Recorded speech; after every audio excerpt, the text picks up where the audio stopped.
Nom nom nom nom nom nom.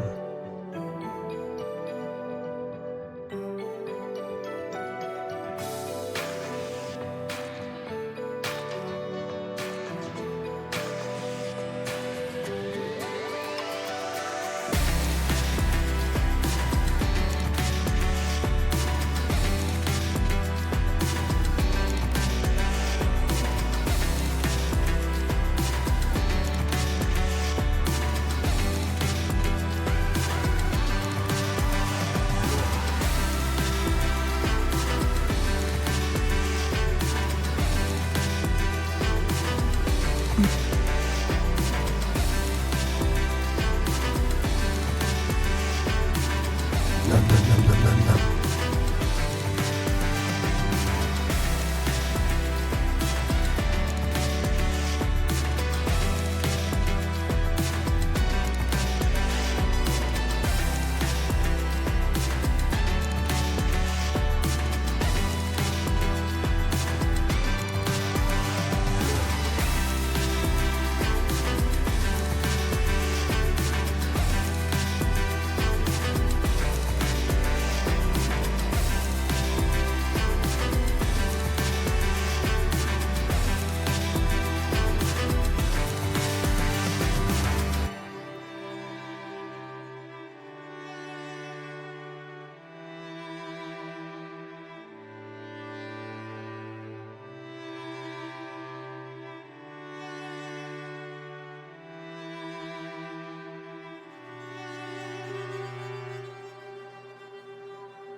Welcome everybody, how are you doing? Happy Sunday! We still have ads going on. Why did the ads start so late today? I don't get it.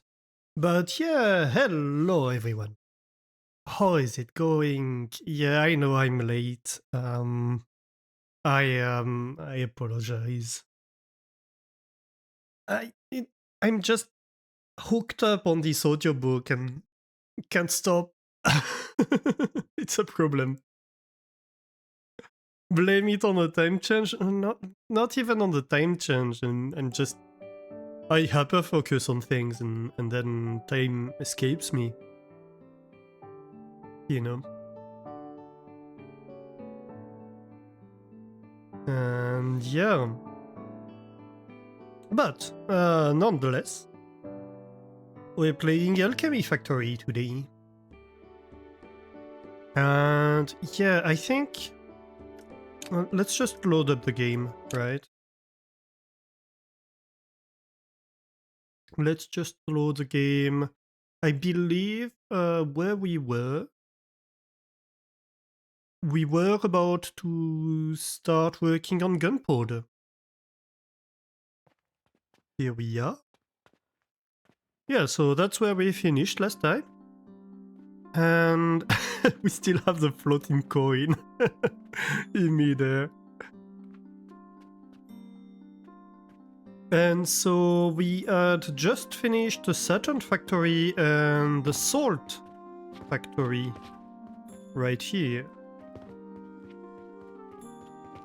You still had your laptop upstairs in bed so you can watch for a few minutes at least.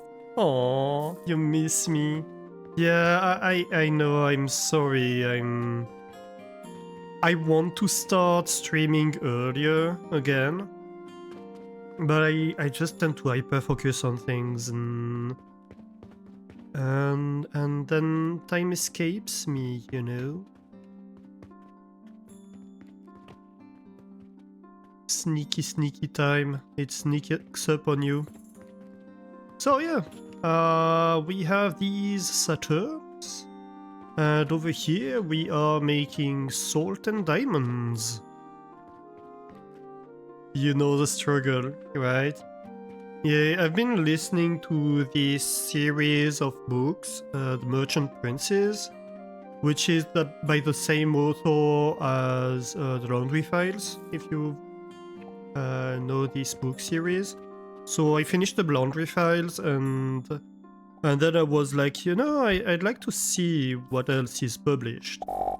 And so I started looking into it, and he made this book series called Merchant Princes, which is a fun story about parallel universes and stuff like that. Well, fun. Not always fun, but an interesting series of fantasy, and yeah, I got sucked up into it, basically. And so now I'm having trouble just disconnecting and doing other stuff. You do know them? You know the Merchant Princes series? You haven't read them yourself. Yeah, it's a good fantasy series. I like the way he approaches fantasy in general, which is very... I'd say his approach is advanced enough science is magic, basically, or magic is advanced enough science.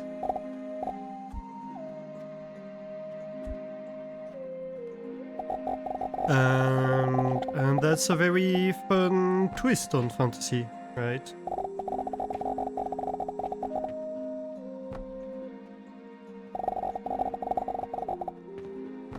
Rather than the usual.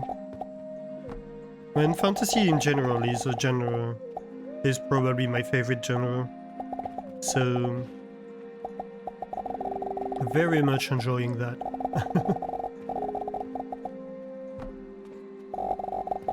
Yeah, let's disguise the floor here. I started doing things without even talking about it. So yeah, last time we disguised this little section of the floor, and I just think I want it to be consistent, so let's disguise the entire floor.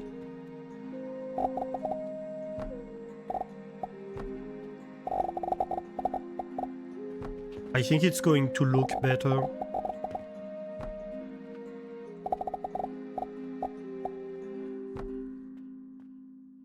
Fantasy is better than sci-fi any day for you, but magic tech you don't mind that much. Nom nom nom nom nom nom. Ooh, hey, Mastani. Oh, also, I forgot to call out the redeems. Did I mention I'm a little bit scatterbrained today? Yeah, I mean... I don't mind the oh, it's magic approach of fantasy. But as a science guy, I really enjoy the... especially... Like, I enjoy the science approach, but specifically because it's not technobabble, right? It's...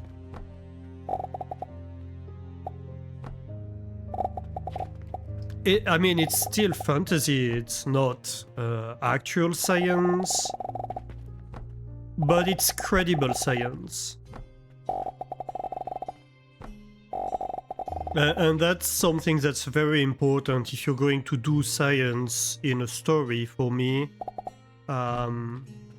is for it to be credible enough that as a scientist it's not just cringe to read.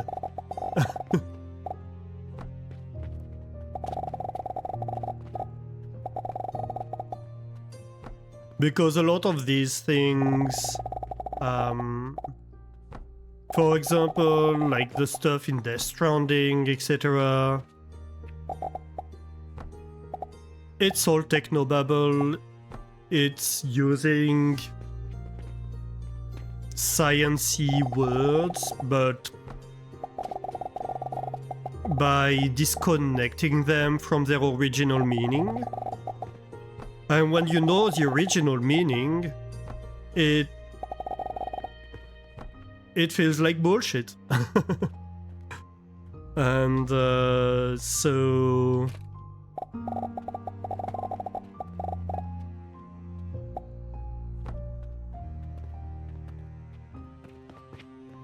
I'd much rather when you do something that's nonsensical, you invent your own vocabulary for it.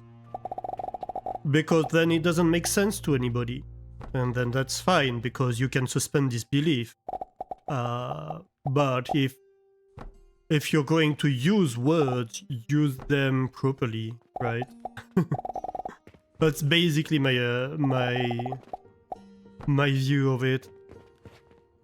If the words exist and you're using them, then make sure you're not using them in a nonsensical way.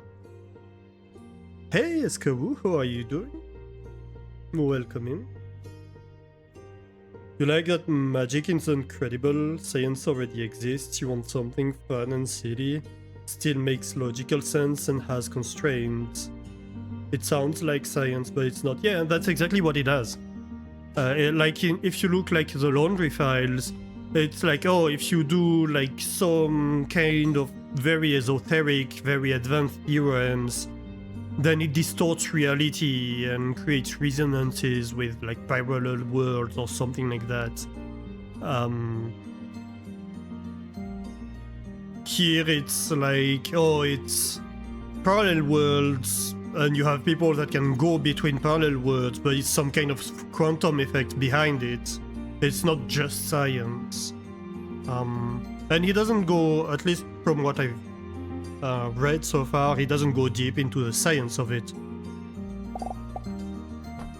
But there's some kind of science explanation that exists in universe.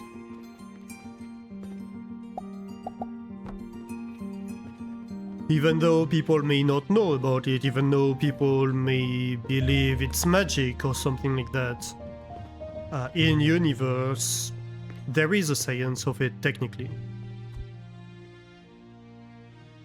so yeah. You're here just in time to talk about Sanderson. I don't know that I know much about Sanderson, actually.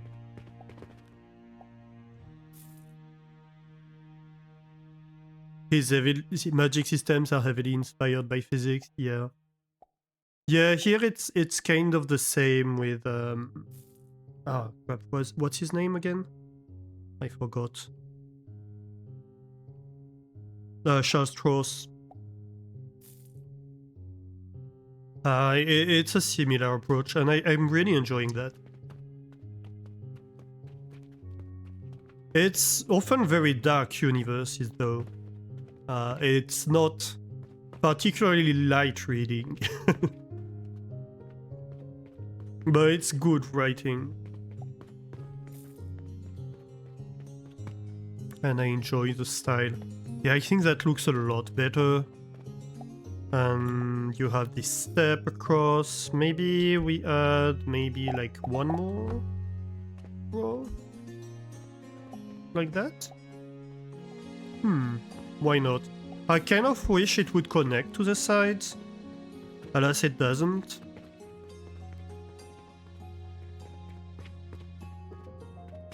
Another one author I really enjoyed along those lines is Greg Egan. But it's different. It's not like, oh, it's magic. It's like, hey, let's like twist the physics. But it's actual science. But like Greg Egan, for example, he has a whole series which is, oh, how about you have a civilization that's living inside a ship and that's kind of discovering physics? How would they approach like discovering gravity? How would they work? This kind of stuff. Or hey, what if time is just a regular dimension, the same as space dimensions? And then how does the universe work? But he approaches it with like its actual science behind it. It's not just it's not a form of magic.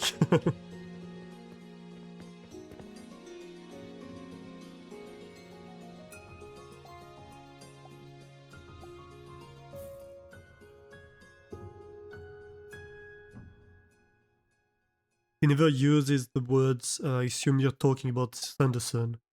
Because in US people don't know the word quantum entanglement, but it's kinda... it's a nice reference, not technobabble, yeah.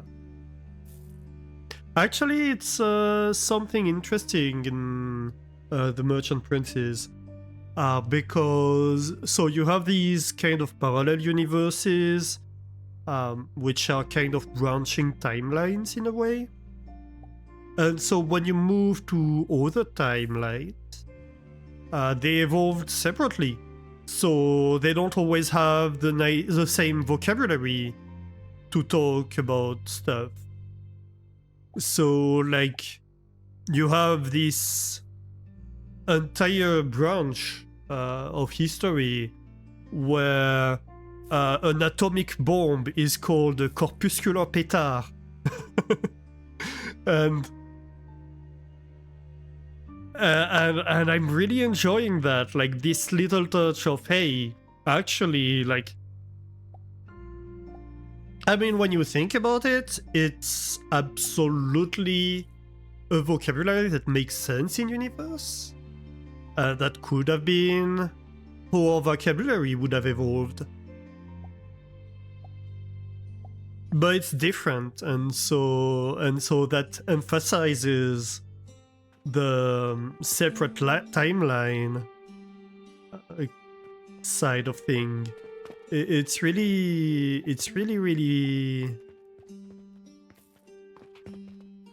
interesting.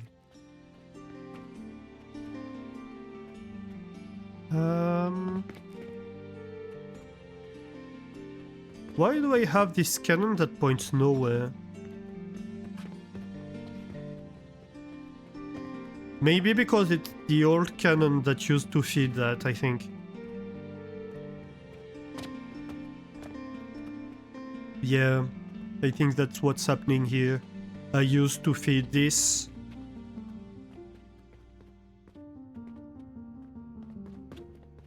I should maybe make a walkway that allows me to come here. Maybe over here? You need to reread the Wastewater cycle again. You don't remember where you stopped. Nemo recommended the Belgariad to you. Still have a few books of that to get through first. Oh yeah, the Belgariad. But then you have like the next series to go through. A little cannon to feed the cheese to Alestor. Ooh, yes. Yes, please. Yeah, the Belgariad was fun. I've read that so long ago. It's a throwback to my adolescence, almost.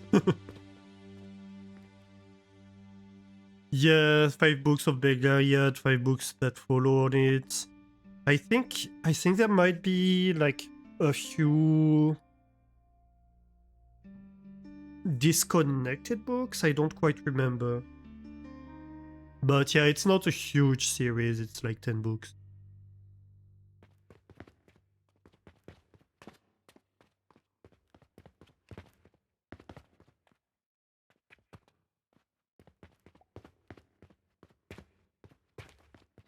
Oh, I didn't remember we had that. Hey, Aileen Light. How are you doing?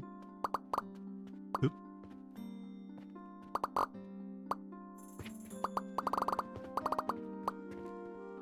Oh, that's not finished yet. I see. Wait, why? What did I do here? I think I accidentally cancelled. Yes, I did.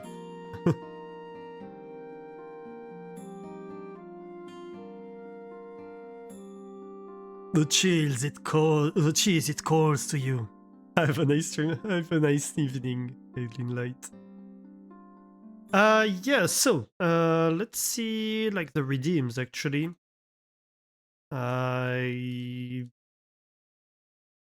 So we had, what did we have? We had Guppy being the new winner for the Steam title of First today, grabbing it from Kaz, I believe. Nice. We have, oh, Guppy redeeming a hydrate. I missed that. Have a sip.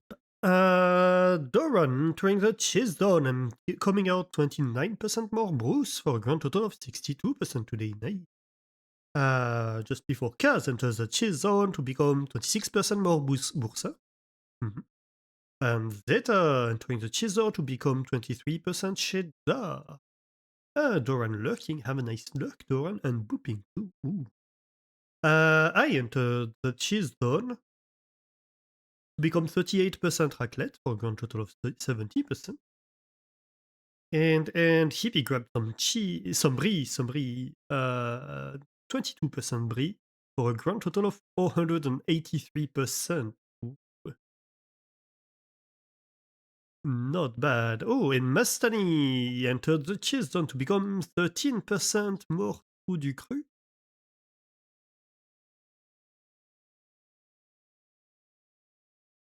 And finally, Aileen Light entered the cheese zone to become 28% mimolette. Nice. You read the series that Lego recommended as well? You demolished those boots in bed while you were supposed to be sleeping. You put several 3 AM reading sessions then. The last book isn't out yet, though. Oops. You apologize for lack of spaces at some point. The spacebar is notorious for not working unless you hit it in the exact middle. I had a spacebar like that at some point. It was in my work laptop actually. My work laptop had a spacebar like that and it was very annoying.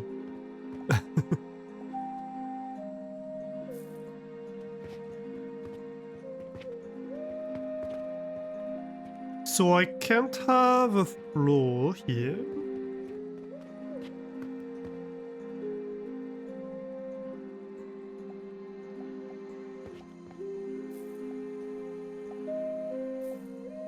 You watch your series on this laptop? Can you imagine how many times you screamed? Yeah, I can. Yeah, that sounds like hell. Do we keep this upper floor? Maybe we don't. Eventually keep it. Maybe this isn't something we keep. Yeah. Then which means we'll have a way to go back here and we don't have to have a walkway over there. Okay, yeah, I'm on board with that. Why no wall here?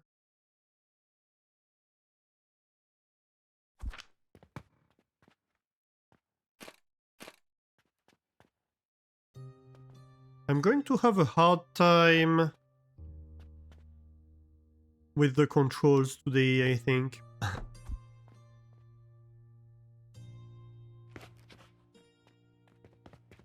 Because we've been playing a lot of Timberborn and the controls are fairly similar, but not quite. So I'm gonna get confused all the time in the controls. Hey, I'm Torispo, how are you doing? What am I doing? So, I'm putting the finishing touches around this build that we finished last time. Let me show you. Right, so we have this fairly big machine. Oh, I fell down. So these two things are machines that for this one makes 120 glass per second, I believe, per minute, and 60 salt per minute.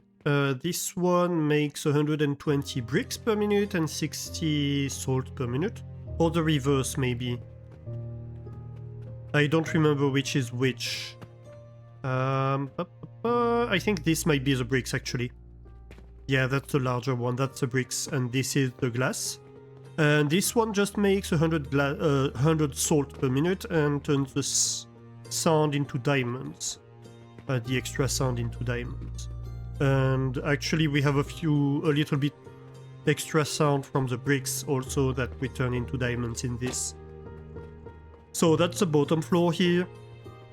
We have the diamonds over here, as you can see. We have the salt coming out here, I do believe. Yes. And the salt, the bricks and the glass from here goes in here to make a machine worth of Saturn artifacts, which half of them get researched, half of them get sent to the shop downstairs. So over here we're producing salt, we are producing artifacts that are being sold, and the diamonds are being sent this way. So that's basically what we have. And today I believe it is time to take the next step in the tech tree. So it was just kind of reminding me, we just started, so working on this flooring, reminding me what we were doing, this kind of stuff, and we were talking about books meanwhile. But yeah, let's take a look at the tech tree. So that's where we are. We have several options. We can make growth potions, we can make black powder, we can make pocket watches, and we can make unstable catalyst. I think today I want to work on the black powder.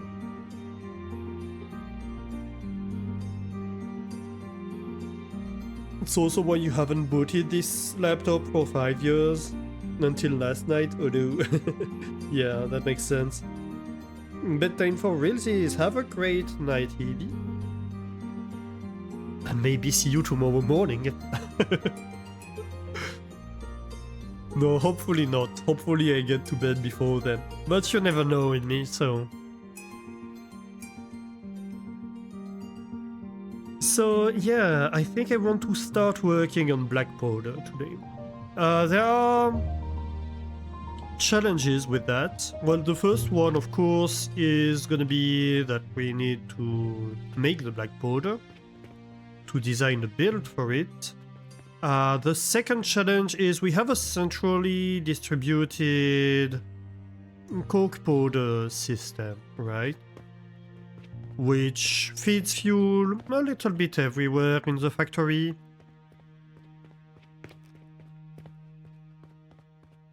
The problem is, in some places we use it as fuel, but in some places we might be using it as coke powder. For example, when it comes to making steel. And we can't exactly replace this coke powder with gunpowder and expect steel production to continue, right? So that's a little bit of a concern for me, which is the fact that we're going to have to identify these places where we need to have coke powder if we want to hope to be able to just replace the fuel generation for the entire factory by gunpowder, which would be more efficient. So for example, we have fuel coming in here. Do we use it as fuel everywhere in this? I think that's a yes. I think in this build it's just a fuel.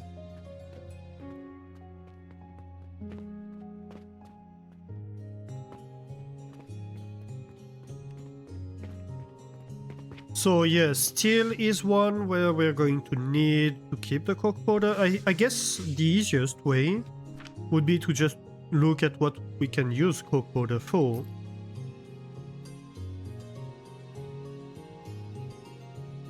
So it's used in steel making, it's used in the transformation potion, but I believe transformation potions have their own internal production for it.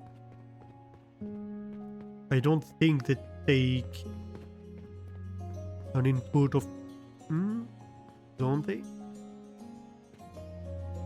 I mean, we do have a fuel input. But that might be just a secondary input.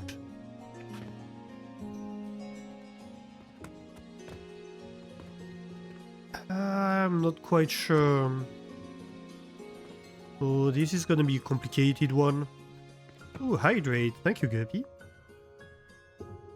Ah, I need to pour that coffee then.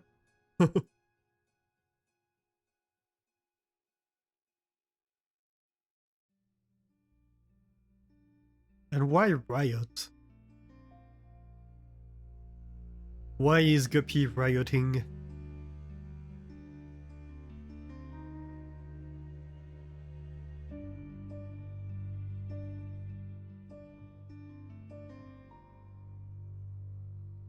But I mean, if it's only 2 builds, it's not that bad. We can have just a coke powder build next to them.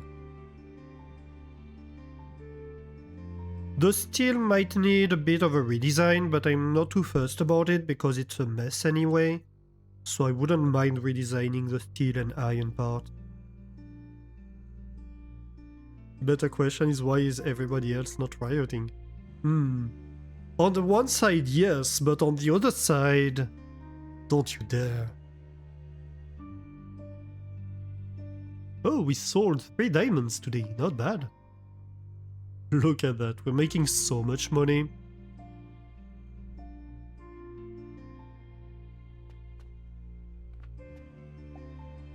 Also, I very much question whether this Gunpowder is actually used for anything.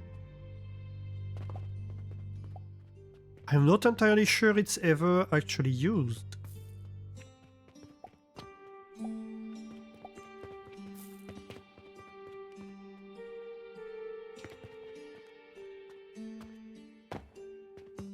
Right, we'll see. We'll see, but we'll need to design a gunpowder build anyway. So currently, if you're new to the channel, you might not have seen this, but currently we have a central production of fertilizer down here that's being sent on these rails that you can see a little bit everywhere around the factory. And the same for Gunpowder, which is our main fuel production. Well, it's not the main fuel production anymore, actually. We have some of the bigger builds have their own internal fuel production, which is much, much larger than what we have.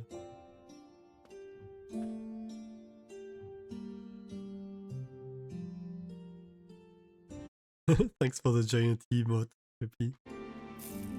Maybe a later recipe? A later recipe? For what?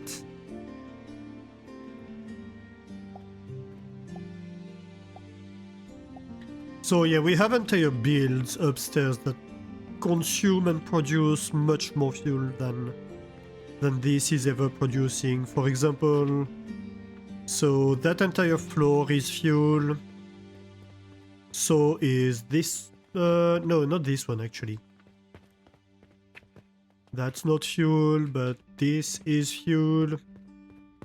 And this is fuel. And this is fuel. So we have 4 floors of fuel over here, which are all Gunpowder. And they just feed these 2 floors. So yeah, as you can see, like this is a hungry build.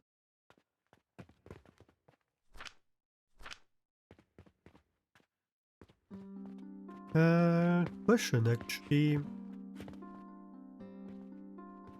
Does this build ever use Gunpowder for Gunpowder? No, it does not. So, like this uses Gunpowder as fuel. So, potentially, if we can get something more compact, we could replace a lot of this fuel production too. Hey, Rainforester, have you come to Riot? Riot? There is a Riot? How are you doing?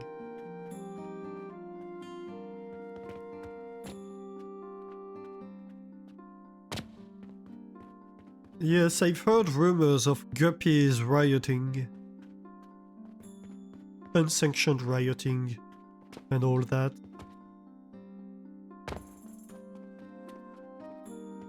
So let's see here.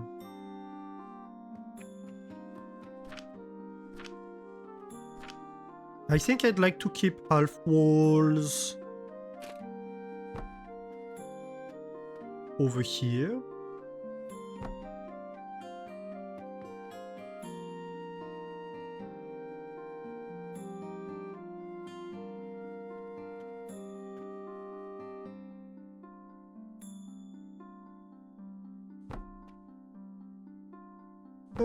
Can probably have like 2 windows here. Maybe 2 windows here.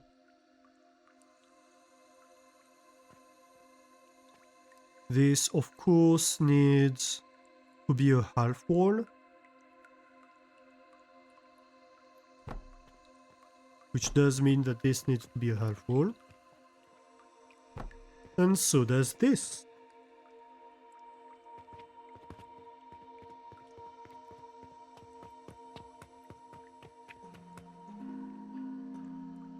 Actually, technically, this doesn't need to be a wall. This could be removed. Do I want to remove it? Or do I want this kind of H-shaped tower? Yeah, maybe we can keep the, like, tower with an alley, an internal street look.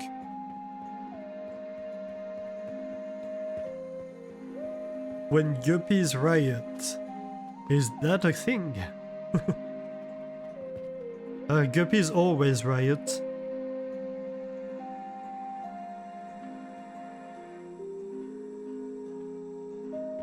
Rioting is a natural state of being of guppies, didn't you know?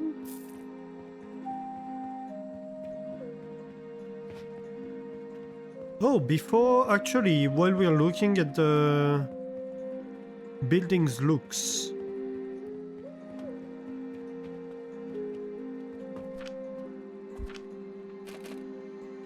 let's get sidetracked for a little bit.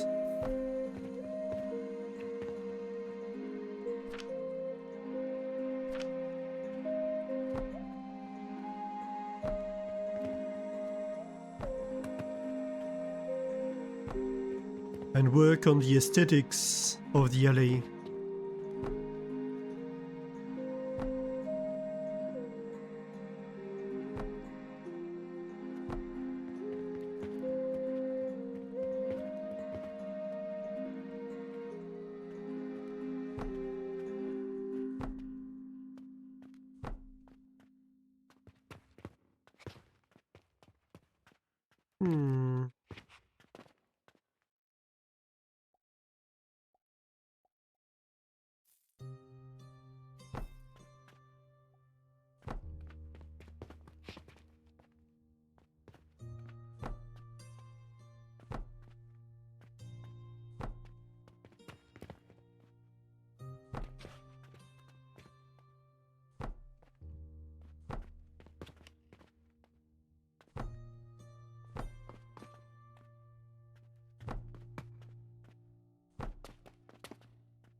Because I kind of would like...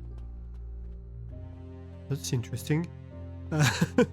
I kind of would like for this alley to have a kind of archway feeling.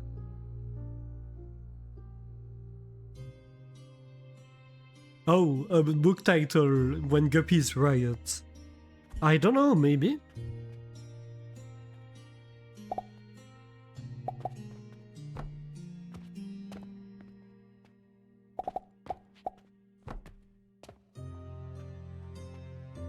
Possibly.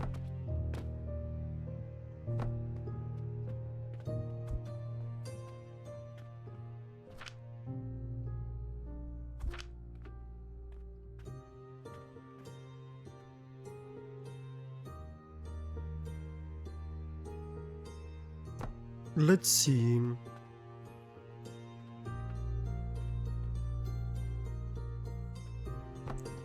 If I do something like that.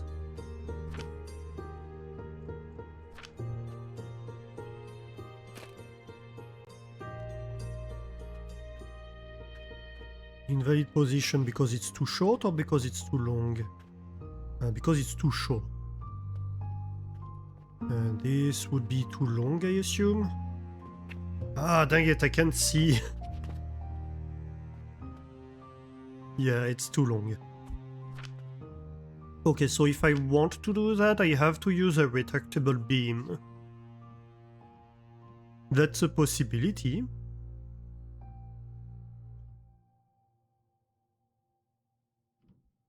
But then I can't arch it further, can I?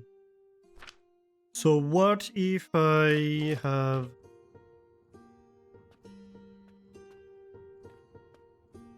the shorter kind of beams?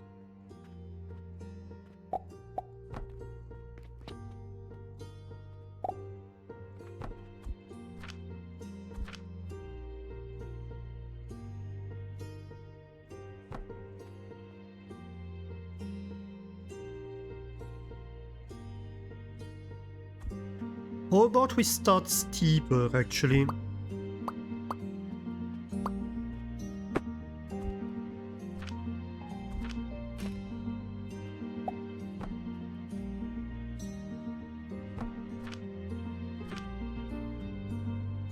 If we want it to feel rounded,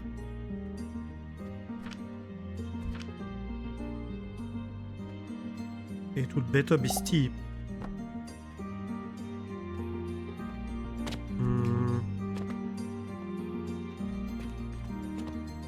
I started maybe a bit high.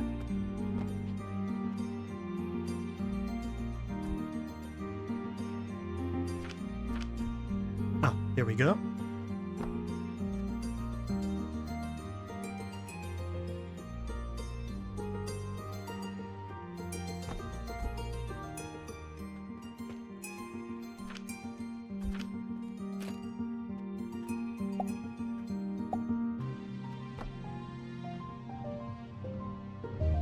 And you're restless and you don't know what to do with yourself?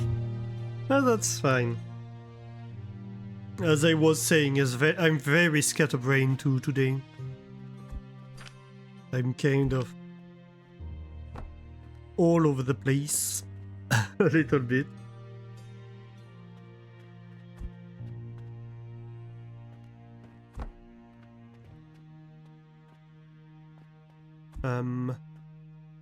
Hello, shelves?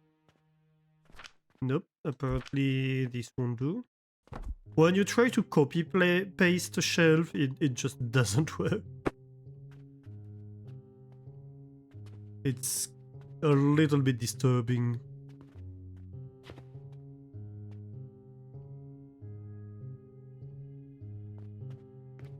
I could even go one further.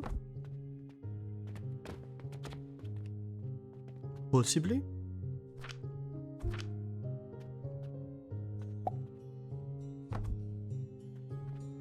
Then we have the option to feel what's behind an ADHD normal day, then a very ADHD day, that's for sure. Normal, I don't know.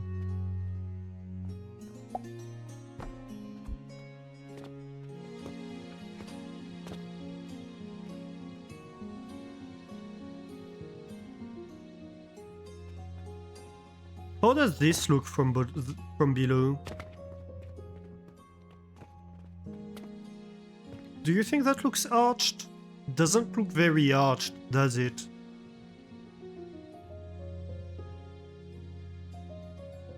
It looks more or less like a diagonal.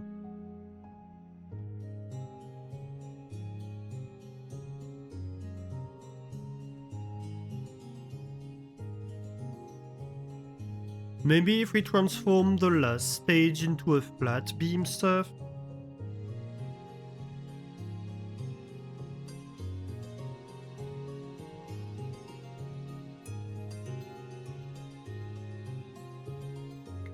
Possibly.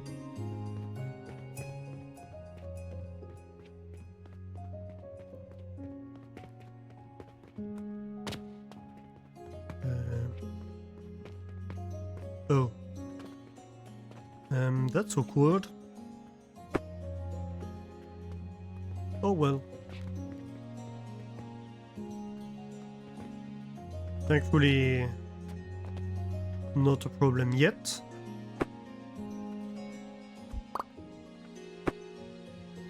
Yeah, maybe if this was a beam, or if we just go too higher.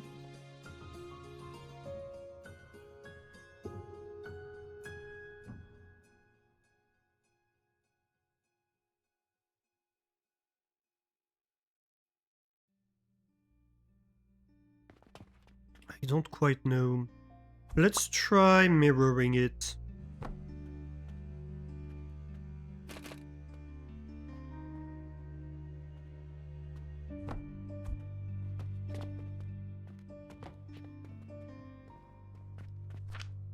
What if we did...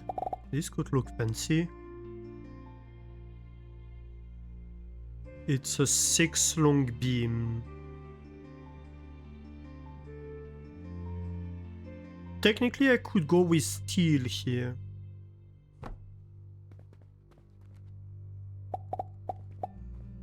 I mean, that kind of looks fancy. I don't hate that look. Oh, interesting. It turns into bulk clone mode. If I try to middle click the adjustable beam.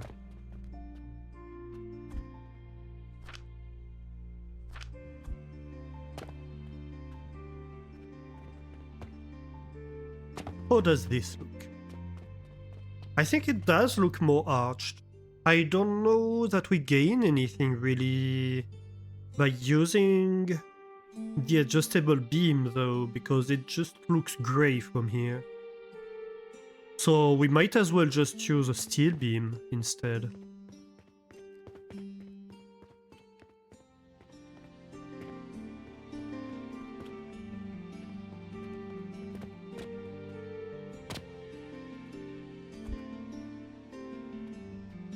No, seriously? I'm not gonna be able to click the beams. I have to click the edge of the beam instead. Fine.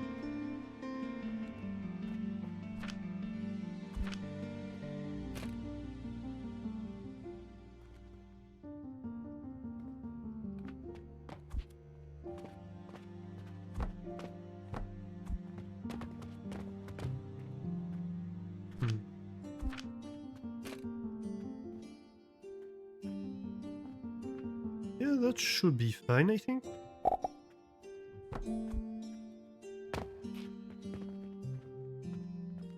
Steel beams do work here. And actually they may work better.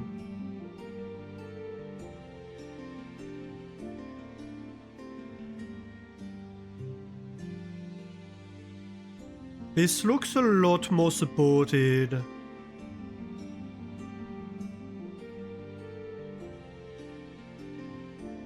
Than the other one. Though it doesn't look very arched anymore, does it? I don't know that there's a way to have a good curve. Maybe there isn't.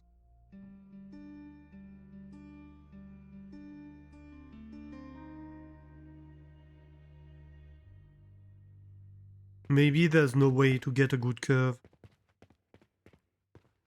Fair enough.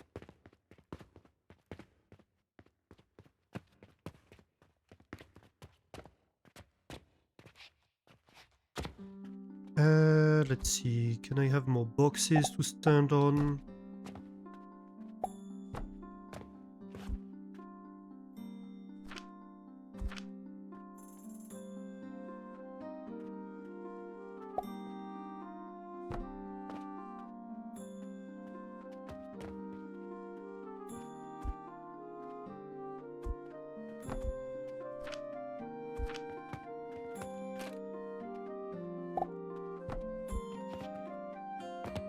Something like this, perhaps?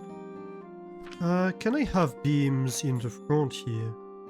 Yeah, technically I could.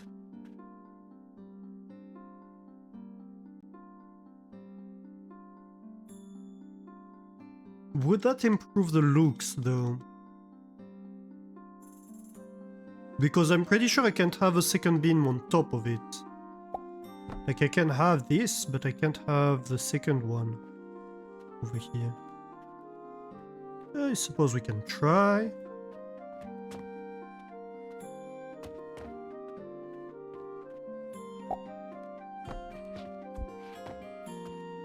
That might help the sense of curvature.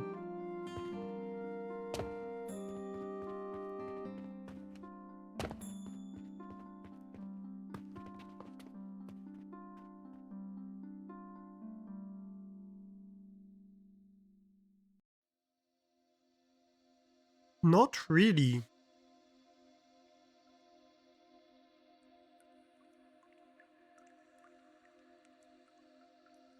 What we could do would be to start a little bit lower and rise vertically.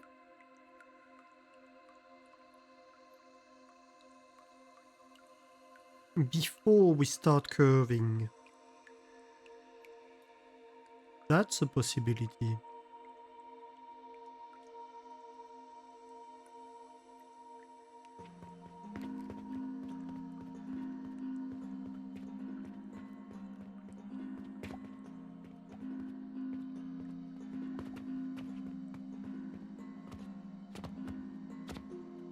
Like, what if instead of having these two, we had like 2 high or 3 high? Then would have a change of slope that would be more significant.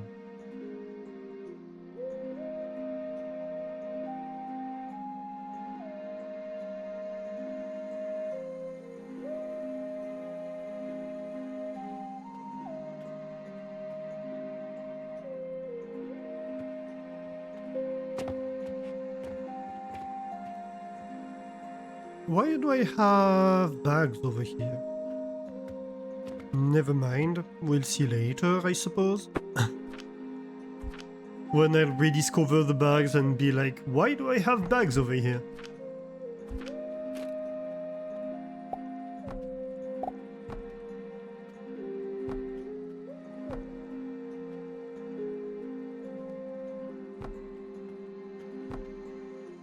Yeah, so we could have something like that, right?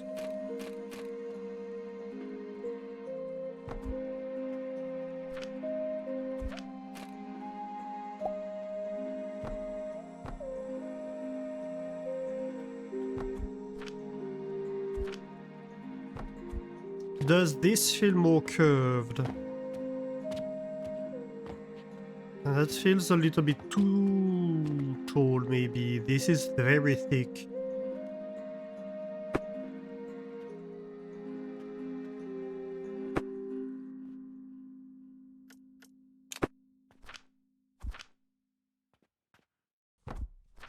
And how about this? Actually, we don't even need the front, so let's try one more. First of all.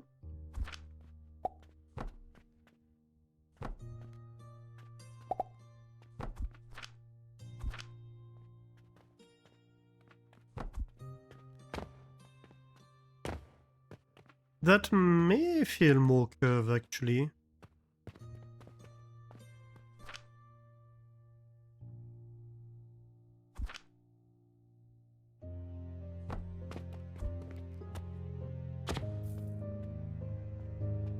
Hard to say. Hard to say. Can I possibly...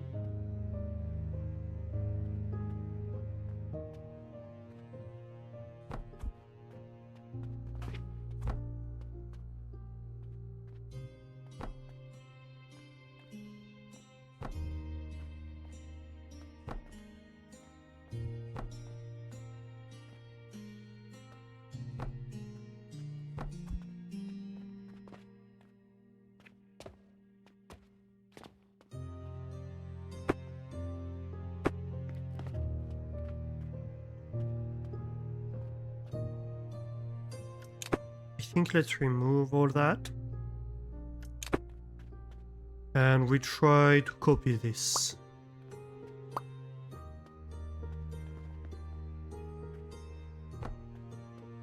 Dang it, what did I cut? That was stupid.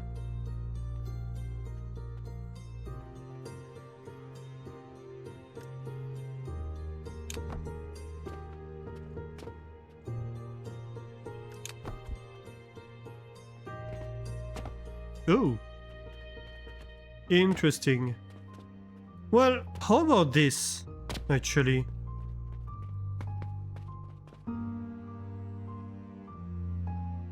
It's more discreet.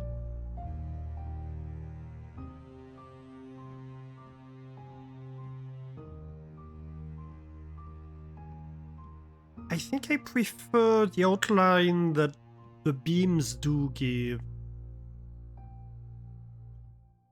it pops more. This is barely noticeable.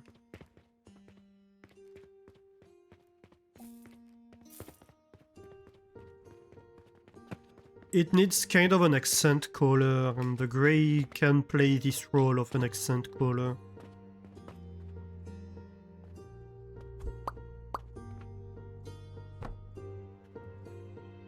When have I become a builder?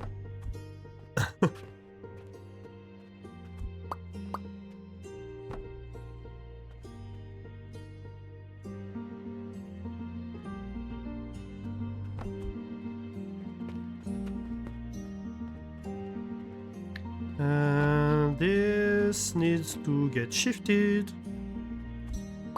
by 1.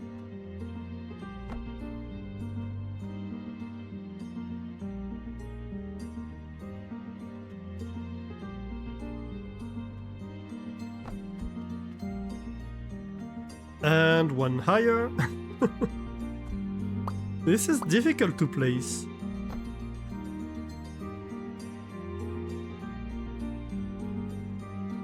Mostly because I can't see what I'm doing while I'm doing it.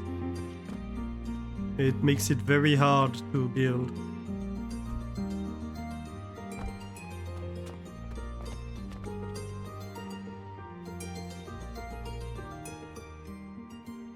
Okay, so back to the beams.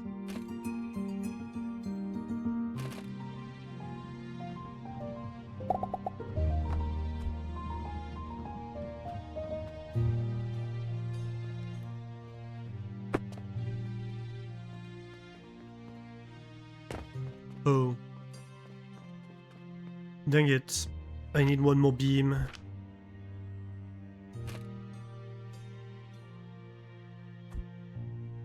Right.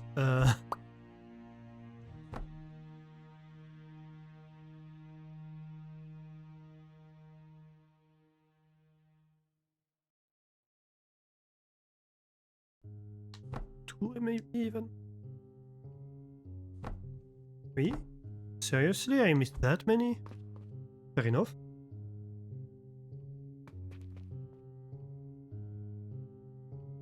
Yeah, that does give a lot more emphasis on the support.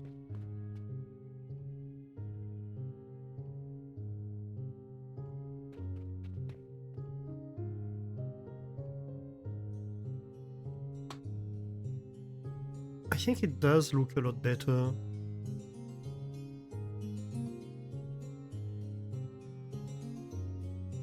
I'm kind of considering, I mean, it doesn't have to be beams, right? It could be blocks.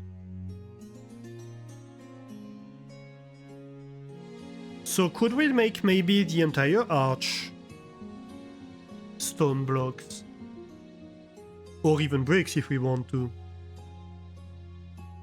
Would that look better?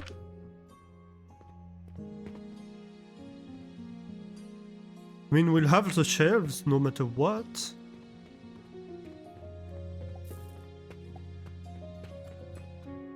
But it might help outline the arch itself.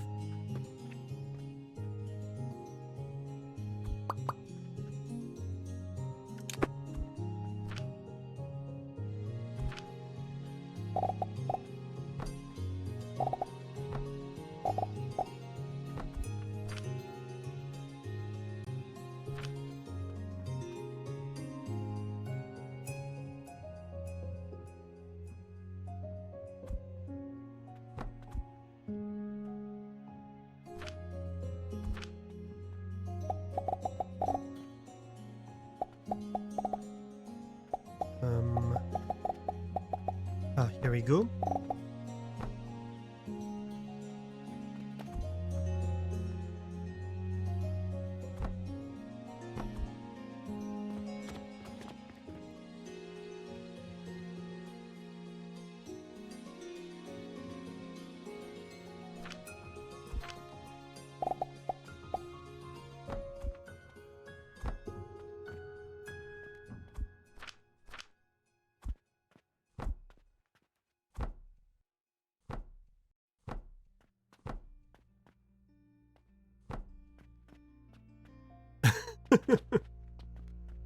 Hmm.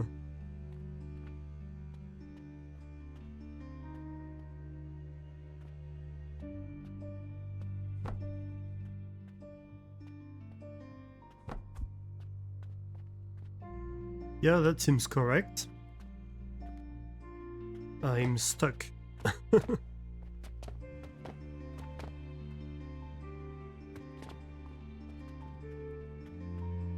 Is my head stuck in the shelf or something? Why can't I move? Oh, wrong keys. That would explain things. Actually, that's not bad.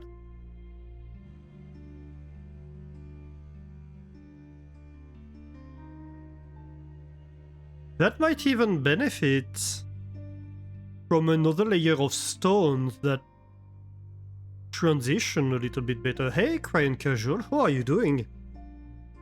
Welcome in. Ooh, thank you for the 10th stream streak. How is it going?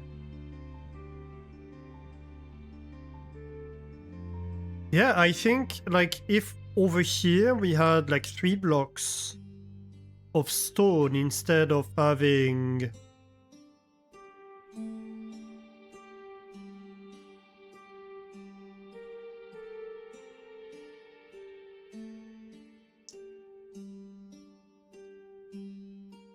Instead of having this plank, and then on top of that we had the steel beam, it might look a lot more like an arch. How am I doing? I'm doing alright. Thank you. Yeah, I'm working on the design of the building at the moment. We're going to be working today on black powder, or at least starting to. But before I do that, I went on a little bit of a tangent to work on the building itself, because we're going to need a new space to work on that new build anyway, so it's the right time to think about the building a little bit. And so I've gone back to a project I have started a while ago. I want this internal passageway to be an arch of sorts. And so I'm trying to see if there's a way to make it look like an arch. Not necessarily an easy task, but...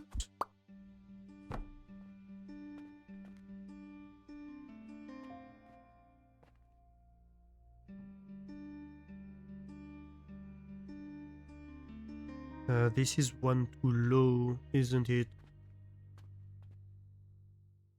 No, actually, that's correct. Okay.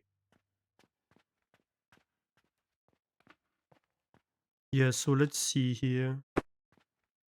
If I go there...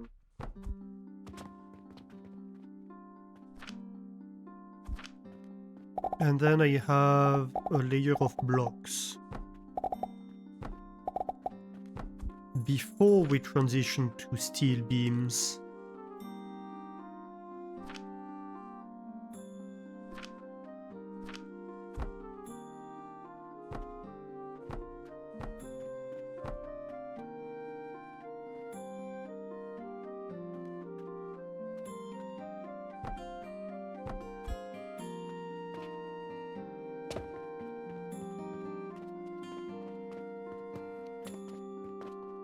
I think this might be the ticket.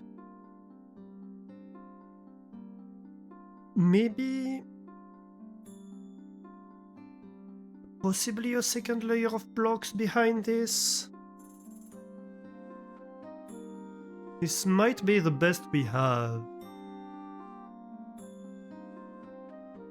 I mean, this kinda looks a little bit square. I'd like a smoother transition. But I don't know that we can do any better. Let's see, if I go inside...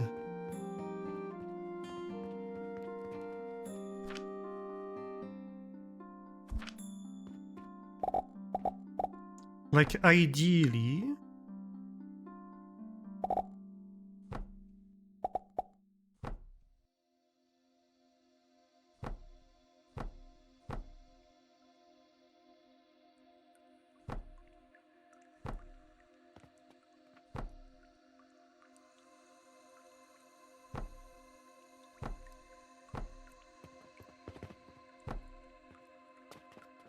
Like, this kinda looks like an arch.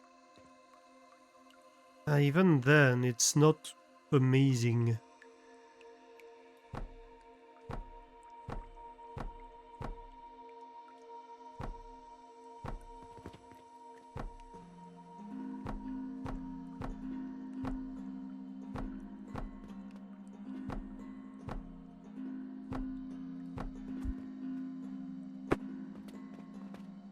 This looks very steep, doesn't it?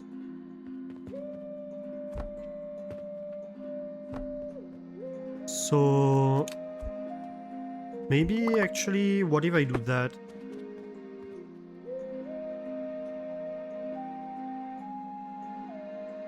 Still too steep, in my opinion.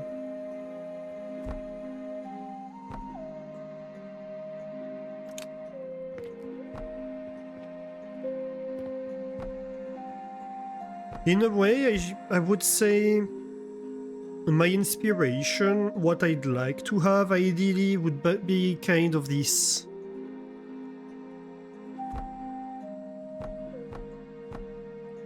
Gothic architecture inspiration.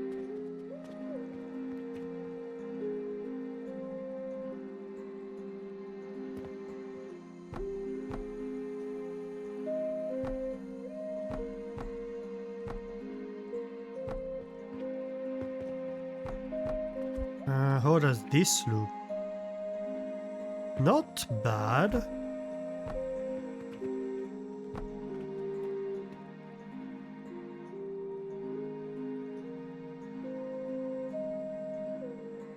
Is there any way to achieve that? Is the question, though.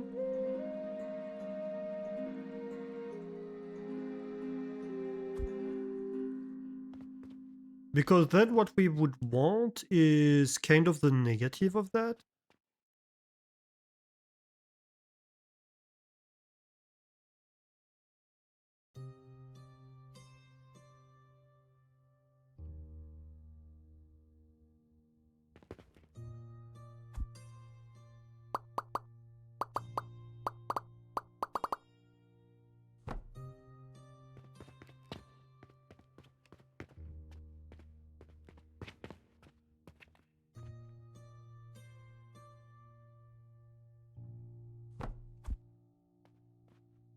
How is that gonna work?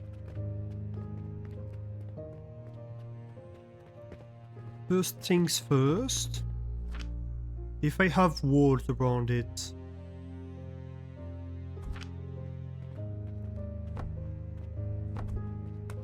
the walls are right here. So if I were to have shelves, like this would be the first blocks, wouldn't it? Maybe it's better if we design it not up top, because it's hard to place when we're up there.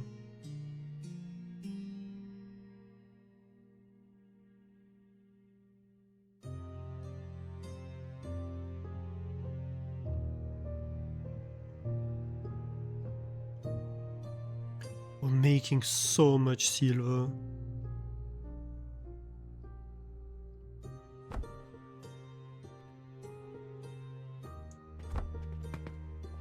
Yeah, so that's... like this is the first blocks on each side.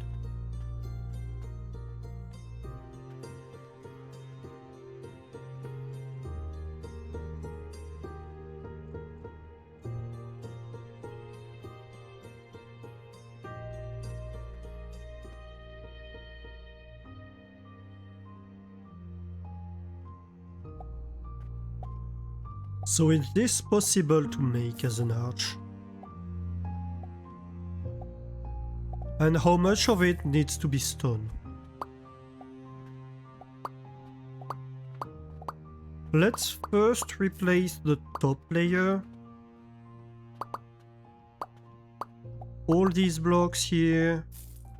The outer layer by stone, right?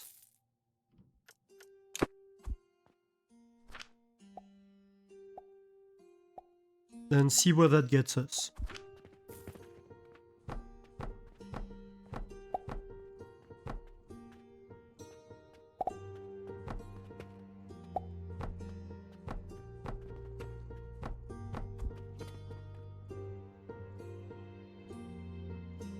Would that be enough? Maybe. Possibly.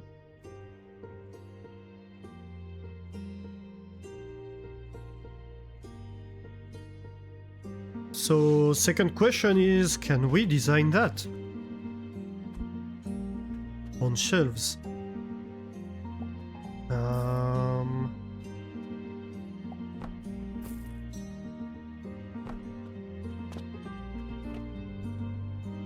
Something like this? No, a little bit further.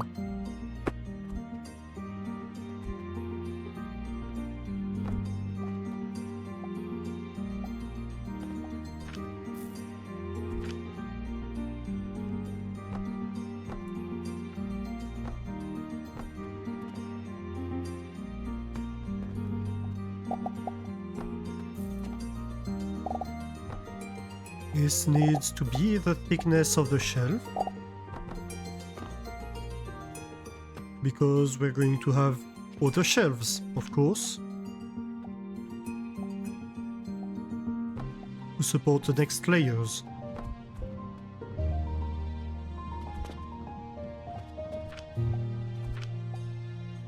So then we progress by one. Oh, come on.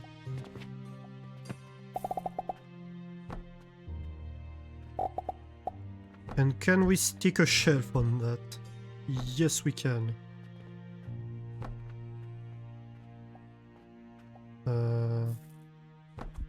Here we go. So 1, 1, 2, 4. Okay. Oh, come on. Nope. Here we go. 1, 1.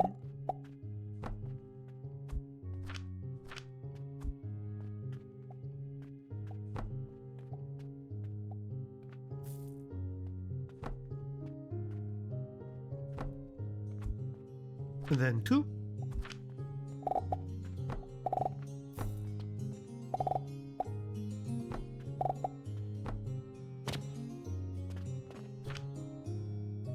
And then...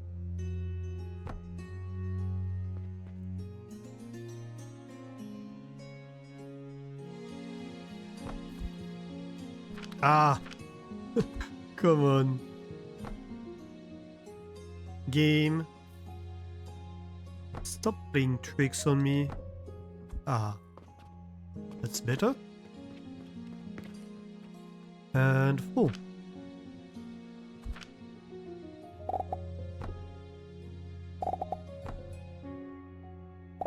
Uh-huh.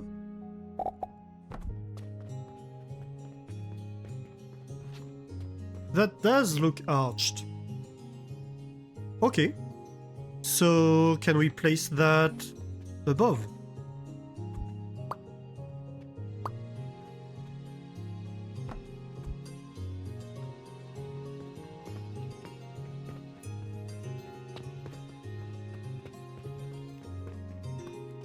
Rather than these things.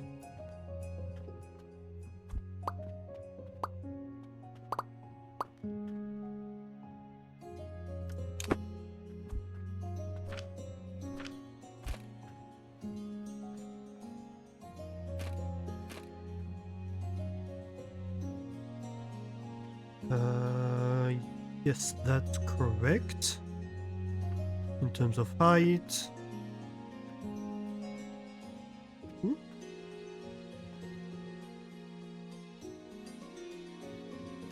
Nope, that's not correct in terms of height.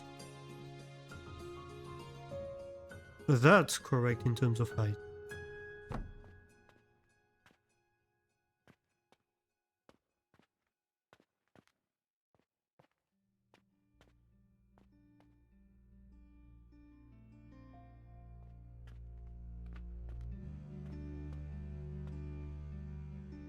Tricky to place, huh?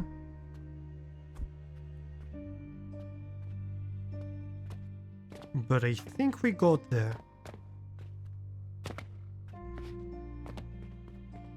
Let's see, from the street. What does this look like? Oh, I love this! This looks so much better. Don't you think, chat? Yes. I think that's a definite yes.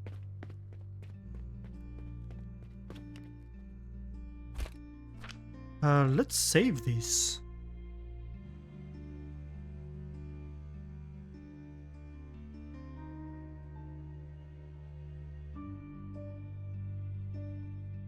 What icon can I have for this? Okay, no icon. Stone arch. I'm in caps lock.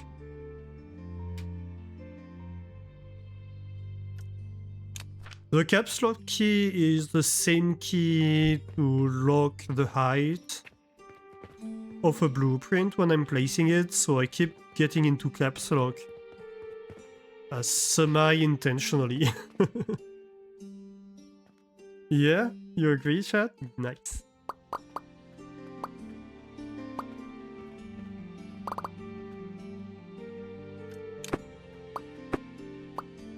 I'm glad we could solve this. Though it does raise a slight question about the window placement.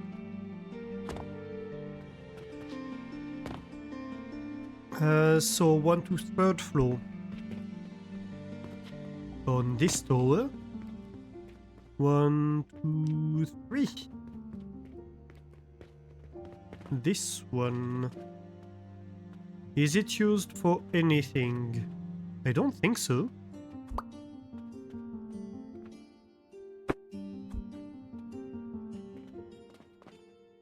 Well then.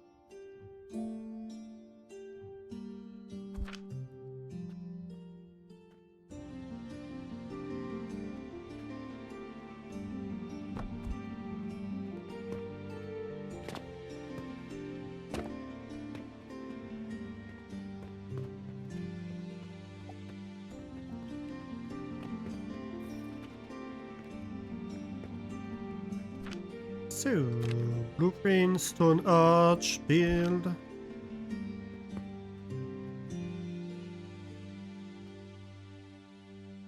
Caps lock.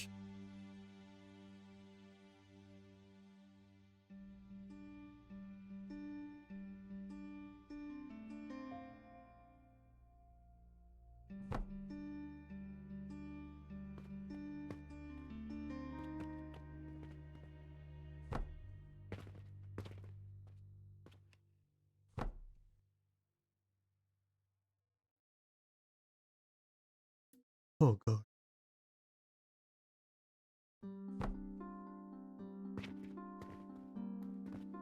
It's kinda hard to place. Especially when you're falling down in the middle of it. And I am out of stone. Alright. Let's get a bit more stone.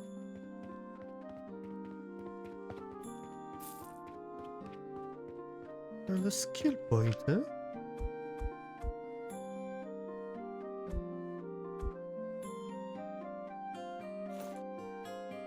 Rearrange me that.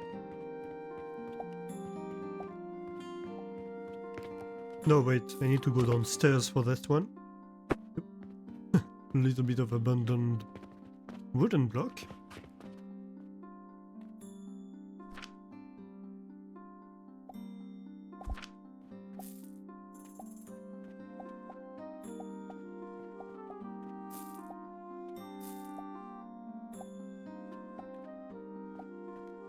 Okay, I think that's the correct height. Yes. And then rotate. Should we have it here? How is this going to look?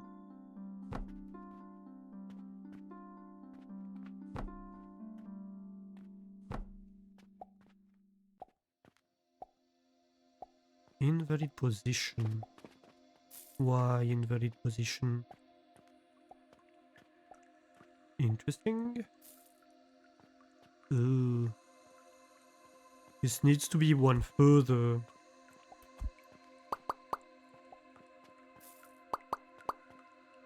Let's try again.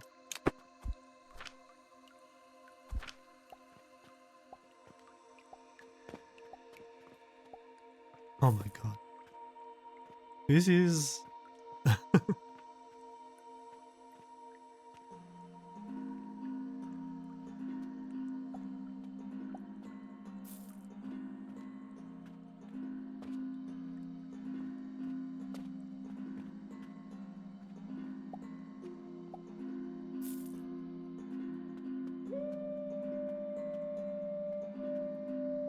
Okay, that's the correct height at least.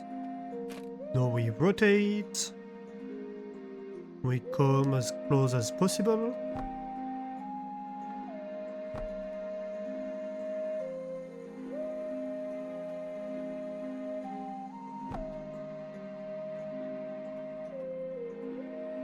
Right, this does not work over there.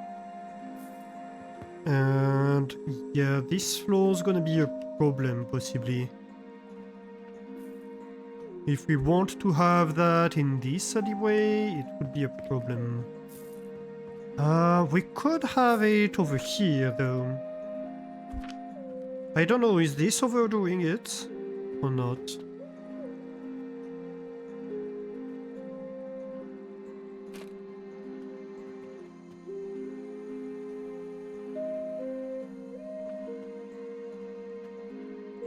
It does bring consistency to our build.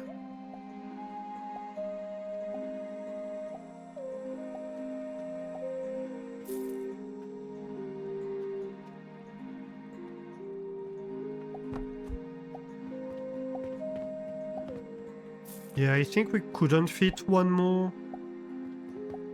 Maybe we don't need to have each one of them. Maybe we can have spacing sometimes. I like this one being completely covered, but maybe on this one we don't need complete coverage. What if we shift this a little bit? That would look better if it's further that way, I think.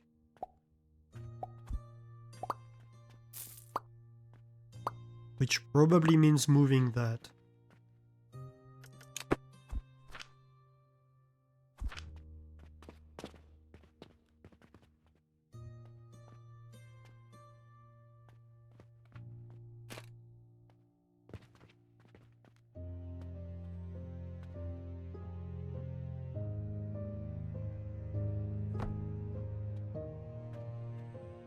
Do we want 2 or 3 of them? I think 3 of them is okay. And we gain this little ridge, and the fact that we do see the stone blocks every now and then. I don't mind that, actually. Which raises the question then, do we keep this full, or do we erase some of them?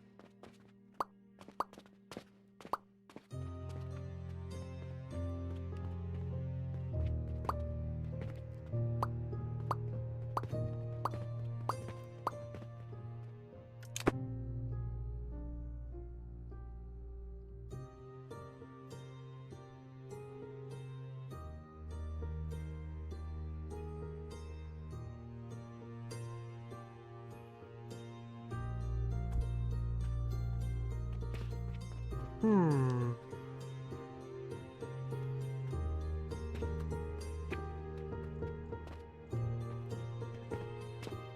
Maybe we do something like this where we have them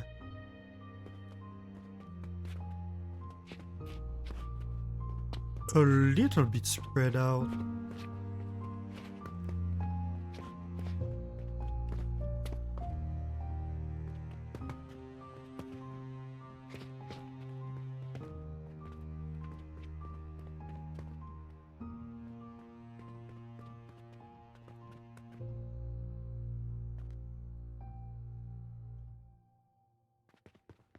Let's see, what does this look like?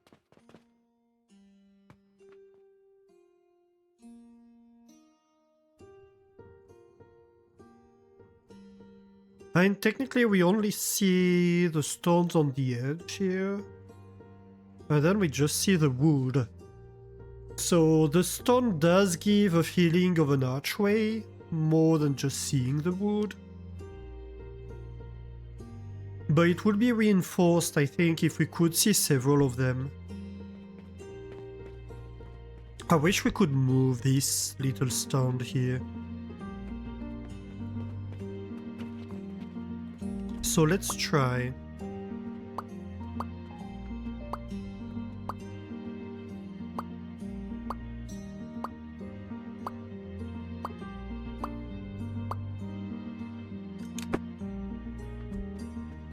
Okay, so that's my two edges.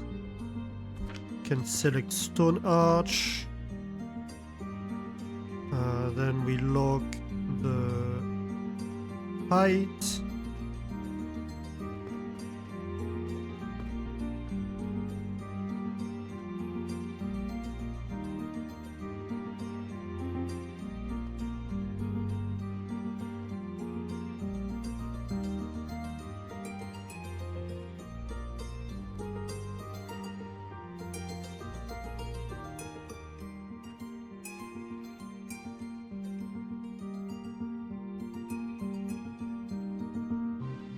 So this is a 6 gap, right?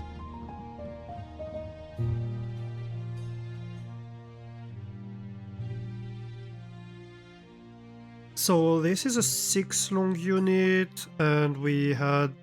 How many of them did we remove? This is 1, 2, 3...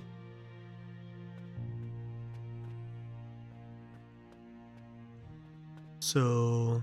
4, 5 times 2, I believe. Yeah. So we have 10 of them? Probably? No. 1. I need to replace all of them.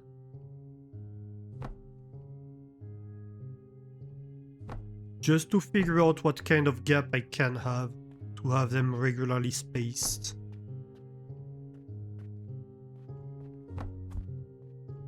So I have 1, 2, 3, 4, 5, 6, 7, 8 times 6.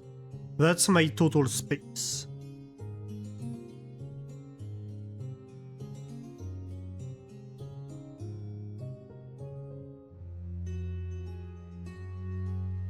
Ooh. Washing the market, produce 1 million soap. Oh, we just got an achievement for producing 1 million soap. Not bad.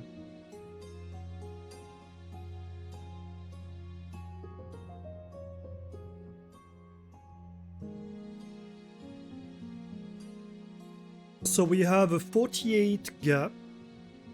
Well, 48 space. And if we say...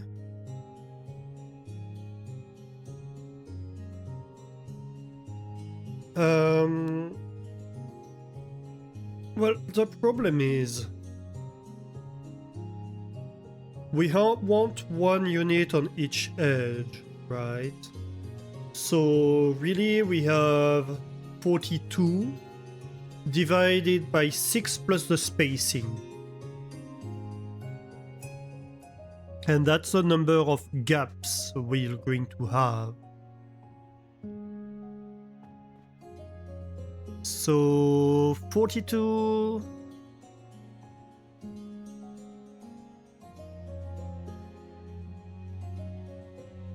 is divisible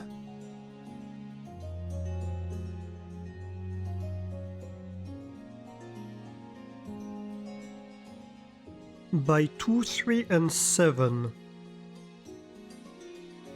So the only thing we can afford really is either to go 7, which would be a 1 gap, or 14, I guess. And 14 would be... if we want a regular gap at least.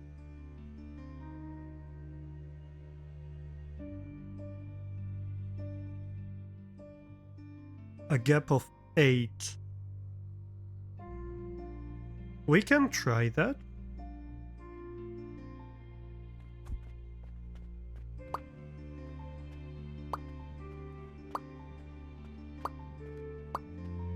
Let's try the gap of 8.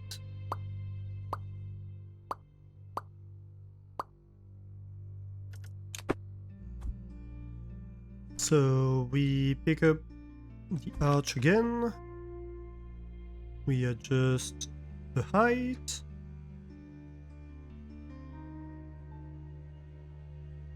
And let's see.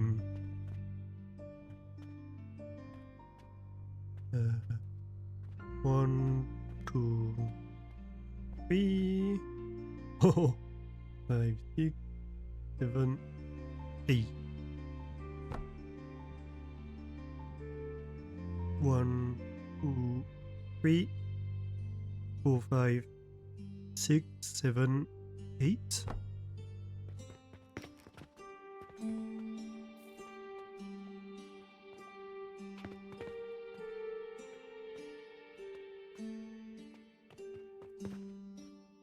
I messed it up, didn't I? Yep, I shifted that one too much.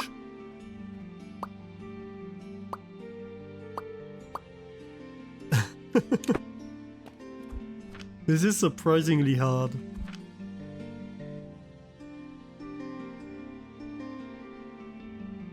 Okay, so at least that's a better technique. I place a placeholder one and I just have a 1 gap on each side. And I mean, we could try the 1 gap actually. Well, technically it's a 2 gap.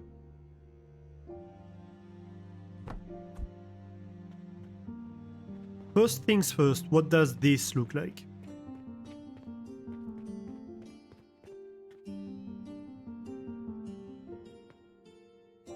We don't see the archway really.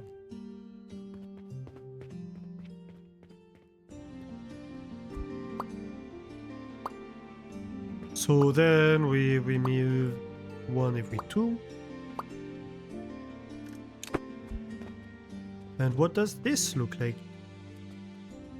I like this a lot better. Because now we do see the arch.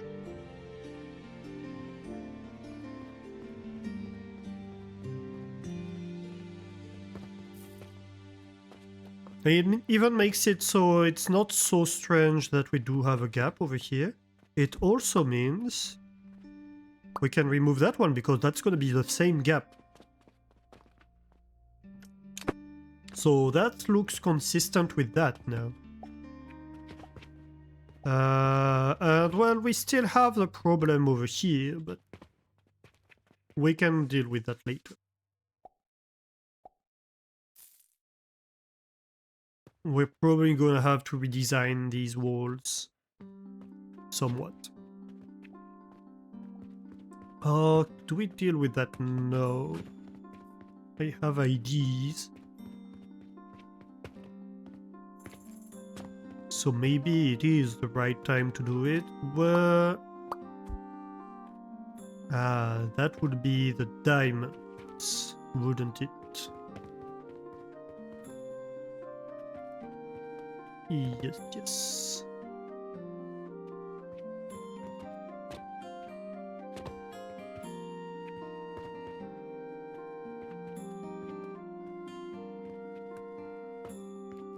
So my thinking is we could shift that to the middle here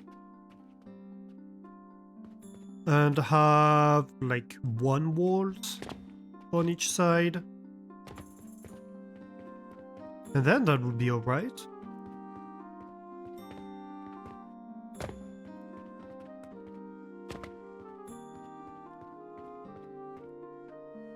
Another thing, we could have a hanging.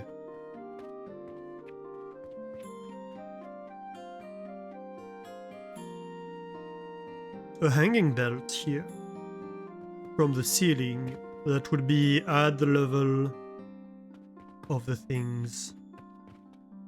And I think I would very much enjoy having that. What are these bags? 2 planks. And a few planks, fair enough. So I need to go check on the other side though, because it's more complicated. Is that the one? No, it's the one above. Yeah, this one. Okay, so you're going in here. And really you don't have much going on. There is a shelf but doesn't go anywhere.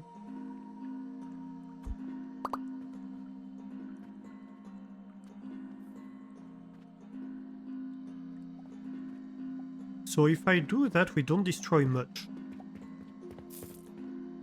Nothing on the top gets destroyed, right? Yes, no. Nothing on the top. Okay.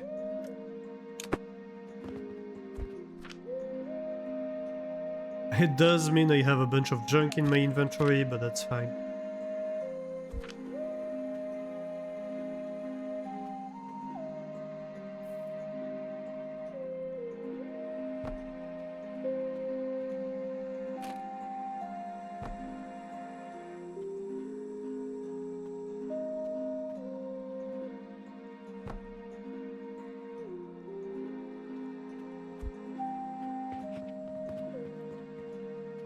Okay. And then we do the same thing across.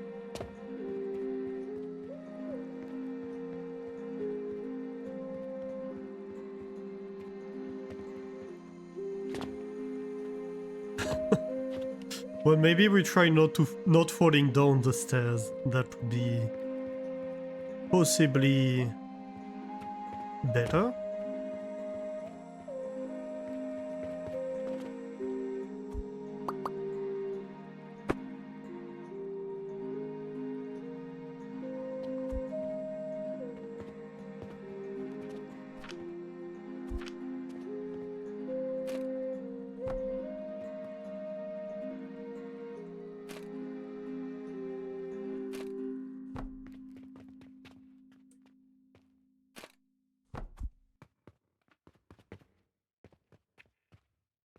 Okay.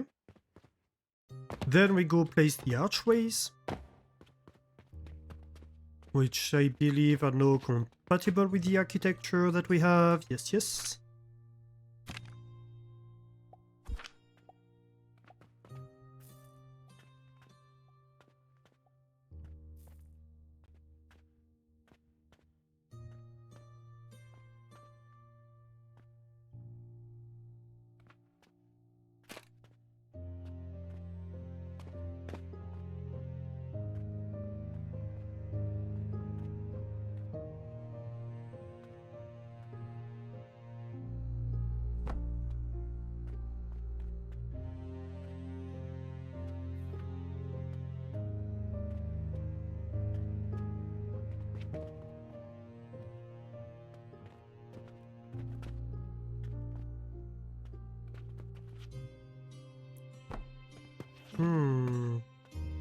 Technically, I would need one in the center.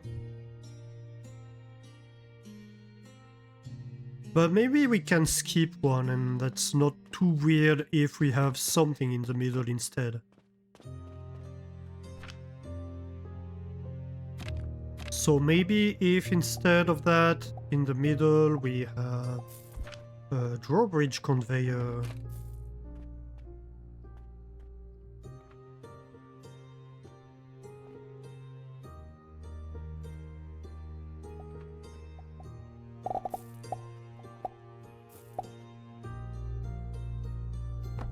Like this, I think? Let's go look upstairs.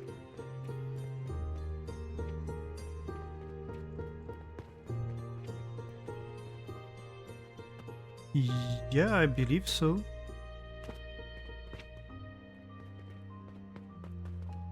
Oh gosh.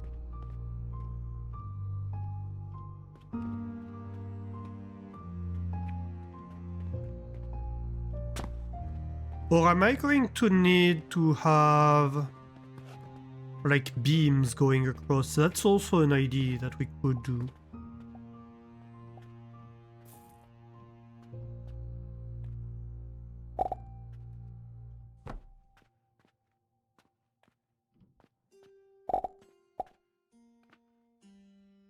Yeah, that's what I was afraid of.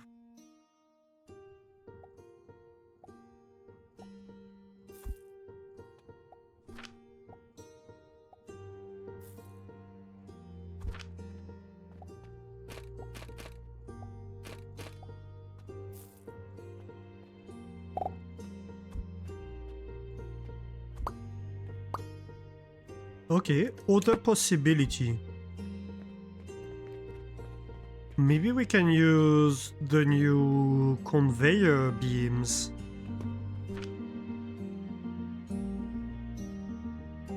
The retractable conveyor passage. How would this look?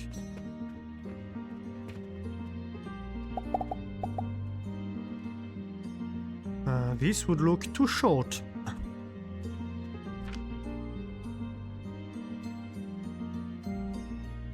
I assume the retractable beam is too short as well, because I assume they're the same maximum size. Yes, that's correct. Oh, why does nothing want to cooperate? Ah, that could work though.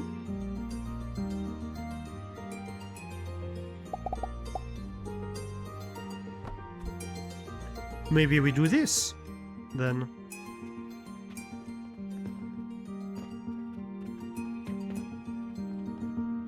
First of all, let's validate the look. Hey, sir. I think that looks alright. Maybe it doesn't have to go all the way. We don't need all of them. What if it's too wide? Yeah, that's okay, I think. Although, technically, if we do make it wider, we could have it support an archway.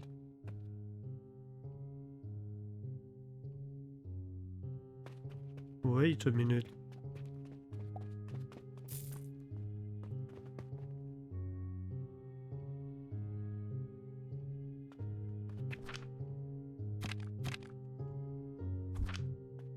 Really?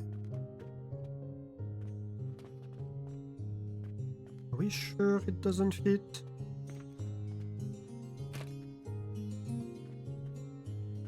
Yeah, the top part doesn't fit.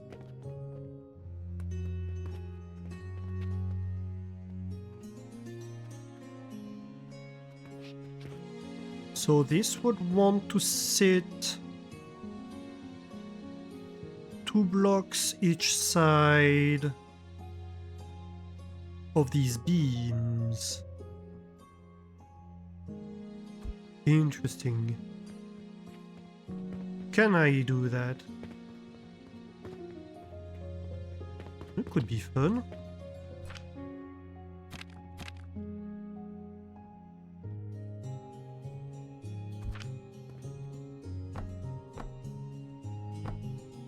Let's imagine I have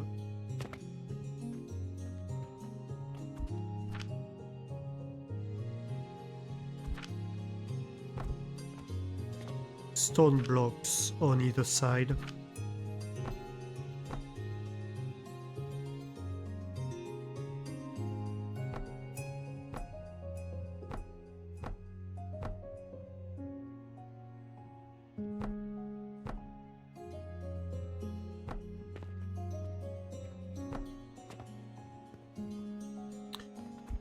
It is difficult to place at this distance, so let's just go across.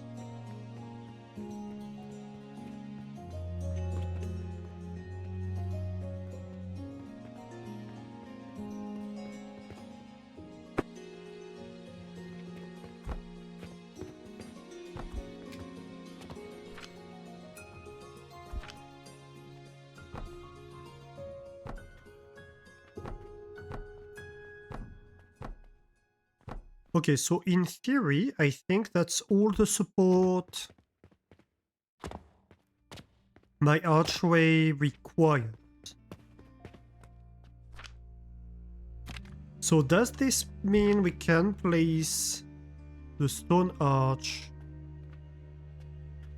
with the window in that sort of situation? Yes, we can. Oh, that's interesting.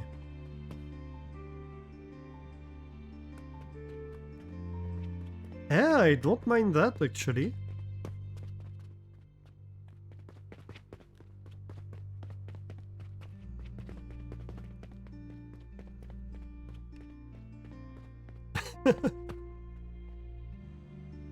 This is kind of funny.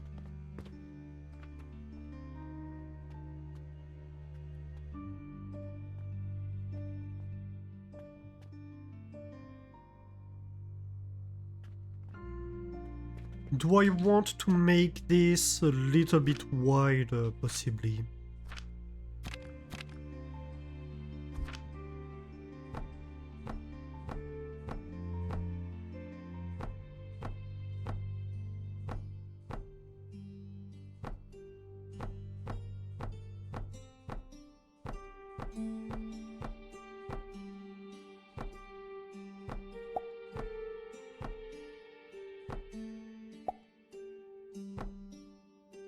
And maybe even...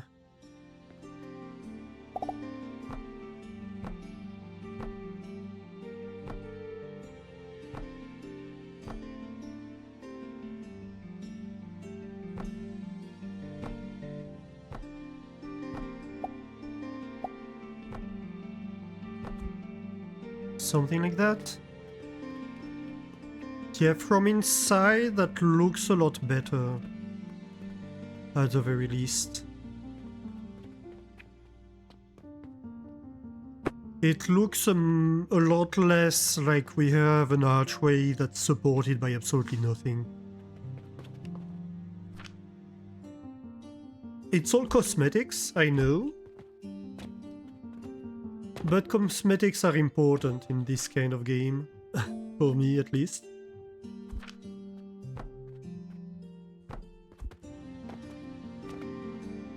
I don't just want it to function, I want it to look right. If that makes sense.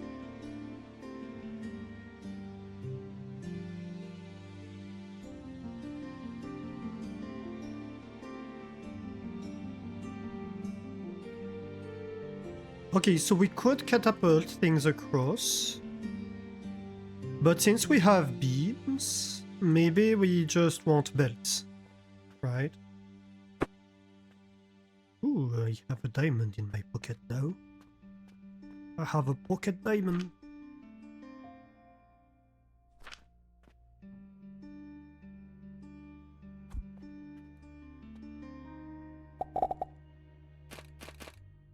So how about, since we're not pressed for space, we do something like this?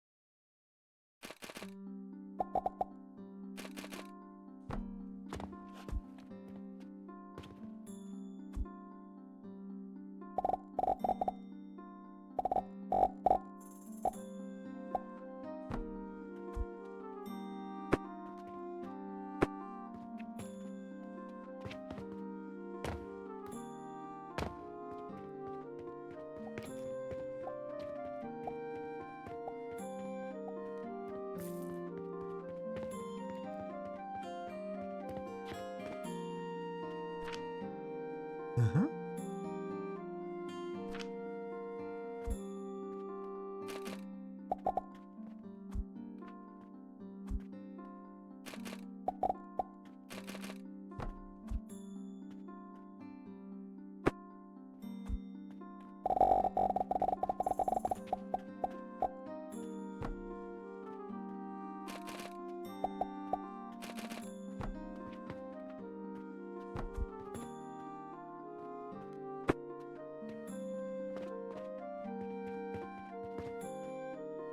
Yeah, and that leaves me with an additional channel to go and get things across if I ever need to. Possibly 2 more if I wanted to.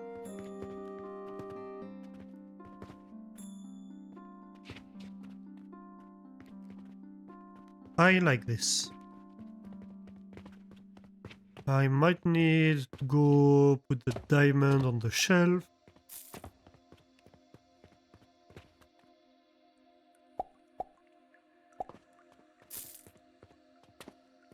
You want a diamond? Yeah, you do. Come on, give me that money.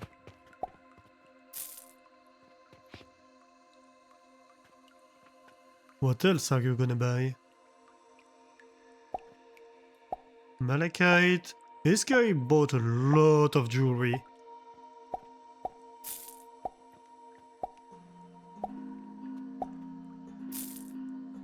He has something to get pardoned for.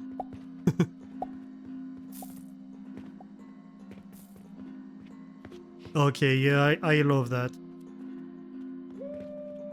Okay, this on top looks crap still, but we made a lot of progress with the building, I think. Let's look from the front. Mhm.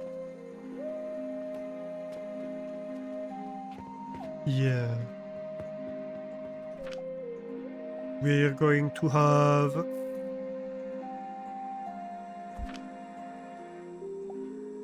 a wall over there. And then goes the next floor.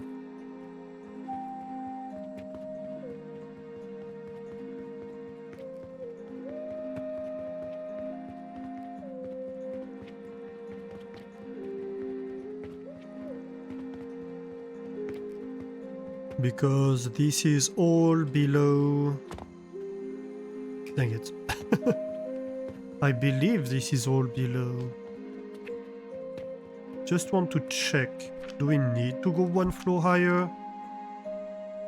Or are we okay? No, we're okay. I think.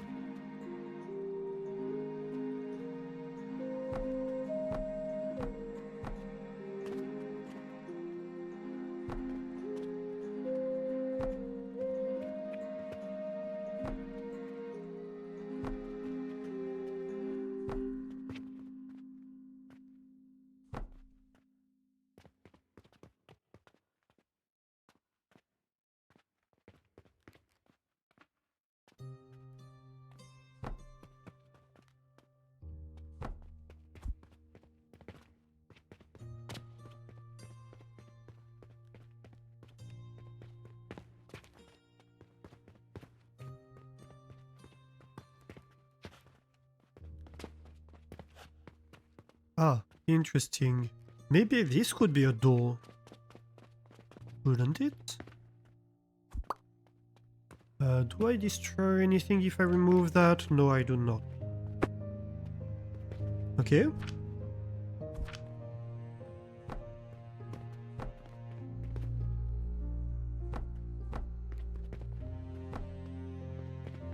Aha.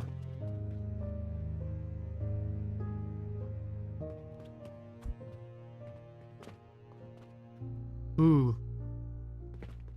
If I remove this...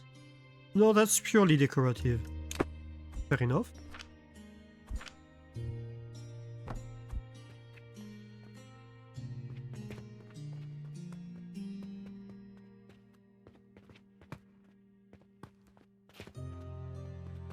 Okay, so this can be a door.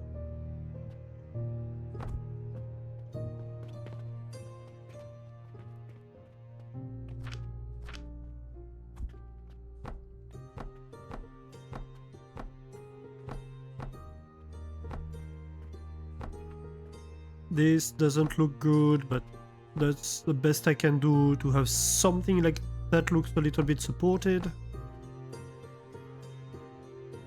Come on.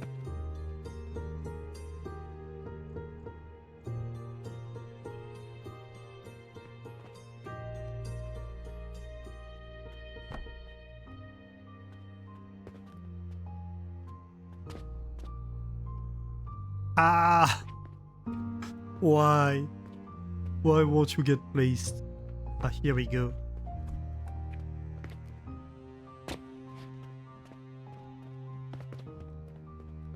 Okay, and so that's a new floor. A brand new floor.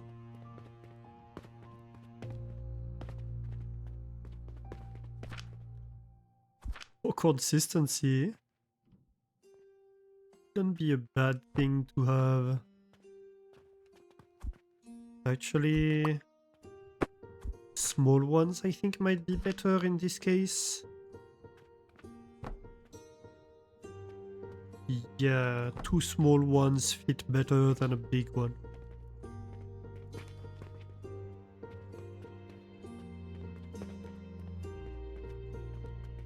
Alright. So, how about we start working on this black powder? Oh, also we have...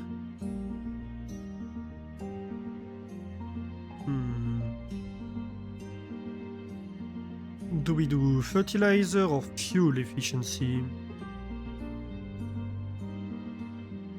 I think fuel.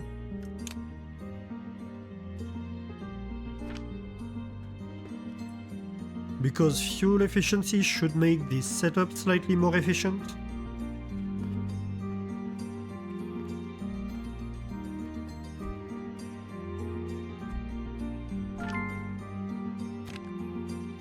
Aha!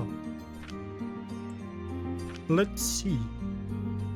What do we have here? Oh my gosh. Yeah. We have more than double the efficiency. So that's the amount of heat I produce by burning that black powder in a machine, right? So 6300 P, which is, I don't know, power maybe?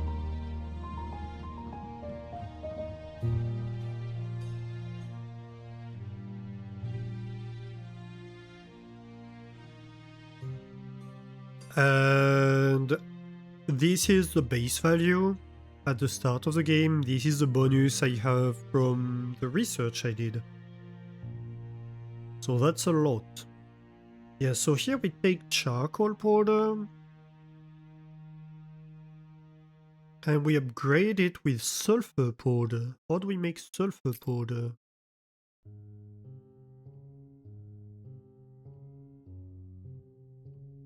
Okay. By grinding sulfur. How do we make sulfur?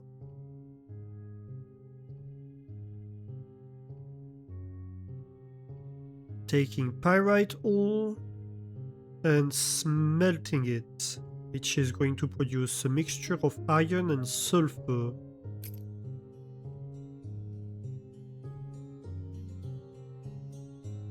Interesting. And what would we do with the iron that results from that?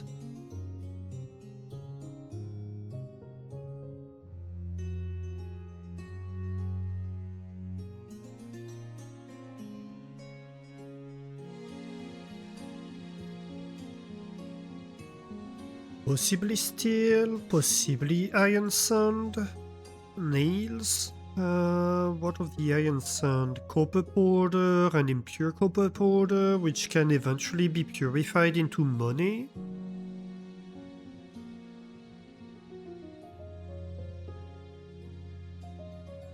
So if we need to get rid of the iron,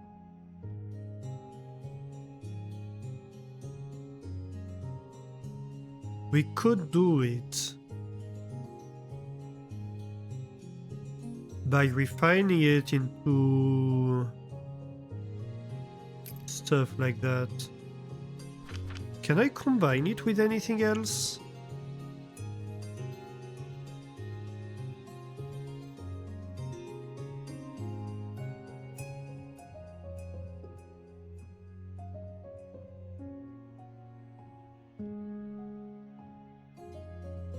Not really. Hmm? I just need to use the iron, which probably means replacing all iron and steel production things.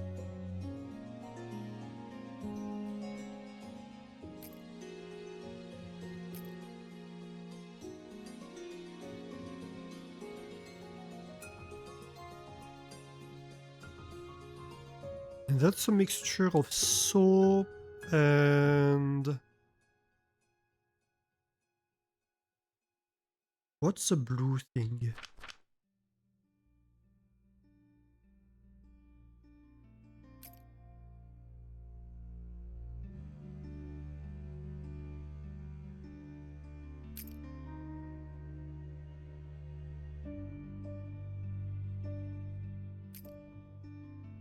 Oh, that's brine.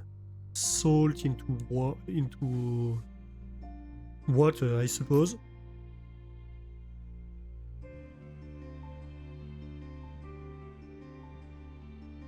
Interesting.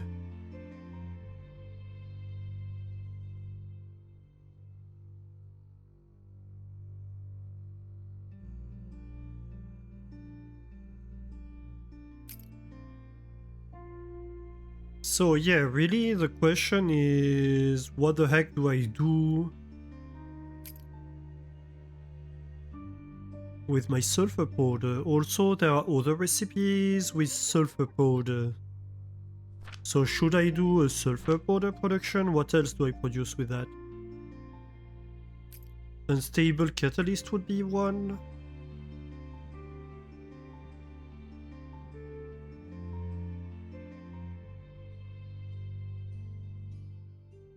I suppose the sulfuric acid.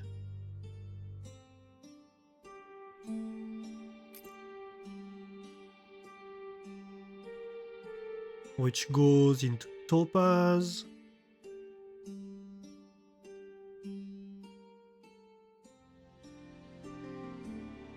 Into Venus. So we're going to need a lot of sulfuric acid, is what I'm reading. So sulfuric acid can probably be a separate thing. Well, technically we might need a lot of unstable catalysts too, because I think there are... Yeah, all the catalysts are upgrades on one another, aren't they?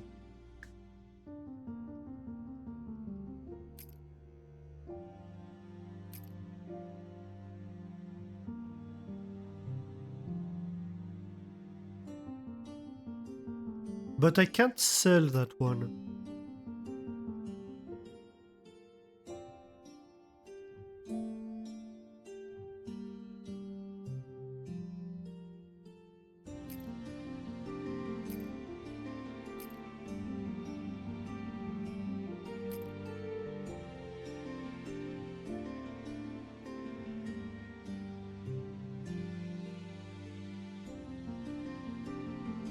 A lot of these use unstable catalysts as a base component, or sulfuric acid as a base component.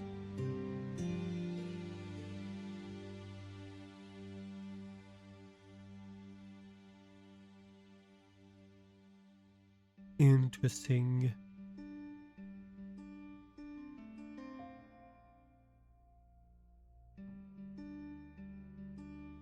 I think in these later stages we'll need to redesign a lot of stuff. Probably. We'll have to see. So I guess the question here right now is, what do I do in terms of sulfur?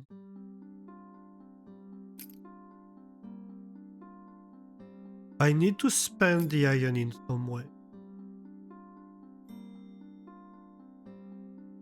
Which I could do by making like all the nails. You think upgrading the fertilizer is first? I mean, they're kind of independent. I have to do both eventually, right?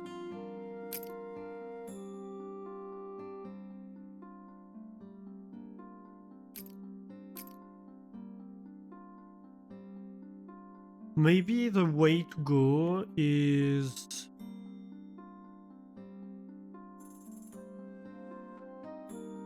to replace all my production of steel, iron, copper, bronze.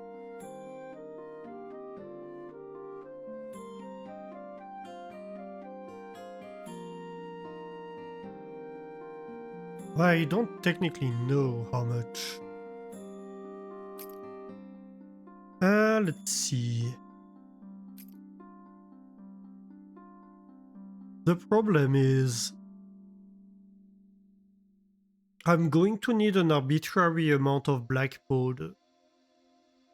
That's my problem, fundamentally. I don't know how much that's gonna be.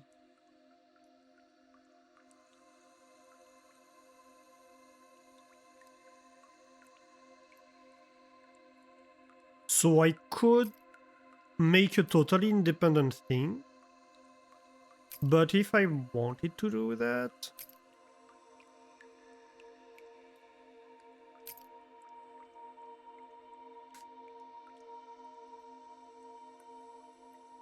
Seriously, there's no better way to do sulfur? That's annoying. I mean, there probably is cauldrons, I suppose, but other than that, I haven't played with cauldrons yet.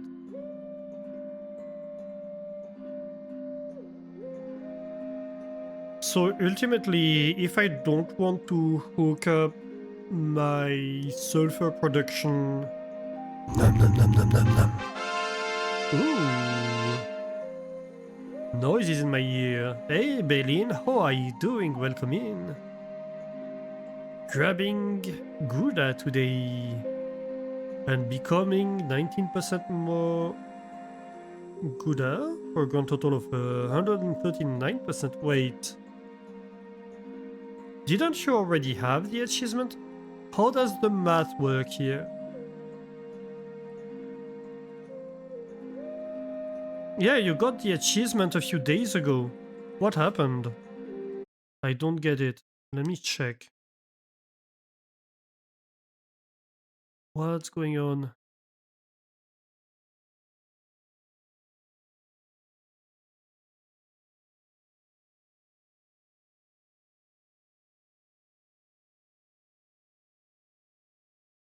Where is Gouda?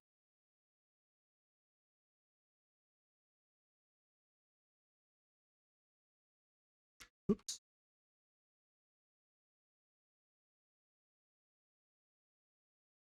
Yeah, I do see Gouda. Why?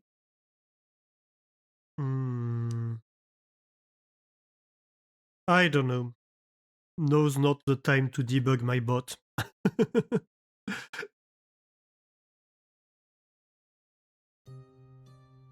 I'm not sure what happened, why it didn't keep... or why it thought you had it a second time when you already had it last time. I'm not quite sure. Maybe it didn't save for some reason. Weird. Sorry to distract from the stream, that's fine. I mean, at the end of the day, that's what I expose myself to when I do these kind of complex systems. It's nice, I think it makes the stream more interactive, more unique, but also it's prone to bugs. Because, well, I'm human. I fail sometimes. You enjoy the achievements. Yeah. Yeah, a lot of people enjoy the achievements, so I'm very proud of that.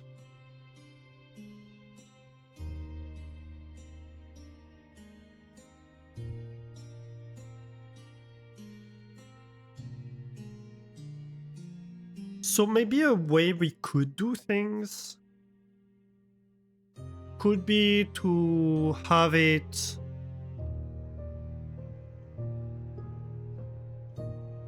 output iron. So we could have like a sulfur build that produces sulfur and iron.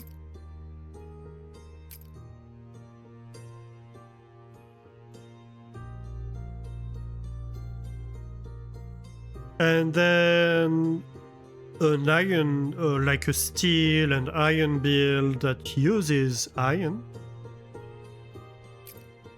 and produces iron sand with whatever's left.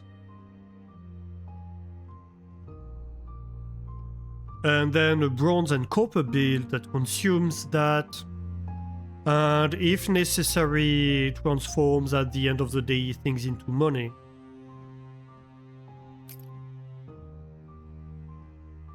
As a last resort. Right?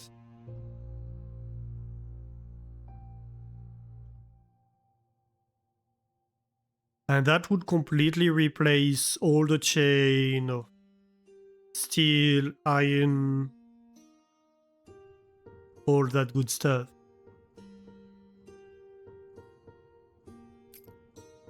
Because we have to consume the iron is the issue.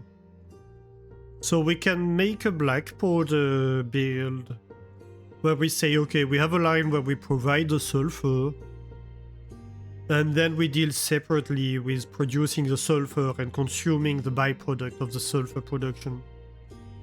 That's probably the easiest way to go about this.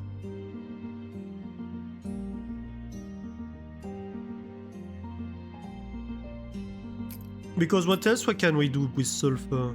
Just sulfur powder. So maybe sulfur powder is the input? Because sulfur powder is going to be used in several things.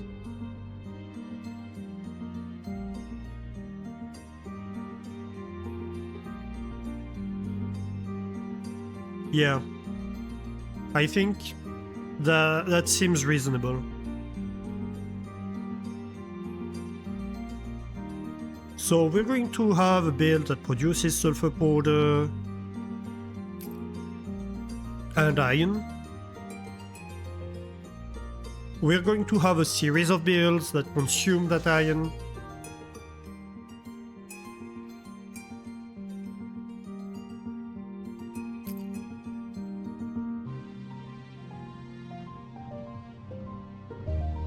Let's see, so this produces 1 iron every 6 seconds.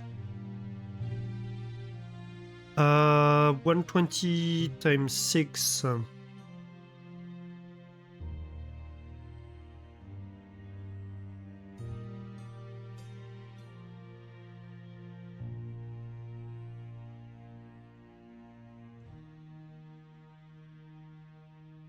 So this produces slower, right?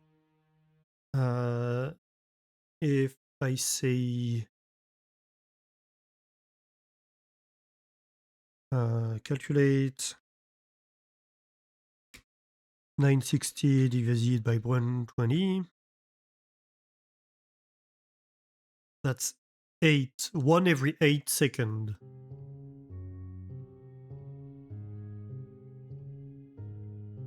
So this produces iron slower than the standard iron ore process.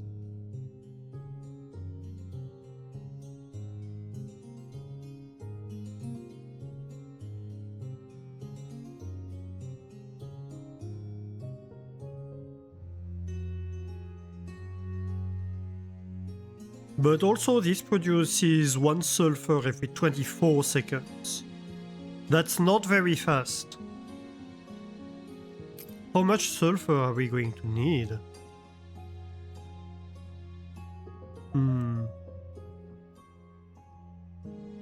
If we want one every 6 seconds per grinder...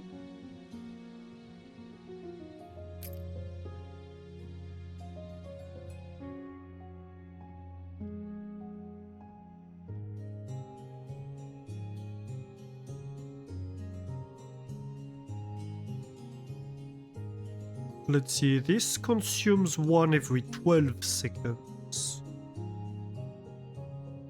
So one grinder could feed 2 of these. An advanced grinder could feed 4 of these.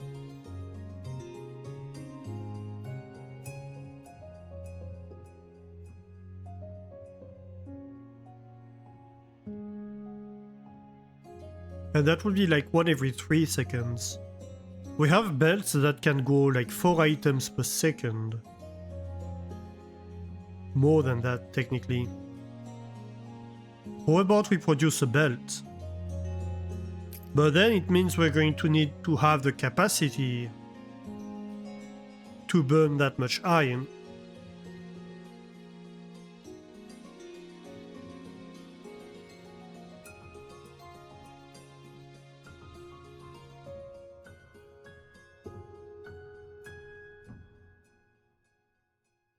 Because we produce... well... we produce sulfur 3 times slower than iron. So if we produce a belt of sulfur...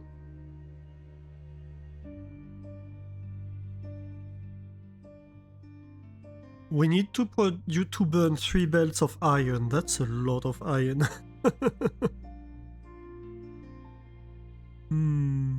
Do we really want to have to burn 12 iron per second into a host of other processes?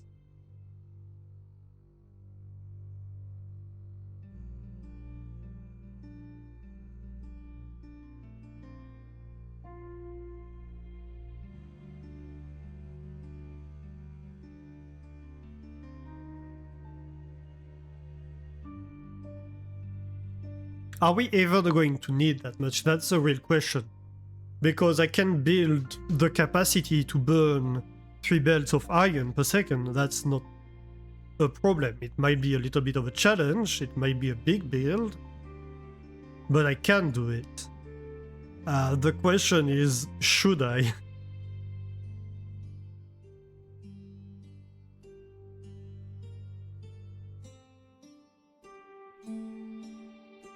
Maybe. But then again, maybe not.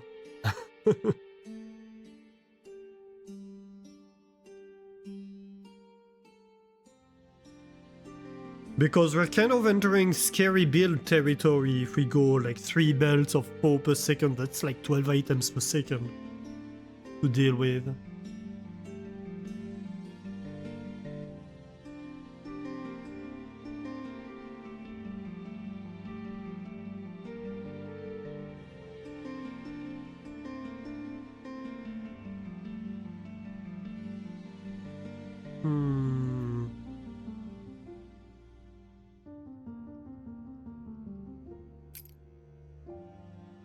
We said we're going to need a lot of sulfur powder.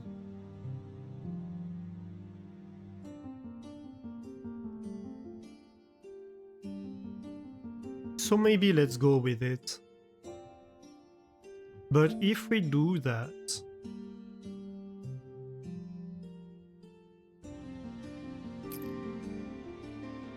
I'm tempted to leave like 2 floors open below it. So we can build whatever we need to deal with the iron below.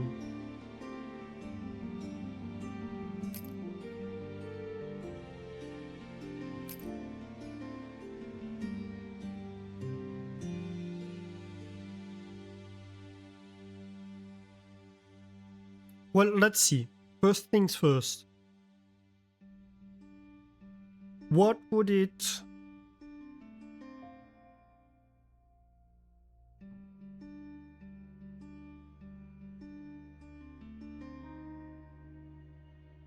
It would take 12 advanced blenders to hit 1 sulfur powder per second.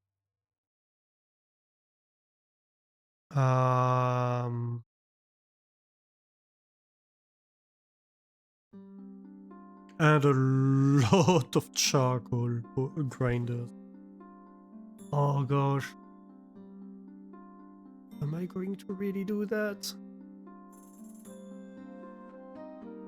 Or we set a target?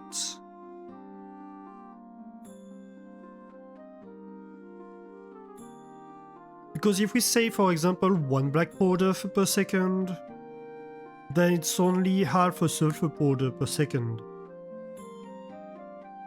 That's a lot more reasonable.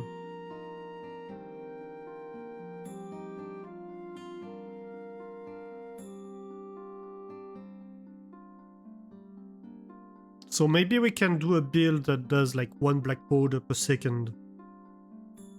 And then we see. Or at least we try to. Yeah, let's go with that. So we're going to need 6 advanced blenders.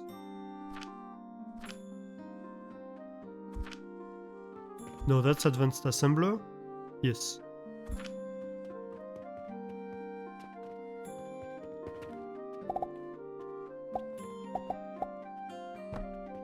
Okay. First question, can I have like lab stands on top?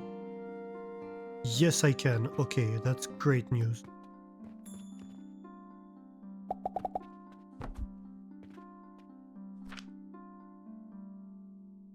So you are making black powder.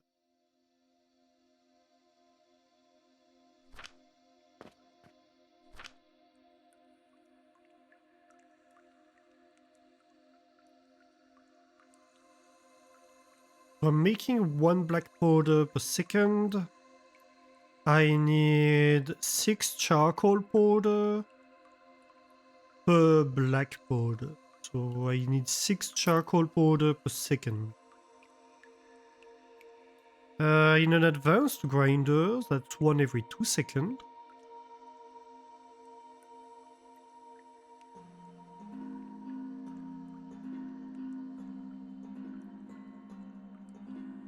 So that would be 6 advanced grinders. Well,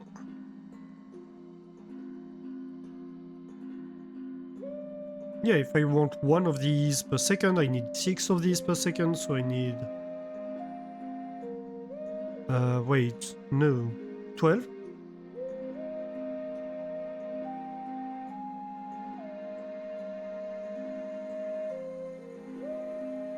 If I want 6 and it takes 2 seconds, yeah, I need 12.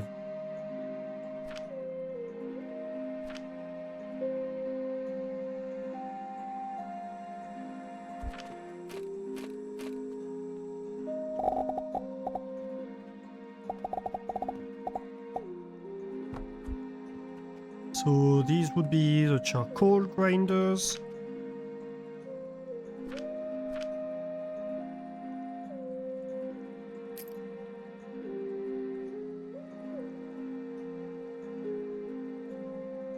And in turn, that means 24 crucibles, I think.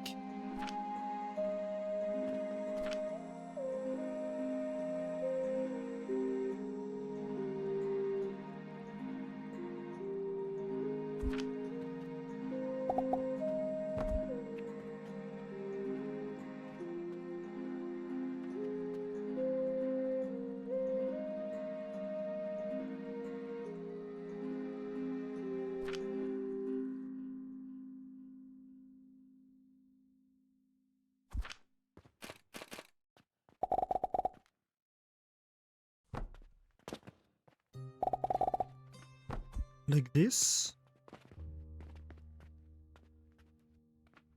That's 12. So that's 24. So technically I could have my grinders on top of that. That's an idea. And then if I need 6 planks per second, given that this produces 1 every 2 seconds, that would be 12 table saws.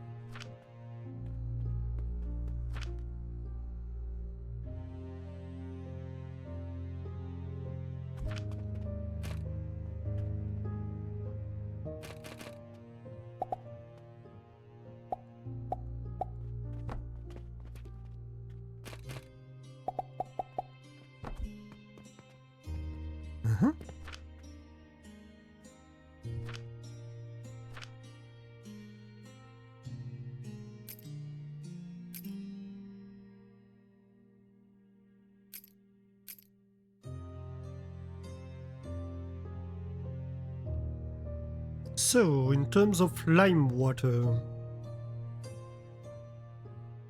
an extractor produces 10 per second.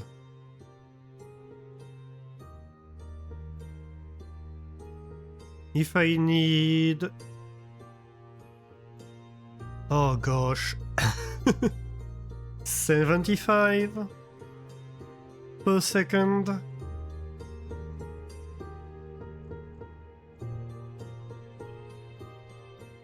That's not an even number. Why? Why would you do that to me? Do I really have to double all that stuff? I mean, I can.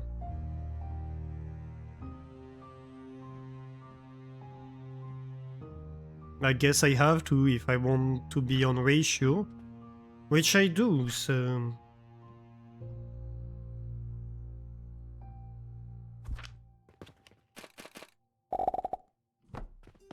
So we double everything.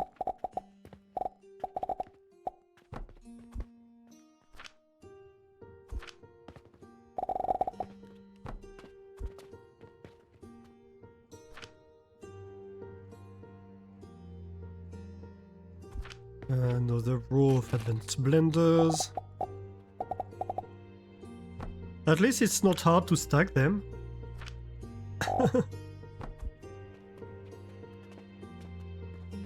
This is not the final form of, obviously, this is just what I call sketching.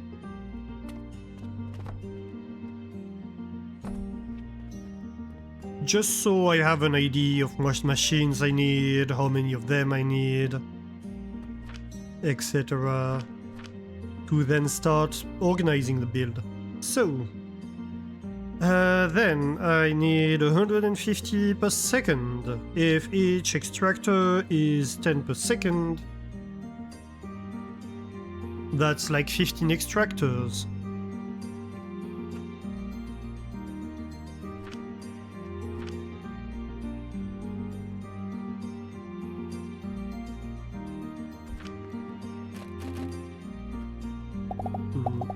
Aha, I don't have glass. Can I fit in here?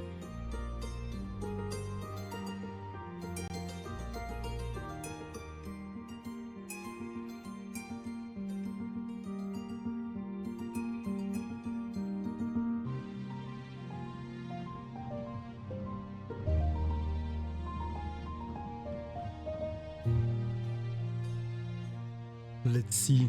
Yes, I can.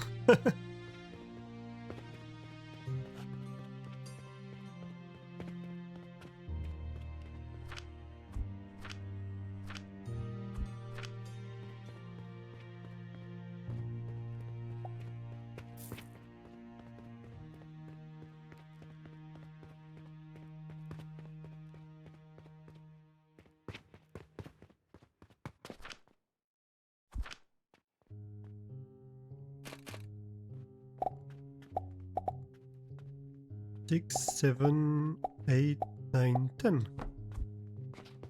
Okay, that's all the extractors I need, not the most impressive amount of machinery, but they do heavy lifting, these extractors.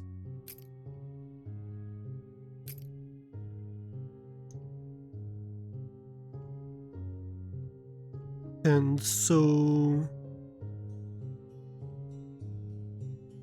each extractor needs one quicklime powder every 3 seconds.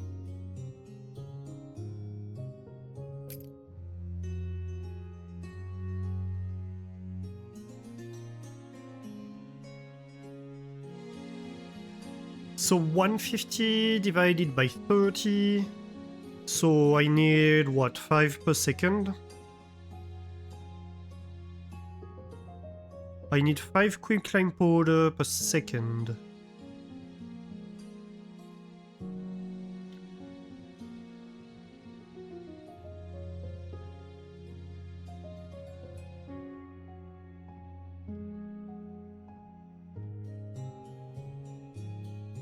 If I use normal grinders, that's... what, 45 grinders is that? And if I use advanced grinders, that's 22 and a half, so 23. Make that 24.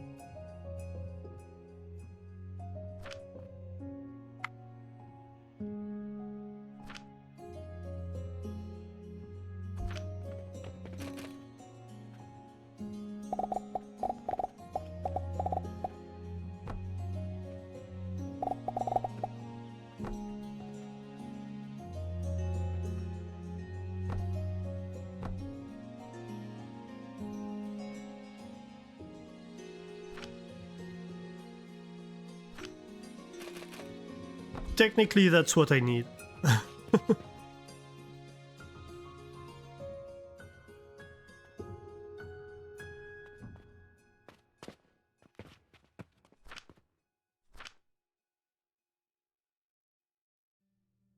Okay. And we said 5 per second of quicklime.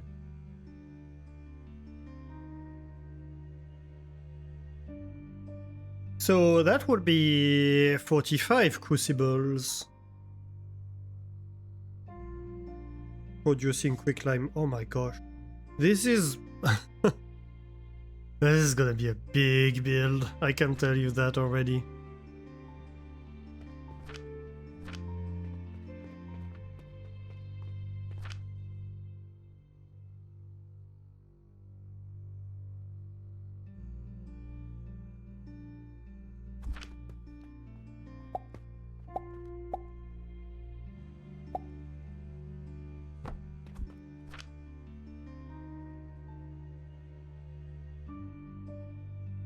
So 45 crucibles. That's 9. I think that's 5 rows of that, isn't it?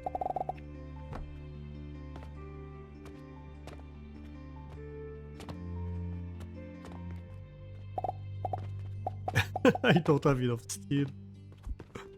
Oh gosh.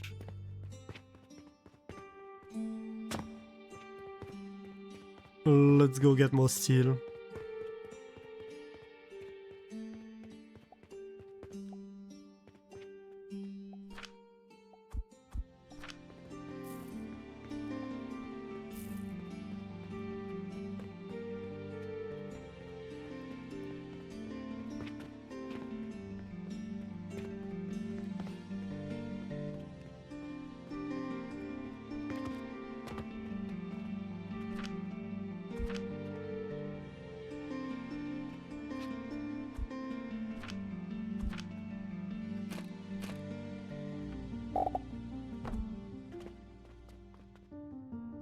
Uh-huh.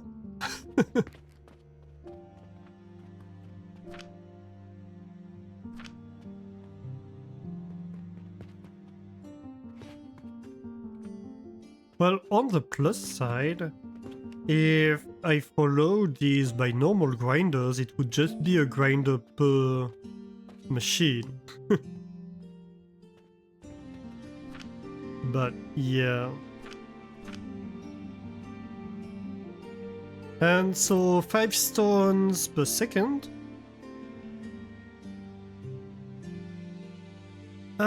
This one produces one every 3 seconds. So that's like 15 stone crushers.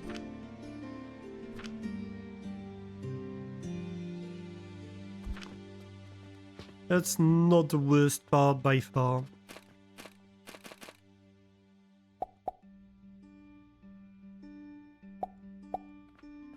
Aha, except if I place it into a wall.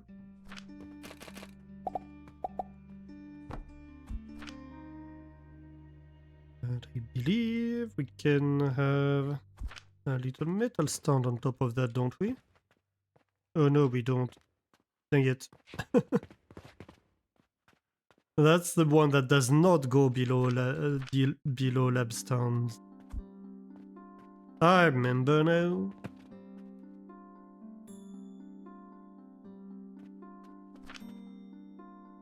Well, for now, we can just place them on the floor.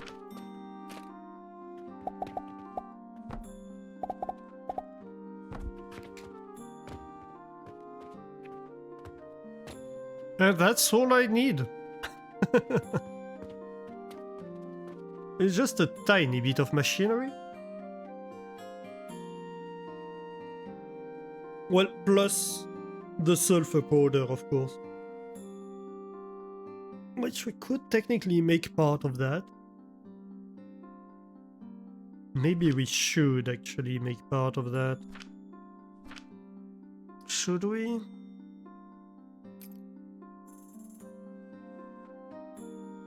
So if we do like 1 per second of these...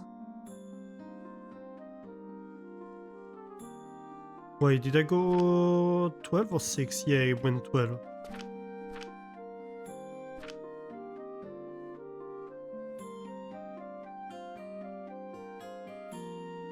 Yeah, so I go 1 cycle per second, so I need 1 sulfur powder per second. That's like 6 grinders, 3 enhanced grinders. Let's just see what it takes, right? While we are here.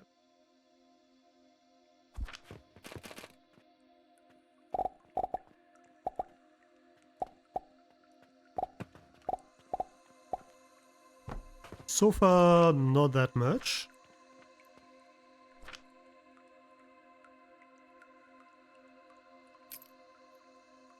The problem comes here. Because this produces, we said, 1 every 24 seconds.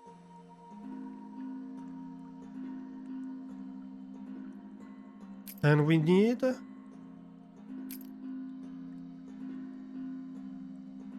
1 per second, so we need 24 smelters. Smelting pyrite ore.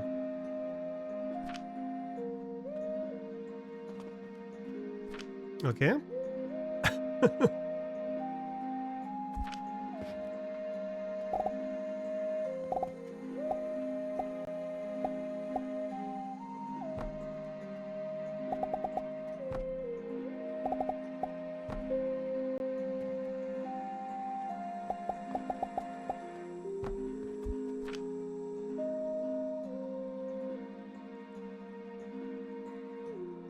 Where is my smelter?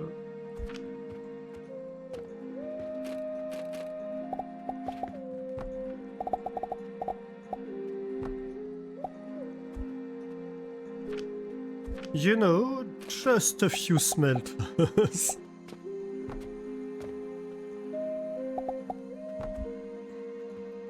I love how all of that is just to feed that. Yeah, that's a few smelters, but I think maybe it's a good idea to make it part of this deal.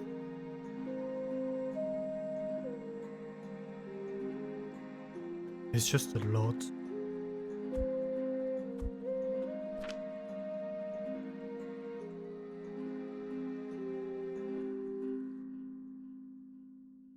that's what, 160 items every 960 seconds.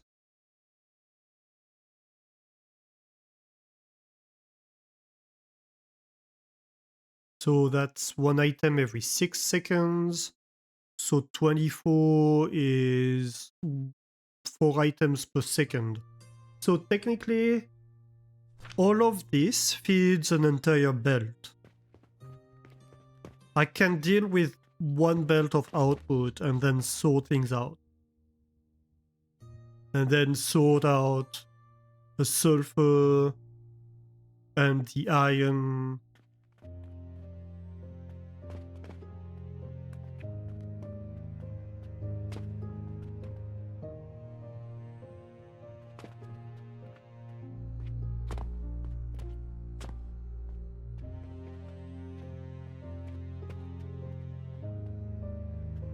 Yeah.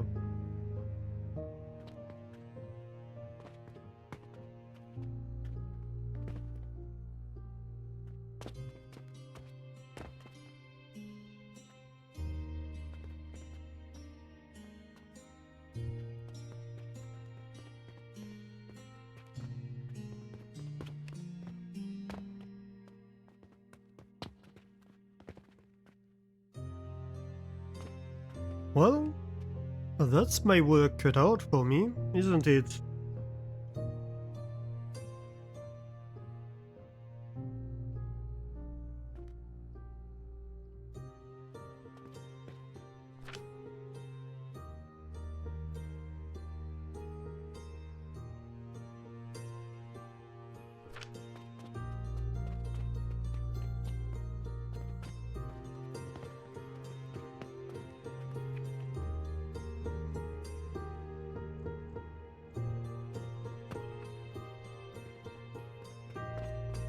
I'm kind of trying to decide, because here we have like 3 furnaces, right?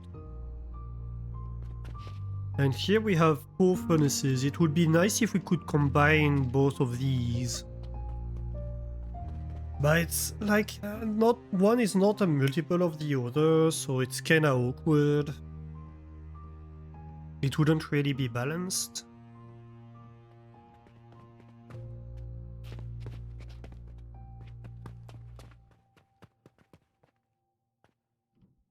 Technically, we don't have... Like, we could stack these crucibles on top of these, for example. And we'd be fine. Do we want to, though? I mean, this is gonna be a pretty tall build, no matter what, I believe. It would be nice if we could just replace the build downstairs, but I don't think that's gonna fit. I just don't. Which probably means redoing the entire fuel system or something. It's gonna be a problem. We'll have to see. First things first. We have ads coming up soon-ish, and I really need to go to the restroom. So what we're going to do right now is we're going to take a quick break. We're going to take a 5 minutes break, and we'll be back in 5 minutes. And I'm going to take this opportunity to run the ads. It's going to be 10 minutes early, but at least it's out of the way. So, hey, little gremlin. You're just in time for the ads. Perfect. Yeah, do take this time, everyone, to get a quick break yourself, get hydration, walk around a little bit, get snacks, this kind of stuff, and I'll see you in 5 minutes.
And we're back from the ads.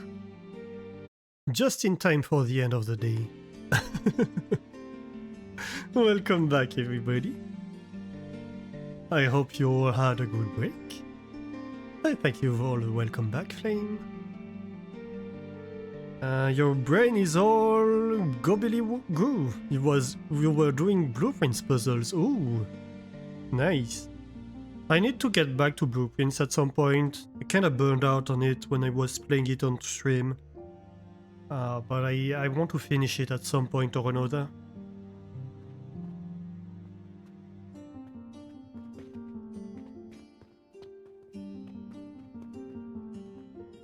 Problem is I have a little bit... I think I have problems with puzzles of blueprints. Probably because of the language. No one will ever finish blueprints. I mean...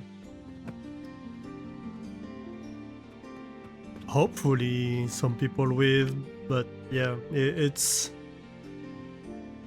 a lot.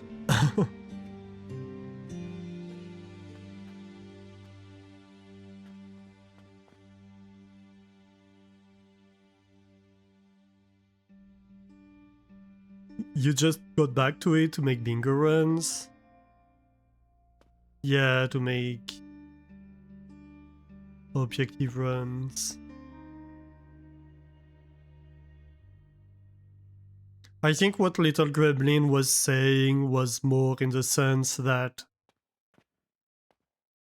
there's just so much going on. Like, even when you've finished it,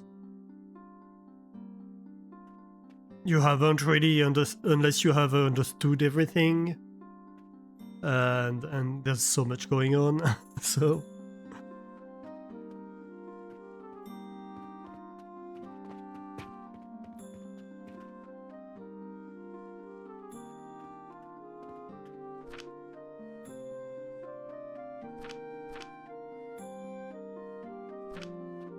okay, so how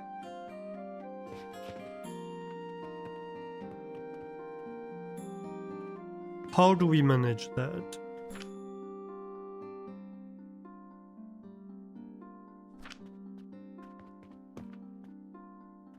I mean,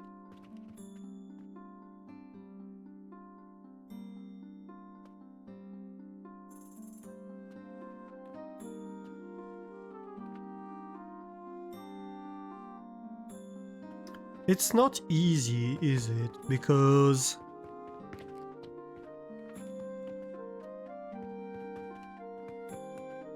like we could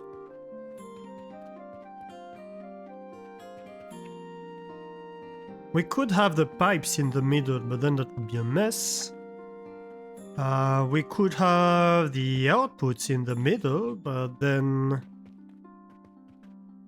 we need pipes on both sides, plus the other things. If we do a mirrored build.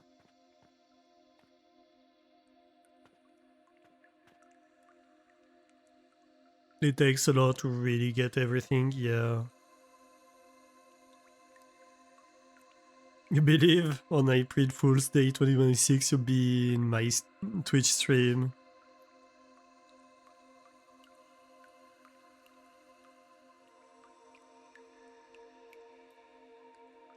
And a lady named Not Mary will come in, ask if you saw blueprints for true running. Yeah, it's very intricate.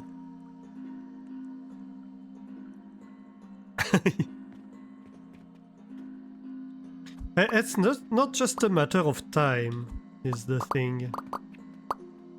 It's also a matter of...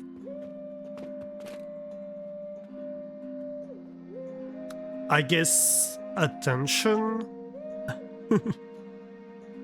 is possibly the best way I could put it.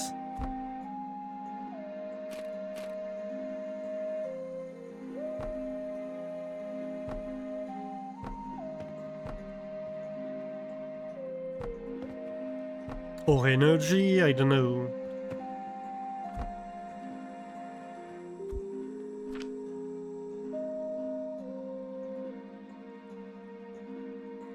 It's like for me, I like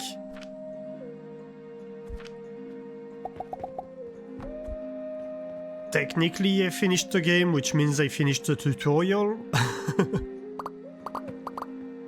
I went a little bit further, but at some point it was just too much.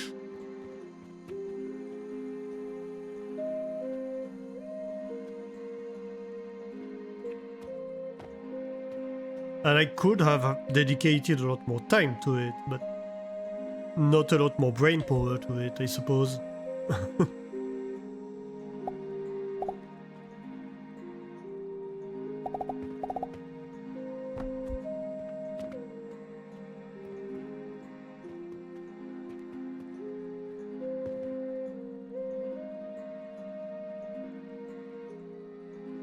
Okay, so how do I do that?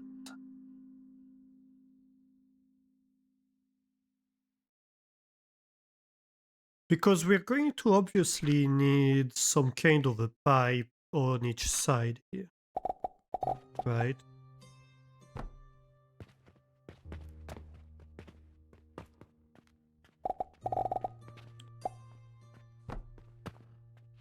Which is going to block some things. We could have elevators behind. Could work.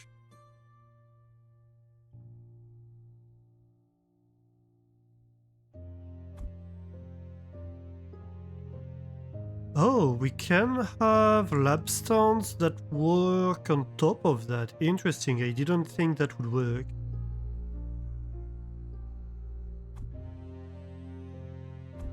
Okay, yes, so we could do that.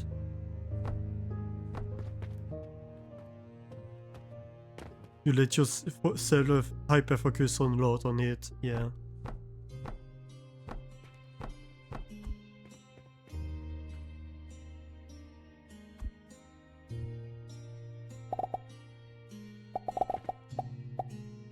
I guess there's also a question of how you organize yourself. Like a big reason why I had trouble continuing with the game is I had a hard time keeping track of the information. There was just so much going on. I had a really hard time keeping track of the different puzzles, the different clues, all the stuff I had noticed, and working with them. So, I don't know.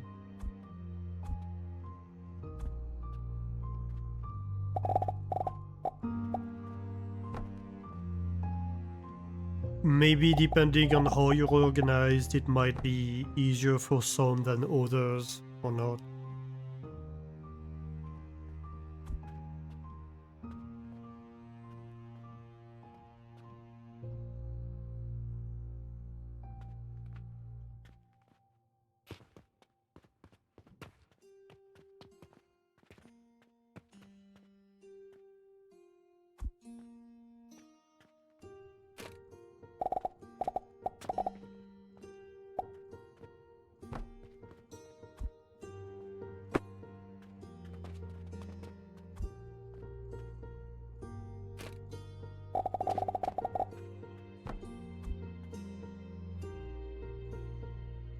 This game requires a journal and like 1,000 screenshots. Yeah, but like at some point, like I have a folder where I have a lot of screenshots, right? But first of all, I didn't do that from the beginning, so there's a lot of stuff where I didn't have the screenshots. And after a while, you have a folder with like hundreds of screenshots. It's super hard to go and search for anything. And because a lot of the text and information is in image form rather than in text form, it's not searchable either. So that's one thing I really wish I would have done, would have been to use Obsidian from the very start. It would have made my life a lot easier once it came to keeping track of information and writing stuff down, etc. And when I started seeing the necessity of it, it was kind of too late at that point.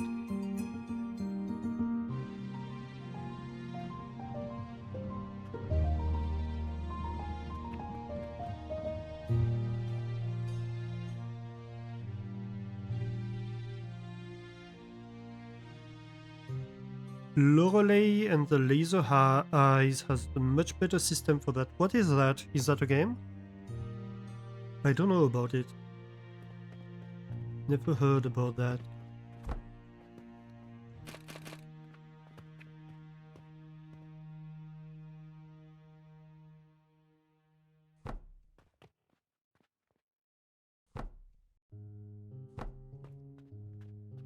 Maybe I go with 8Y? Well, with 8 furnaces?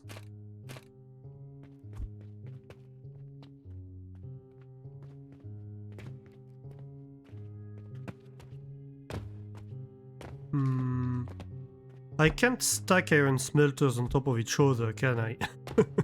That would have made my life a lot easier. So many iron smelters.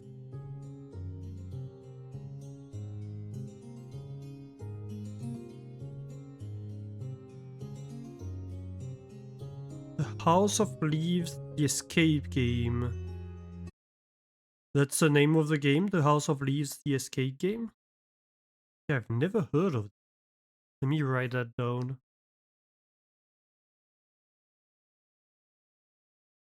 Creepy manor and puzzles everywhere. Interesting.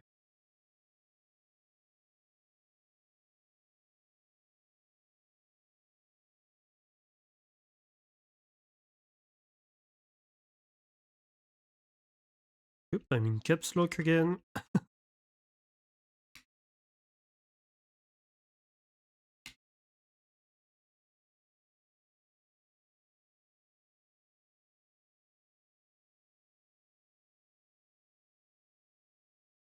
Right, and that's written down.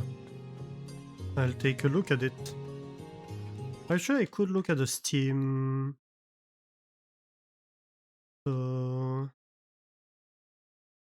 Steam page, maybe.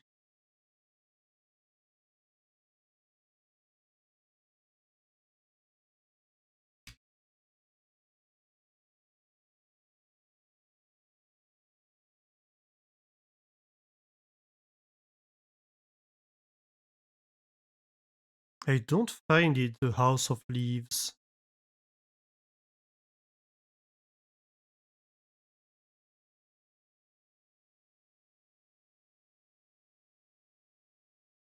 Okay, so the game is Lorelei and the Laser Eyes. That's the name of the game. Okay. So what's this about House of Leaves?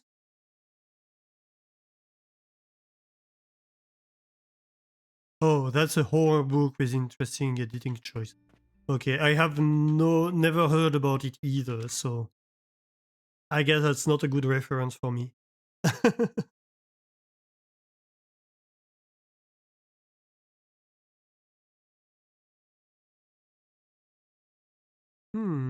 I see.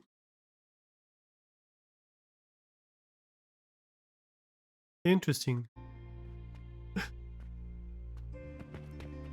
No, don't be sorry, that's fine. It's just not a reference that works for me because I have no idea what this is.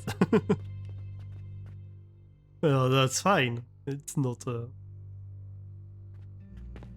problem.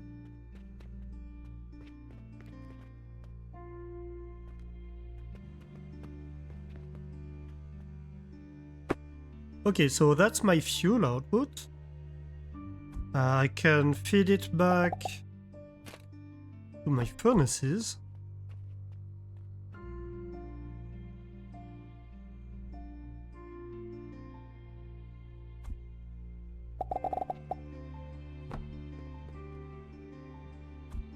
I don't like the aesthetics of the wooden blocks.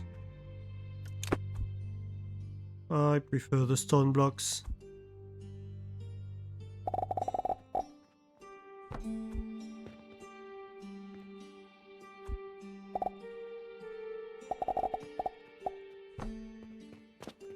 Possibly...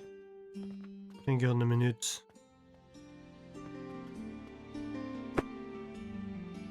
No, because that's my output. Well, if I went the other way...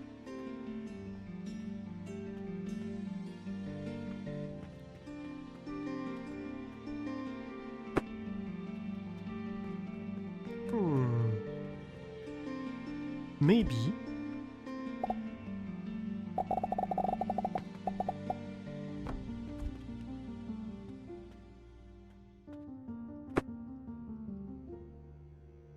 Because then I can do that.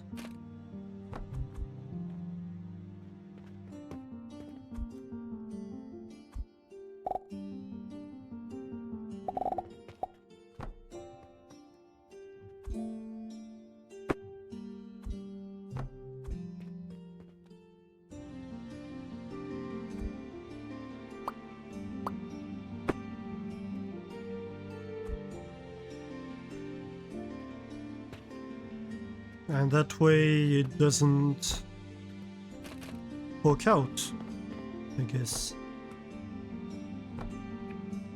We are tomorrow warning. Yeah, I noticed that. We were tomorrow when we went on break. So I did notice.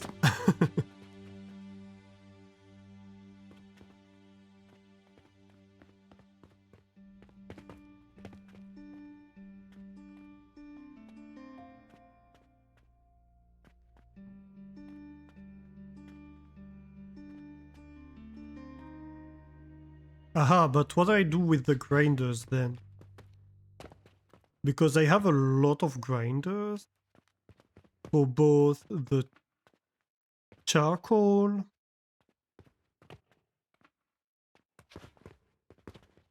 and the limestone.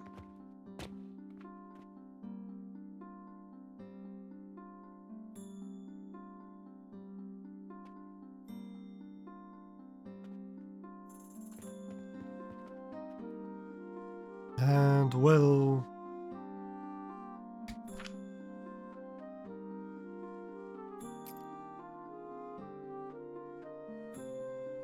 How much charcoal am I producing, well, consuming per second?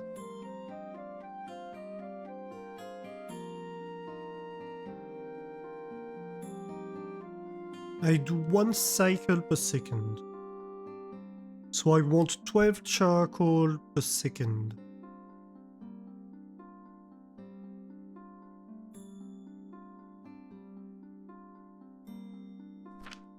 Though I guess... Oh no, that's not true. My elevators are kind of right against the exit.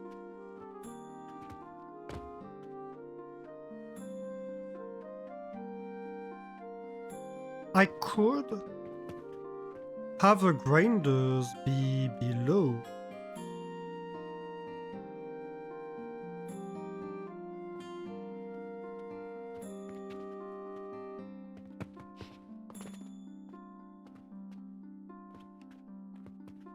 I could have the grinders be below the blenders, technically.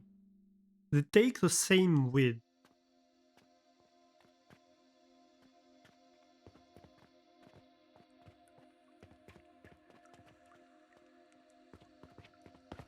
We have 1, 2, 3, 4, 5, 6, 7, 8, 9, 10, 11, 12. So we have basically 2 enhanced grinders per blender. Is that correct? That seems not that many. For 12 charcoal per second. Well, I suppose it's still 24 grinders. In total, that's 12 in total, not 12 per machine. That would be a lot more.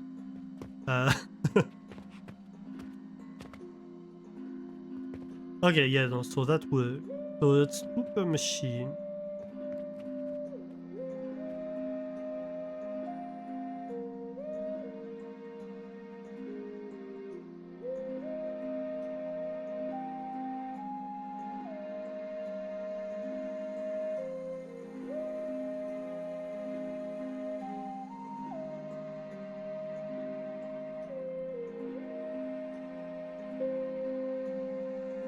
Because 12 items per second is 3 belts, right?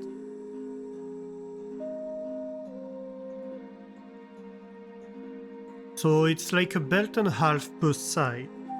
I can't really get away with just 1 belt per side or 1 belt total, whatever I do.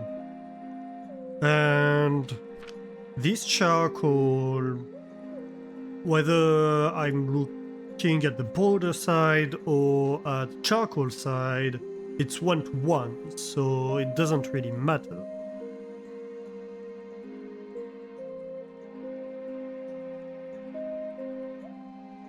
At the end of the day, I need to fit 3 belts on one side and 3 belts on the other side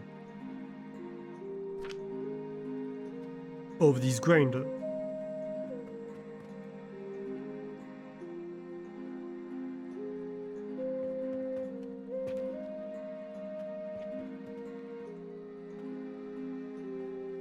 Unless I go more individual, by making the build a little bit wider, that's a possibility.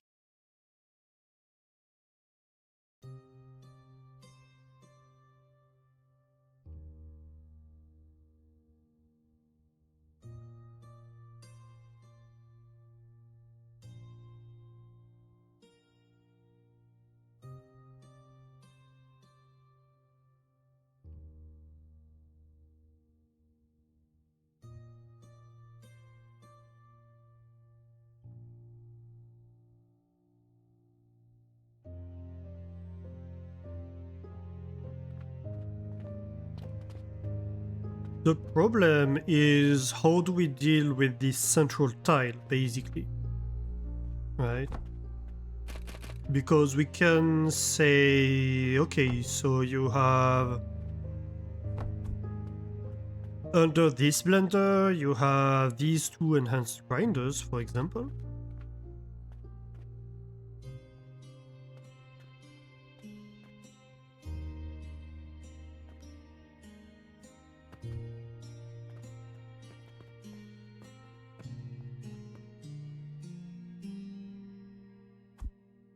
Nope, not a box.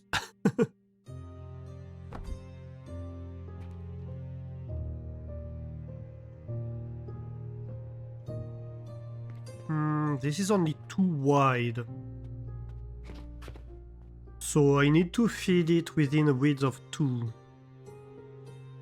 How do I do that? Well, I can have a belt that comes from here.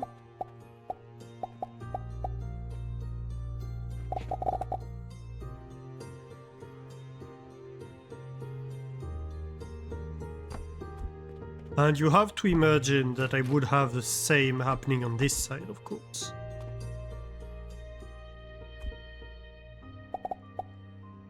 So they could merge here. But then how do I feed the top? I could split. I could have a splitter.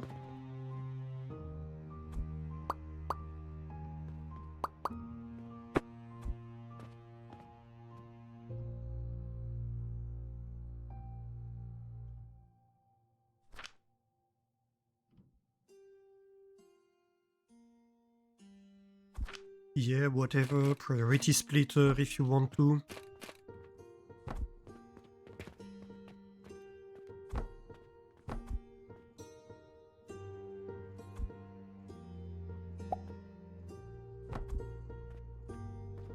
Okay, so that feeds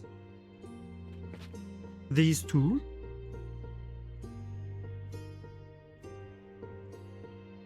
And then I need to merge the outputs. Trouble is, ideally,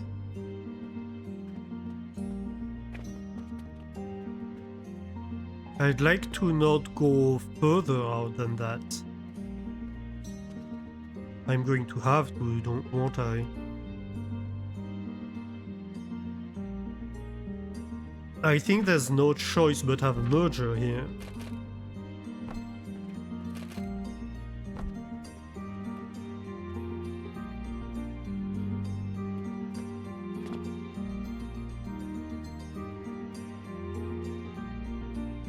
Hey, Mortus.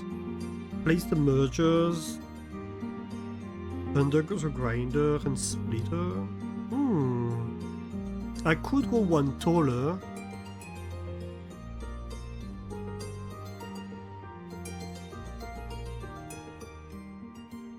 Well,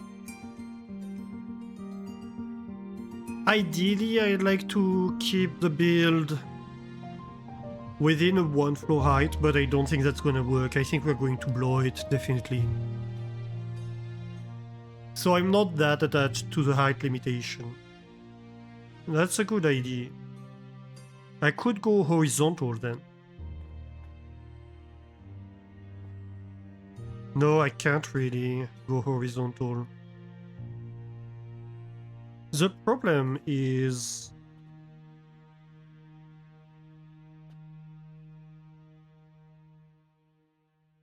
with this configuration, I can't even connect to the merger if I put it under, can I? The whole point of the merger is that it has these two inputs that can connect to these two grinders. I'm making a build that's going to be making black powder. Currently, we have calculated things to do like 1 cycle per second. So it's going to be a build with 12 advanced blenders. So I started mocking that up here. That's kind of what we have for now for the build, where we're going to have the blenders there. And that's my output, so it's going to feed its own furnaces. And so this would be the charcoal grinders. Are you going to bed? Have a great night, Esyabu. Thank you for being here.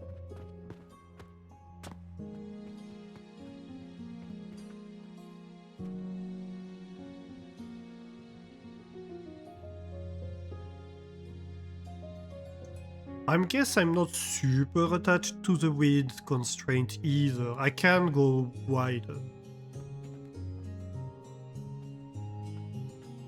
This is a possibility. I could have that.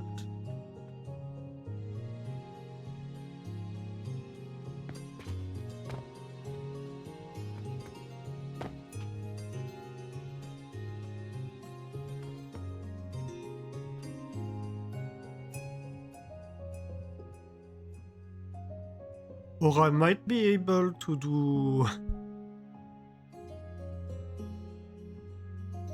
something more compact with 4 grinders even. No, not really. How many input belts of charcoal?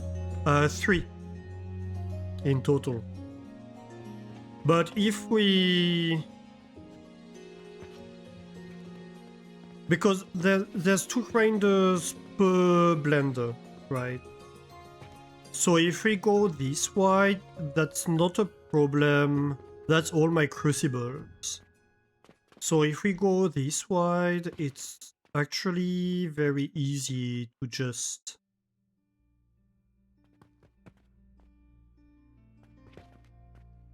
merge 2 and send them down or whatever.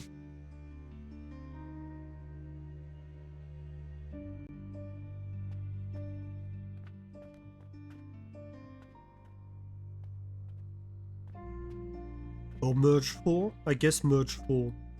But yeah.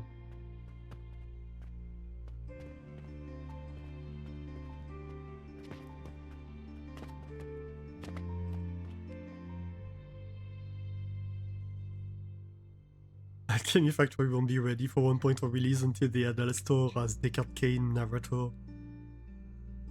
stay a while and listen. How to Alchemy Factory.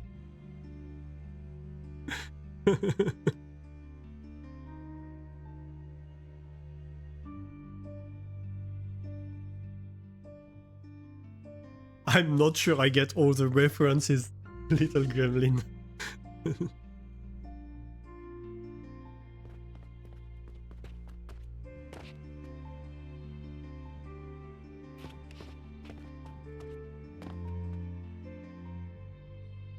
I've never played with cold runs, and yeah, I don't plan to use cold run for that build.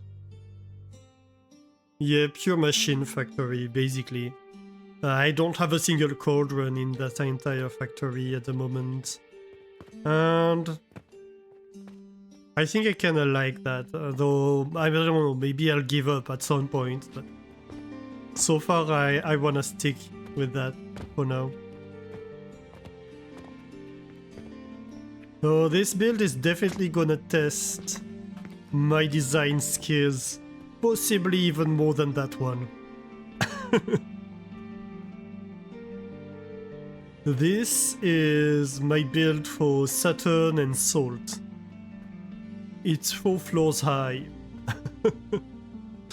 So, yeah.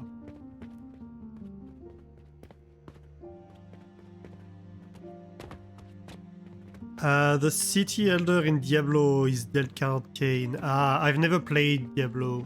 I mean, I have played a little bit of Diablo 1, but really, like, just a little bit. That's the only Diablo I've played. Not very much into that series, so that would explain why I don't get the reference.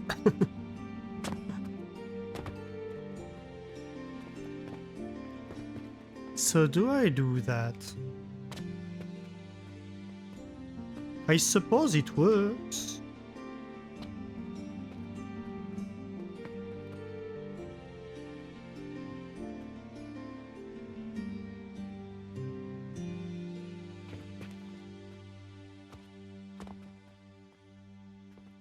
Or is there a way... I don't think there's a way to make it with like 2 side by side like that. Horizontal, because then whether I come from the top or the bottom, how do I feed them? It makes the output problem a lot easier. Well, maybe. Hang on a minute.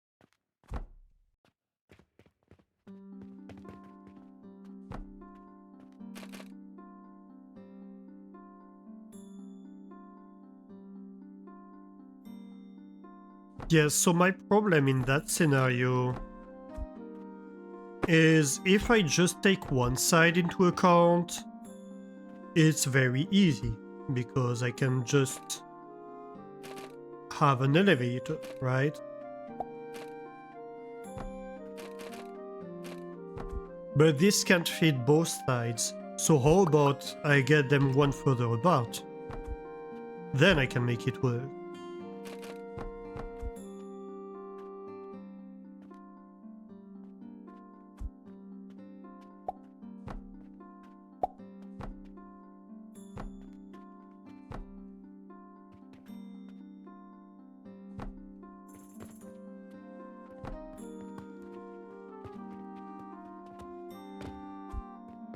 Is this any worse than the other one? Probably not. It might be more compact even. It is asymmetrical, but, I mean...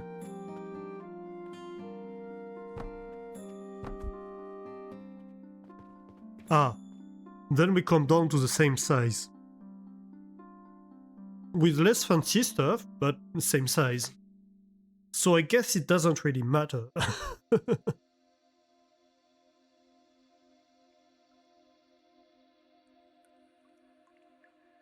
Have I heard the narrator of Darkest Dungeon?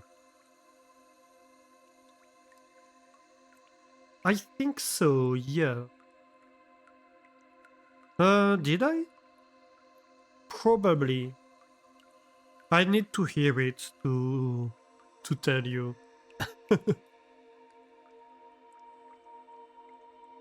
But I think probably, yeah.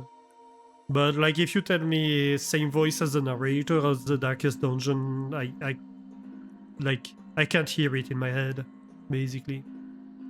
It doesn't really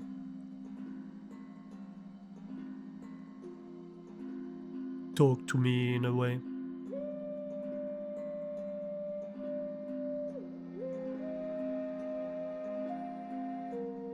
Input belts below the grinders.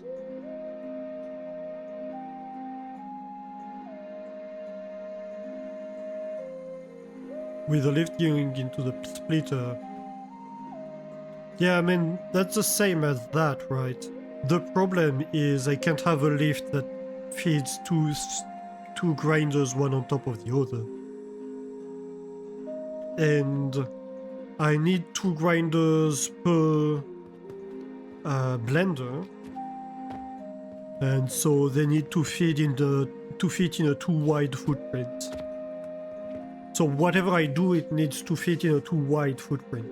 That's my problem here, fundamentally.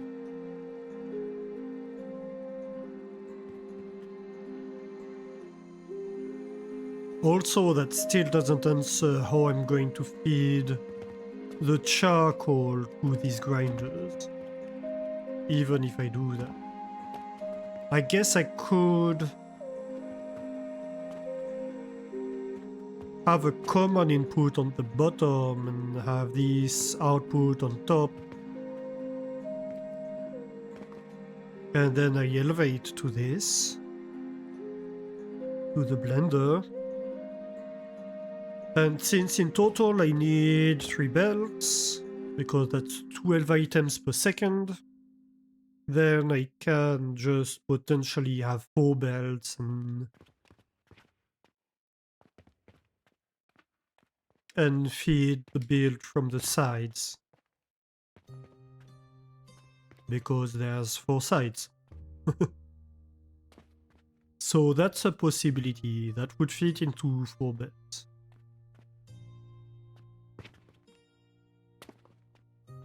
So technically my build would be what? The reverse of that.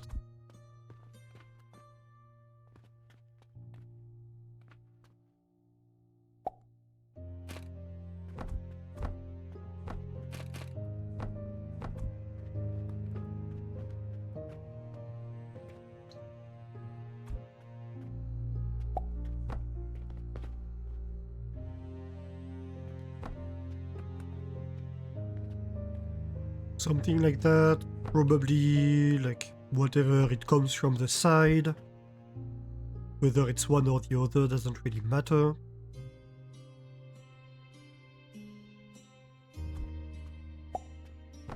Technically this just needs to be blocks.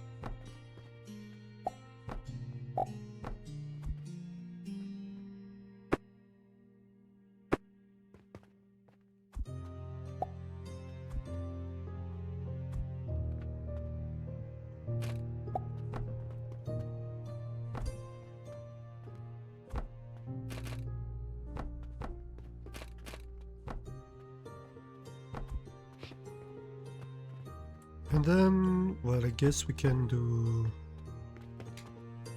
something like this.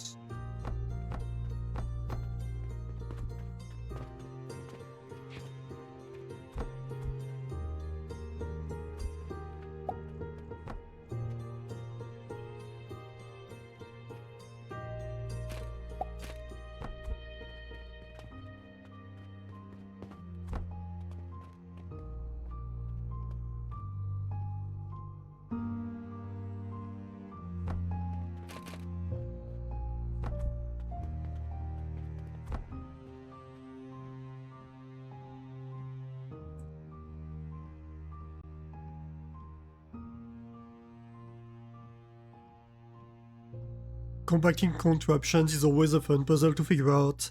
Yeah. Yeah, so that's why I'm not very fast at the game, because I'm trying to go for compact builds in general. And well, it does have its challenges. But that's how you end up with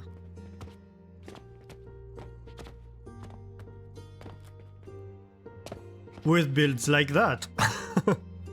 That's actually very compact. There's very little space that's actually not used in these builds.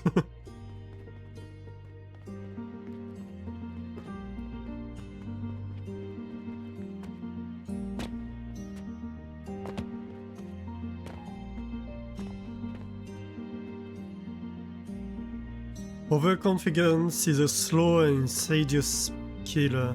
Yeah, okay, yeah. I think I... Okay, I think I hear it. Yeah. No, that rings a bell.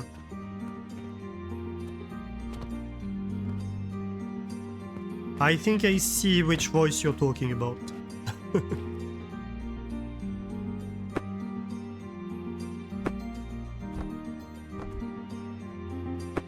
Technically, we could do that.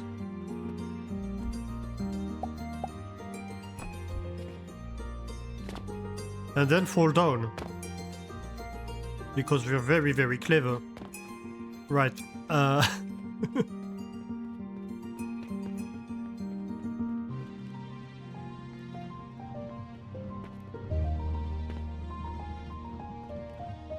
Oh, before...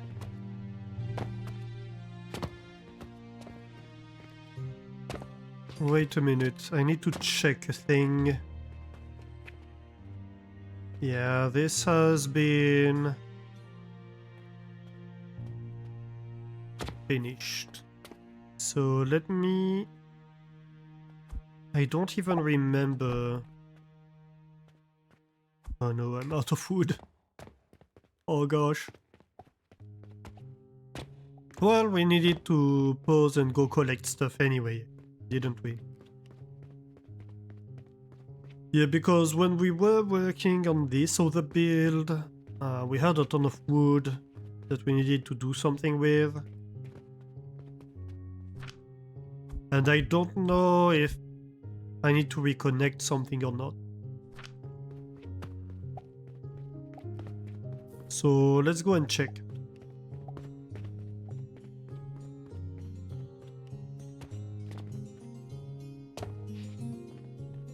So this cannon over there was belting stuff from a box, well, these two cannons technically inside here. And so we just need to go and check whatever's going on here.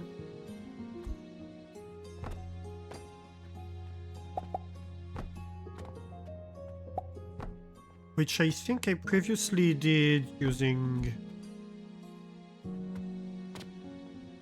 pipes, possibly for a good reason, because it's very far. But it's okay, we can do a ton of boxes. As long as we don't fall down. But since I'm a god at parkour, we'll be fine. Right? Famous last words. And all that. Right, so... this is good. And no, we need...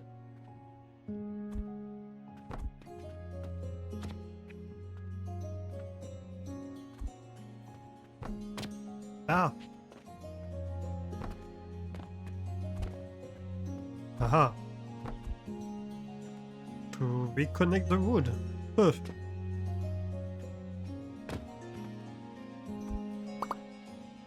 I knew I had to reconnect something.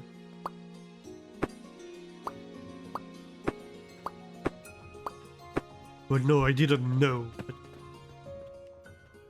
I had an inkling.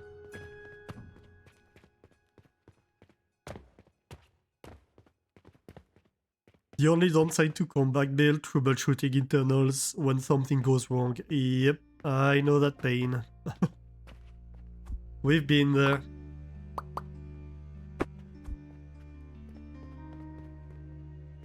So the current fertilizer build that we're using is a build I initially called the Monstrosity. It's by far not the most monstrous build we have made to date.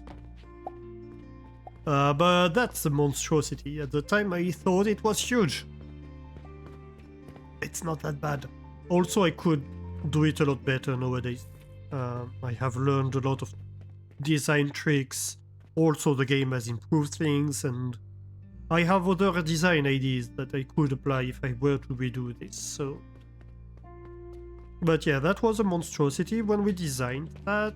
You see it's fairly modular, there are like fuel parts to the build, then there's a like sewing module, then there's fertilizer and stuff like that.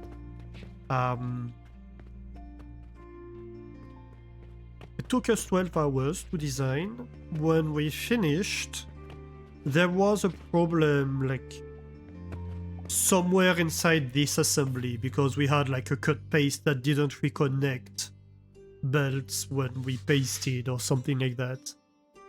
It took me an hour to find it and to be able to access it without destroying half of the build. So yeah, definitely gotta be very careful with what's going on inside the build.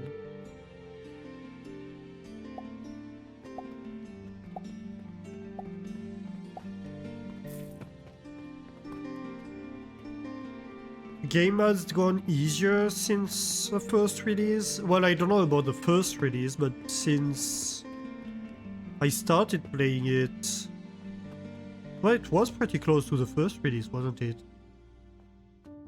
I wouldn't say it has really gone easier. It has given us more tools to work with. I'd say it has gotten less frustrating, because there are a lot of stuff that makes sense to do, that are now possible to do, that were not initially possible to do. And for me, it was more of an issue with the game, rather than a design, like a difficulty things. The difficulty in the game is to actually figure out what should go where and how you make them talk to each other. But I suppose you're talking about stuff like the adjustable beams, this kind of stuff.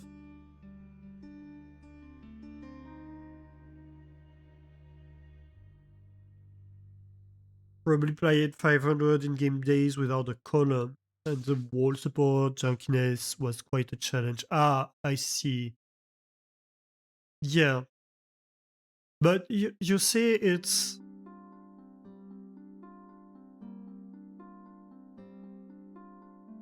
I mean, it's easier to play the game, but I wouldn't say that the game has gotten easier, because it's not intended difficulty. It's not something that was supposed to be hard with the game, it's just that the game was lacking features that made it unnecessarily hard to play, right? For me, like, the game difficulty should be legitimate difficulty, in a sense.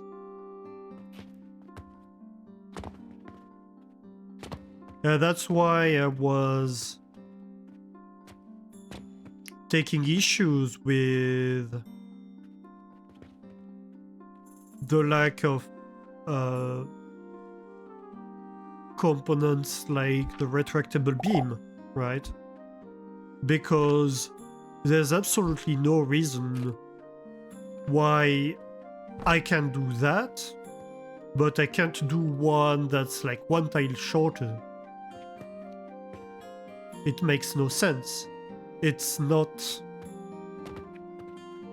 something that's difficult, it's just a shortcoming of the game for me.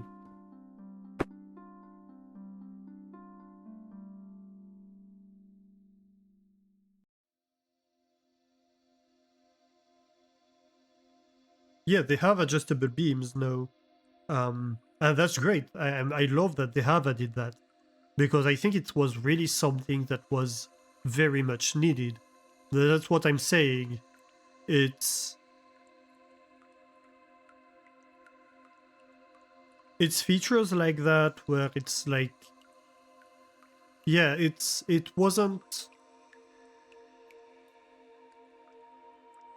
not something that should be difficult in my opinion. And so that's great that they changed it to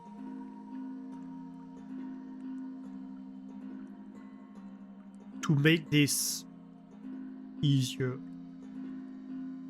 It's not what I would call easy mode. It's what I would call refining the design and finding features that it's lacking and that are making the game unnecessarily grindy, right? Quality of life, yeah. Yeah, basically quality of life.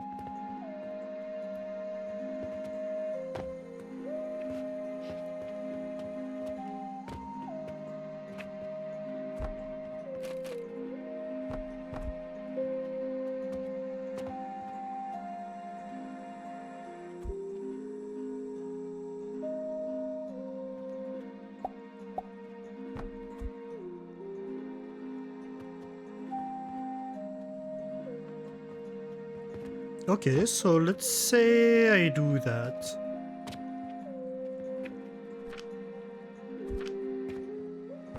Of course, we can have this on top.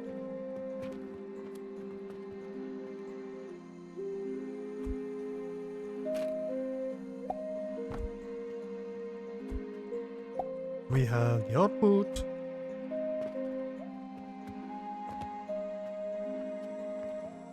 So all of this is good.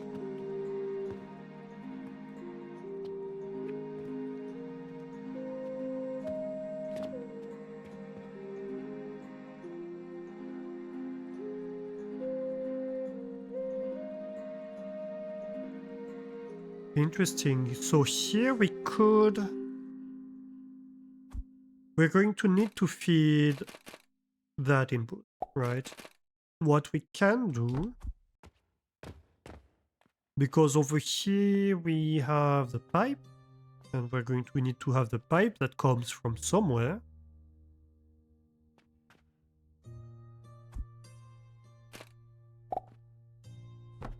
So we can have lap stands, and then we have space to deal with the feeding of this. And that's going to be...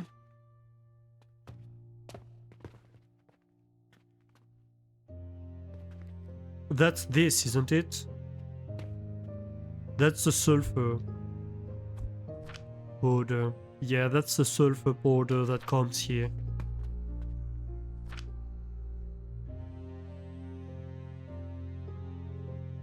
Right, and we have... one every... well, 1 per second, really.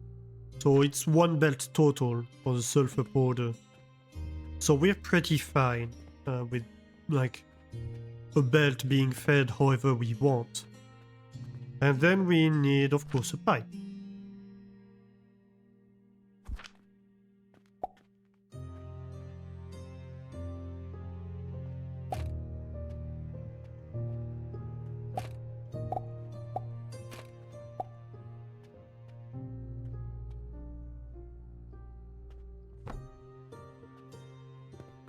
And so we can have something like this. Hello, game.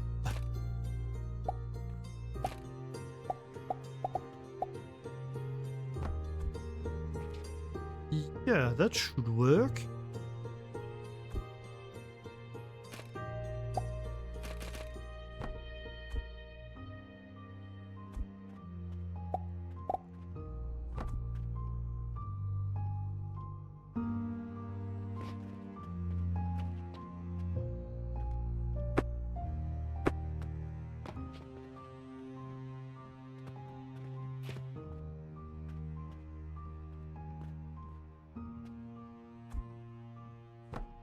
technically we're going to want a lab stand here, even though we don't necessarily need it. Just because we can't have one lab stand that's 3 high.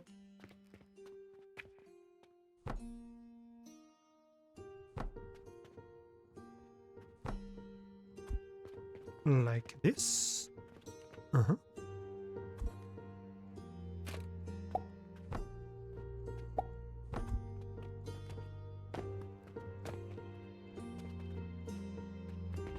That's pretty much it, isn't it? And then on top we have the furnaces. Yeah. So it's 4 tiles wider than what I had initially. It's a little bit wider than what I usually prefer to have. But that's okay. Also, it's at the bottom, it doesn't have to be wide all the way, technically.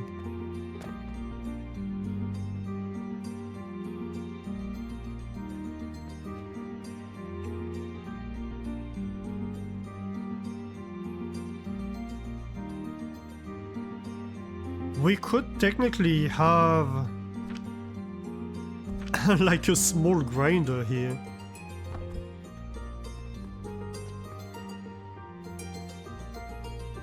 It would be working like 50% of the time. And then we don't need these 3 enhanced grinders. Yes, I think I like that actually. I think I like that option.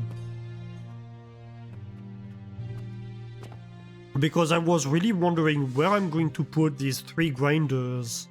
Somewhere in... Yes, I mean... I'm bound to be able to put them somewhere in this big build, but... Like, do I do an entire floor for them? What do I do?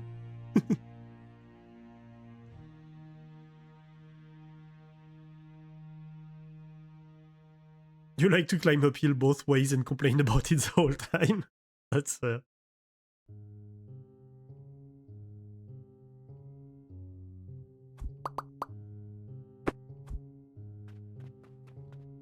I mean, I'm... It's not criticizing the game, right? I love the game. It's great.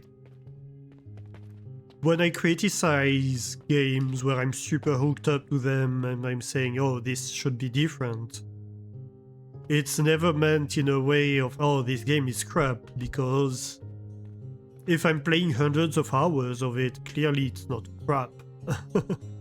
Or at least I like it quite a lot.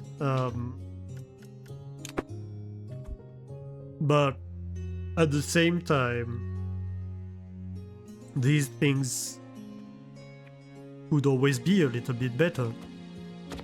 So these criticisms are more meant as, hey, that's an area where I think it could improve.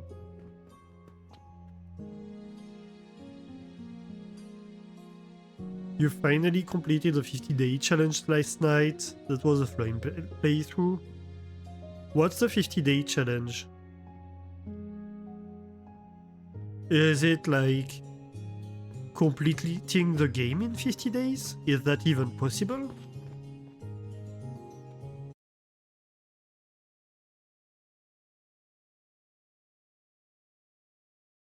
Craft a soul by day 50?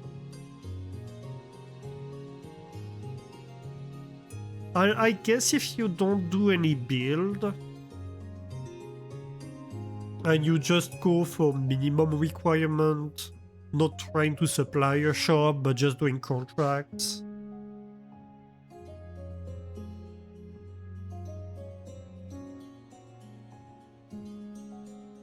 Just doing exactly what you need and no more. Dispatch portals a lot, yeah. They're like not taking time to design stuff, just going spaghetti, I suppose.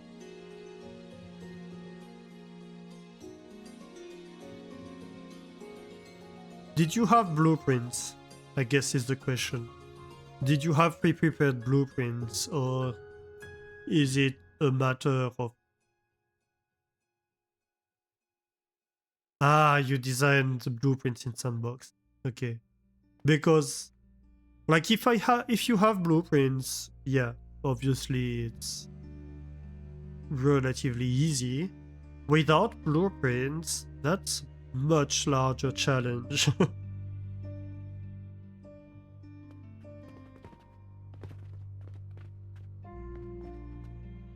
Okay, so let's...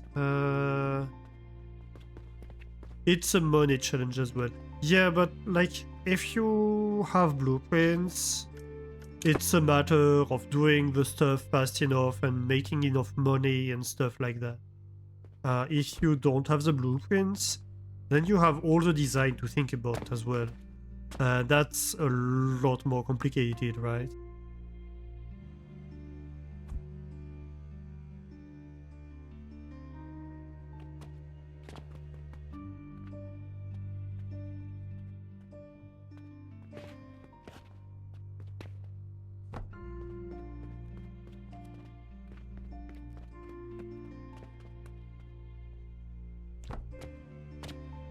Uh, 1, 2, 3. I'm going to go a little bit further. So I can do these 1, 2, 3. Because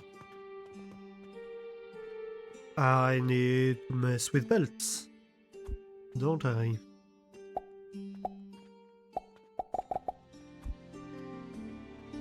So...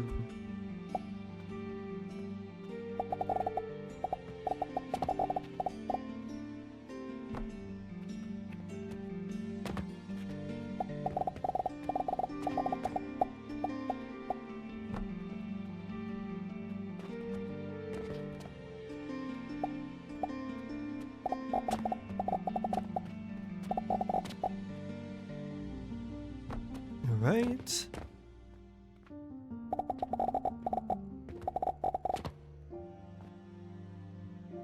Here we go.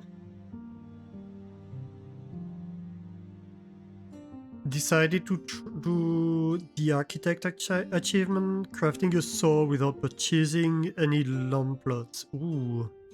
Yeah, you're going to have to build tall to do that. Very, very tall.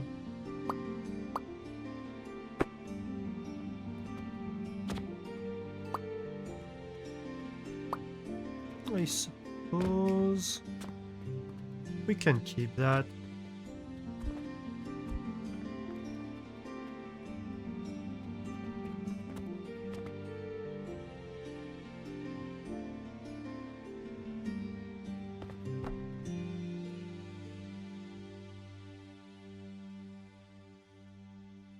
Alright, so that works. Perfect. So these 4 belts are my charcoal inputs, coming from wherever charcoal comes from.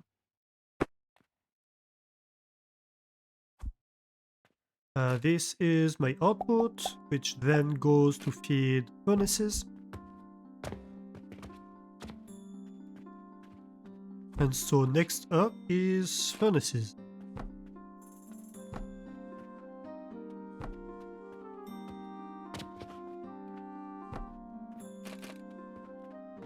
We're going to go with 8 furnaces.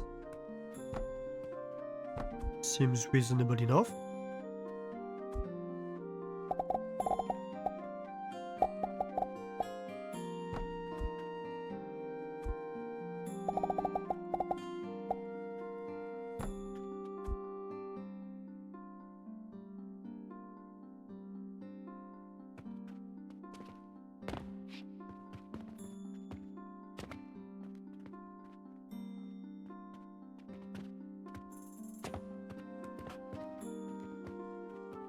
And next, I need to deal with the pipes.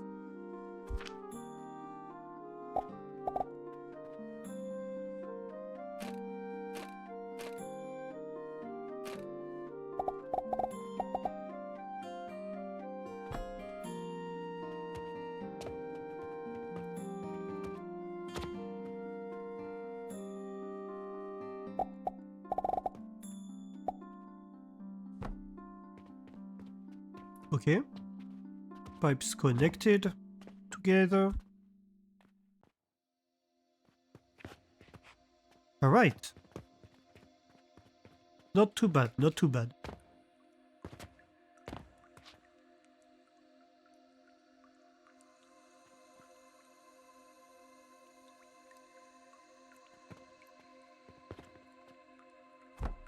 So, stackable crucibles. I need 2 layer.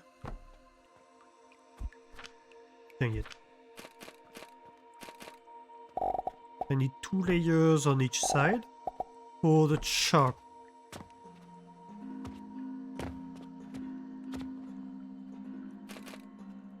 I'm out of stone already. Well,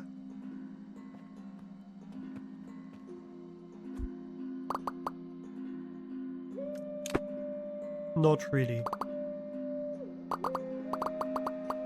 I can also get all of this.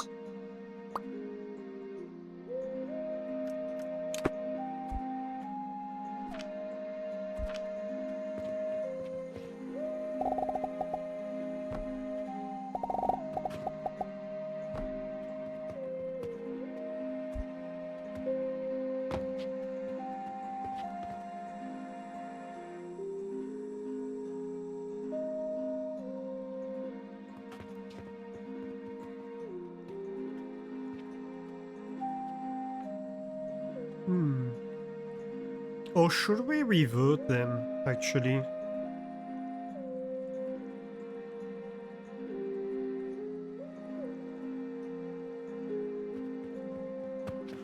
Should we flip them?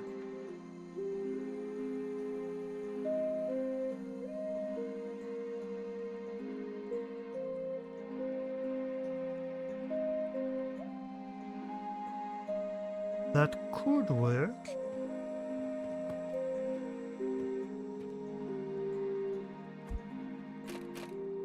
We could do like something.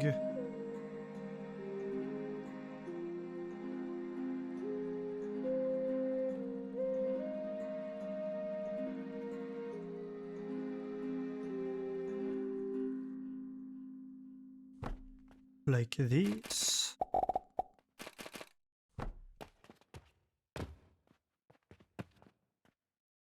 Or even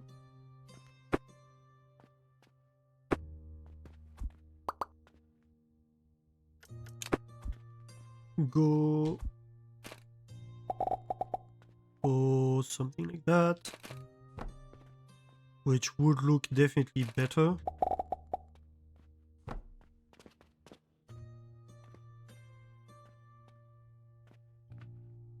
And grab it from the center.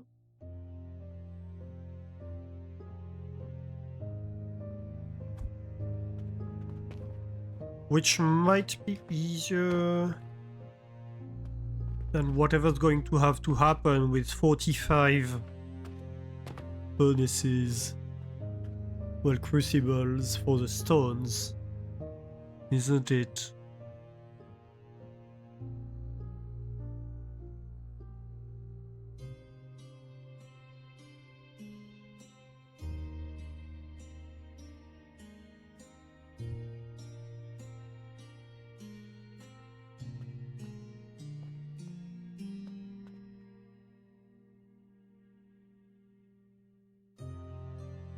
I'm not entirely sure what I want to do here.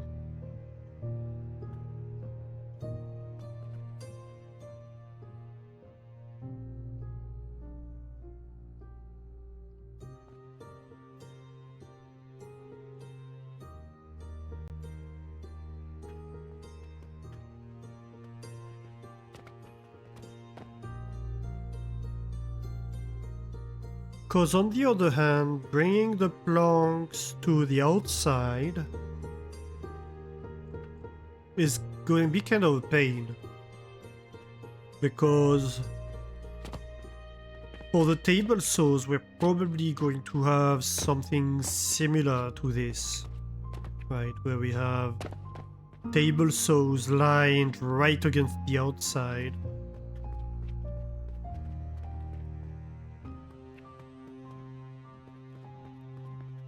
In which case we prefer to have the output in the middle for the table saws.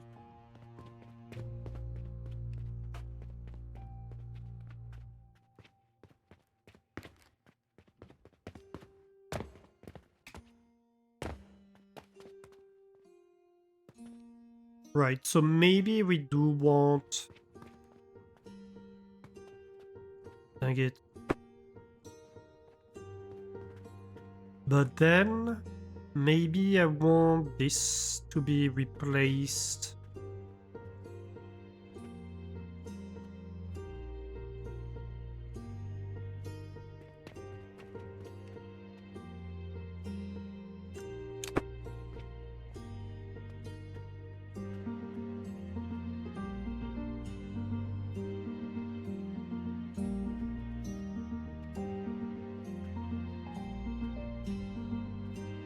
Yeah, probably. Oh no.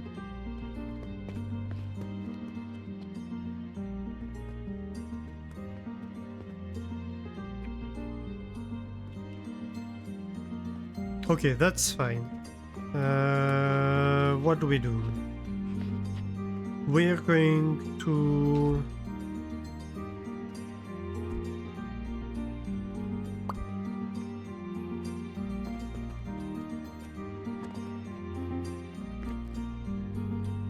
Take this, we don't take you. No. We restart. We take this, but not you. We cut.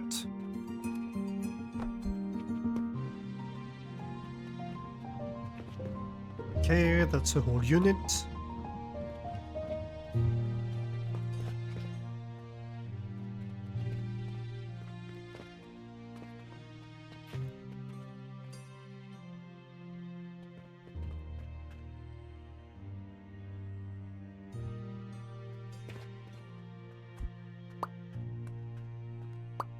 Can do this.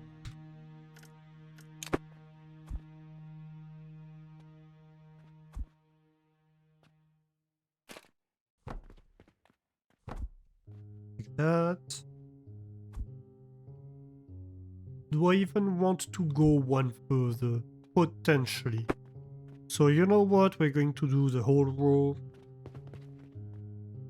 The whole external row. Okay. And then...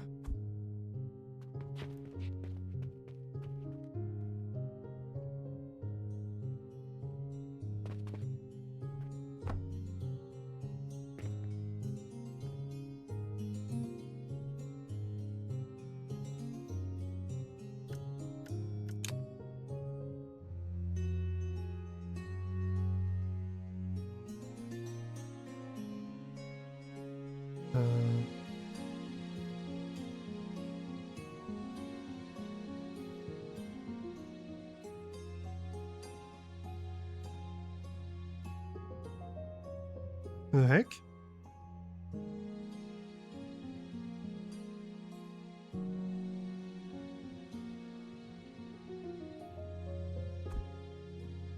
There's something I don't understand with the copy I just made, so I'm going to do it again.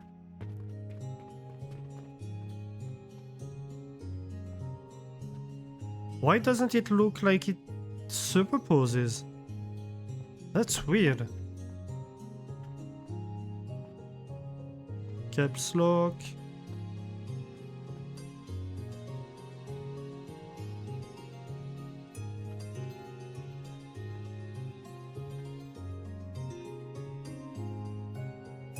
Whatever. Confirm. Okay. It just looked weird. But this couldn't superpose, so that worked out. And then we do the exact same thing right here.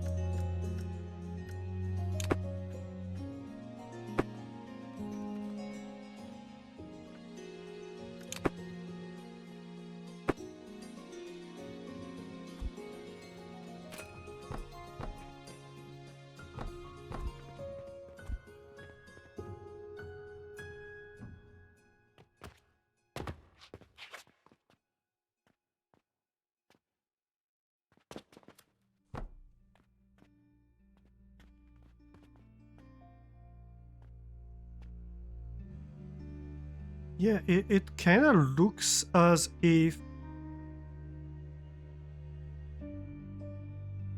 the pipes are one closer to me than they actually are. It's super weird.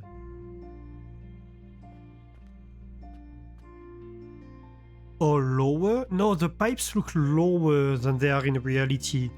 They look like they're on the ground.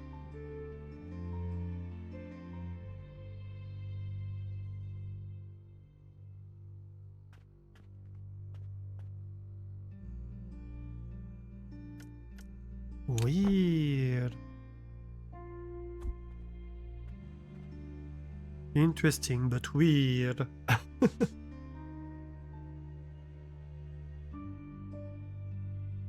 Is that one blueprint in purple? Not everything's purple because there are blocks at the bottom that were stone blocks in the blueprint and that I replaced by the other things. So it's like, oh, I can't place these, and then it's like, oh, I can place whatever's on top of these, whatever's supported by these. It's not true. But it believes it won't be able to place them until it tries to, and it's like, oh, actually, it was fine.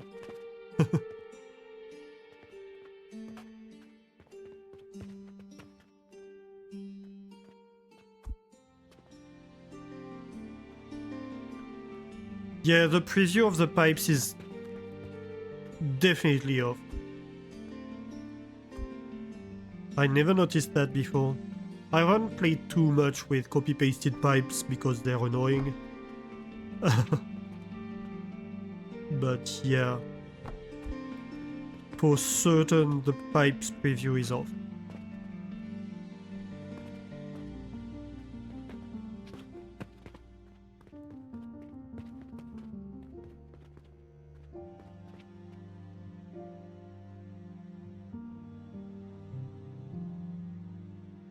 Okay, so let's see, maybe...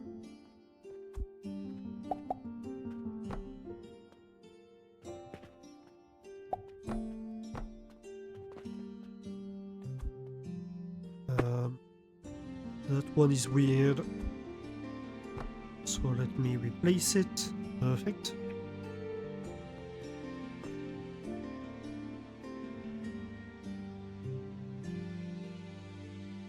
Okay, so there's two possibilities. I'm going to do one each side. Either I do something like that, or I do something like...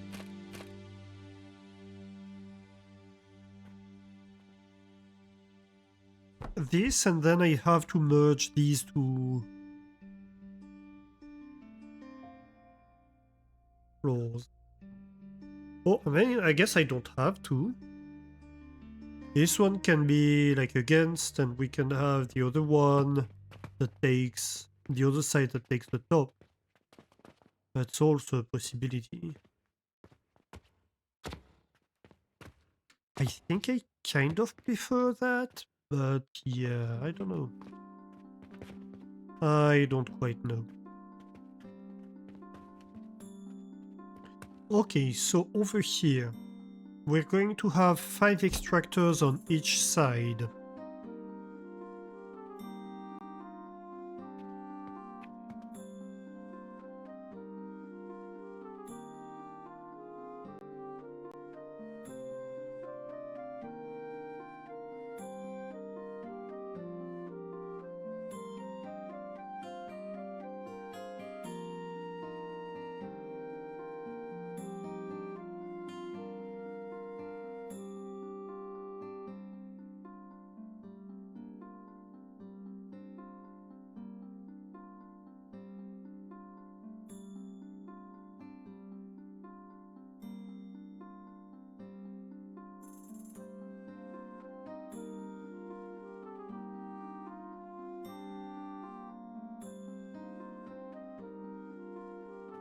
These extractors are going to take the crushed limestone and turn it into liquid.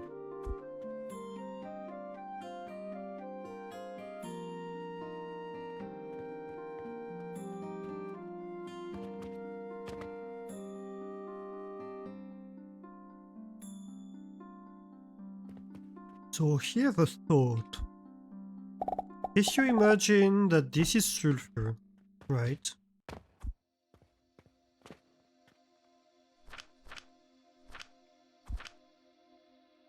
The extractors could be sitting on top of that. Like 1, 2, 3, 4, 5 on each side.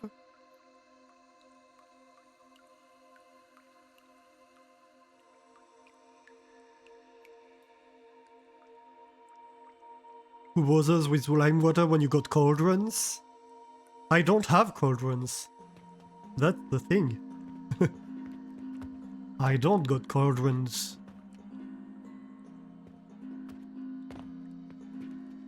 Maybe I'll cave in one day, who knows. But so far I don't.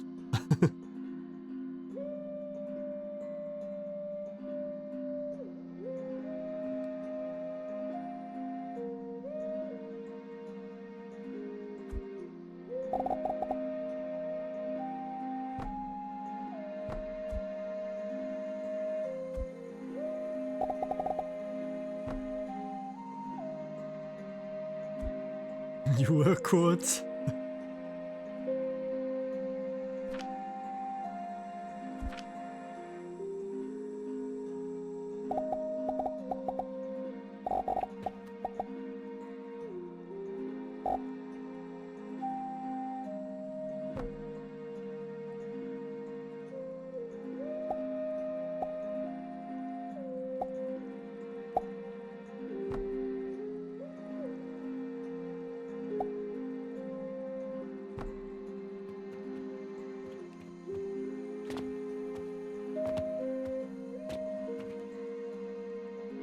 Yeah, that's not bad.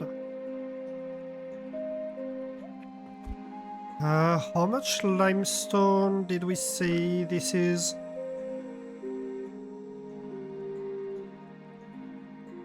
I didn't take notes. 150 per second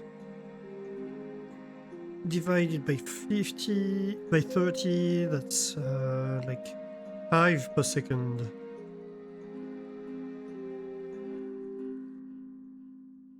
So 2.5 per second per side. Yeah, so that's one belt easily. I mean, that's easily supported by one belt. That's like barely more than half a belt.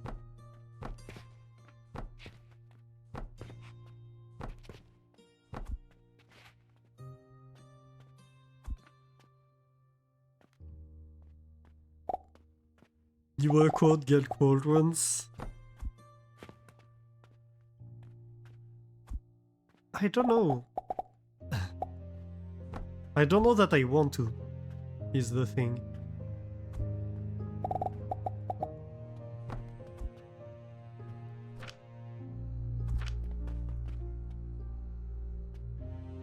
I mean, I get it. I get that it would make my life a lot easier. I'm not debating that.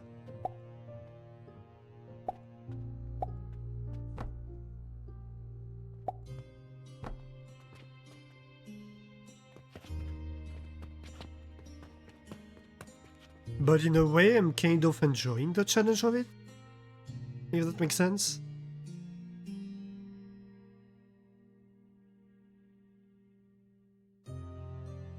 Call that masochism if you want.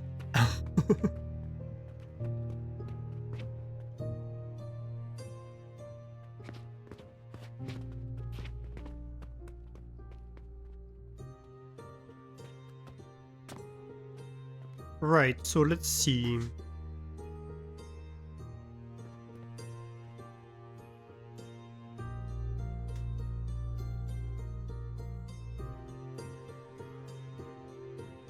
This makes a lot of sense, I think. I think this makes a lot of sense to do. So we can go with that design, I think.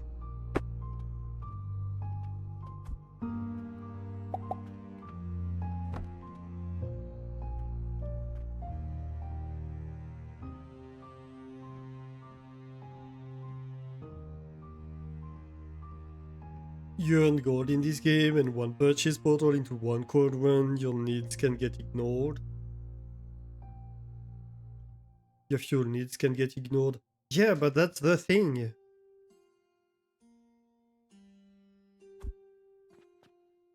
In a way,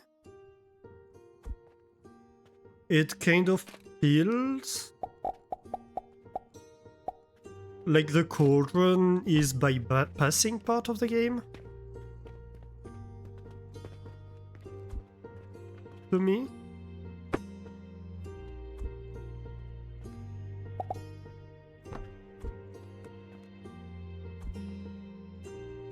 Which is, there's nothing wrong with that if that's what you want to do, but since what I'm enjoying with the game is the design of the challenge of designing things, it feels like in a way if I'm using cauldrons I don't get to design as many things.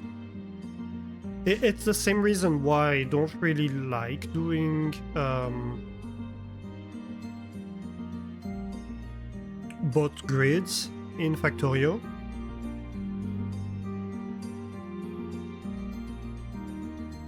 Because it's kind of like copy-pasting the same design.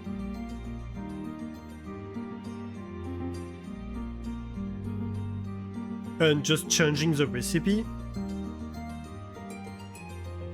It's like, I mean, it's very efficient. I won't discuss that. It's very fast to build. It's very fast to progress through the game if you do that. But also, it takes away, I feel, from the game. From the part of the game that's built around designing things.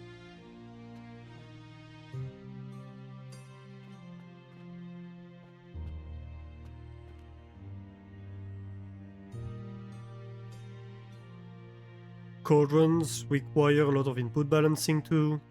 Yeah, I see.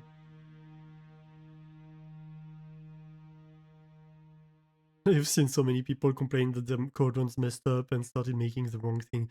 Yeah, I was watching Taco the other day, and it was right when he was starting to use cauldrons, and he definitely had the issue.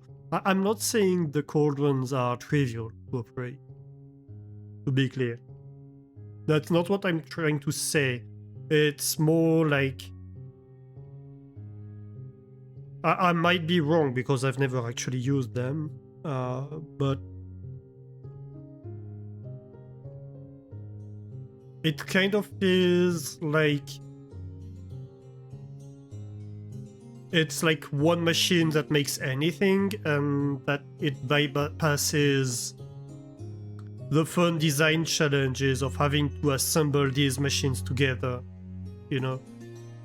Yes, you have balancing to do, and yes, it has its challenges.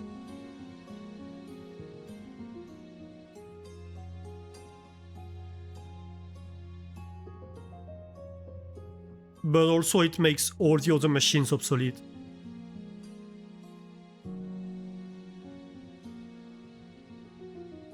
I mean, yeah, I'm not criticizing anybody for using it. That's... in a game like this, there's never a wrong way to play it, right? I like to do, like, builds that are super compact, using ratios and etc. And it's just too much for a lot of people. And I perfectly understand that it's too much sometimes even for me.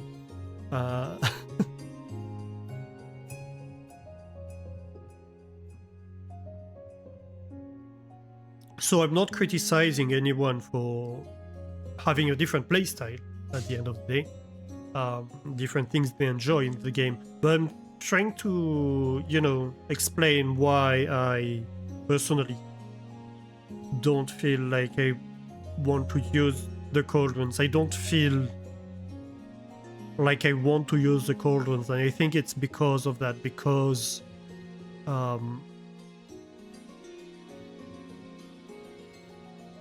it's a one machine that does everything, kind of deal.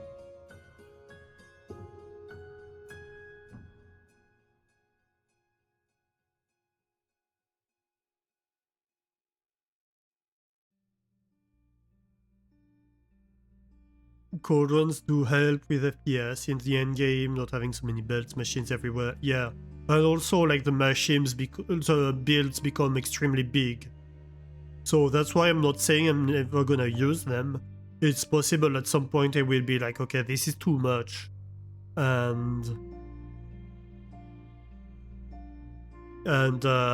maybe I'll cave in and just go with cauldrons for some things at least, because otherwise I just can't. That's a possibility. That's something I could see incoming.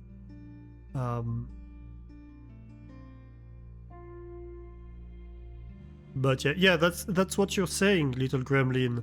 I feel like it takes away from the uniqueness of the builds you do when you use cauldrons, because things become very standardized.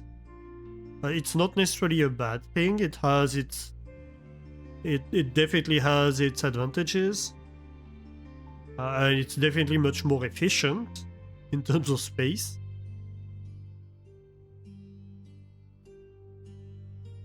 But I don't know that's what I want to go for, you know?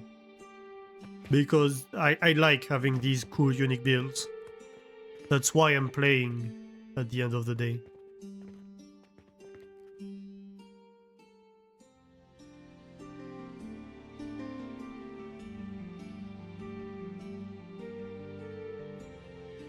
Why would anyone ever want to use the Athantor to make coke? Takes a true masochist. Also little result. Wait,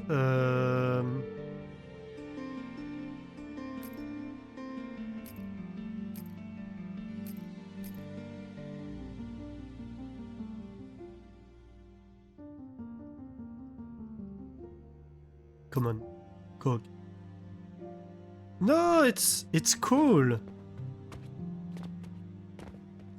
Hang on, I need to show you my fuel builds, I think.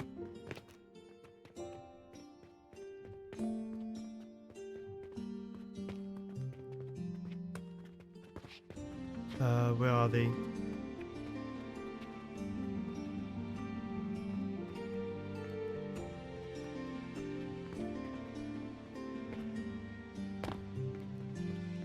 I need to find a space where I can show you. I'm running out of space.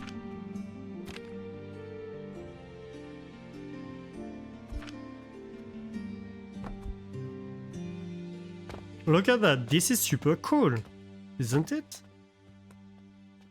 This produces 5 Gunpowder per minute in a 9x9 by 1 floor space. From coin. I love this design.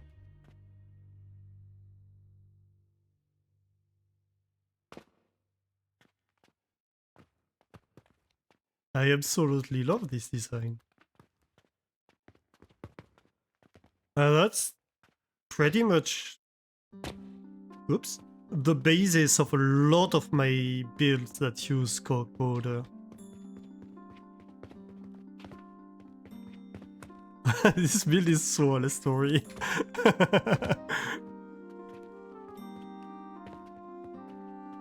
To be fair... Oh, dang it. No, I kind of want to redesign it.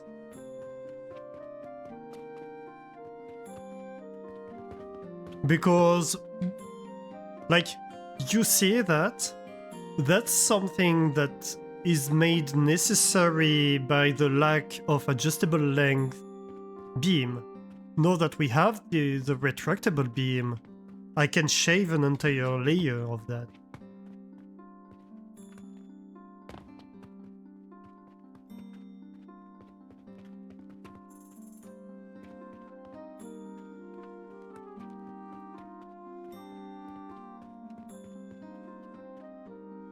But yeah, I love this build.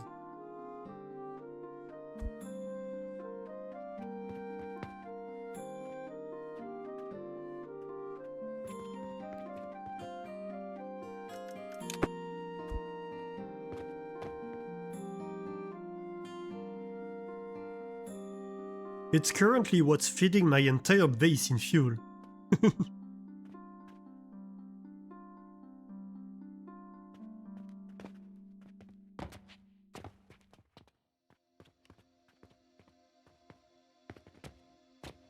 And yeah, each of them produces about like 5 or 6 gunpowder per minute.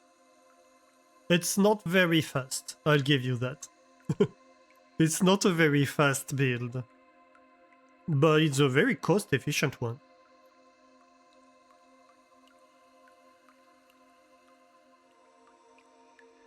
You have a wall where you put shelves with just processors and assemblers, no belt.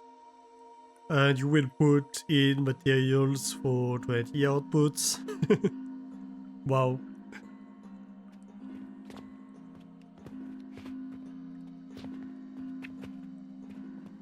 Okay, so let's see here.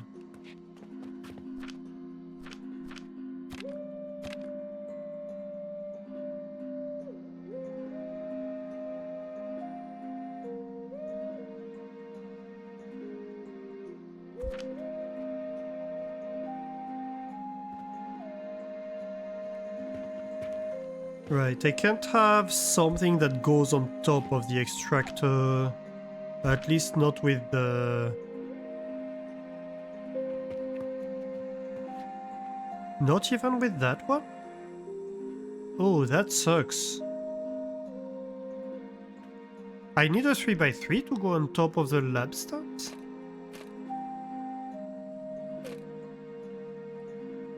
Or the of the extractor, I mean? You tend to just buy the coal and smelt grind that for your coke, still going to fuel, but it's a bit of a smaller build.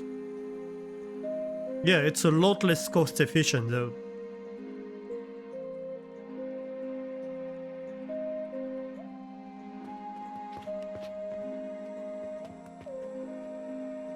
Can I hang a shelf about the pipe? Oh, that's a good idea.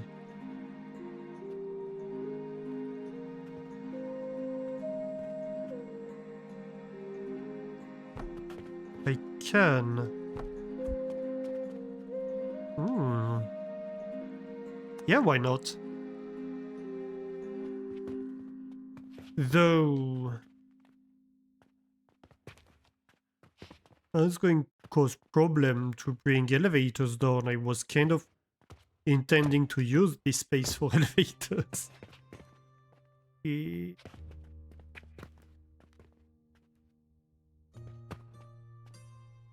Okay, no, I have an idea.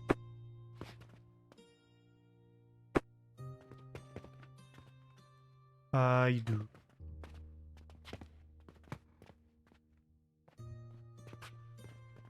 I'm going to do something that I was kind of considering doing, but initially thought I wasn't going to do because it's an even build with like 5 devices per side that makes it unbalanced, so I thought this would be the best way to make things balanced.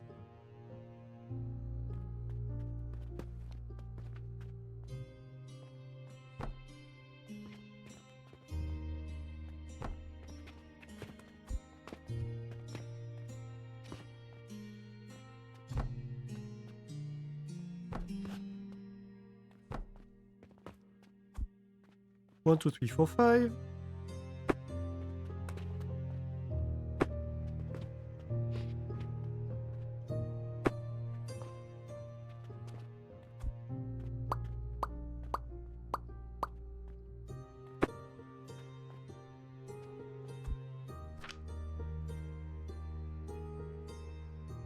But if we just do that...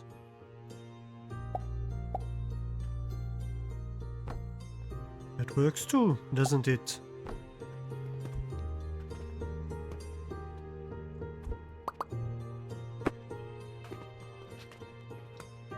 Ah, I messed it up, didn't I?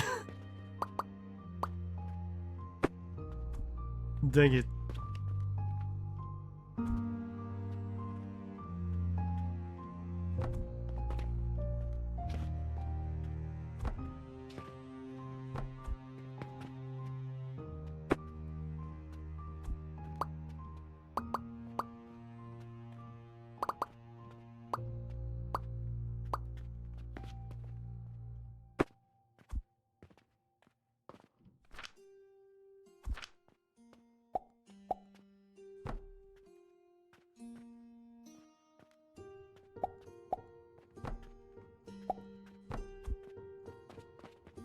Better?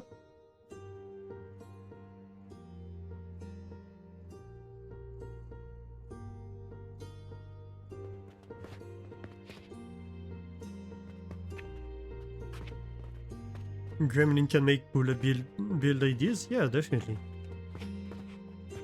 I'm not doing anything exceptional.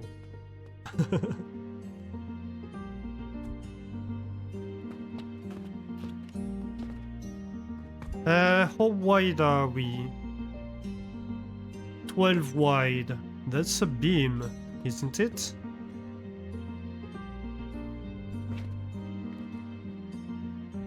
I'm kinda triggered by that.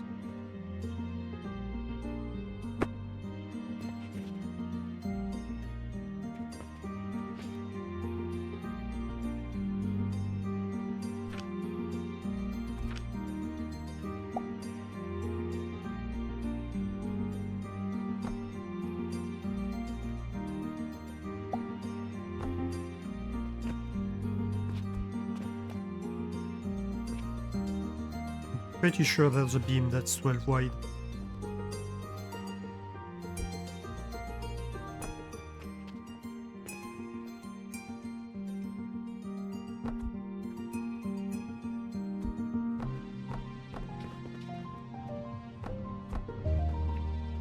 Silly.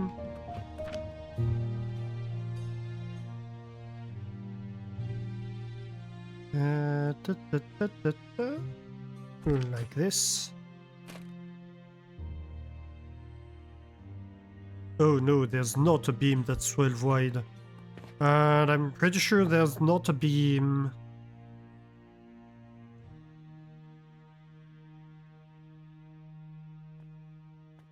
It's okay, I can't go 10.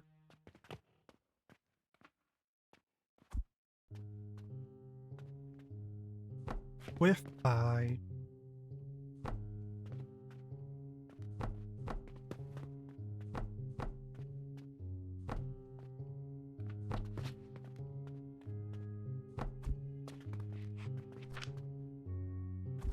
Nope.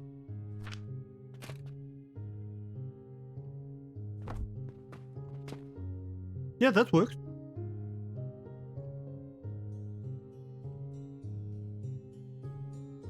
I'm fine with that. All the furnaces are exposed. I actually like that. It looks good. 2 AM warning. Oh my god, already? Oh. Why? I almost jumped off. I was so close to jumping off. And I have no idea how I managed to do that.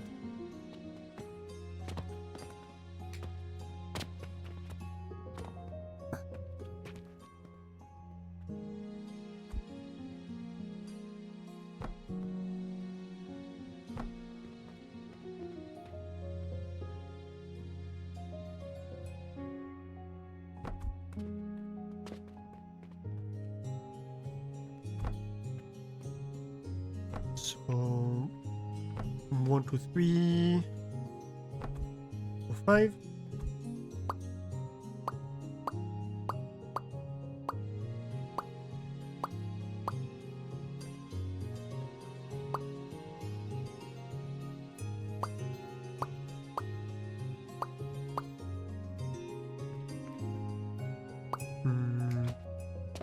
Oh my god, almost jumped off again. What's going on?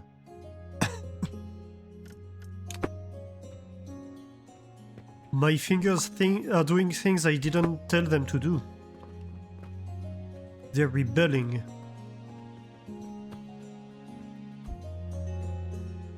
Okay.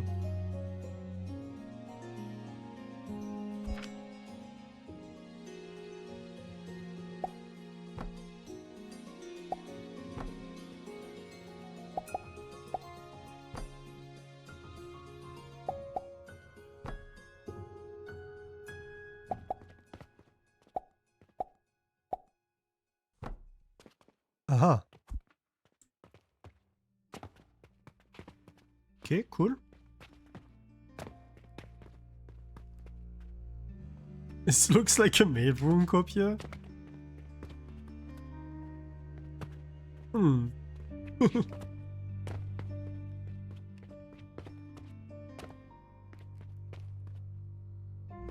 Why not, I guess.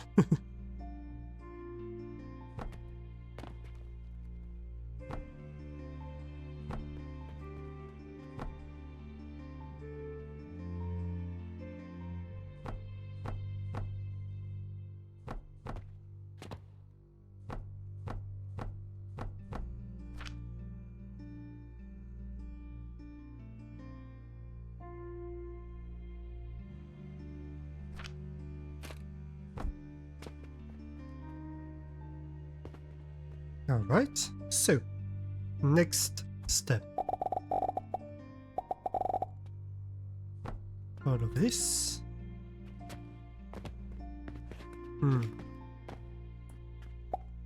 Hey, I even have space to walk on my build now.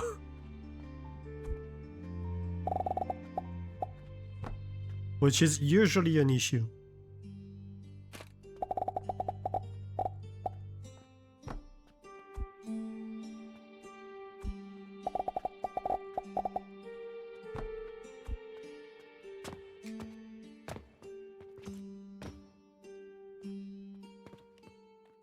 Yeah, I like that we have a bottom layer that's a little bit wider than the rest.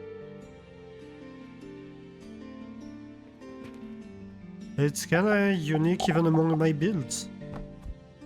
It's a little bit of a new idea for me.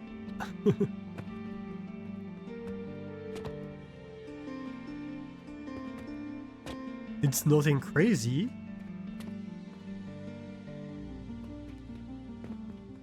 But it's a design idea I've never used before.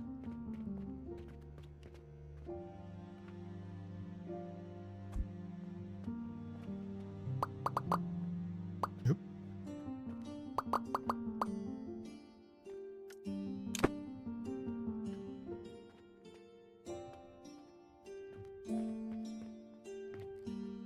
So the thing is,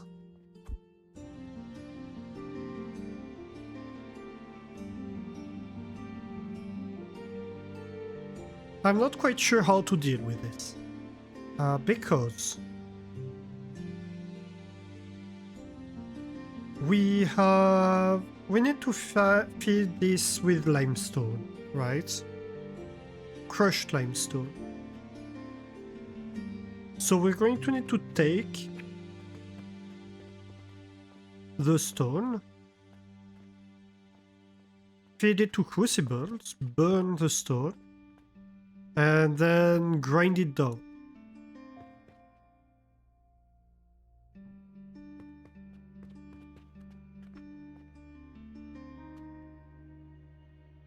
And then feed it over here. If I want to have my crucibles on top of these furnaces, then where do I put the grinders? Do I do something similar where I send the limestone all the way down and then I grind below and then I send the ground limestone back up and then it feeds into here? That's a possibility.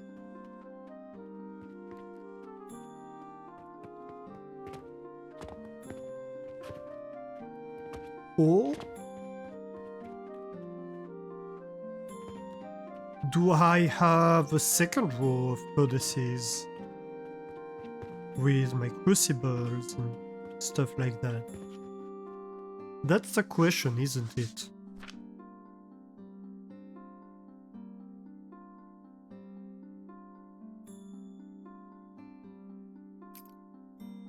So we have these 10 extract, right?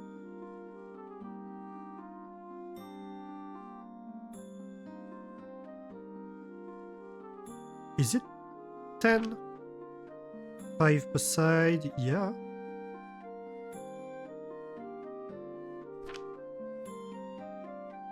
So each extractor produces 10 lime water per second.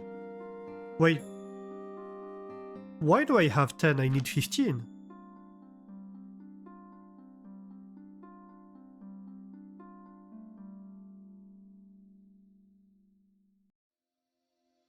I'm an idiot.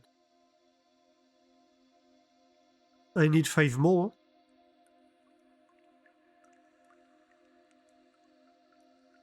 Don't I?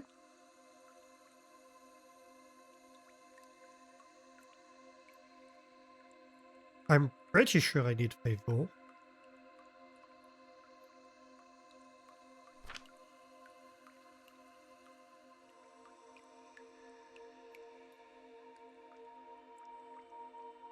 I run at 1 cycle per second, right? Because I have 12 blender. So I need 150 lime water per second. Each of them producing 10 per second, 30 every 3 seconds. I need 15 of them. Currently I only have 10. Why did I calculate 10?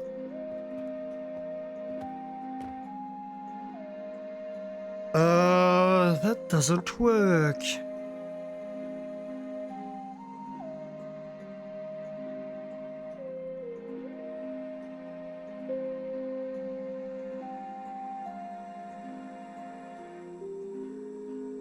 I can easily add 4. But if I want a symmetrical build, I'll need to add 6. 3 per side. And that's slightly more tricky.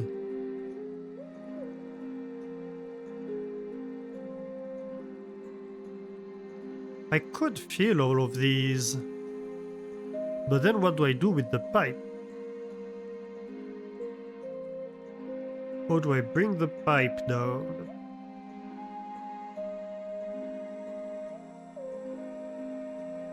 I guess I could do it on the side.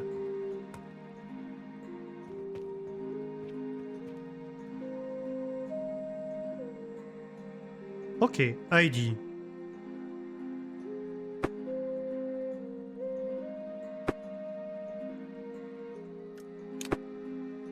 How about this?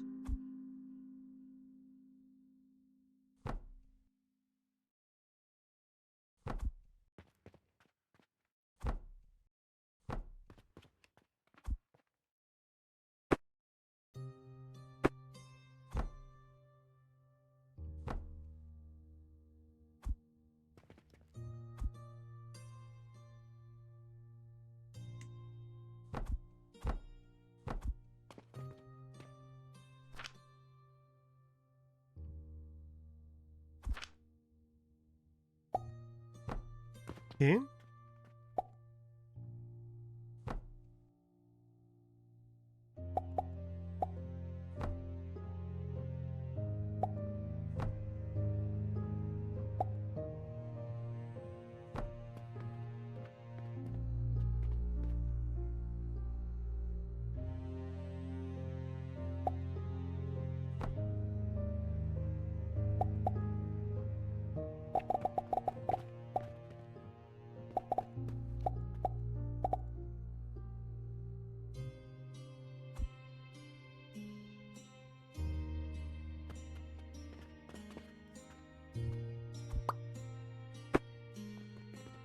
Let's try again.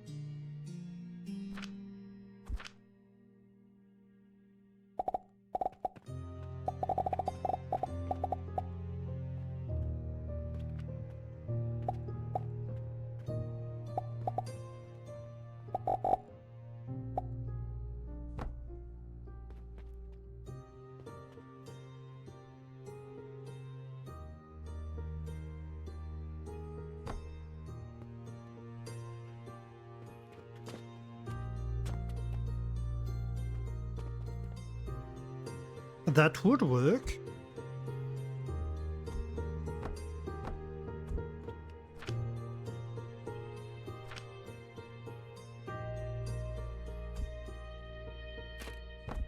Wouldn't it?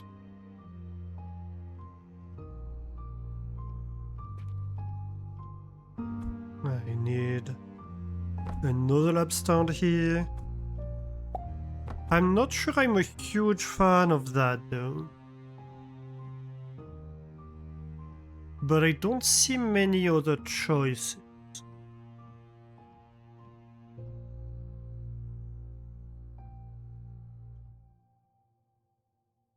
I guess I could come out in front and go back inside.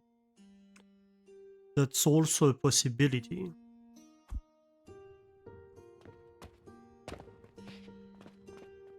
Let's try it on this side.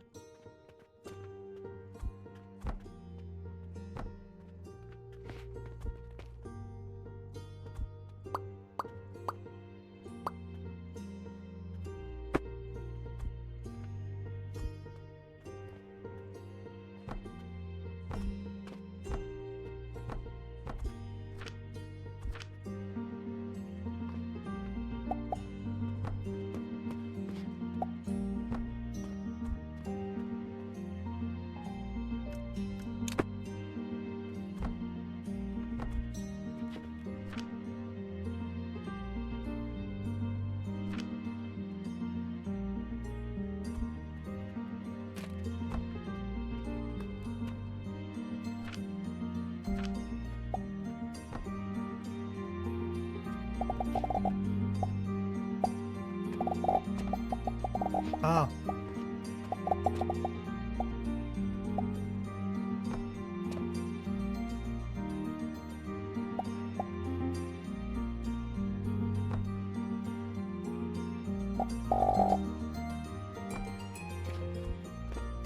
That does look better.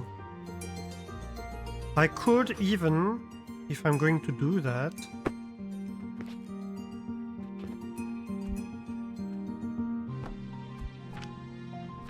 go with this. And then that really minimizes the lab stand usage. Yeah, I prefer that. Okay, let's go with that design.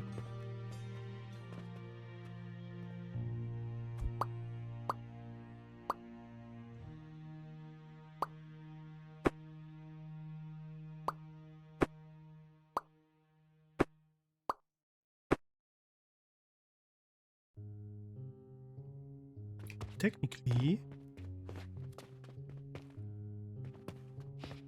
No, that's cleaner. That's cleaner. I was thinking about putting a stone block right here, but I think that's cleaner.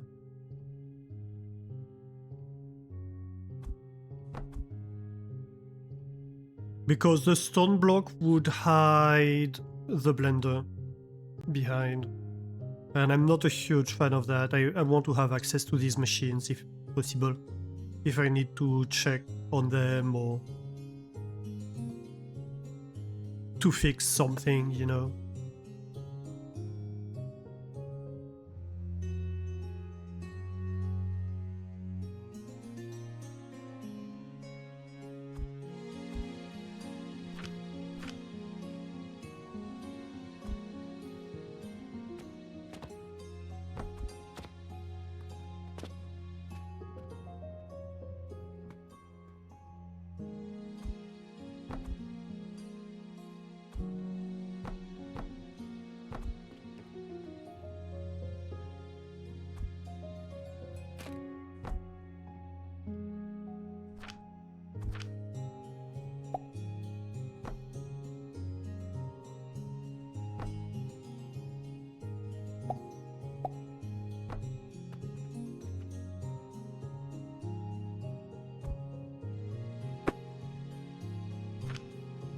no idea why it went further. Hello?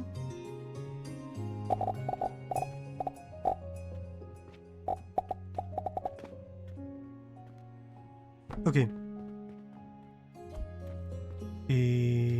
Nope. That didn't go well. What happened behind? No idea. Let's try again.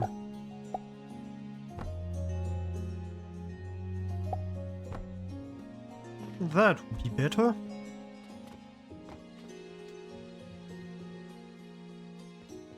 Right.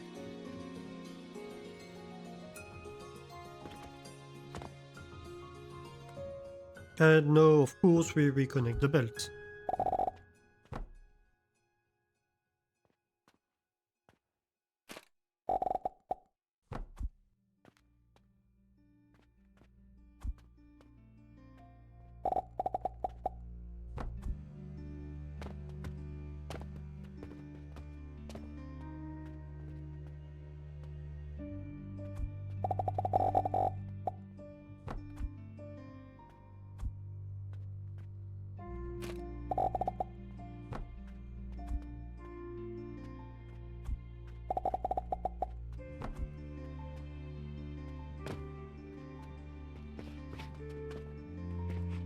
Alright.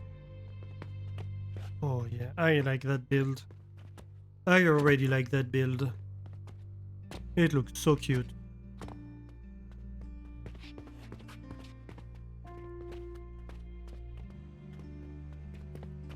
Can probably remove this.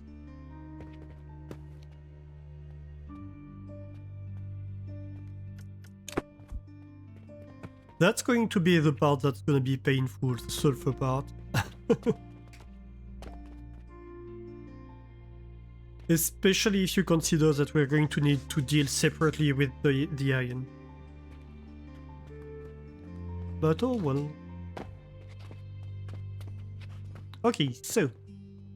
No, we have 15, technically 16, but nominally 15 extractors.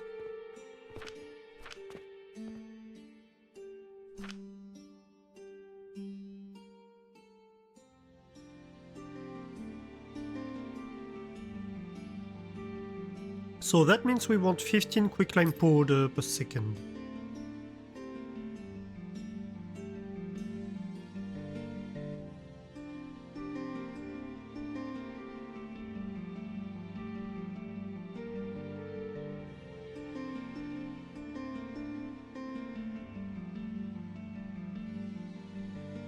That's gonna be a lot more grinders than I anticipated, isn't it?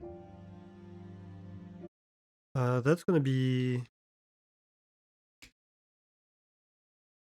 So we want 15 lime powder per second.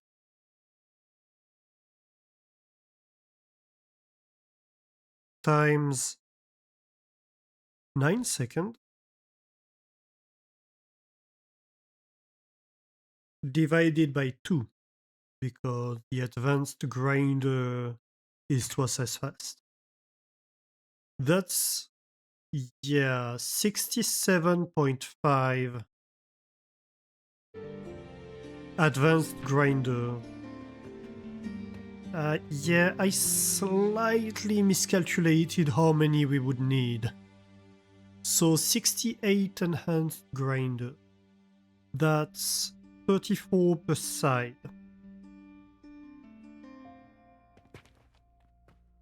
How long is this again? 1, 2, 3, 4, 5, 6, 7, 8, 9, 10, 11, 12. Right. So that's nearly 3 layers of grinder. Of enhanced grinder. And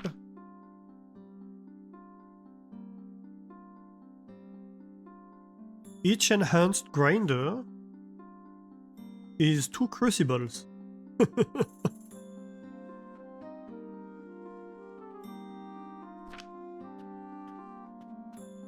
So, yeah.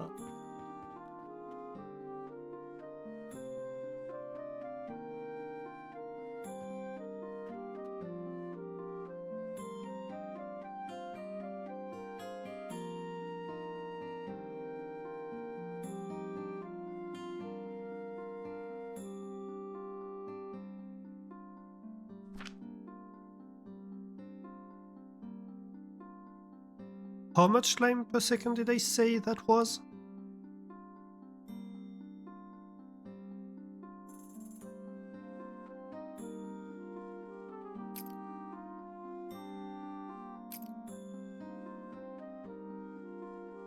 That's 5 per second, so 2.5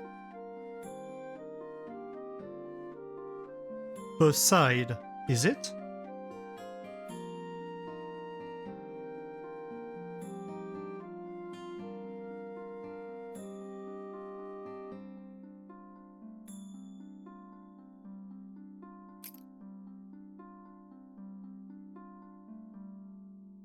No, I want... I'm so confused. I want 150 per second divided by 30.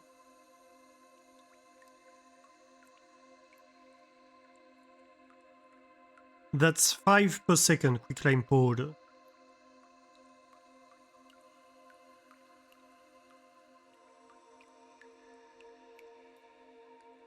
But 5 per second quicklime powder is managed by 15 extractors. Okay, yeah.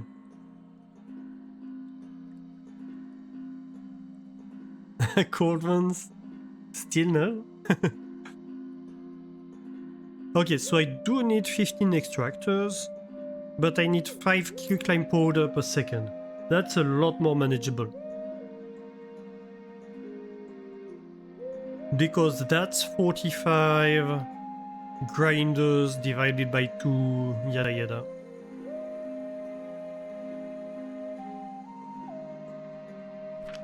And also that's 1 belt per side, right?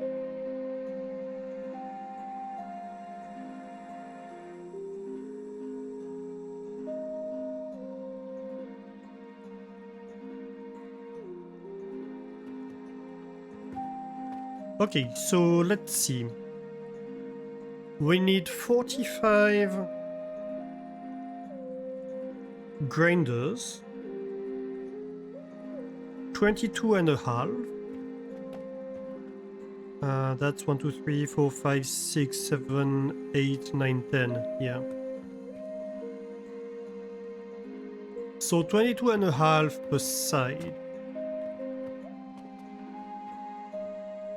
So let's go 23 per side. Given that each side is 12 length, that's 2 layers basically.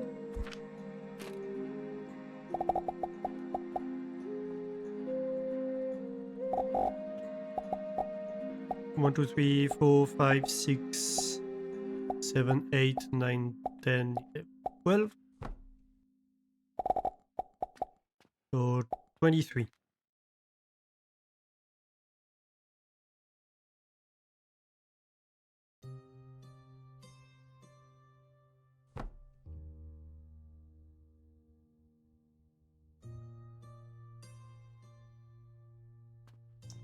Technically, if I were to take into account the and a half,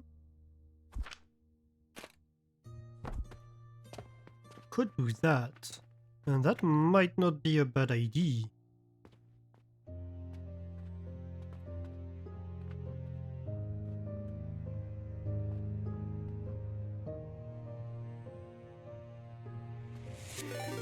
Ooh, Ochino, welcome in. How are you doing? Welcome in all the water kitties. Hello, Jmoy. Hello, Shanglion. Hello, Lazy Tatsumi, hello Deeply Deranged. How are you doing, friends? And of course, hello Oti. How are you doing, friends? How was Hades? How was the stream? Mr. Lion, please. Very well, Monsieur Lion.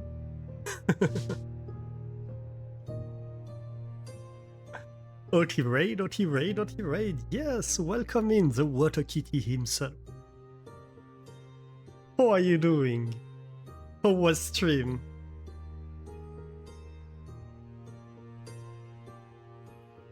I'm not a water kitty. Yes, you are.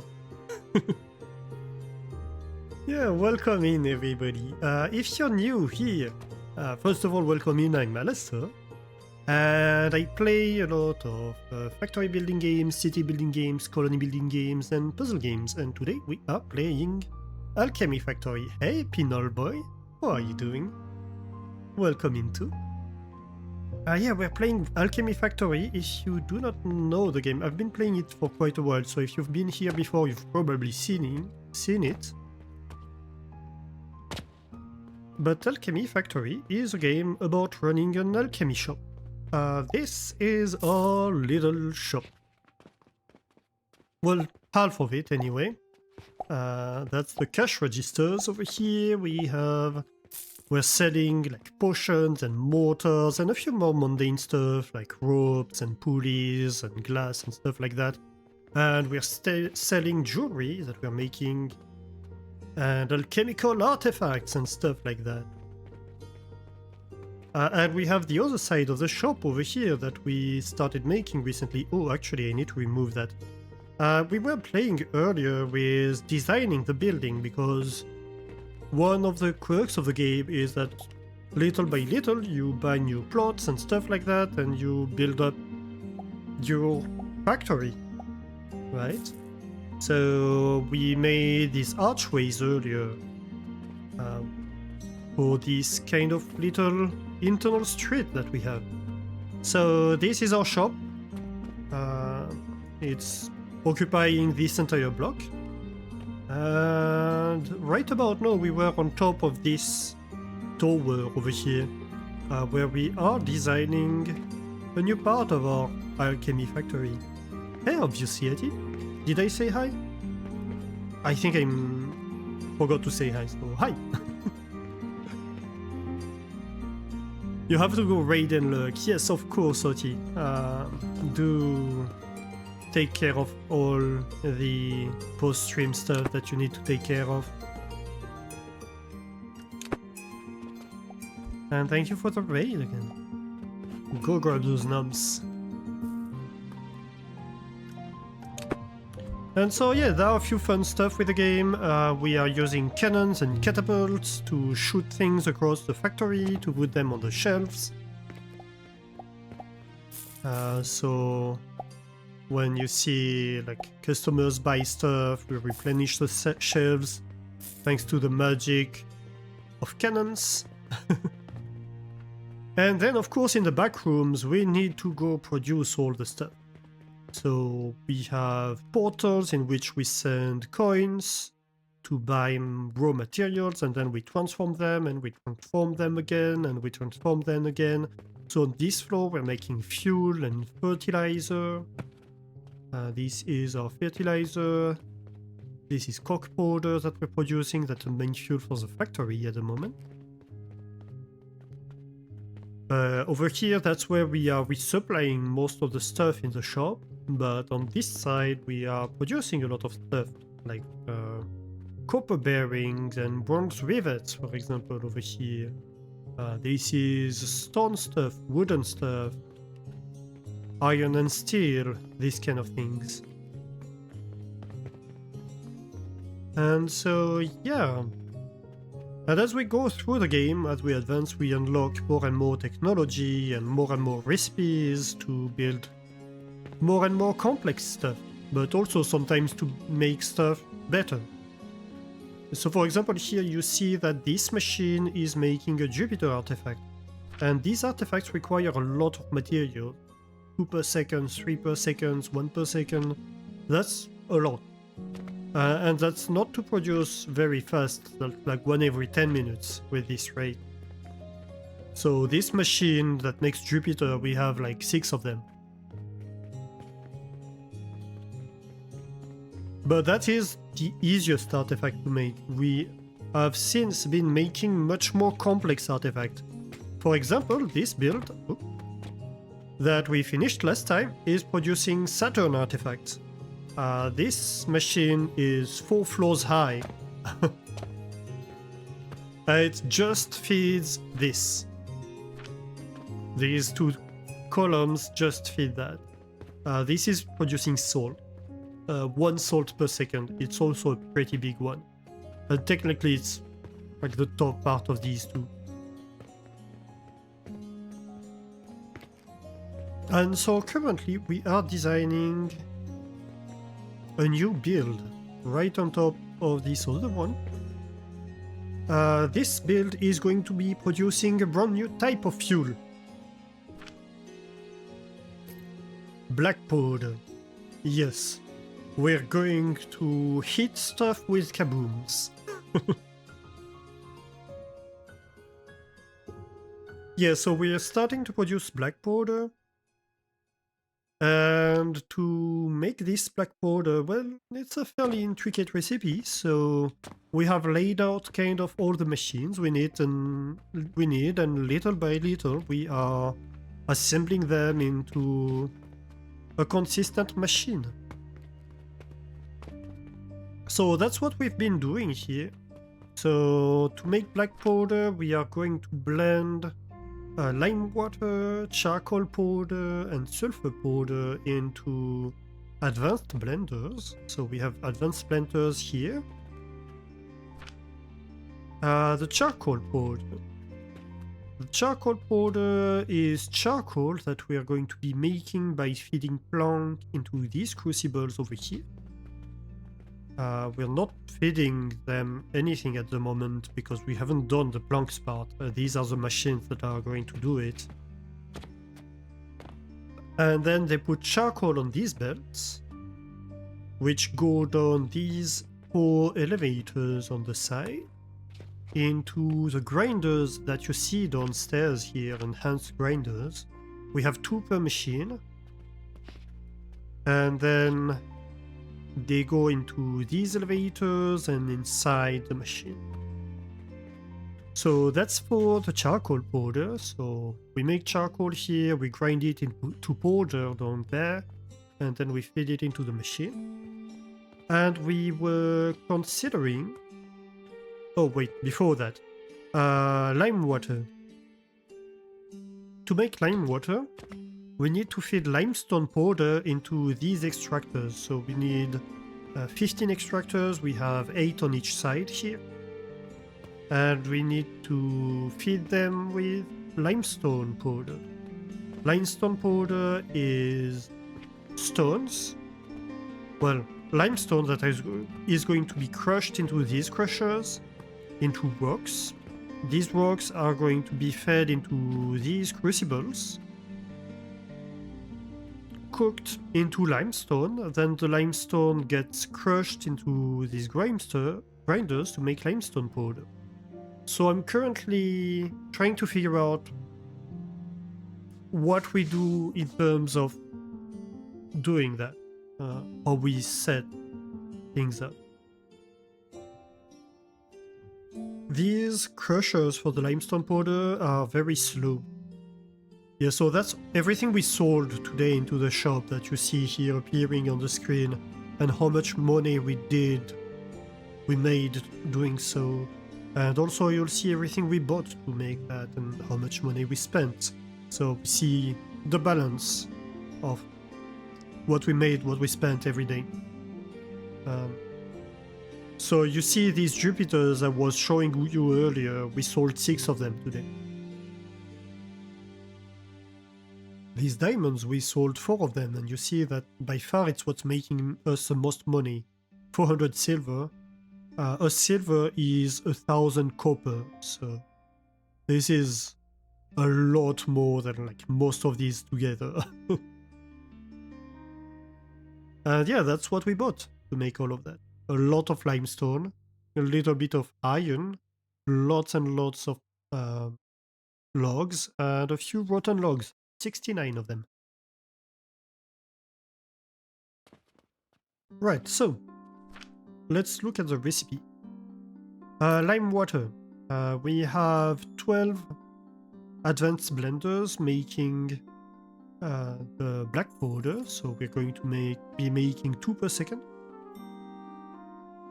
And to feed that, we need 150 lime water per second. One quick lime powder produces 30 lime water, so to produce 150 lime water per second, we are going to need 5 quick lime powder per second. That's good, because our belts carry 4 items per second. And here our build is mirrored, so we only need half of the materials for each side, right? So each side needs 2.5 items per second, quick lime powder per second. That easily fits into a belt. So, well, to make that, we are going to need, I said 15 extractors. We have put 16 down because we can't have half an extractor per side, but that doesn't matter too much. It's just one extractor per side is going to be used only half of the time. That's fine. But one grinder to crush a quicklime into a quicklime powder needs 9 seconds. So if we need 5 of them per second, we need 5 times 9, that's 45 grinders in total. Except we have enhanced grinders, they work twice as fast. So that's 22.5 enhanced grinders in total. But we have half in each side, right? So hang on. I'm going to remove all of that, because I believe I made mistakes. If I need 22.5 grinders per side, no, total, I need 11 and a quarter per side, right? And as it turns out, this is 12 wide. So I just need 12 grinders per side, actually.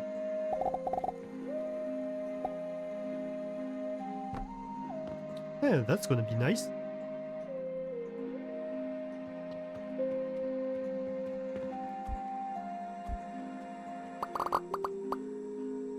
Okay, so let me move this a little bit.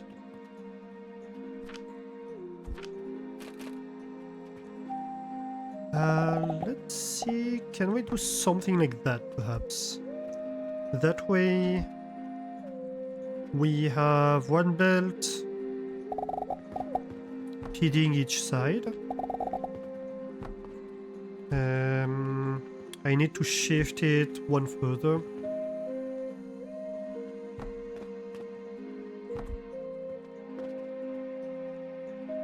That should work.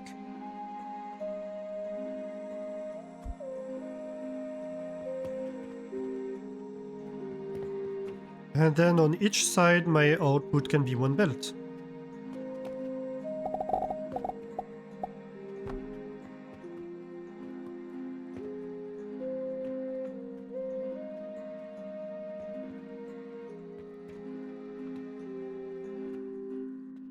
Does it go this side or this side? I guess it has to go this side.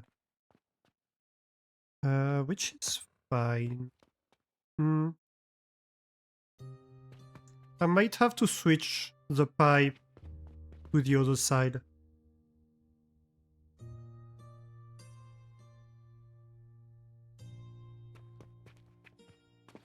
I'll have to think about it.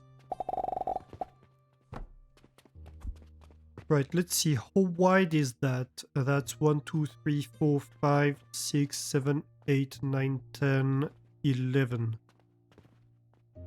That's 5, 10, 11. Okay, so this is the same width as this build at the moment.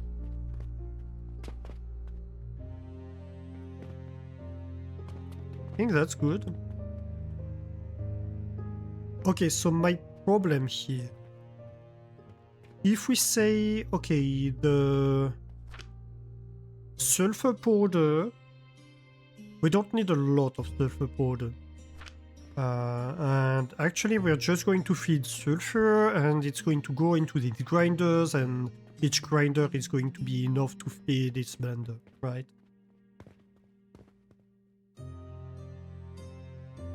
But if we say it comes from this side, which is the most logical because this blender is too wide and the grinder comes into it here. So we have one extra space there. So that's perfect space for like an elevator or something. But then if we want an elevator that comes from the bottom and brings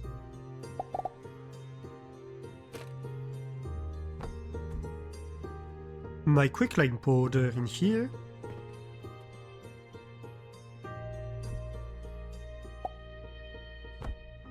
then we would have something like this. Imagine that this is coming from below, right? But then the question is, where does the elevator for this go, right? It would have to go wider or something like that.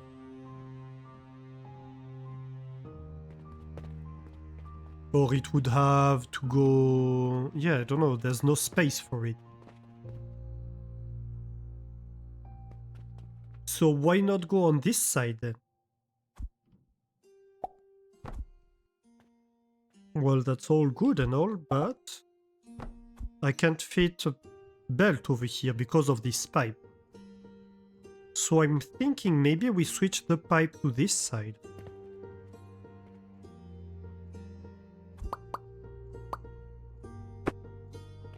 Right, we do something like that.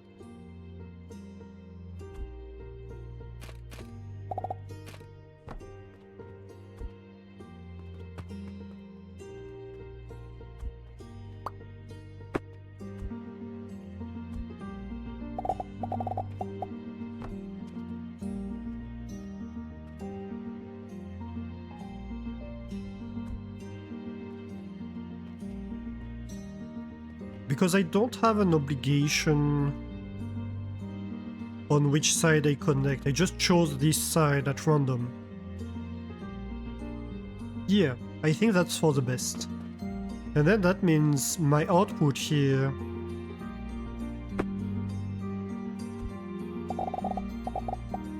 goes like that.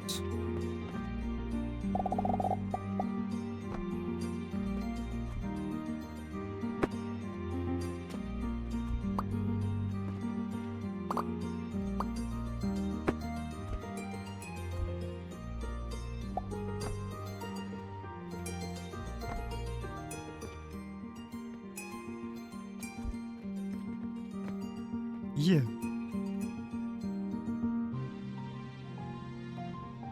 Okay, so real quick.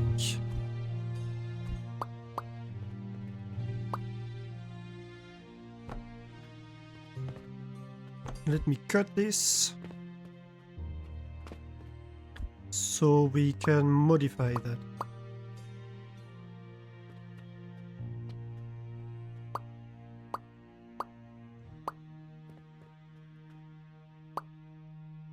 Oh, come on. No, not the one behind. Yes, perfect.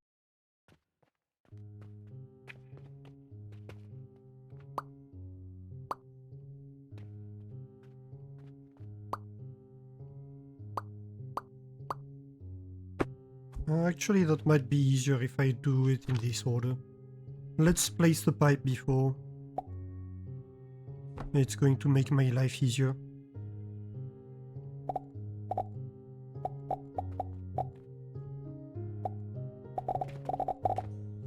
maybe.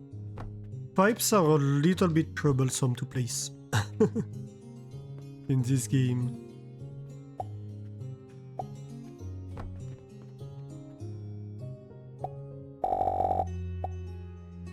They don't very much like to cooperate.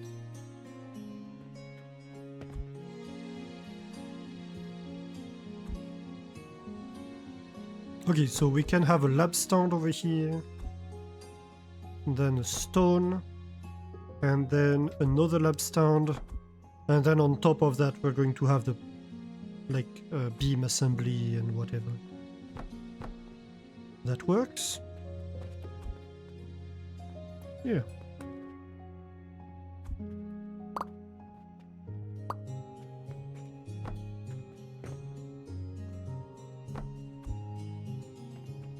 And this all reconnects the crucibles to the elevators that bring the materials down. Perfect. And so now we have this space available to go and do that.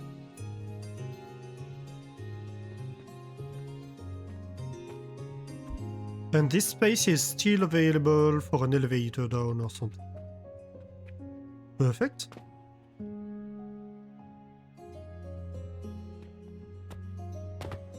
So we just need to do the exact same thing on this side.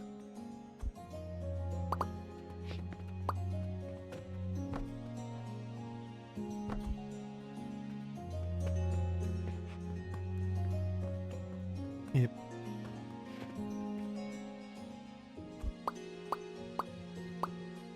Nope, not you.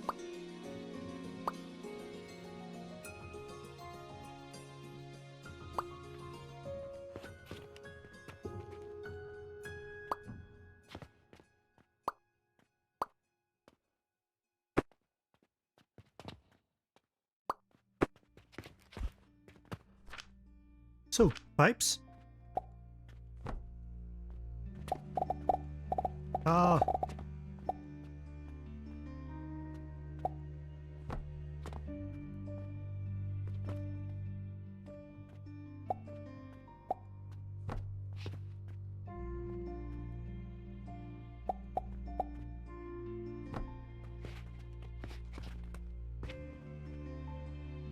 Very good.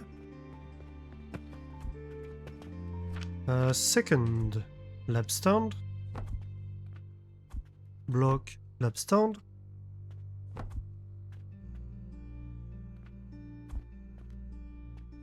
The blocks on this side.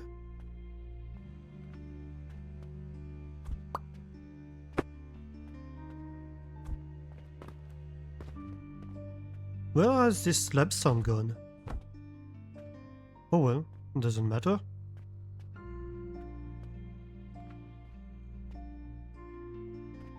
Yeah.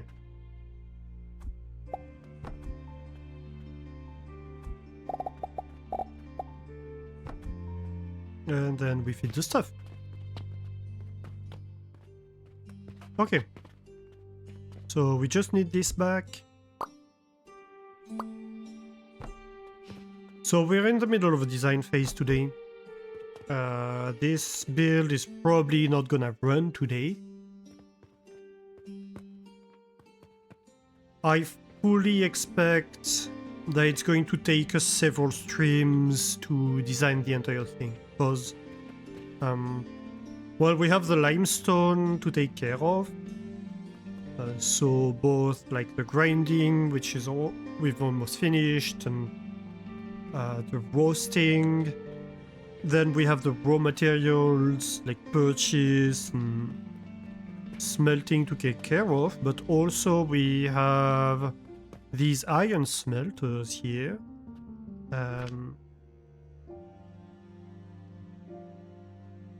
Let me show you. So to make the sulfur, and that's going to be the complicated and like the involved part, we need to take pyrite ore and melt it into an iron smelter. It's going to produce a little bit of sulfur and a lot of iron ingots. So if you look at the recipe, you're like, okay, we need the sulfur. But I have these iron ingots. What the heck do I do with them? I could throw them away. That's a possibility. But I don't like to do that because it's a waste of materials. So what do I do with iron? Well, I can make nails. I can make steel. I can grind it into powder or iron sand, I guess. And with this iron sand, I can mix it with soap powder to make copper powder, and impure copper powder, which is bronze powder. The impure copper powder I can turn into bronze ingots and do stuff with the bronze. Or I can refine it into copper powder, and with the copper powder I can make copper ingots, which I can use to make copper bearings or to make copper coins. And coins are what I use to buy stuff, right? So in a way, I can like buy the pyrite and all the stuff using purchasing portals. And I have iron. I transform all the iron into copper coins, and I re-inject that into the money belt that I have at some point, and I use that money I produce to purchase back the raw materials. I'm going to produce less money, of course, than I spent initially.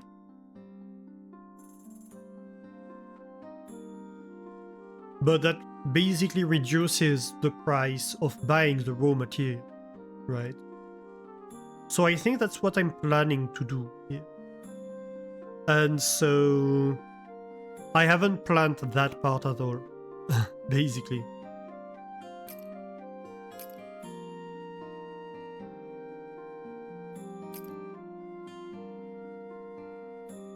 Because we need like soap powder, so we need to produce soap, so we need to do plant ash, so we need to grow sage.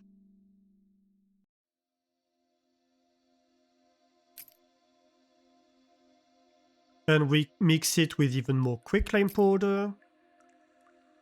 Maybe I should plan for that before I go further. Well, there's two possibilities. Either I do it in the same build, or I do it separately. Maybe I do it separately, so I'm going to have this build that takes sulfur, grinds it into sulfur powder, and mixes it with the rest of the stuff. And then next to it I'm going to have another build that's going to make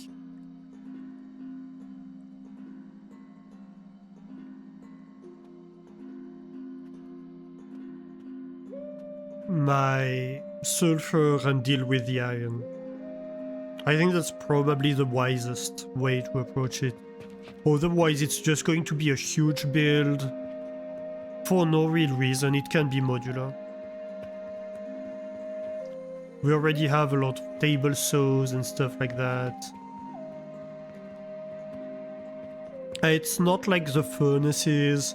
The furnaces do cost passively a little bit of heat, so a little bit of fuel, but it's like tiny. So I think we're better off wasting just a little bit of fuel to have a simpler design, a more modular design that we can work with. But the result of that, and the reason I was talking about that, is first of all, we're still in the process of designing like the second part, well, half of this basically. And secondly, we'll need to design the whole sulfur processing and iron reprocessing part of it.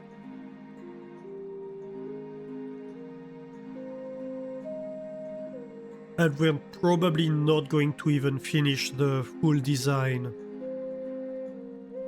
of the first part today. So I expect this build to take us 2 or 3 build streams to design and test and run, basically.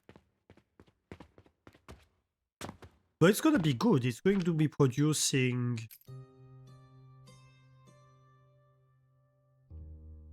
How much is that? So if we say we produce 2 black powder per second, that's... So the heat value here, you see 6300 P. P is the unit of heat. So for example, a furnace costs 1 P per second. And when you roast stuff, like the crucible consumes this heat when it's running. I don't remember exactly how much. 6p per second when it's running. Right?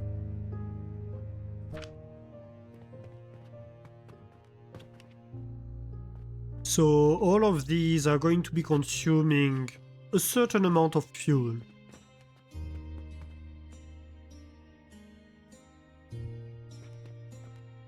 But so if we produce, let's see.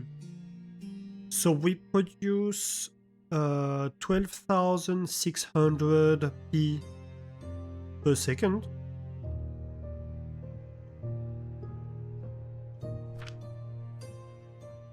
And we're going to consume...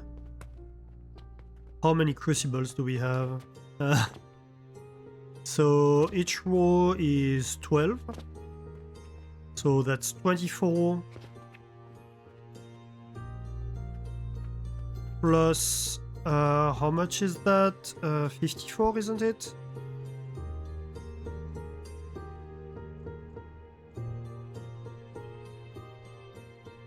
No, 45. 45. So 45 plus 24, that's 69 times 6? It's 6, isn't it? Yeah. So it's 69 times 6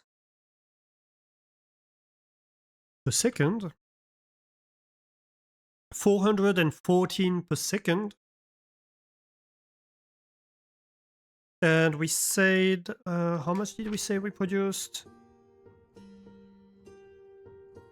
So yeah, so we produce 6,300 times 2 per second, minus that, minus the furnaces. Wait a minute.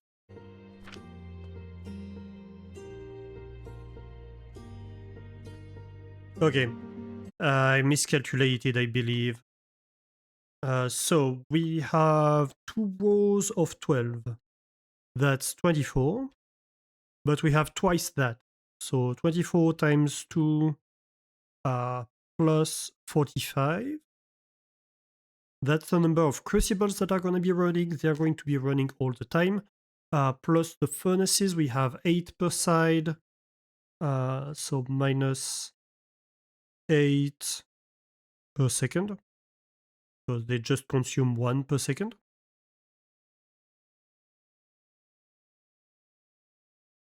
Right.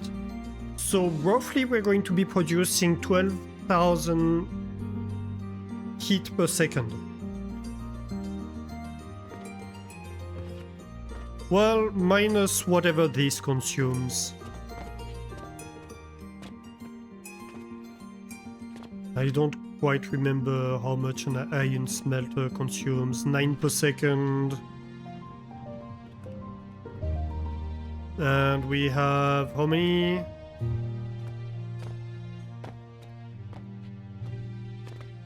Uh, 24. So hang on. Minus 24 times 9 per second. Right. That's still roughly 1200 per second. If I show you the fuel that we're producing, each of these modules, so you see here, this is like this entire floor is dedicated to producing coke powder. This coke powder, so you see you have 1, 2, 3, 4 modules in each row, and we have 3 rows here. Each of them produces roughly 5 coke powder per second. And coke powder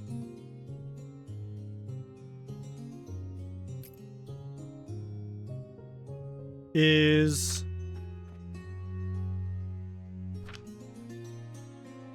1386.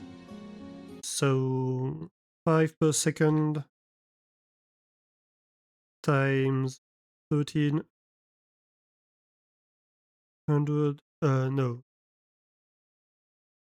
Yeah, 1386. I forgot the command.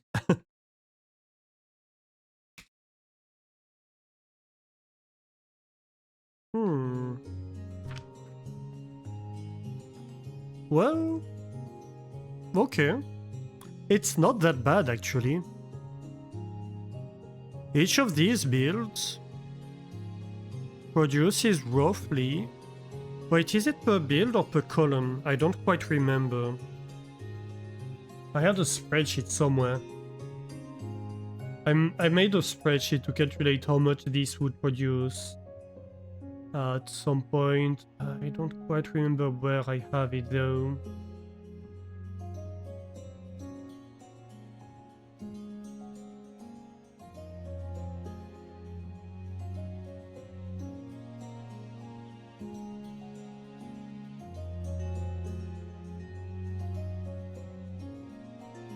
Right, I found it. Is it 5 per second per build, or is it...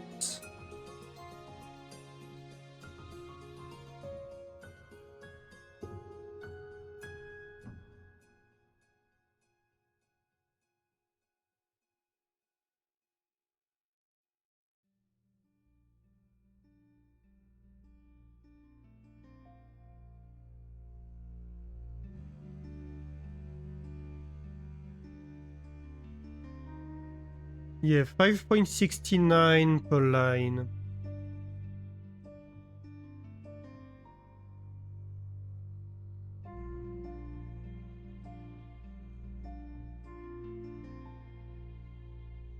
Well, it's not that bad. This produces roughly half.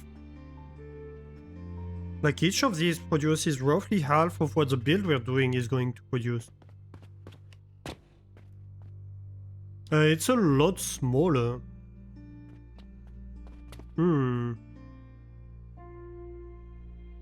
I thought we would be able to replace all the fuel production by like maybe 1 or 2 of these, but I might be wrong. I might be sorely wrong.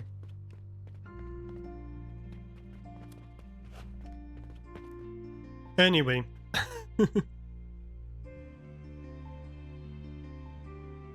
I'll have to look a little bit more into it.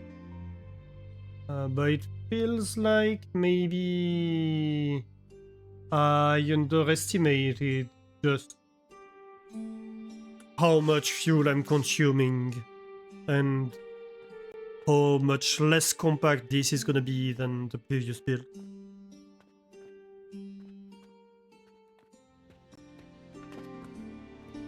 But it should also be a more cost-efficient tech, hopefully.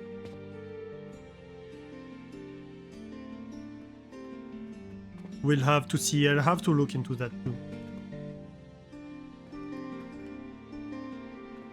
Anyway. So yeah, this can go below.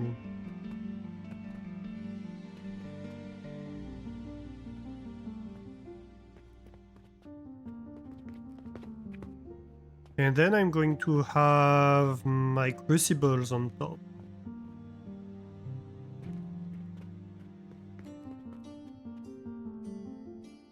That seems fair. So that are these are my elevators.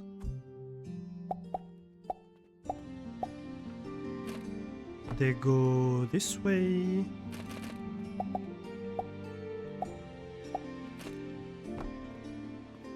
Right, so they replace these two.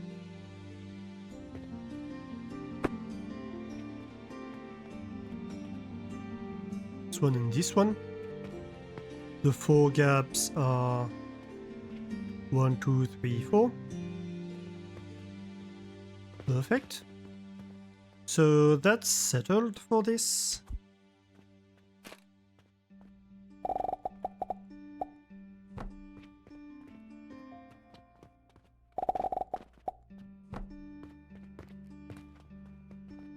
The question is, where do I feed them from?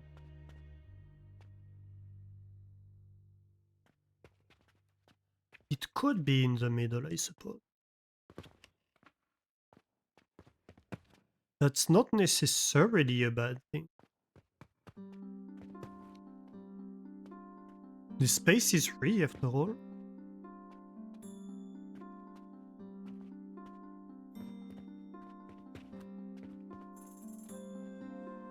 Although I will need 4 belts into these.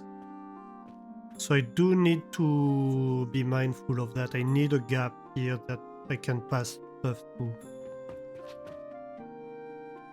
So my elevator, if I have an elevator, I mean whichever side it is doesn't really matter. I guess it's better if it's on this side just because I don't have this output belt here. Which is probably gonna be the final position of the output belt actually. Yeah. Yeah, so I prefer it on this side, but I can't have my elevator over here because I'll need an elevator over here at this level to feed these crucibles in wood because I need 4 belts. I mean, technically it's 3 belts, but yeah. So I'm going to need 2 belts per side, basically. So I'm going to need this space to feed stuff. So it needs to be 1 further back. Like here. Coming from wherever.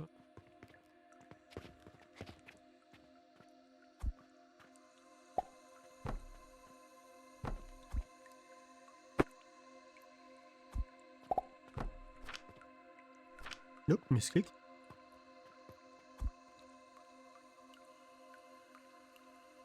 Or I could have the elevator be on the side.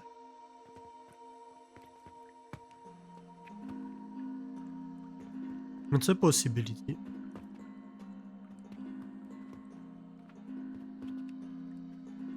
Should I, though? What I don't like so much about this disposition is that it makes the build one longer, right? These elevators are at the same level as this.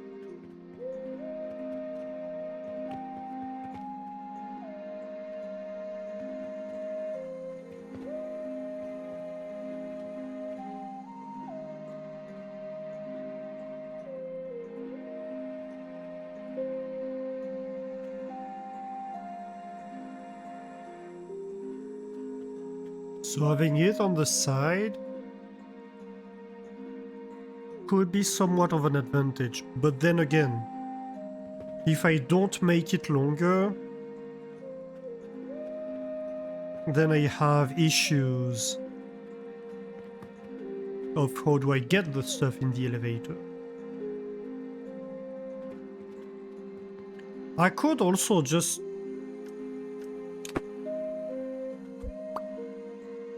not care too much about that and go half and half.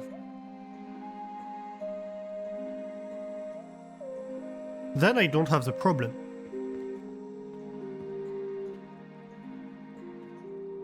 Maybe that's the best option, actually.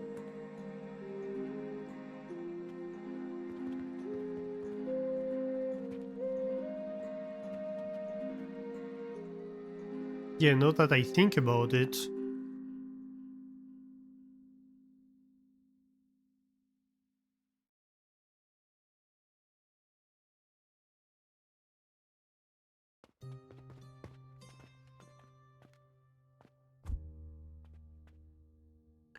Ideally, I'd place them like that, but I think I'm going to have to go like this. And if I'm going to do that, well, this is taken by these elevators. So I'm going to take this space.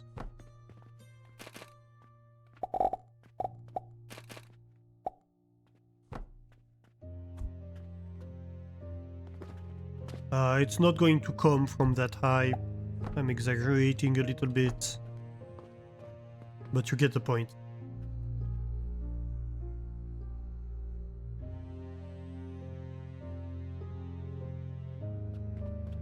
I think that's fair.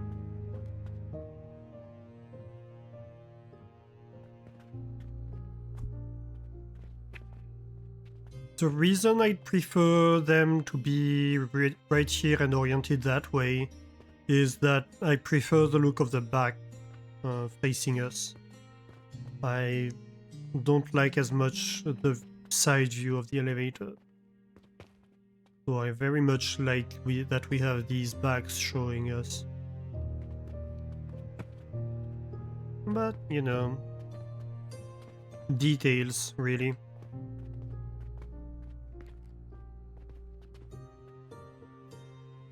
That's very much nitpicking.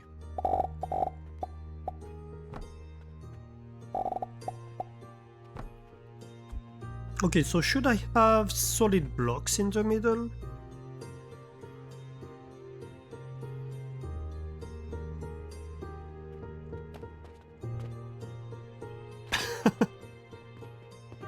Or should I just fall down?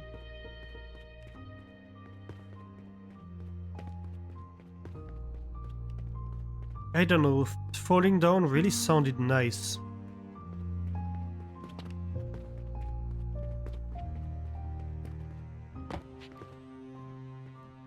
Whee! Yep. Yeah, so I have lab stands here, and I'm kind of questioning why I put them here. It's kind of a reflex, but I don't have anything going in here. So should I really use lab stands here? Shouldn't I just have like stone blocks going here?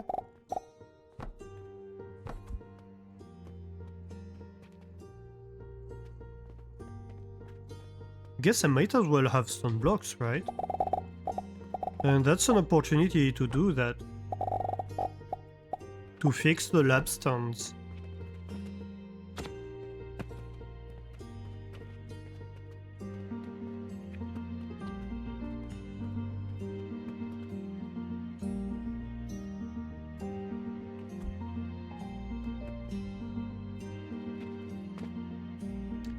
Dang it!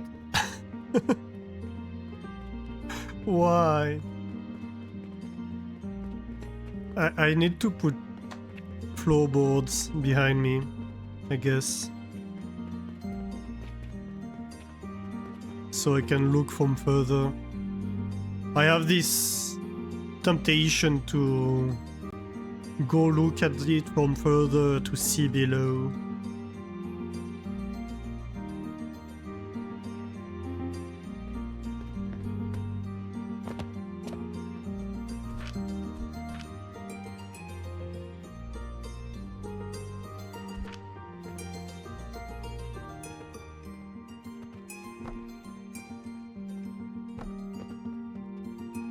That's temporary, of course.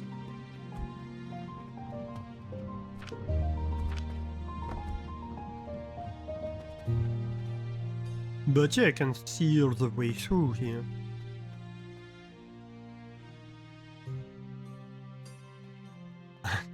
You really know I should learn to scaffold.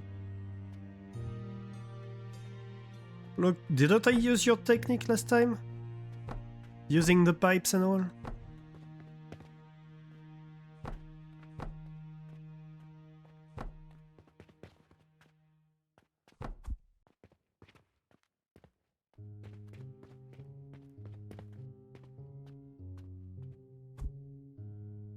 Okay, so we take this, we grab the volume because there are pipes in there. If we don't grab the volume, the pipes don't come with us, and that would be extremely frustrating.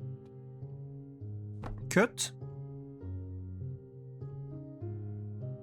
That's the right height.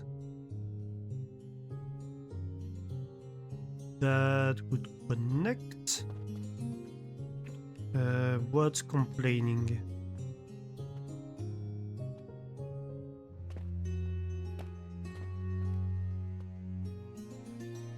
Aha!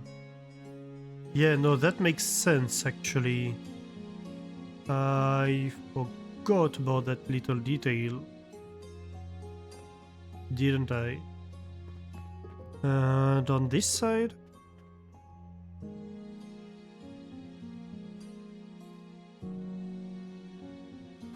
Just these, okay.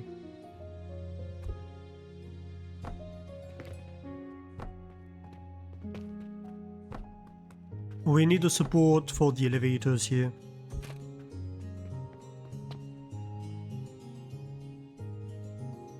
Correct height, rotation.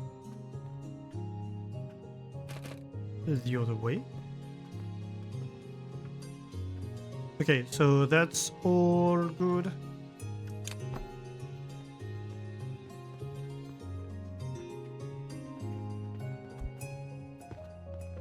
I believe everybody's happy here. Yep.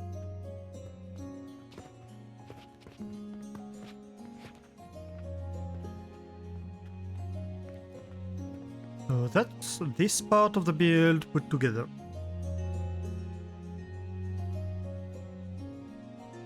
Hey, things are coming together. This is looking more and more like a build. We have less machines on the shop floor. And this is a lot of progress. Okay, so let's check the math. Again. Lime water. We need 150 lime water per second. That corresponds to 5 quick lime powder per second.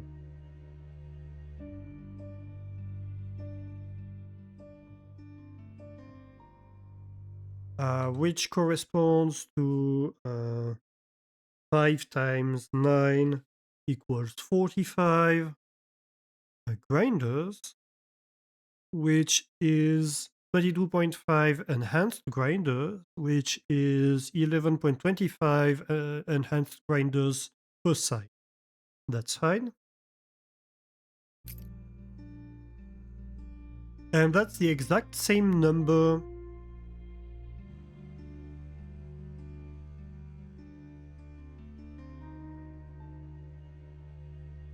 of crucibles, so 22.5 crucibles per side. So 23 crucibles per side.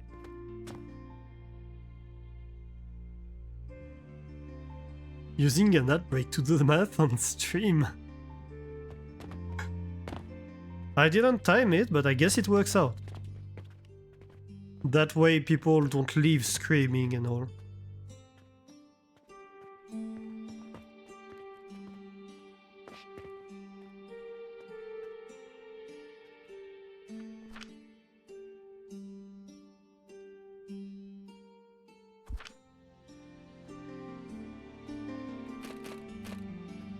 There's not even a math cam. Ain't that scandalous? So this is 12. So 12. 24.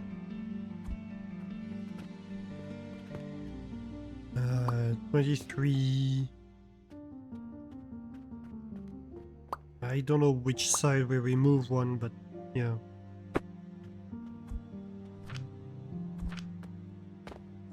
That's basically what's gonna happen here. So we need like a row and 90% of a row of crucibles per side.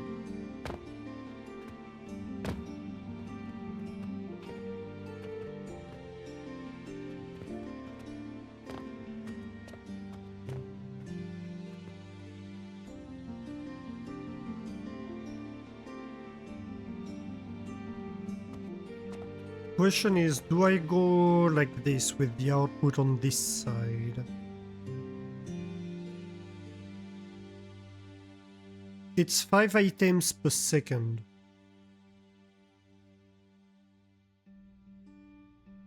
Yeah, so I'm going to need... Well, I guess the input could be like 1 belt per row, right?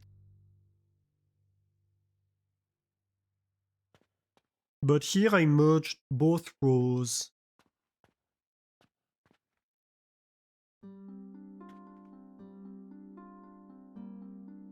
That's a good point.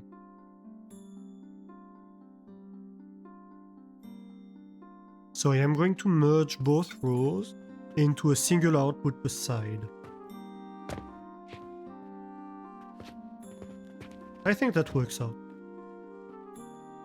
That works out because this can be just a block. Over here I can have an elevator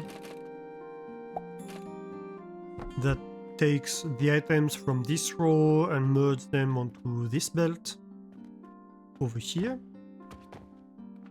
And then over here I'm going to need lapstones.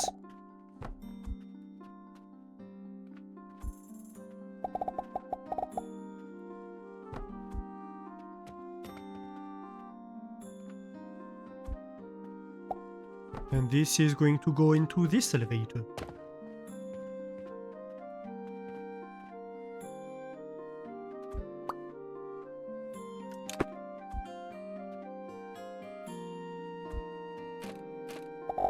So now we know the exact height of the elevator.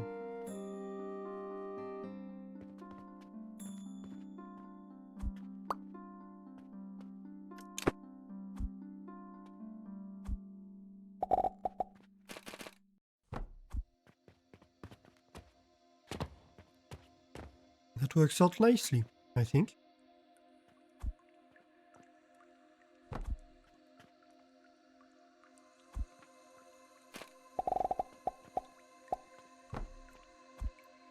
If you're wondering why I'm turning the lapstones like that, it's nothing mechanical. I kind of have a design rule of always having the lapstones face the same direction in a build. And I chose this direction with the metal bits along the length of the build, so that's why.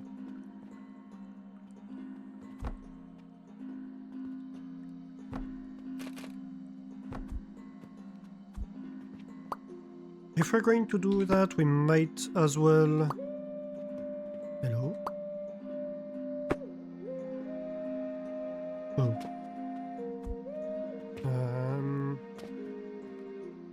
Okay, it lagged for a bit. It seems I didn't break anything despite the lag. Okay, that's good.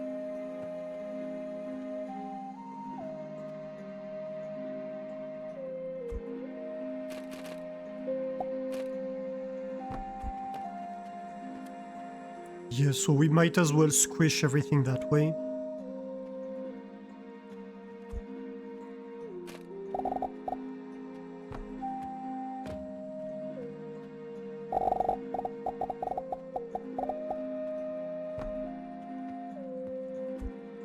Lapstones, yes.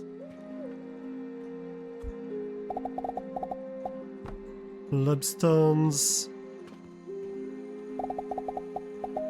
tend to be annoying. They do their best to be annoying.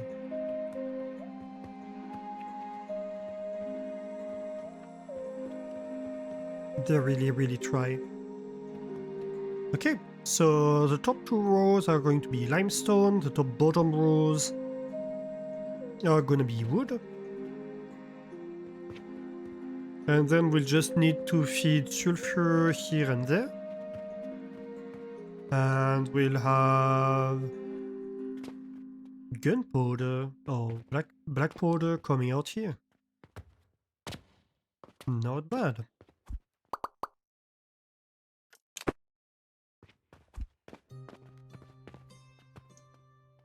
So then we need to do planks and logs.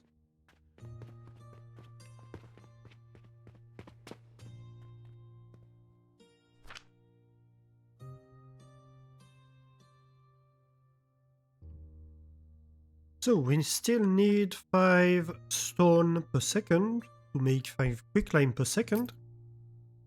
And these stone crushers produce 1 every 3 seconds. So that's why over here we have 15 crushers, as you may have noticed.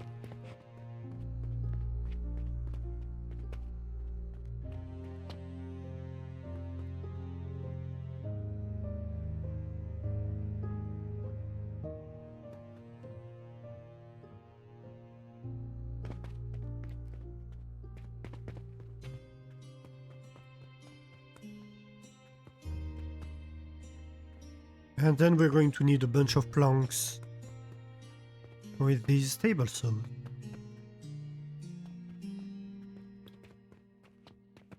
I'm not mad about the design, I quite like this design that we are coming up with. It looks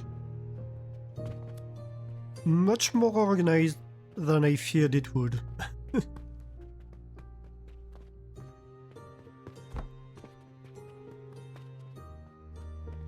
For a while I was concerned.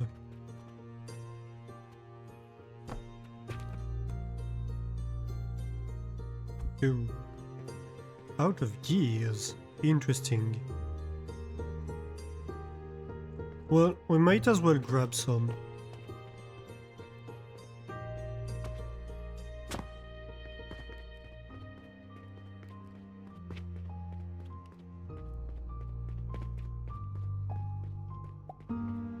So yeah, one thing I didn't mention, if we have people that are not familiar with the game, is that most of the material, if not, in fact all of the materials that we are using to make these machines, we are producing ourselves. So the factory is not just there to furnish the shop, it's also there for us to have the materials to make the factory grow, because the factory must grow, as you know.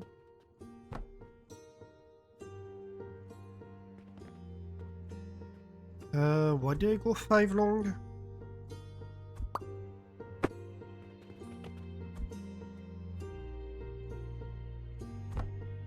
Yeah, these are 3 wide, so I have the space for 4 of them.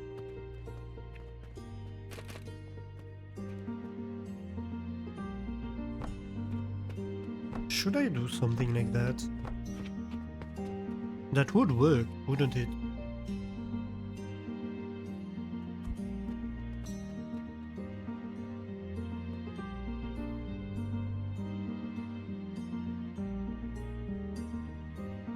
I mean, yeah. Why not?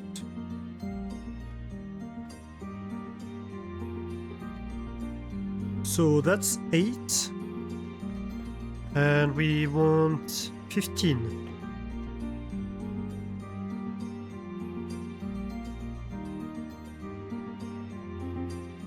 So one of these is unnecessary.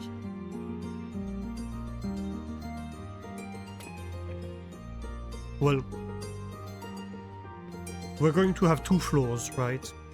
Of this, and then we're going to remove one on one side, basically. The factory must grow. You argue is those trained by other factory games. 100 potions per level is all you need. Yeah, but then you need the level. The next level. And to make the next level, you need to grow the factory. So the factory must grow.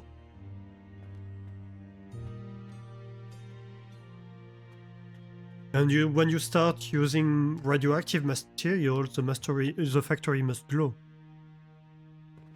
Mm-hmm.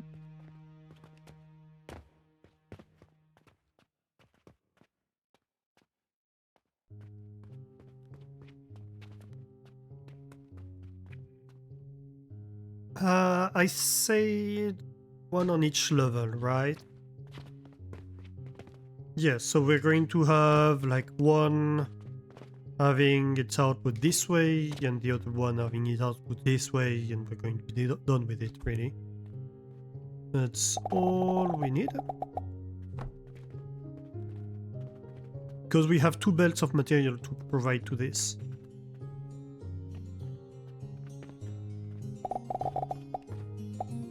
The thing is, we do need to send the limestone onto these. Okay, so let me check something, because I never quite remember the height at which we need to have the beams that go above these. Yeah, that doesn't work. This needs to go one higher, if I'm correct.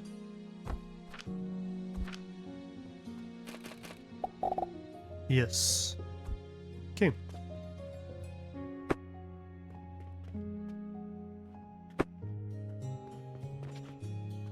Oh snap, radiation!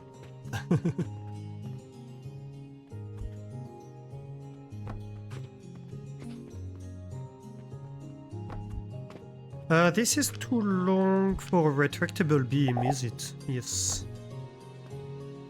So I could either have 2 of them, or I could have another type of beam. But this is 12 long and this is way too long. So I guess the easiest is probably to just have 2 of them. Or I could have like a slightly shorter beam. Hang on. Am I being stupid? Probably. Yep.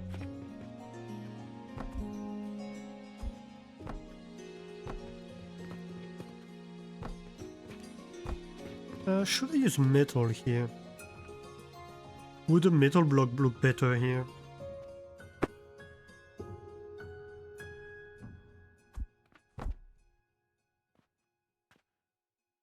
A little bit.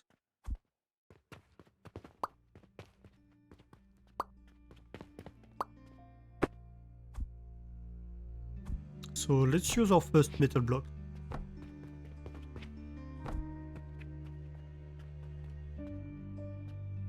Alright. What about 3 per side? And the one at the end 90 degrees.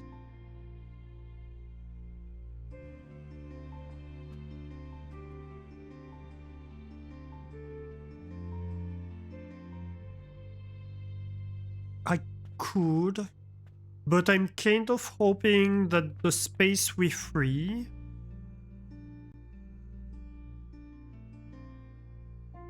might become a portal or something.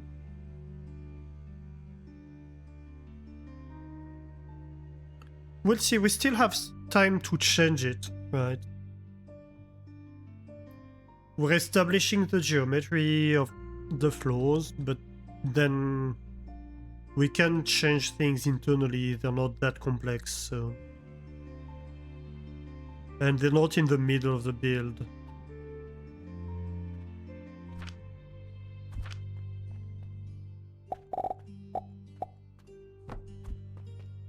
So that's a consideration.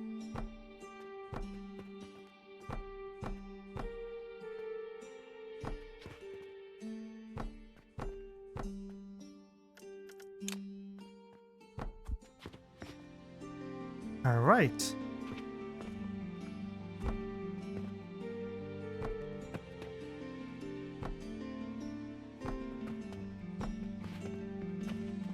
And also it's 15.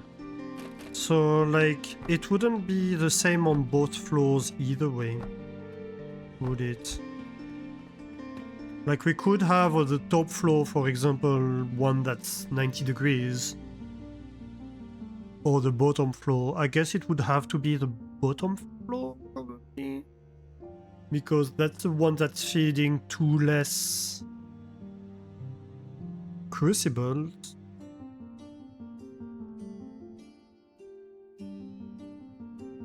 But yeah. Oh, also, actually talking about this, we have one less crucible on this side, so we could have the elevator come in one before if we come from the right side. So this one goes the other direction actually.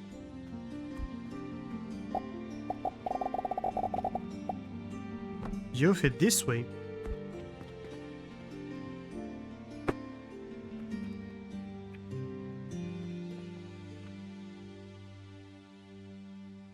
Another thing to consider, potentially.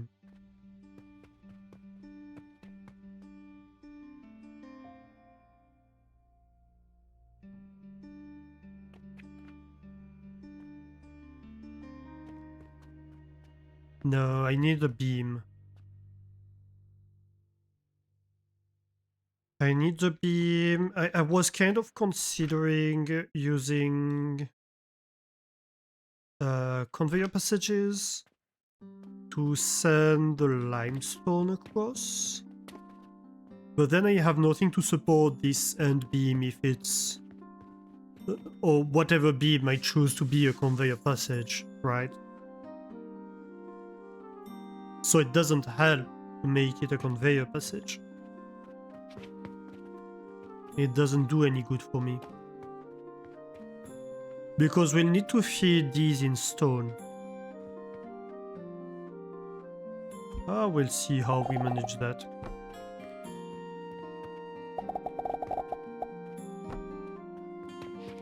This isn't set in stone.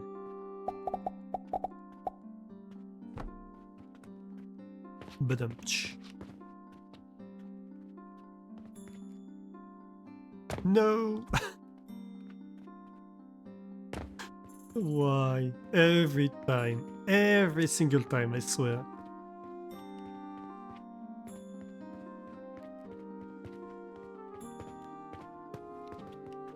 Where am I? I'm lost. Where am I? Yep, I lost the ability to speak English, apparently.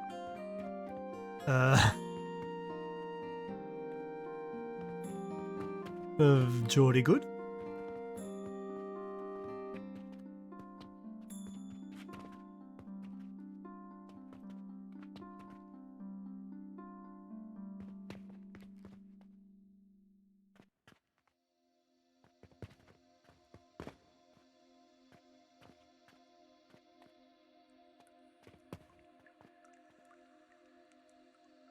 I was speaking English. Angrish, yes, very angry.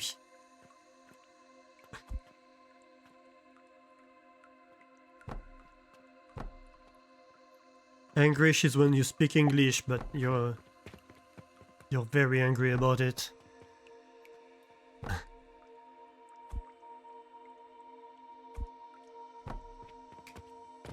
Oh wait, those are metal blocks, aren't they? Ah! I wish the textures had more consistency in the game.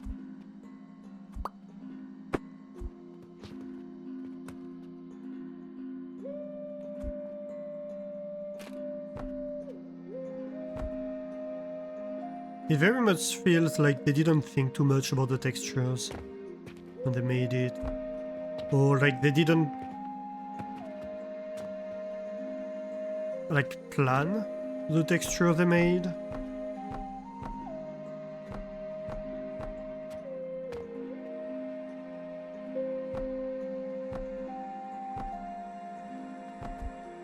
For example, you take this retractable beam. They added like the retractable beam and what was it? And I guess the retractable conveyor passage in the last update. And between that one and that one, they're somewhat consistent, but nothing else in the game has a similar design.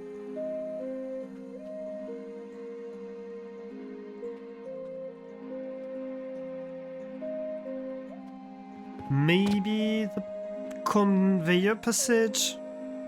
Not even really, like this one has more of a steampunk kind of style. This looks, I'd say, maybe a little bit more elvish.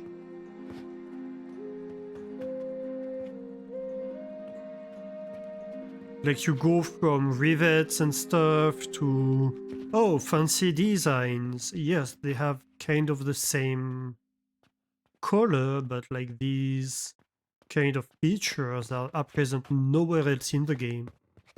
And it feels a little bit haphazard how they're designing things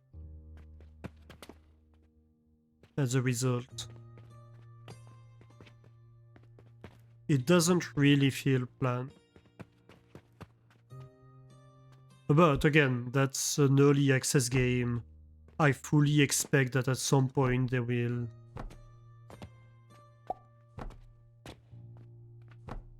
maybe take a step back and have a pass of, alright, let's make the designs consistent. Very much like, for example, Factorio, because before it came out in 1.0, they spent several months actually just redesigning all the interfaces because they were all inconsistent, because, you know, they'd been made with different styles at different times over 10 years of development.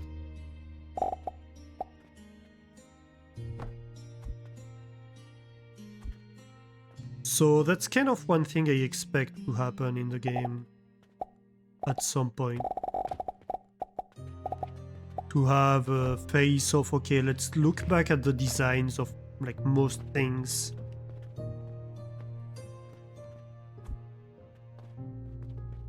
And actually reconsider everything to try to make them consistent.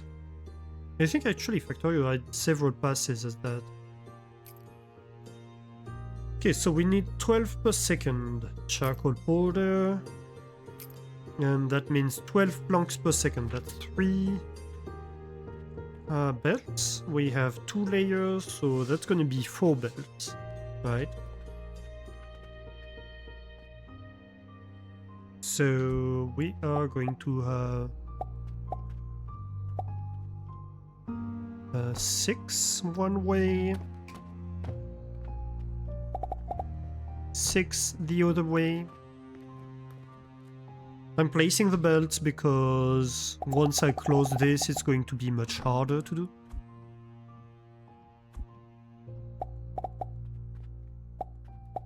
So that's why I need to have a good idea of like where the belts are coming from and where they're going. The cotton alley belt.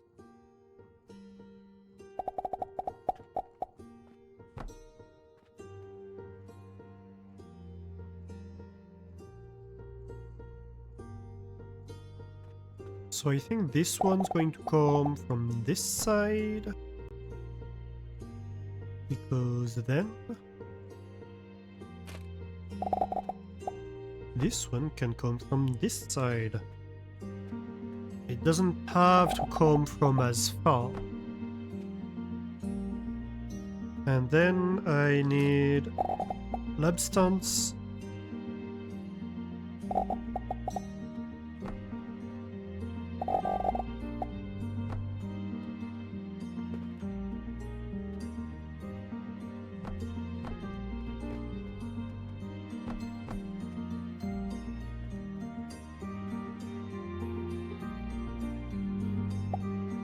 Do I go with lapstones here? How does this look? Or do I go with blocks?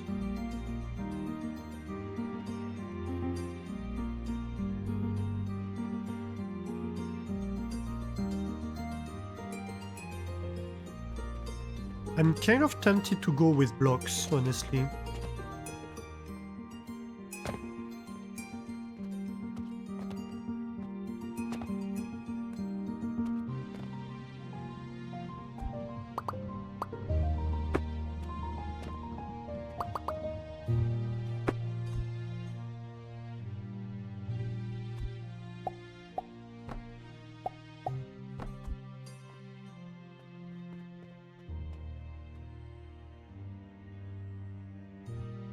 Yeah.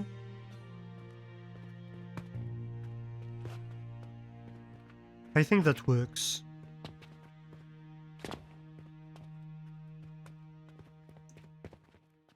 So this is where the elevator is gonna be.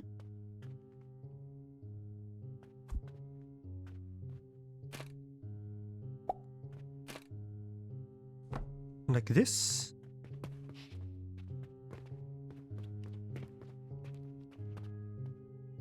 And this side is gonna be different.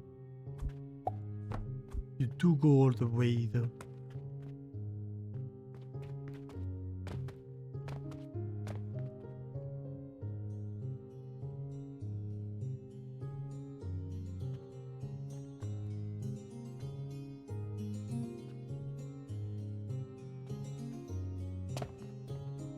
Yeah, that should be fine.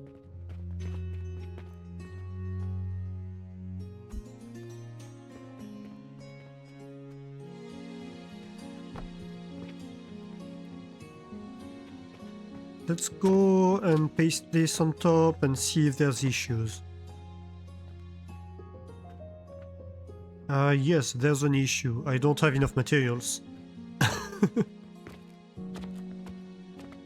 That would be an issue. Okay, we can grab more. Steel, I expect mostly. Yep. That would be what I was missing. That's because of those retractable beams. They cost a lot of steel. They're fairly expensive, but that's fair. It's a powerful tool, it makes sense that it will be fairly expensive.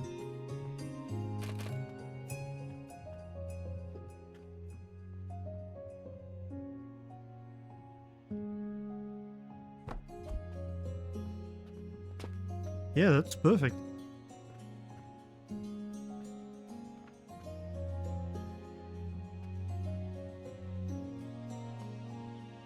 Let's see here. We'll want... I think we want to keep the pattern that we have set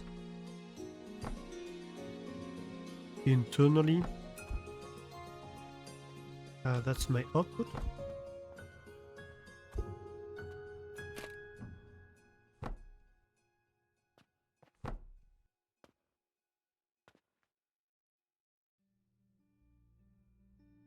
So this can be fed from like left and right. And this one is the stone one, which can be fed from the center. Here we go.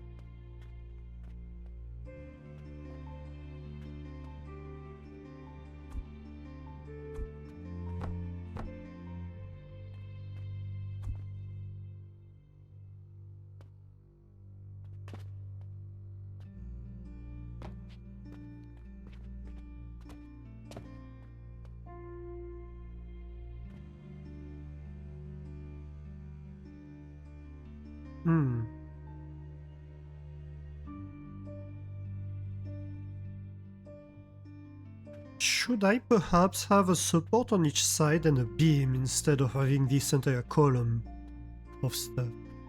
because we're going to have to repeat it for these two. That's an idea.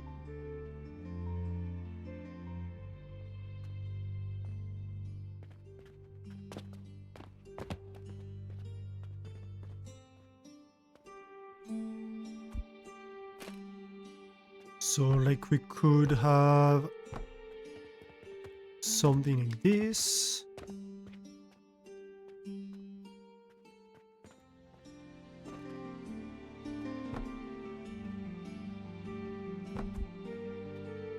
Then maybe that.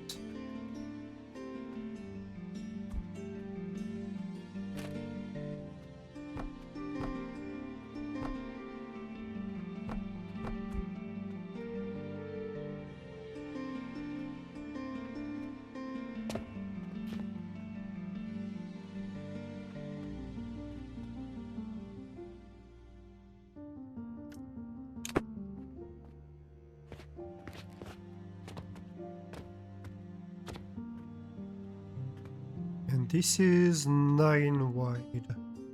That's not gonna fit a normal beam. So we're going to have a retractable beam here. No, actually this is 7. Still not a normal beam, but yeah. It looks nice too.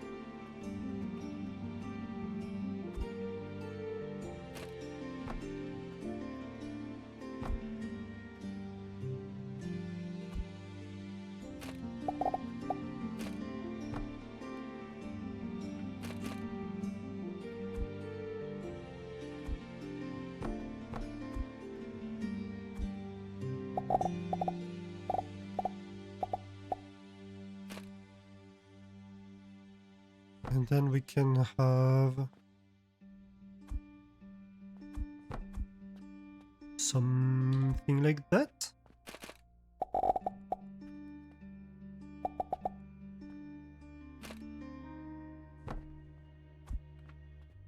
Coming from the top. That would work well, I feel.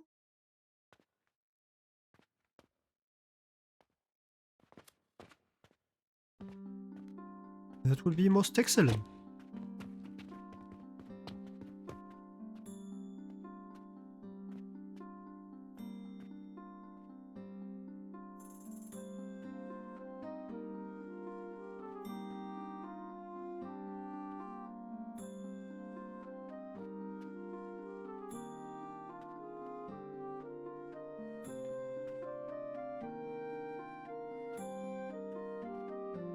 We can't do the exact same trick on that side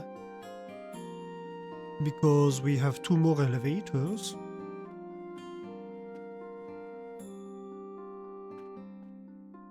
But at the same time, we can do a similar one.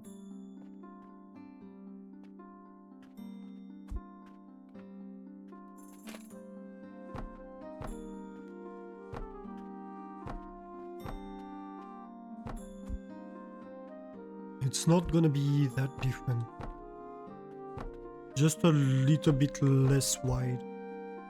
I could go with a 5 wide beam for that one, which is a standard one, but for consistency I'm going to use a retractable one. That way it's a throwback to the other side, right?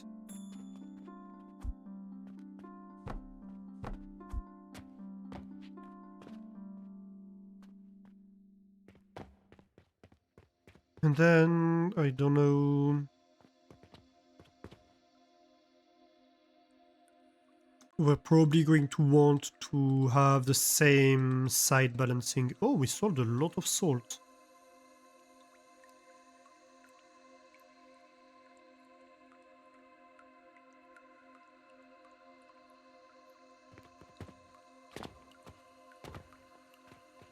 So, if I noticed well, it would be something like this.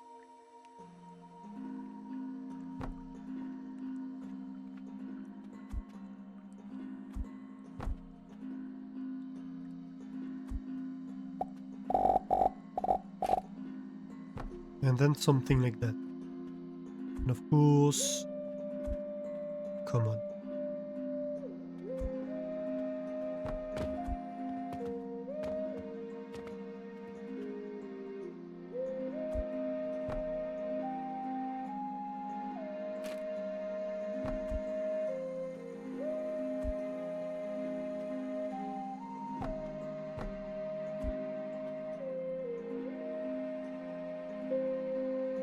That should be it for that part.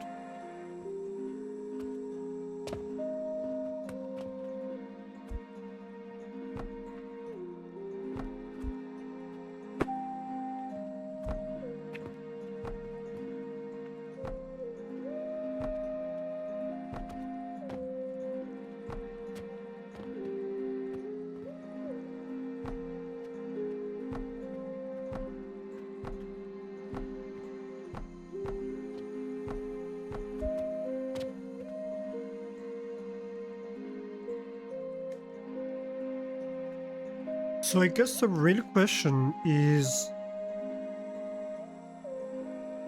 where do we buy the stone? And how do we bring it here? We have, I think, more space on this side to convey the stone up and down.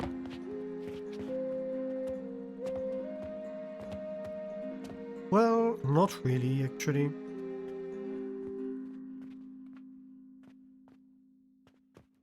Not really. It doesn't change much.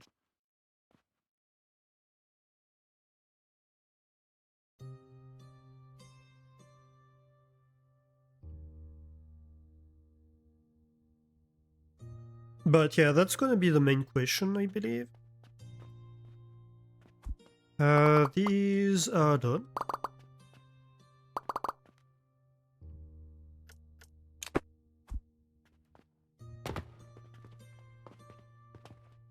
So remains the wood. So we said we are going to need 12 charcoal per second, so that means 12 planks per second. That means 24 table saws. So that's 6, 12, 18, 24. That's gonna be a lot of them. And we can't really feed them like 2 by 2 because they're too wide. So pretty much we have to use them this direction. Let me do a test fit. I guess we can do it right here.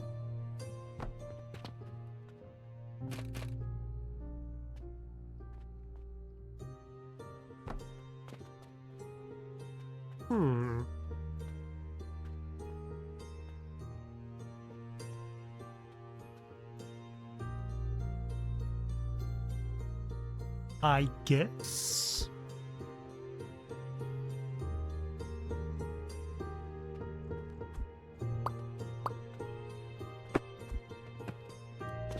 That's gonna be a large structure if I have to do that. I'm not super fond of having like 4 table saws per floor. Can I do better? Can I do maybe 6? If I can do 6, I can probably pull it off because then it's like 4 floors. But 4 is a bit... That's 6 floors of table saws. That's a lot. Really, I can't... I mean, I could if...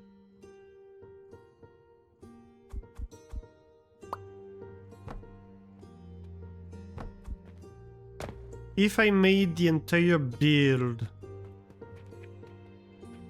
I mean, it's not the entire build, it's just... using this wood that I have acquired downstairs. And actually exploiting it.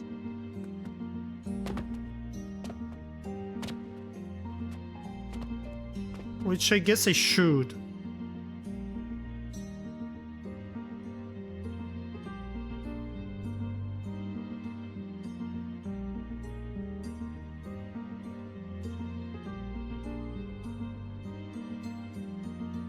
The grinders look like little minecarts to you.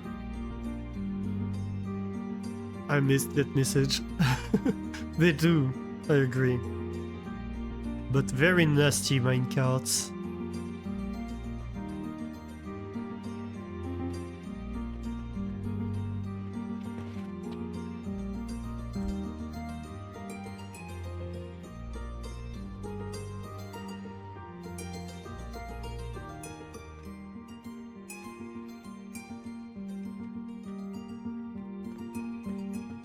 So what if I slice...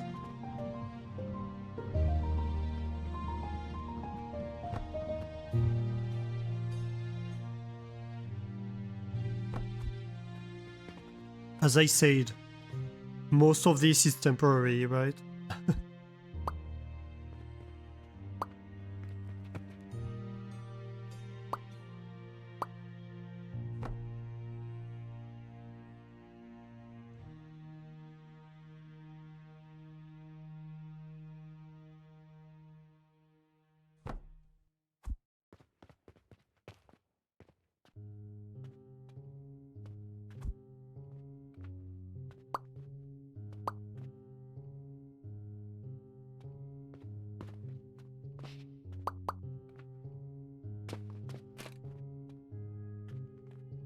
Dang it. Wrong key.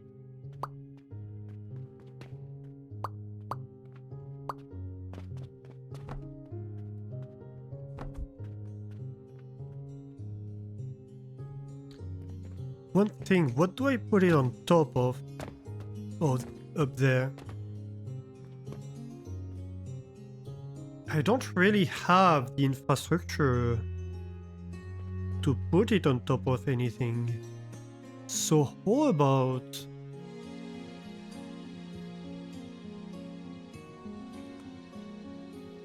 How about I use the adjustable beams then?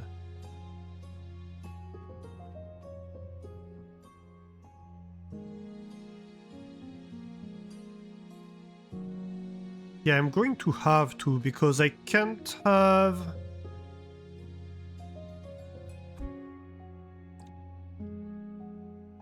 Wait, that work?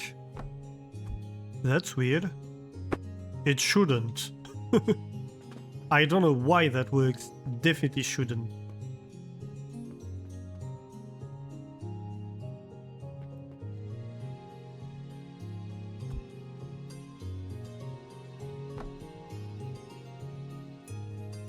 Yeah, that doesn't work, but somehow that works. Interesting. Right, but anyway, point is we shouldn't have something over here, right? So how about we have like one support column here, one support column here, and then support columns in the center. That would probably be better.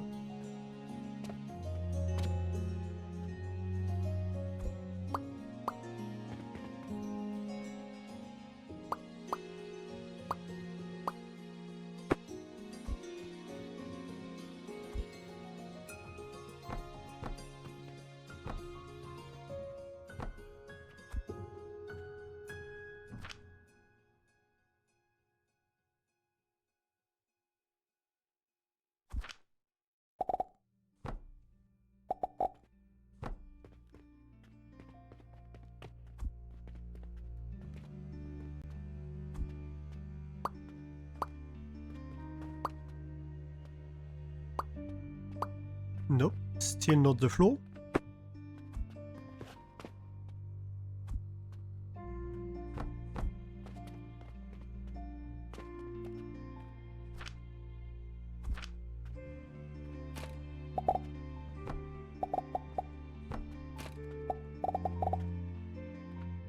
Oh no. Well, that sucks. Is it long enough for a beam? Nope. Dang it.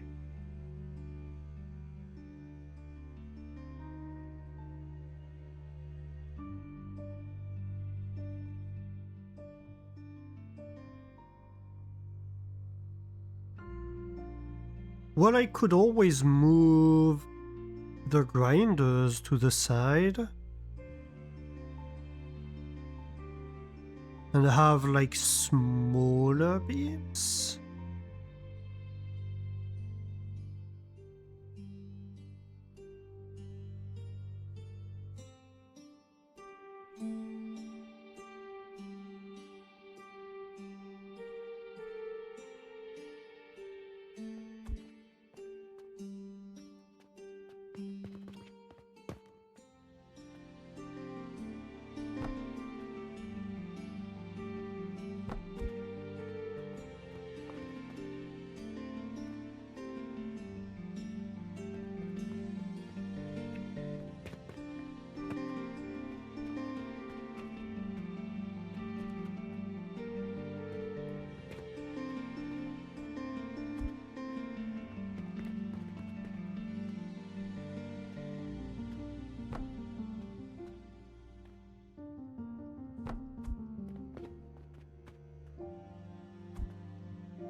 That's becoming very expensive very fast, isn't it?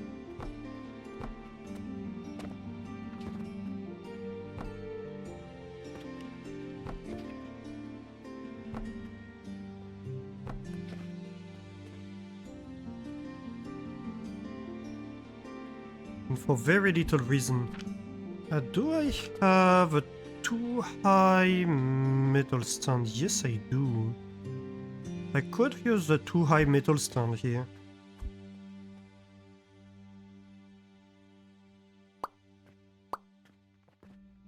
Actually, I could have a 3 high metal stand, actually.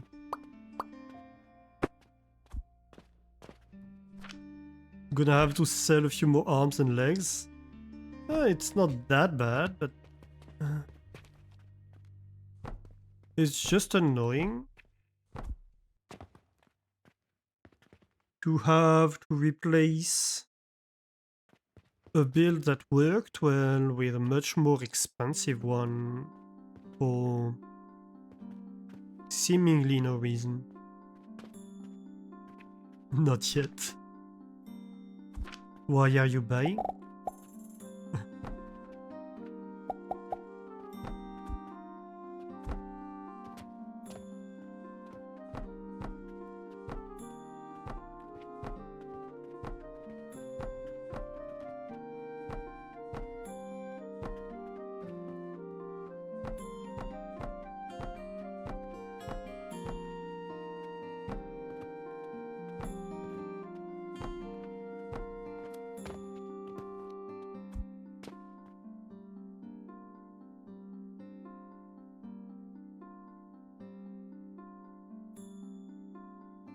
One user always use a few more arms.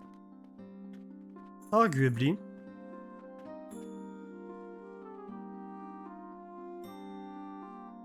What's kind of a shame is I kinda hoped to be able to use this extra space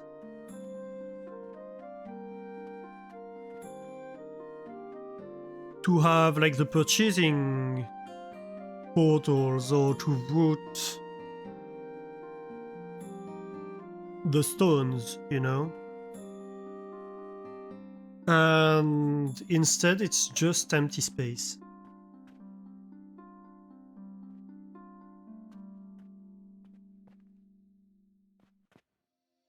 Hey Vava! How are you doing? Could just keep the grinder part as it was and then bring up the size for the cutters without having to widen the grinder part. That's a good point. If I'm not going to make any use of this space, I might as well. That's a good point. I don't have to change that.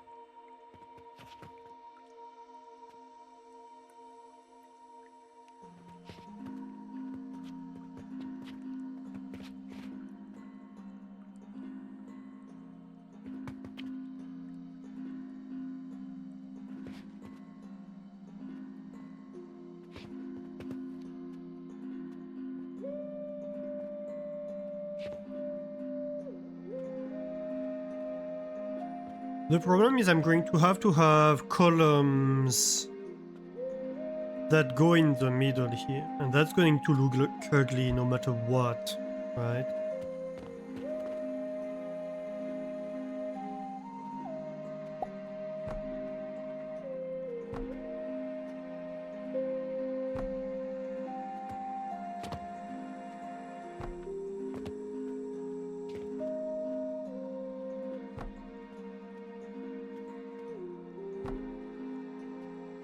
So that's why I would have hoped for that to be a little bit more aesthetically pleasing by integrating it into the top structure at least. I mean, I guess I can...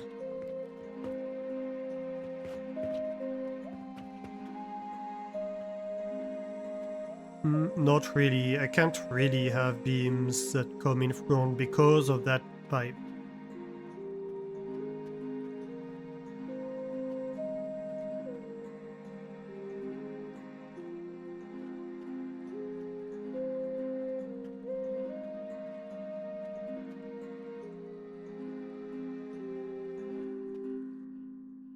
But yeah, it would have been nice to be able to reduce the footprint of the lab stands that are going to have to be there.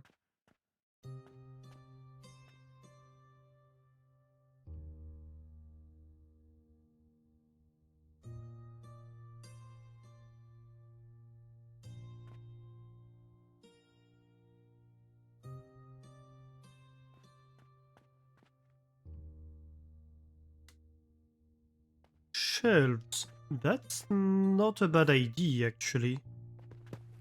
I never think about shelves, but in this case, that might be the solution.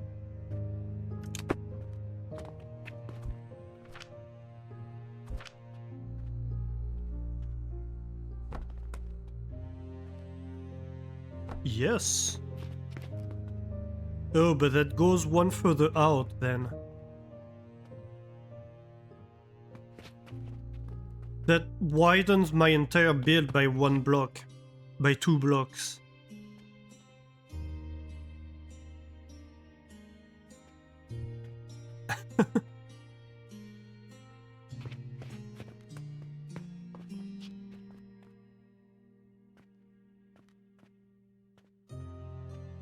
On the other hand,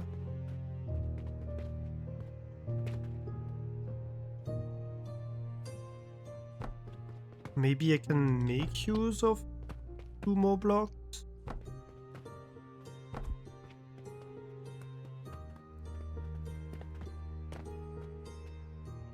Can I make use of 2 more blocks? Not really.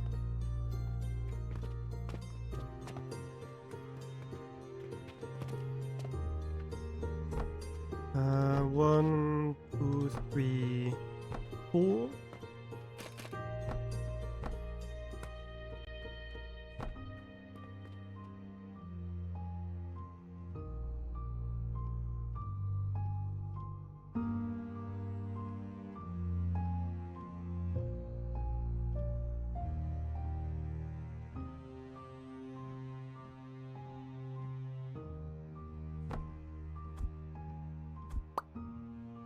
I mean, if I wanted to, I could trade off having the exact width by going one higher.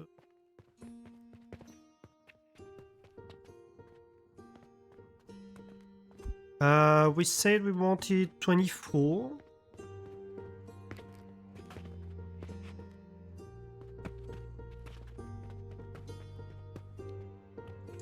That would be 3 floors of that. That I do like.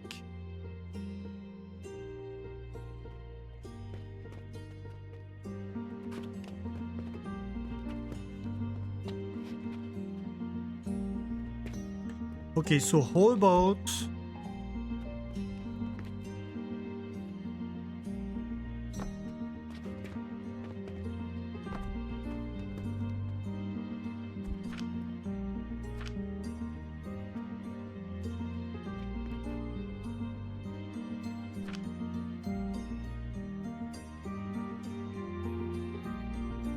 Actually, did I consider that?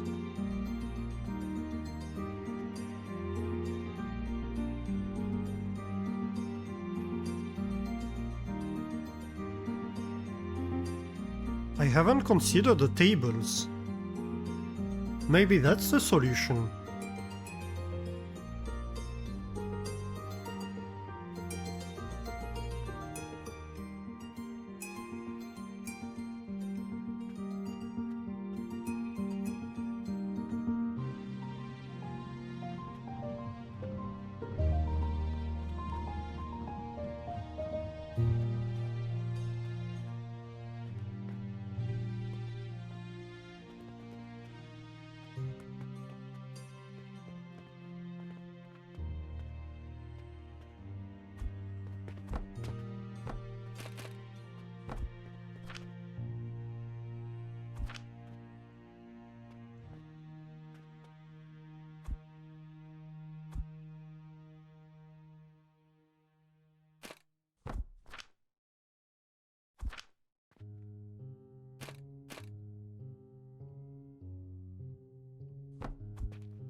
How about this?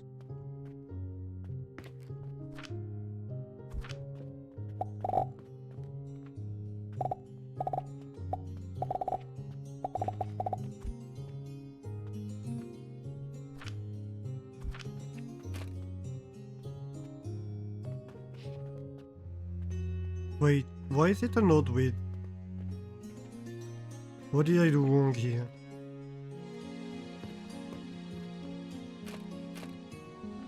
Wait, no, that's correct, actually.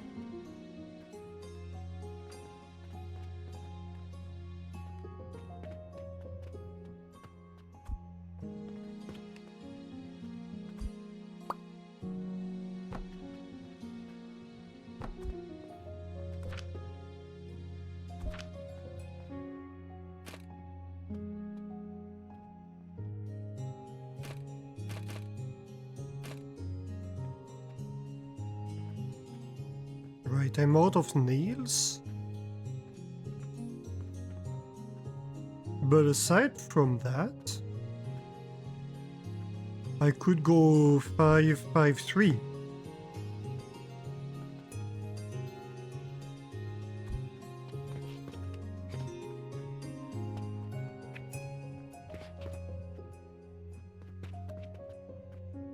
And then I get my 1 wider at the cost of 1 height.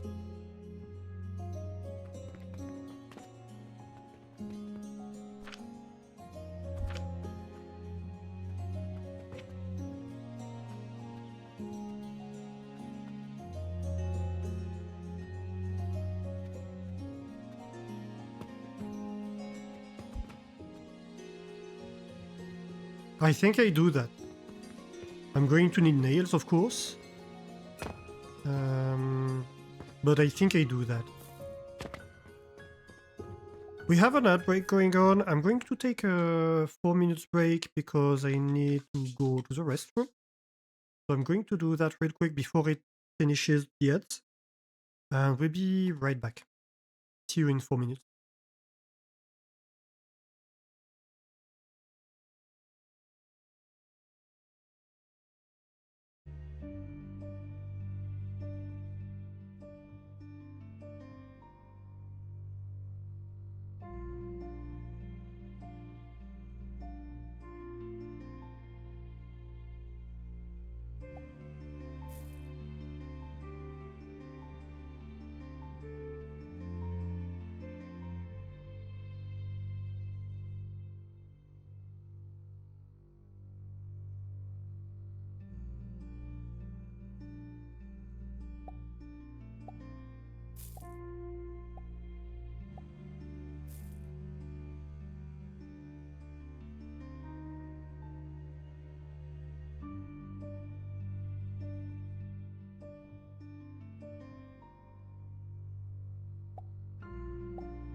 And we are back. Welcome back, everybody.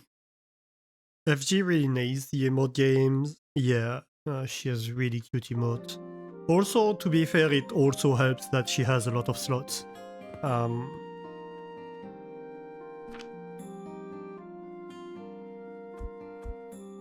It's a lot harder to have versatile emotes if you have few slots than if you have a lot of them, to be fair. But yes, she has super cute emotes. They're very expressive. She got a good emote artist, yes.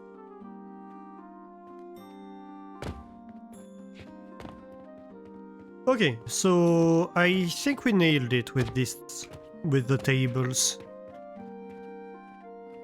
It's going to cost us 1 height. But that doesn't really matter, does it?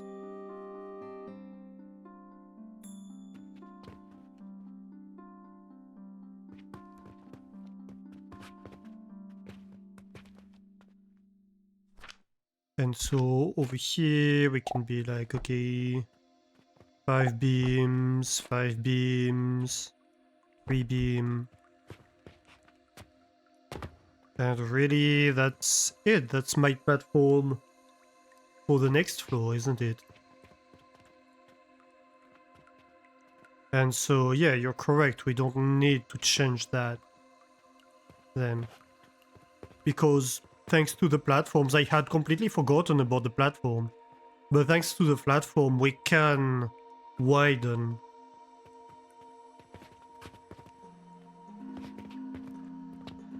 We can't change the height of the platform, can we? No.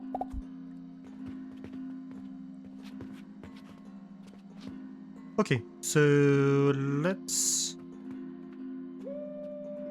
undo a lot of my changes here.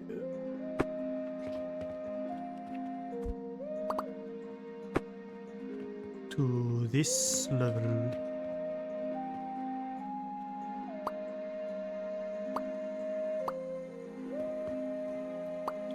But it's not just the artist. To come back to the emote thing, it's not just the artist. You can have an excellent artist and do very bad emotes. Because you need to provide the artist with a concept that's with a good concept, basically.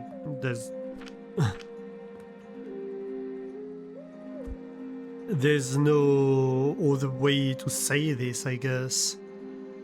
If your concept does not lend itself to having a cute emote, to having an expressive emote, to having a versatile emote, then doesn't matter if your artist is the best artist in the world, they're not gonna go anywhere. Because the concept doesn't lend itself to doing a good thing, right?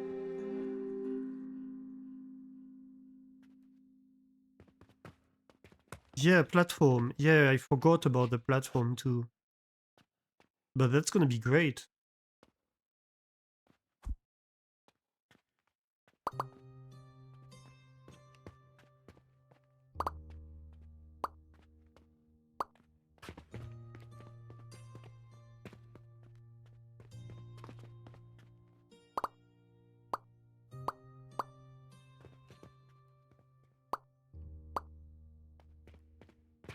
I suppose we can just shift this over. It doesn't need to... Oh, come on.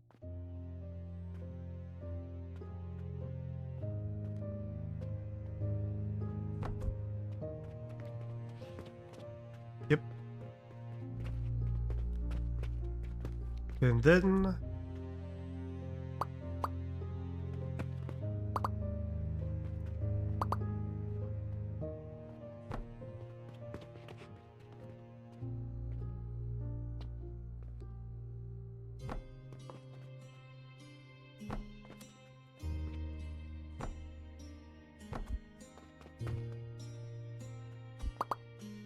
Oops.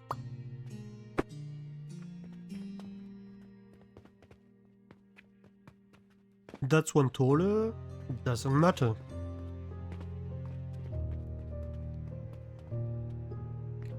It's gonna be a different style, but that's fine.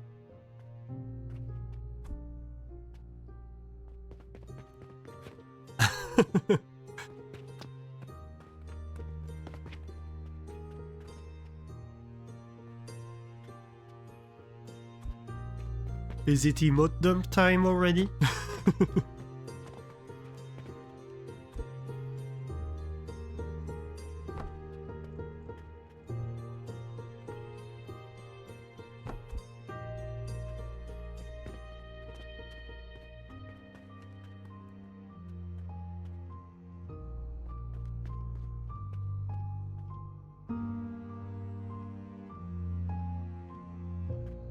So we have 8.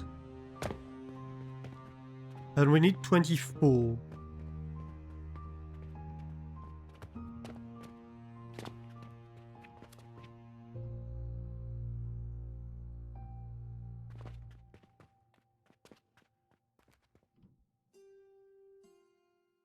Right. Let's see.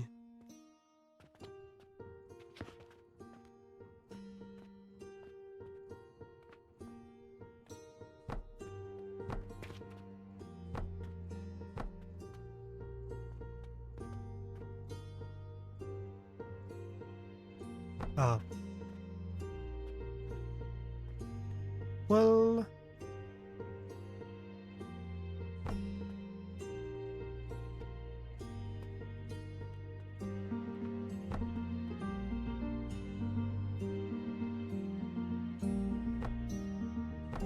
maybe we'd rather have the platforms like this.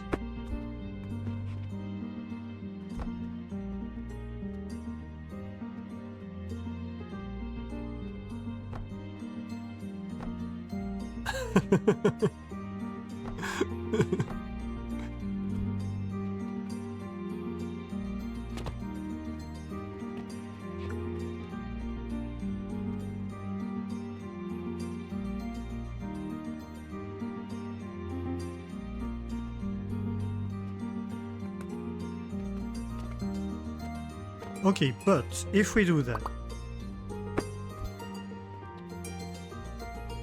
trouble is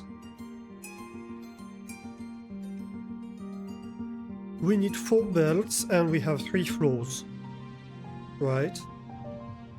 So I'm thinking if this is the bottom floor, we are going to want 2 belts that come out the sides, and we want basically a floor and a half in there.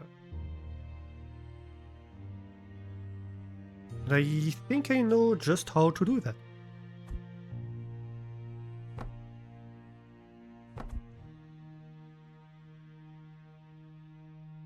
Because we come out symmetrically, right?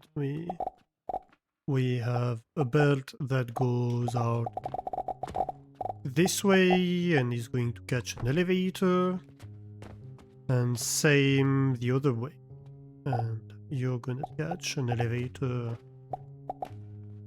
over there, right? And we need to add 2 table saws to each of these. So how do we do that? Well, I propose something like this.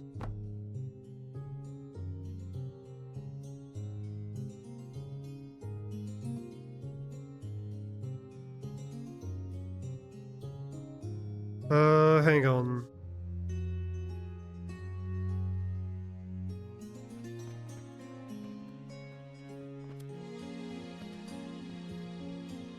Did I mess it up? Probably. I was thinking you come through the table.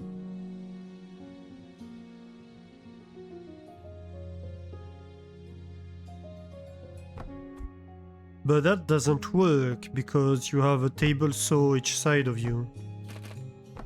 So that's kind of awkward, isn't it?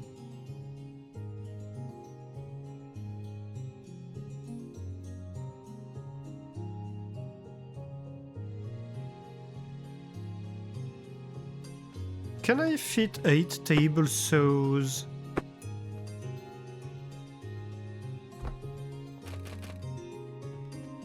Lengthwise.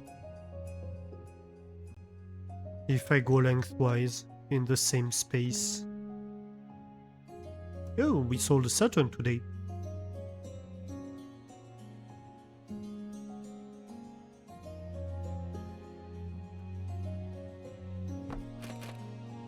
Probably not. Right? Yeah, no, definitely not. That's a cute one. Which one? The pole dancing one?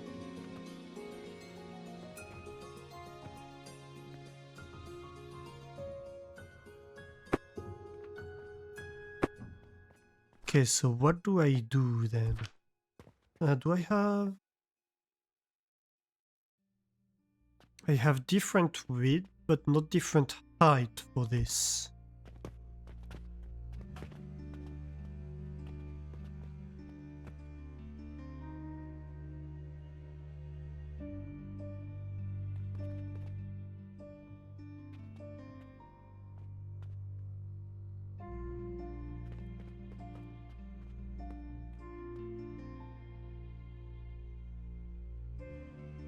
The panda pole? You assume there's some story behind it, but who knows? Yeah, probably. Generally, this is the kind of emote that's kind of a channel meme. Or, yeah, story.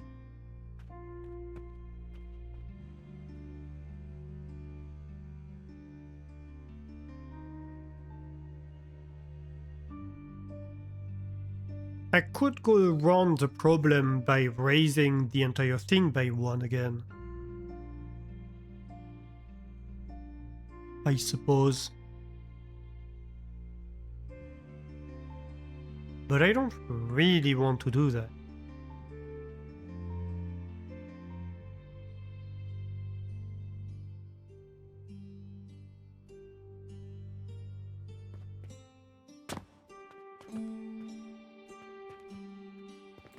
Or I suppose I could just merge them half and half and be done with it.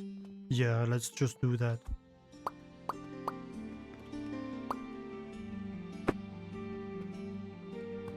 We're just going to split the second floor some way or another.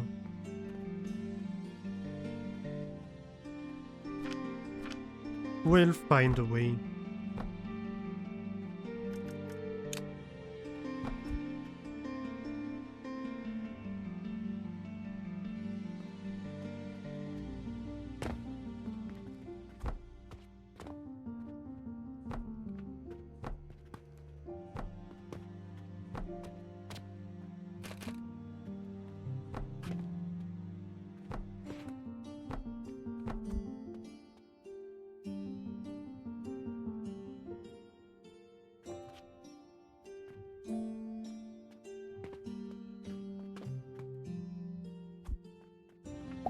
Like we can go 2 to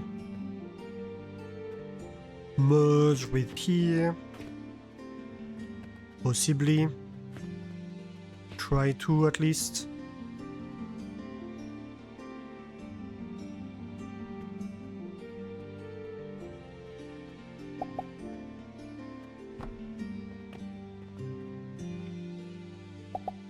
And then we do this.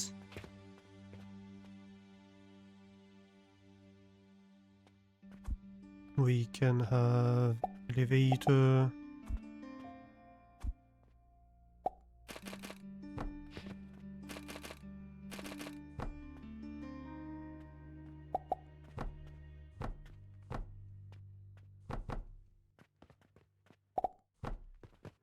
Like this.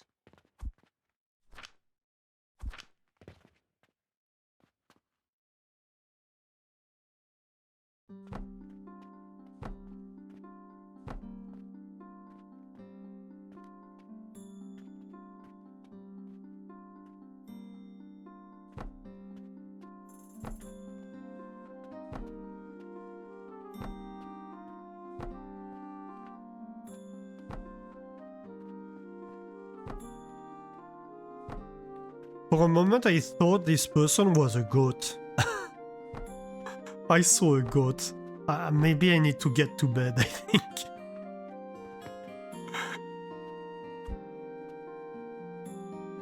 She also have an astronaut dancing emote, but not anymore. Oh, that's cute. You know, it's like my RIP emote. The tombstone stays Bob.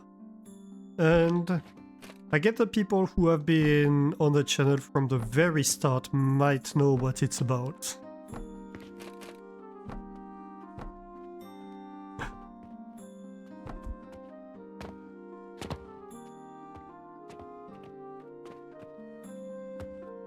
But most likely, most people on the channel are like, there has to be a story, but I have no idea why, Bob.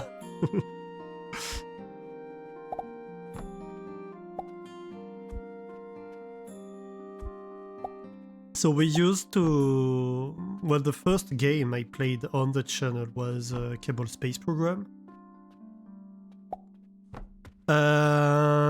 Bob went on all kinds of misadventures in my game. Like, for example, being accidentally thrown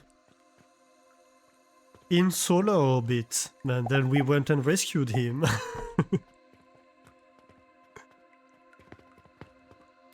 And so it became kind of a meme that I was always trying to kill Bob. I think I never killed him, actually. But yeah.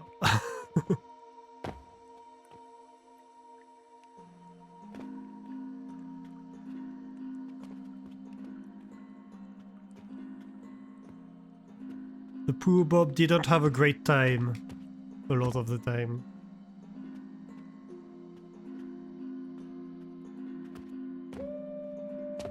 So let's see here.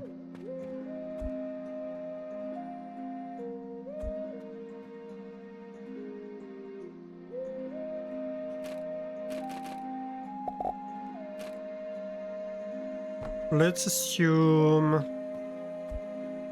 that's my elevator for the wood, right?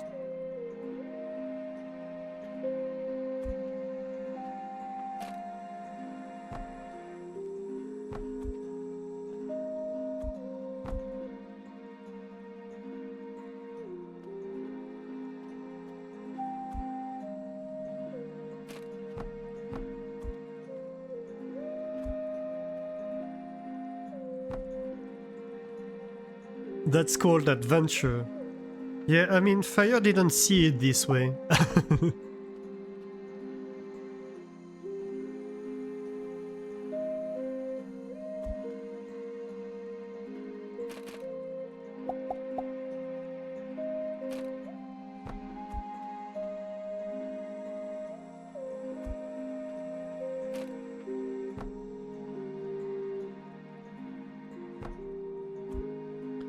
Yeah, so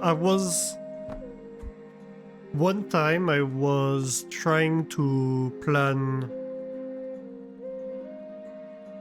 I had very, very low fuel for Bob to come back. And so I was to try to plan like as much planetary assist to come back as possible. And yeah, I had kind of mismanaged the fuel and I was extremely low on fuel. And somehow yeah,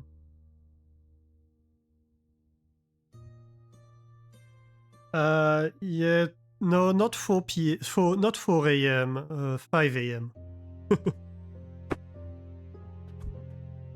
And so to compensate for the fact that I was very, very close to the theoretical limit of the amount of fuel I could get away with,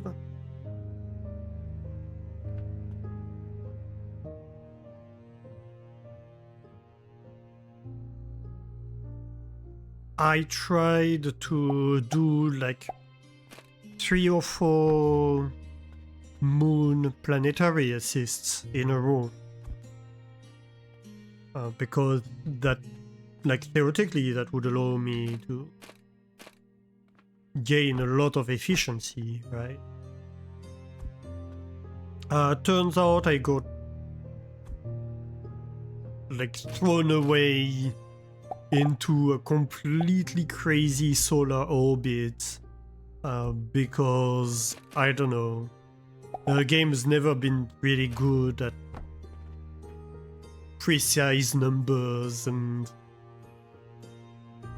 sphere of influence boundaries and stuff like that, so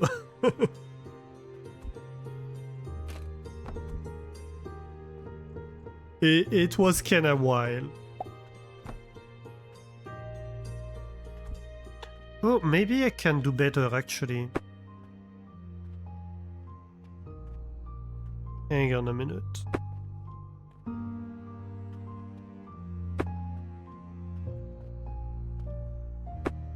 So how about... we still want that to come down here, right? But we use a table instead. No. Physics are hard to replicate. Yeah, it's not just that, it's that they used... in KSP, they used, I think...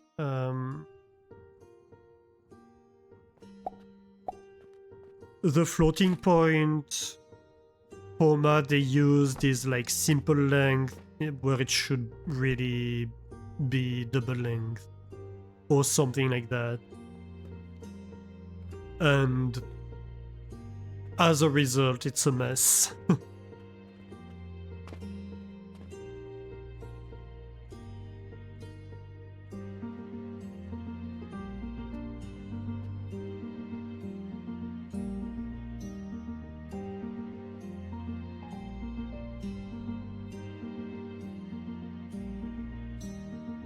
Wait, does this change anything?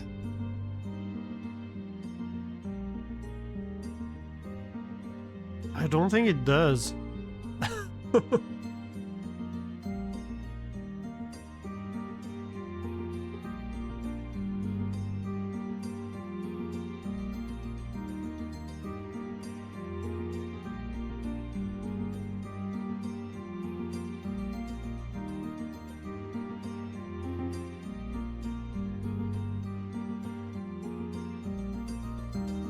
So what I'd like to do, what I'm trying to do here, is to try to merge this and this without encroaching on this half.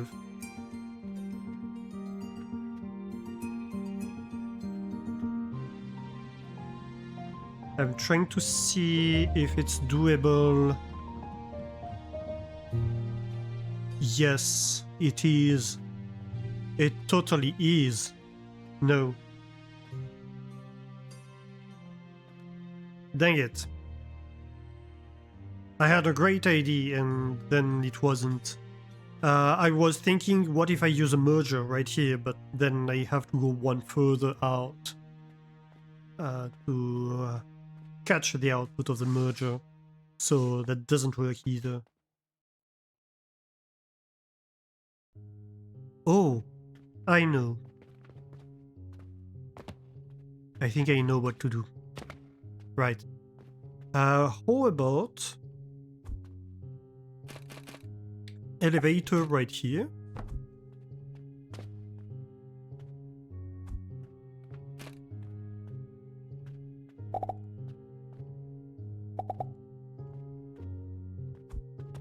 I'm not convinced I reached all the way. Okay, no, yeah, I did. I did.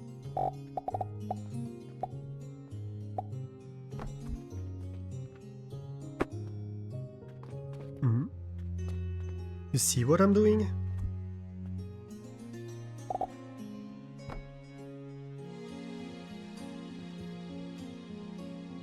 According to math, no, but I read there's so much more to it. Yeah, I know.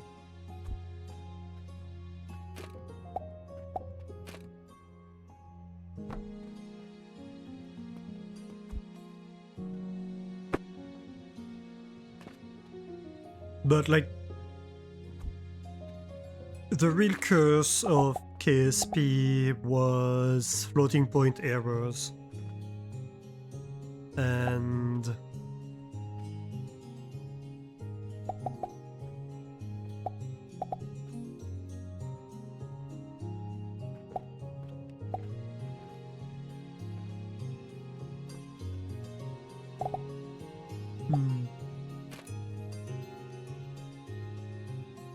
Yeah, how about I do it like that?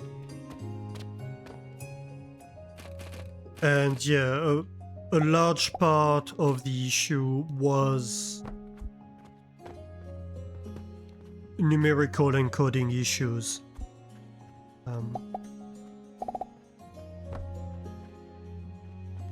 And was basically a question of engine.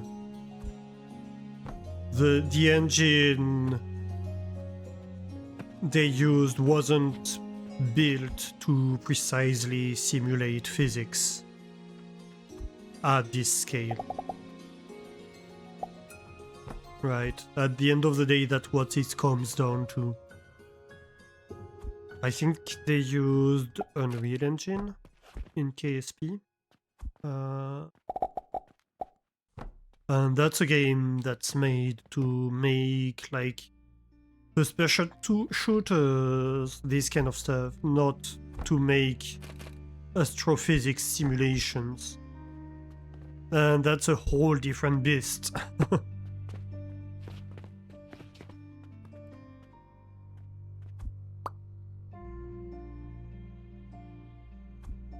No, wait. Yeah.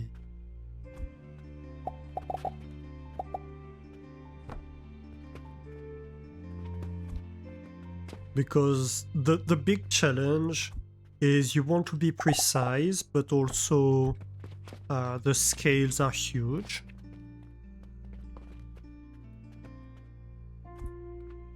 So you want to do precise calculation on very large number, and floating points are good at either precise calculations or very large numbers, but not both at once.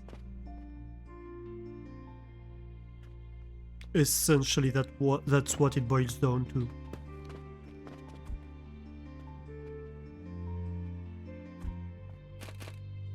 Because of rounding errors.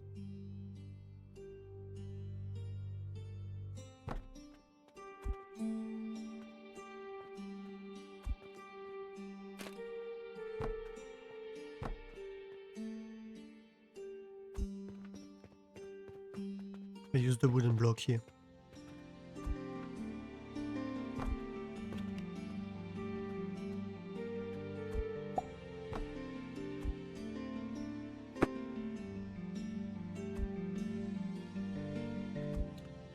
I used the wrong elevator, didn't I? Yep.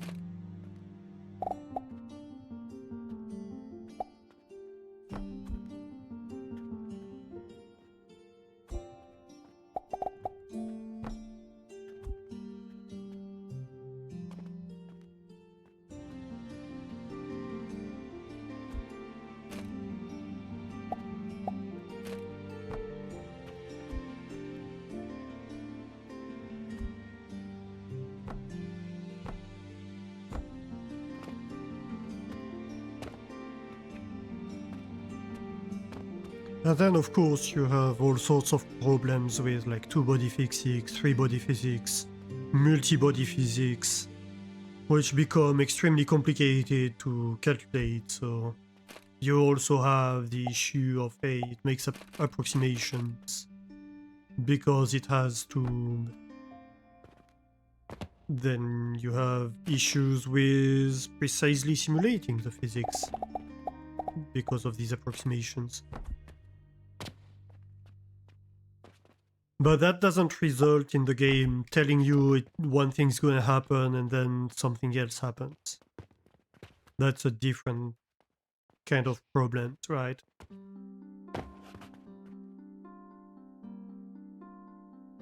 Okay. I think we have it.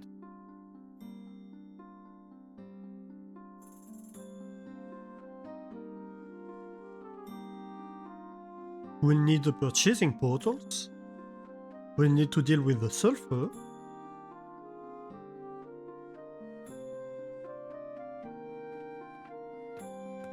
we'll need to deal with how to feed the stuff. But other than that,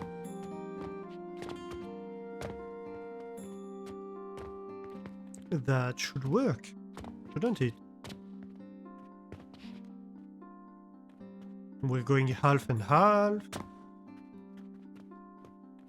Each side we are feeding the elevators in the correct places. We'll have to see where to catch stuff, but yeah.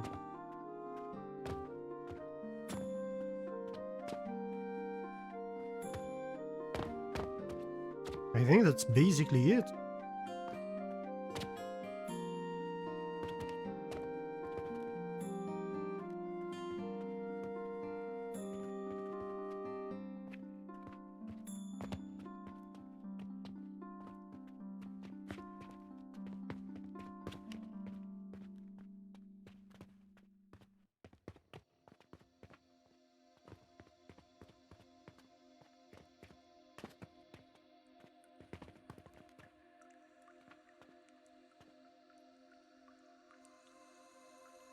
This one's going to be elevator down.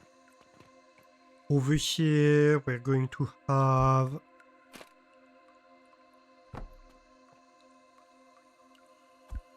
Nope. Let's try that again.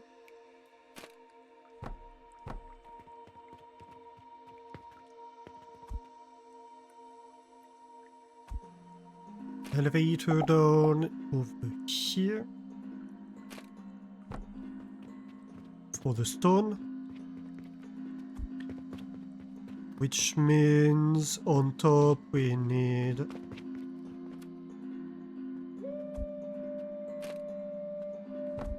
that to replace that one. Then of course we're going to need to replace these elevators, but that's not a problem.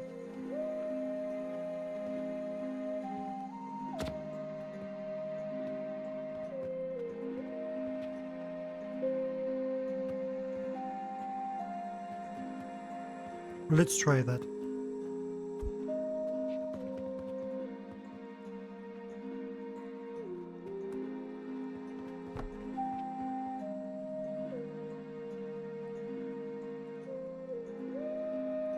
I do not nearly have enough wood.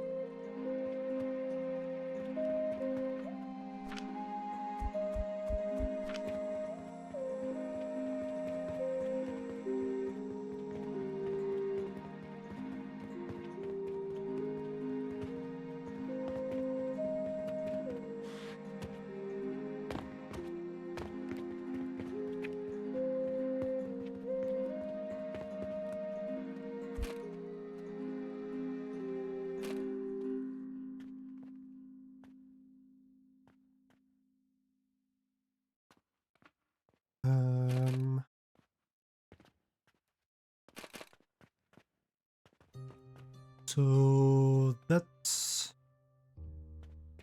the one.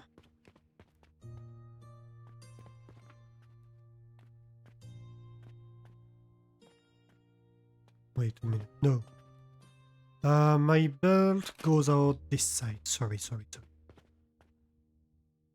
Yes. And here we connect. Alright. So this is stood on top of that. That all works. Yep. Then we place elevators. We place our dummy elevators. What? Game, you're drunk.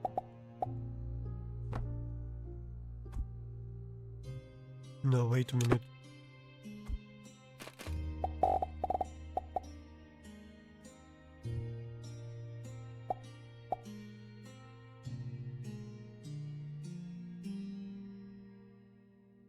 It's not connected.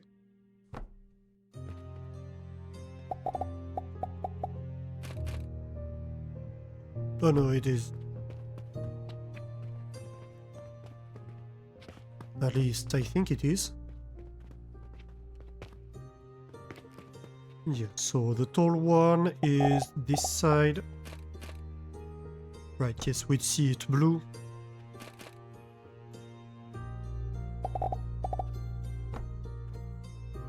Perfect.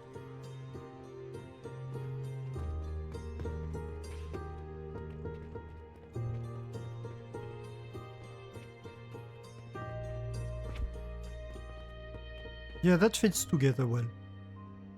So we will need the purchasing portals. I have no idea where we put them, to be quite honest, because this build is so compact that I guess we'll just have to put the purchasing portals on top of this entire structure.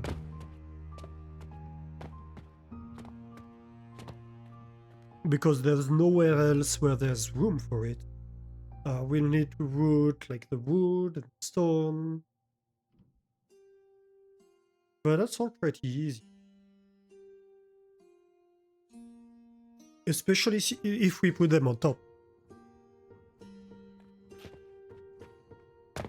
Because then we can say, okay, the stone comes from this side, so we distribute it on the side and yada yada. And then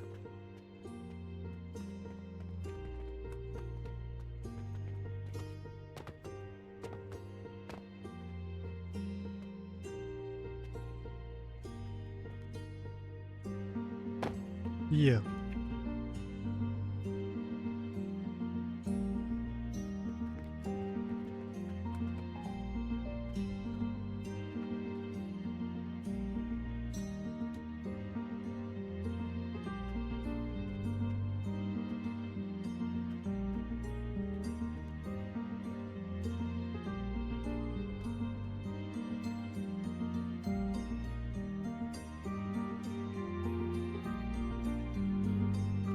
I'm almost thinking... I know that doesn't happen very often.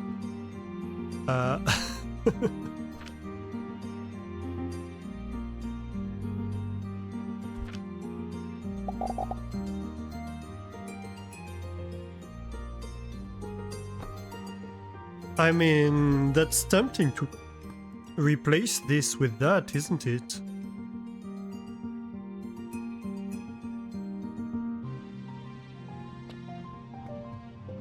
To replace this beam, and then these could be lab stands.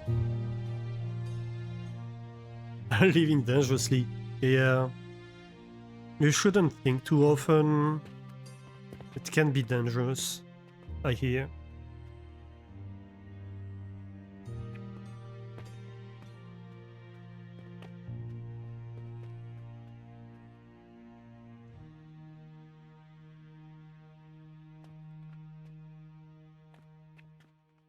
So yeah, how about...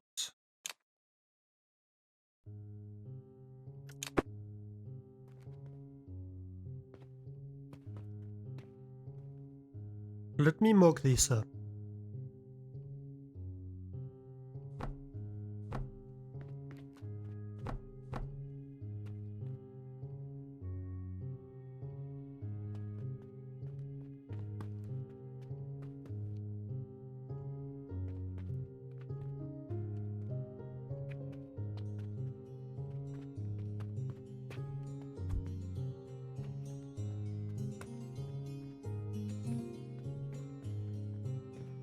This, for example, can be replaced by an elevator.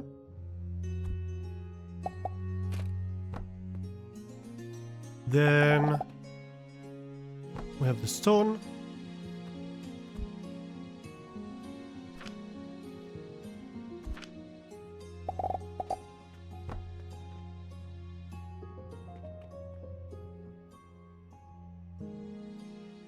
Then we have the beam.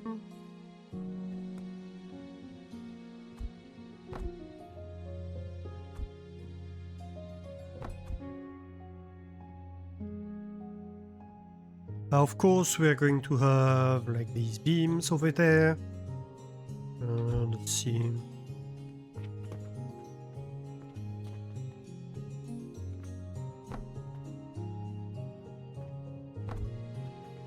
Whatever.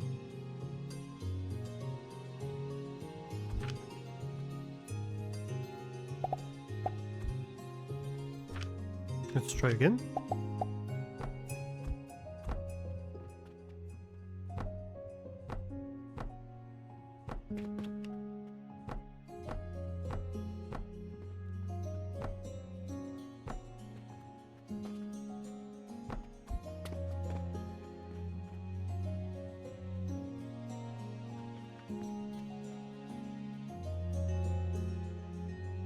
And then I can have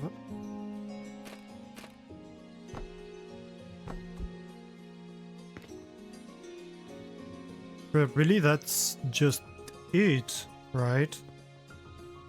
This can be my main feed of limestone.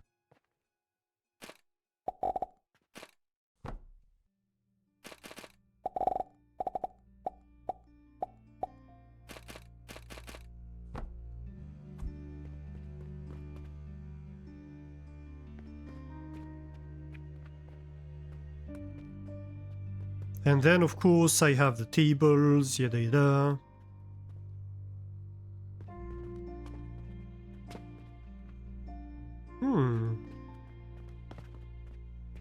Yeah, that should work.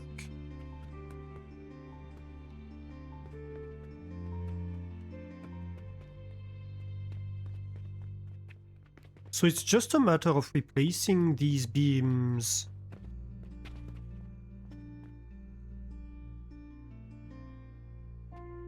with the belt, really. And this by an elevator.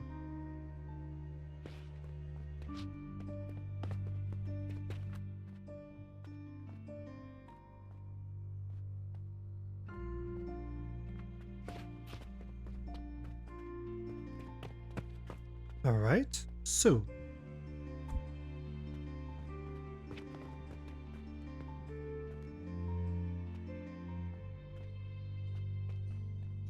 Do I have everything? I think so.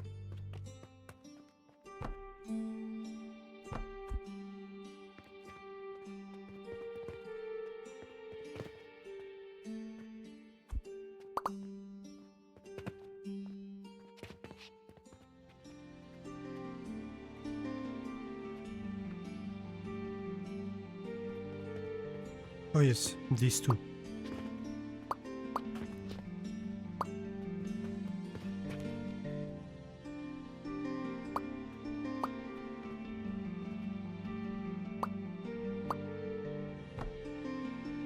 Dang it.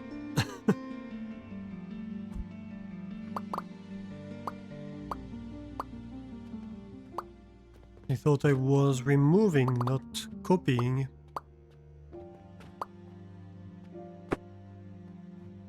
Better?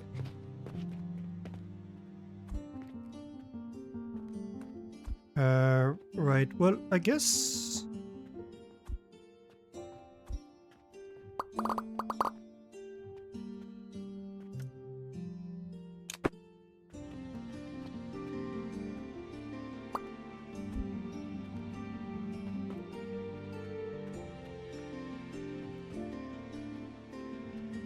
Yeah, I guess that worked.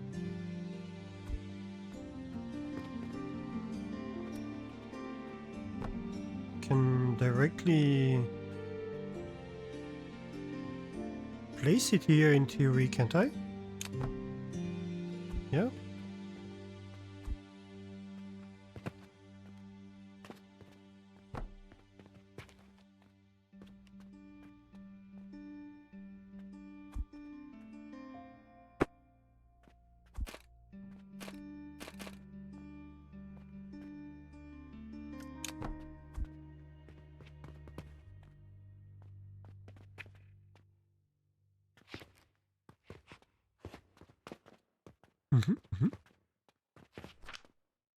Then I place retractable beams back.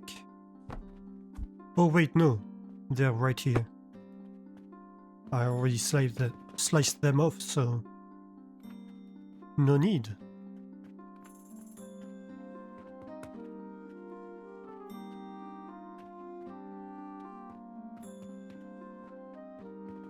Oh. Well, I guess these come a little bit lower. That's fine.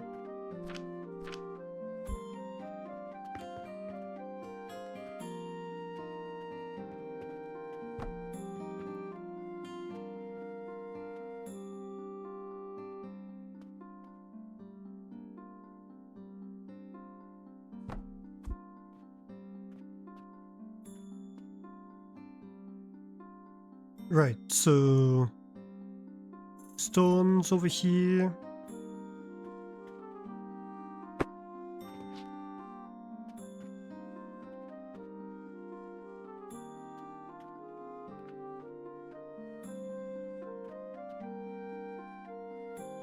I mean, is it really worth it?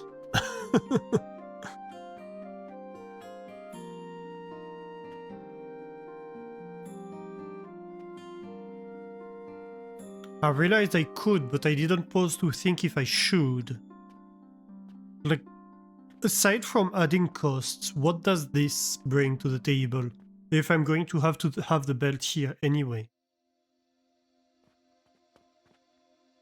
Why not just have an elevator down there? Yeah, no, that makes no sense what I just did. Okay, let's undo it.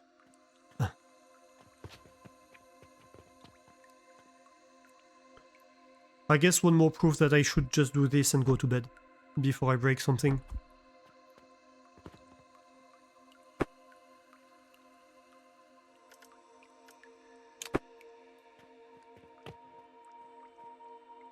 The old I could, but should I? Yeah.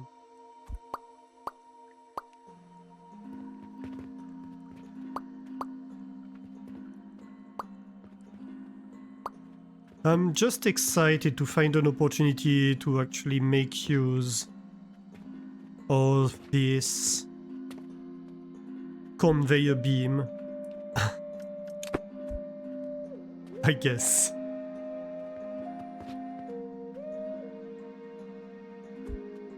I haven't had the opportunity yet.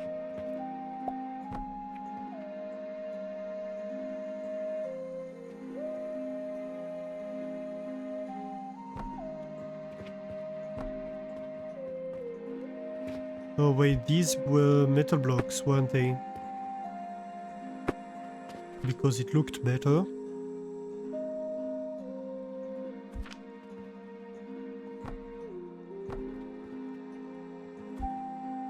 I went and picked a stone block.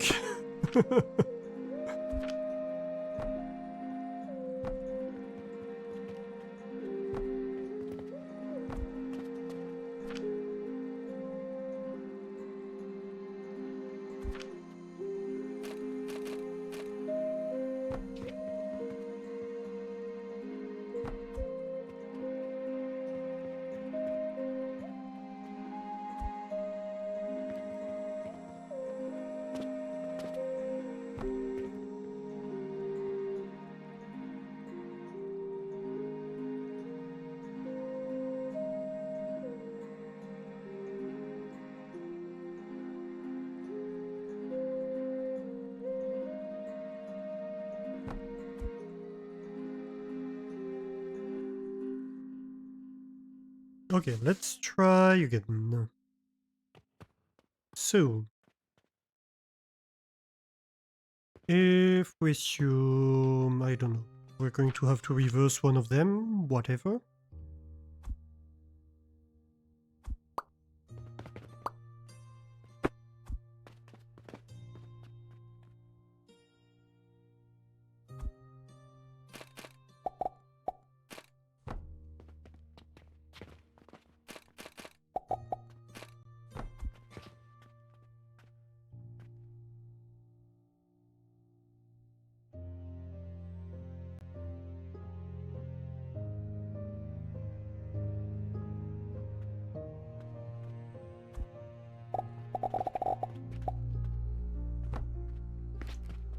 You feed this. And you feed that. And then you feed this. And you feed that. Perfect.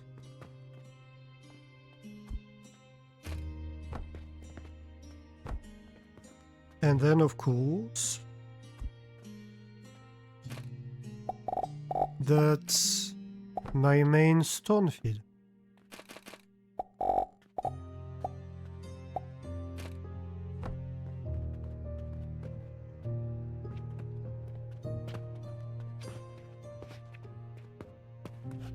Perfect.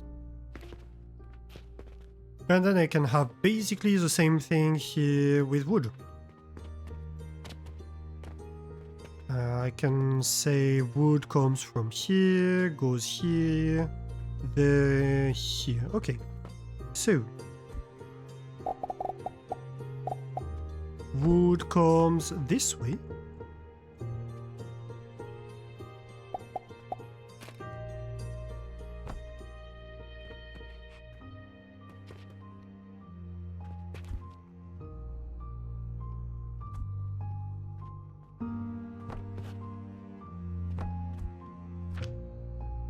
Is that too long or not? Yes, it's one too long. Because of course. So, just going to have one more of these.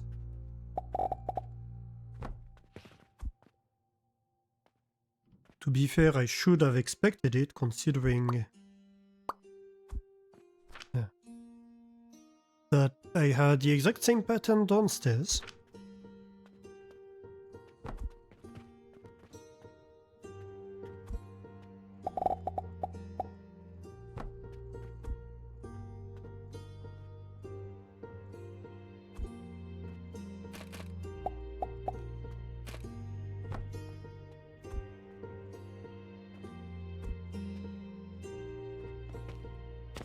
Oops.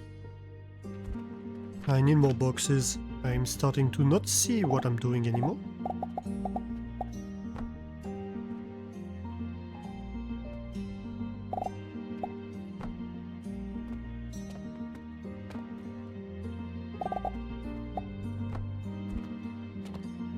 Uh-huh.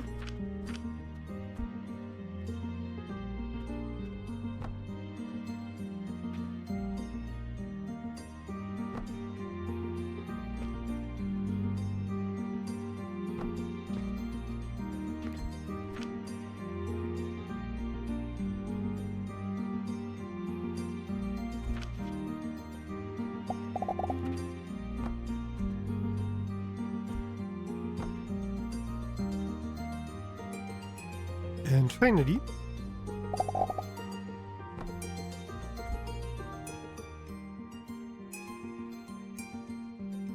there.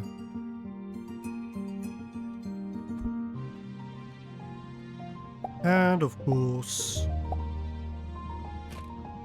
an elevator.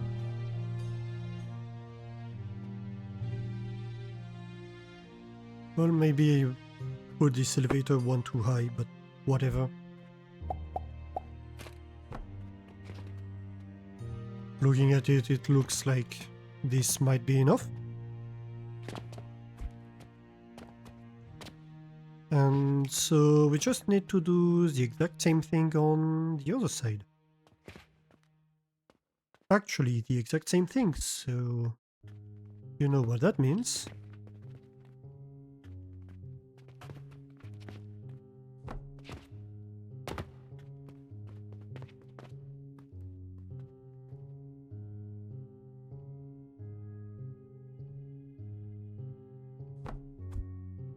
Copy pasta.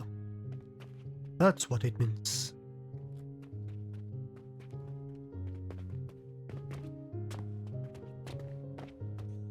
And we might even mock up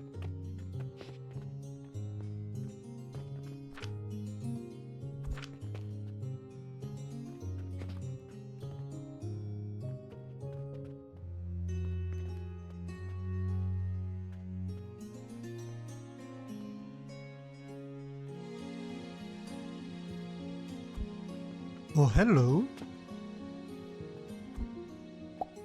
Well, that's unfortunate. Do I have this in other places? Because that would really suck. Probably.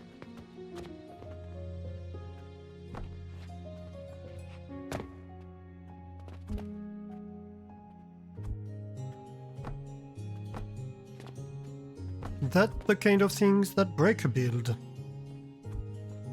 Thankfully, it's the kind of ones that are relatively easy to access or relatively easy to fix.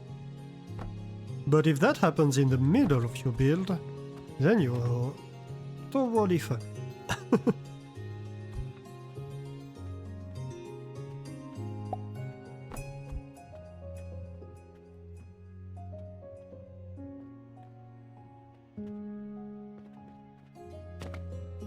Okay. That's far better.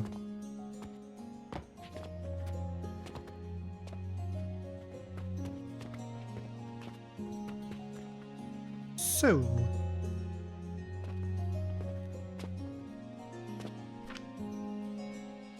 what to do now? What to do? Well...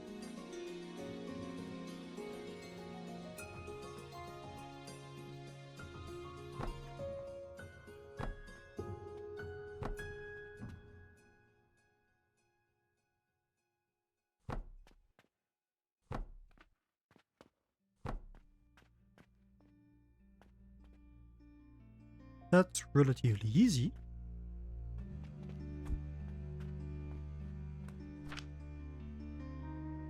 I want a purchasing portal.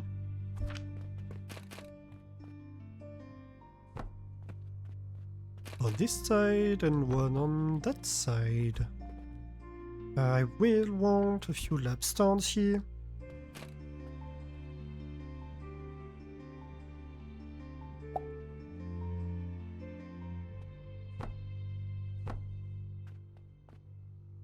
Maybe like... should be enough. You will be purchasing logs. And you will be purchasing limestone.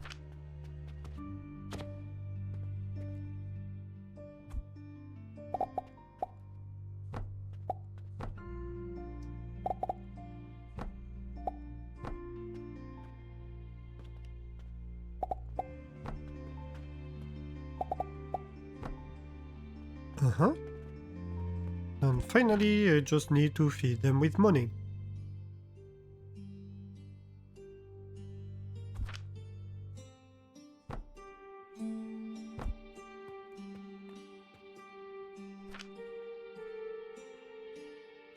So, where do we take the money from? I don't quite know. So we're just going to have a hopper.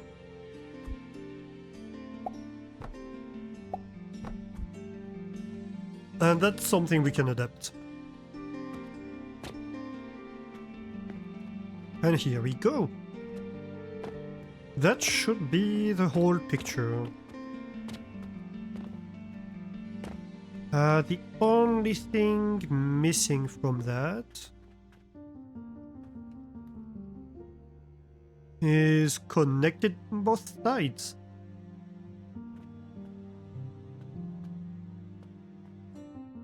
Check the belt.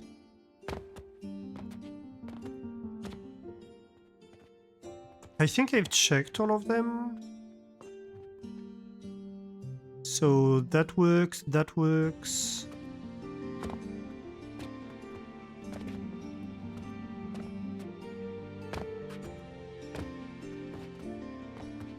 That one is working. Yep. Pretty sure I've checked all of them. On the other side. Yeah, I just checked them. These two. And these two are working too. So all four of them are okay.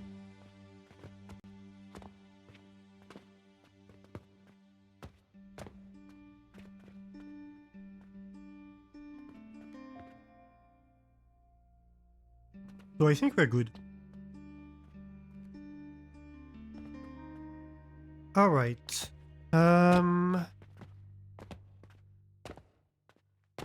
We will need... So what do we shave off here? The bottom floor is pretty much the same, isn't it?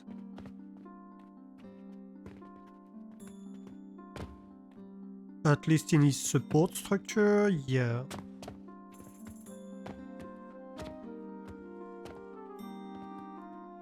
The top floor is slightly different.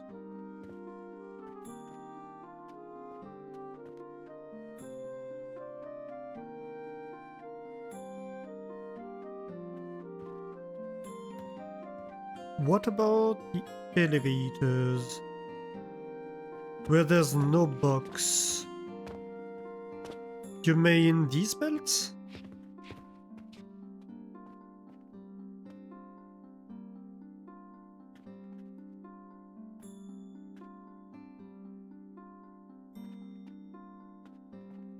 I mean...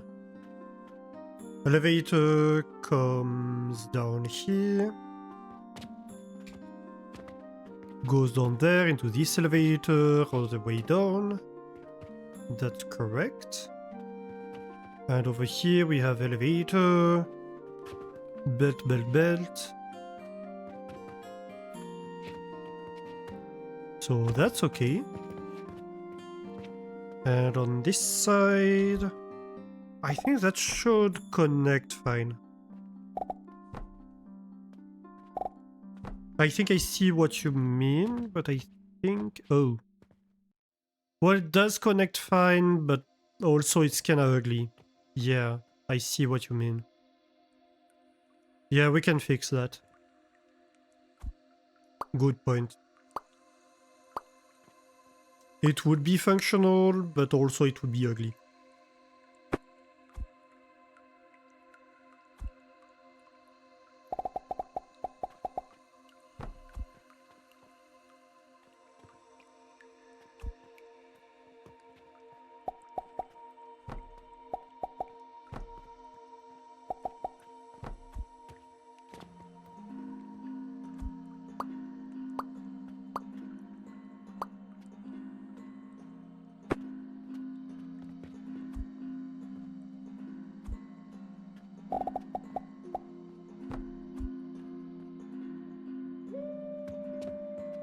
Yeah, I missed that. Thank you.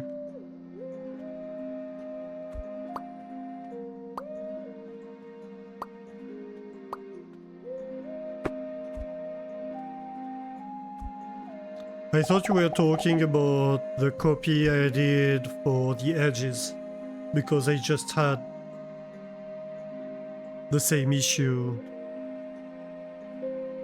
Well, not exactly the same issue, but I just had the issue on the edges. So I was confused.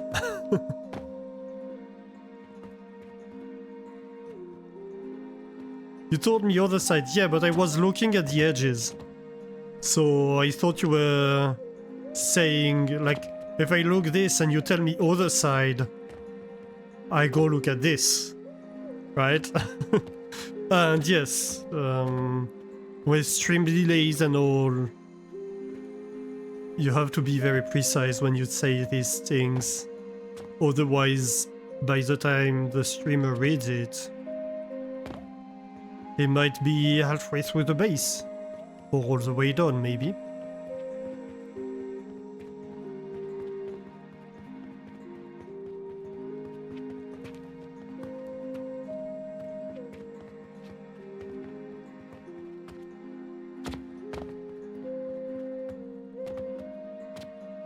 Oh, I didn't remember we had experimented with that. Okay, so let's remove all of that.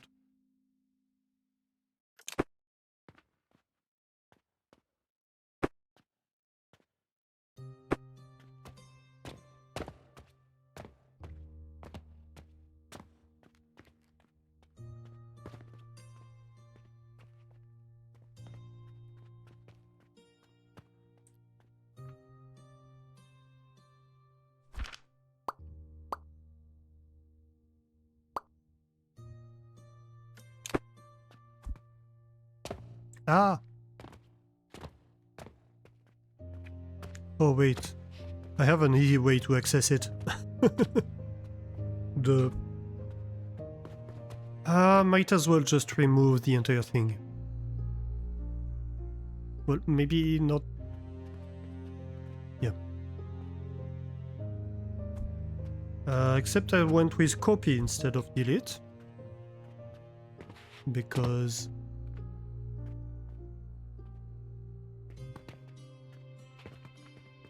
I don't know, no good reason.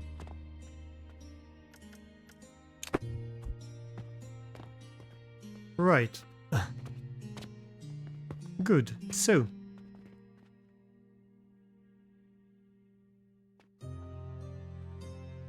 No, the other side. There, no, there, no, I say there. Ah!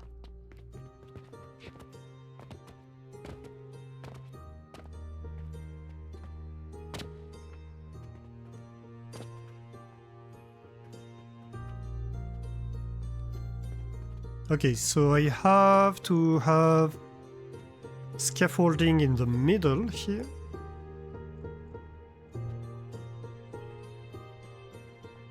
And then the edges. And these ones come from below.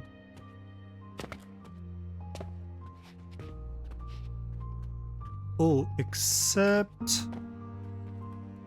No, that's fine.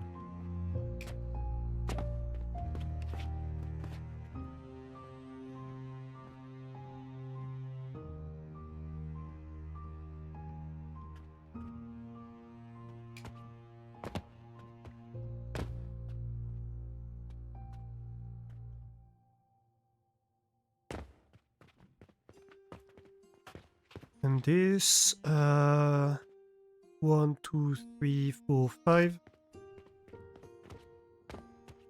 So I think that's the one. 1, 2, 3, 4, 5. Yes.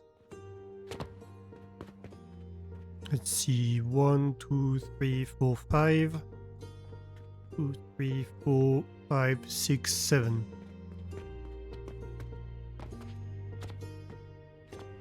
One, two, three. Right, so let's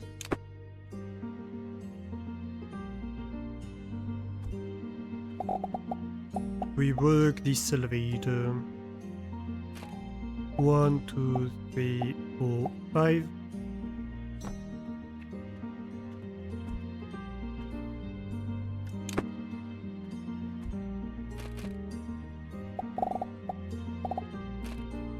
One, 2, 3, 4, 5, 6, 7.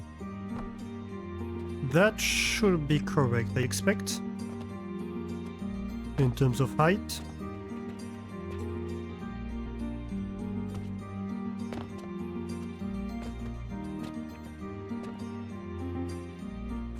Will be hard to spot if it's the same height.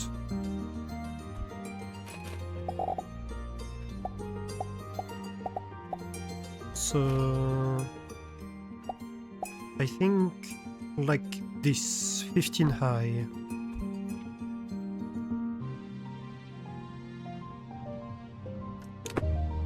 And so 14 plus 7, I believe. 1, 2, 3, 4, 5, 6, 7. Alright. That's the center. So the center in this side needs support. A support that's flush. And I'm pretty sure the elevator... Yeah. Doesn't exist, so...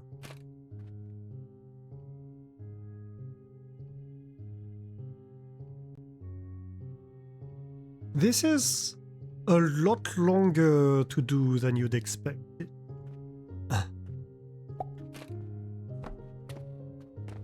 This actually takes quite a lot of time to to do these like final details type of things.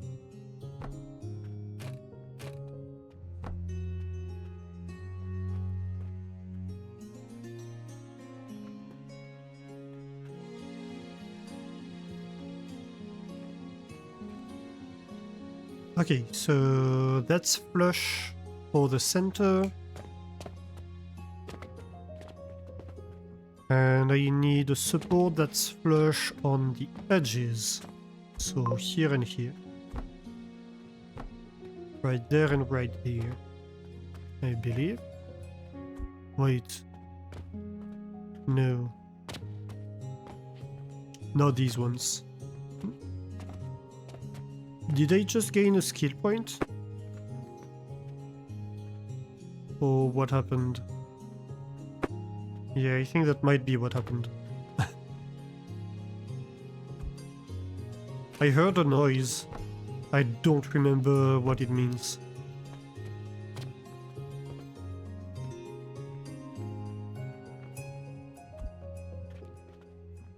And this one supported flush, this one supported flush. So this should work, I believe.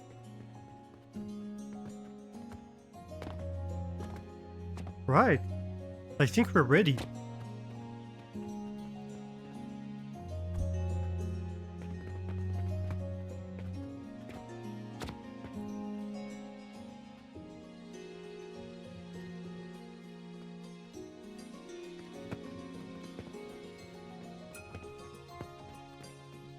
Should I copy or cut? Do I have enough materials to copy? No, I definitely don't. I can check whether or not...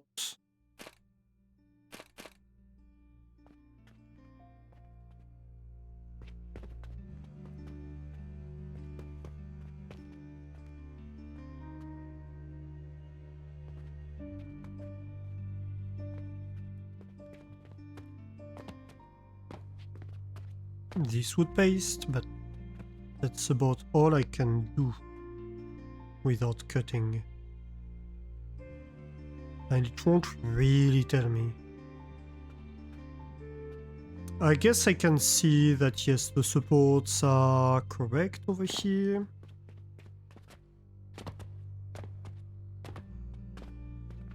And the supports on this side. Yes, I have proper support. Okay, so let's go and cut.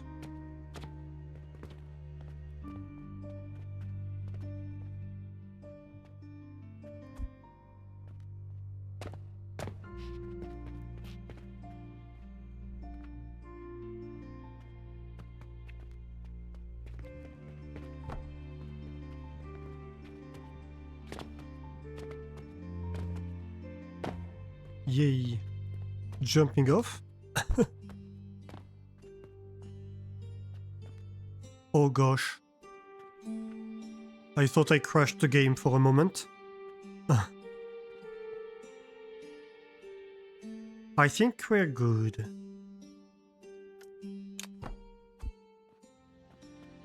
Ooh, let's go.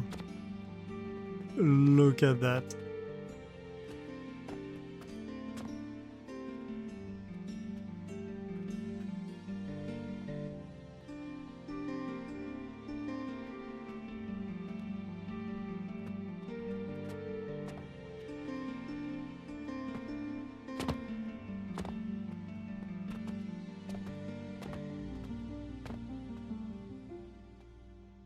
Yeah, that all appears to be what I wanted.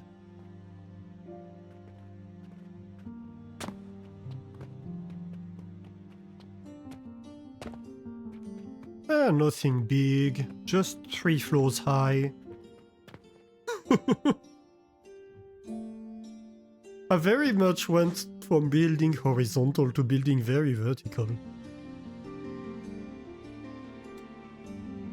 Like, the footprint of this build is within a floor tile. But oh gosh, is it high. Right, so next we need to deal with the sulfur supply.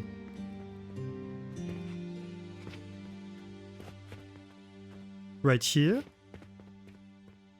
And right there. But once we have that, well, the build will be complete.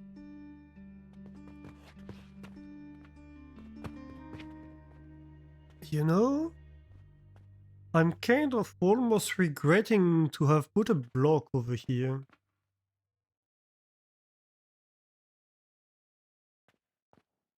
Is there any belt in this column? I don't think so. No, there isn't. So if I were...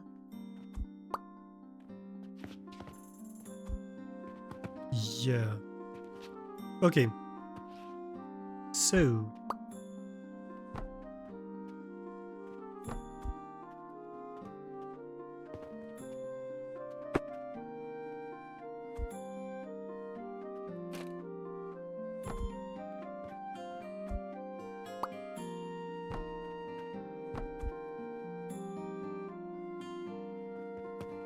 Very good.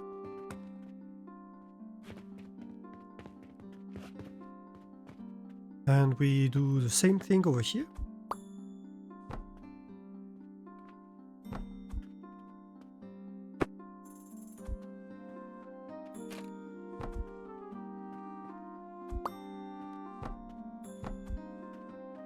This is the type of thing that's not at risk with reconnecting belts.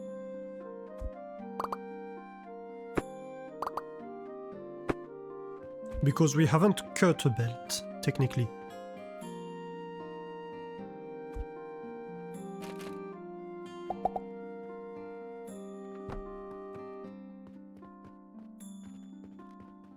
So it reconnects properly. And here we go.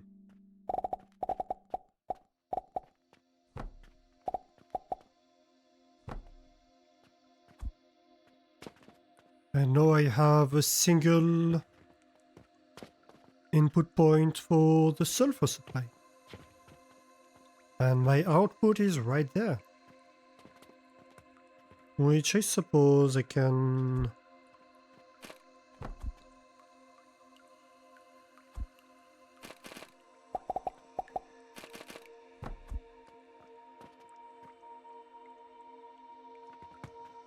have something like this.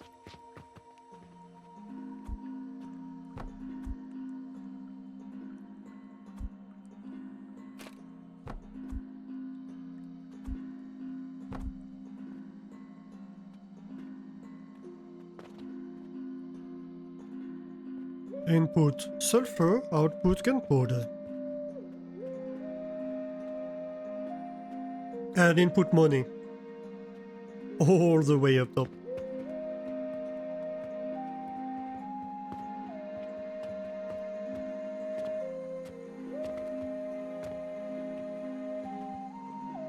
Yeah? Alright. Well, you know what that means, chat. That means it's start designing... No. Not tonight. Next Alchemy factory stream though. We will be designing the sulfur part for this build. And along with sulfur, dealing with the iron byproduct, which is going to be a big part of the challenge. Yeah, but for now, we are going to save the game. Very important.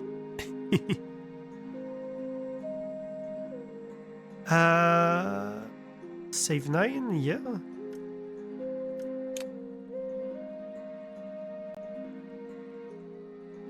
Which probably means it must be like 18th stream of Alchemy Factory. Is that possible? And next, we will see who is streaming, so I can go and send you raid somebody. One of the other awesome streamers of the community. Let's see who is streaming.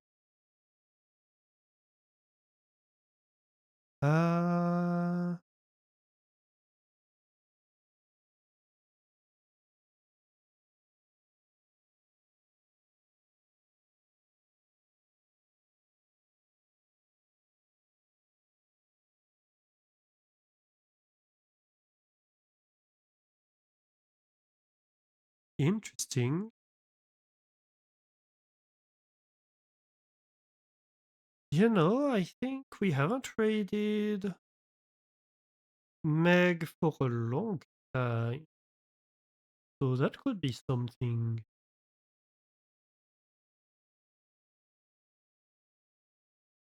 Yeah, let's go and say hi to Meg. So, thank you everybody for being here today. I hope you had a great time. If you are not following the channel and you enjoy the content, don't hesitate to drop a follow. It allows you to know when I'm online, what I'm streaming, and find your way back. And also, it helps the channel a ton. If you are already following the channel but you want to get more involved in the community and find a way to talk about games and stuff and make suggestions maybe or just know when I'm going to be online next, I have a Discord that you can join. If you, on the other hand, just want to find the VODs, well, they are on Twitch, but when they're not on Twitch anymore, they get on YouTube. So that's also something that you can follow if you want to follow the content. Other than that, well, I suppose I have a raid message for you guys.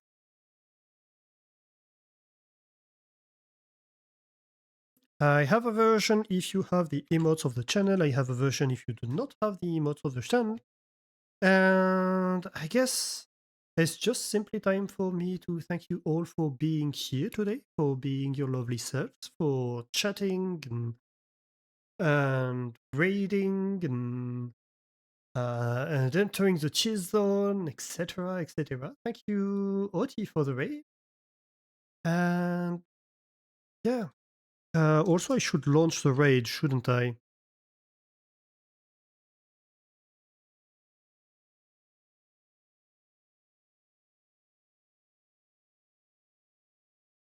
Oh my god, I can barely type the game.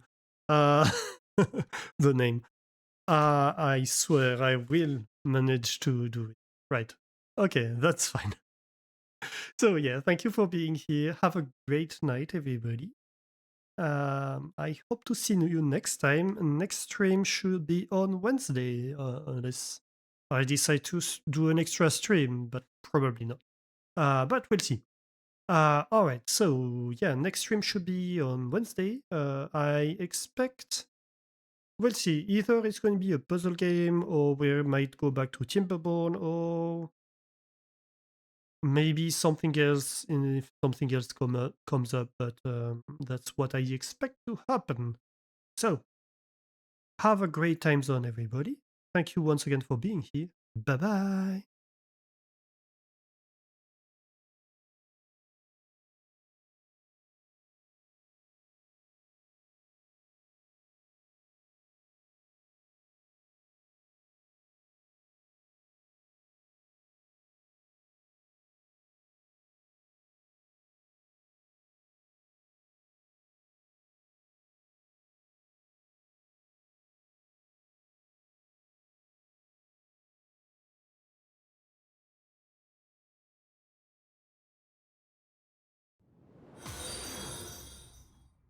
Thank you for the follow.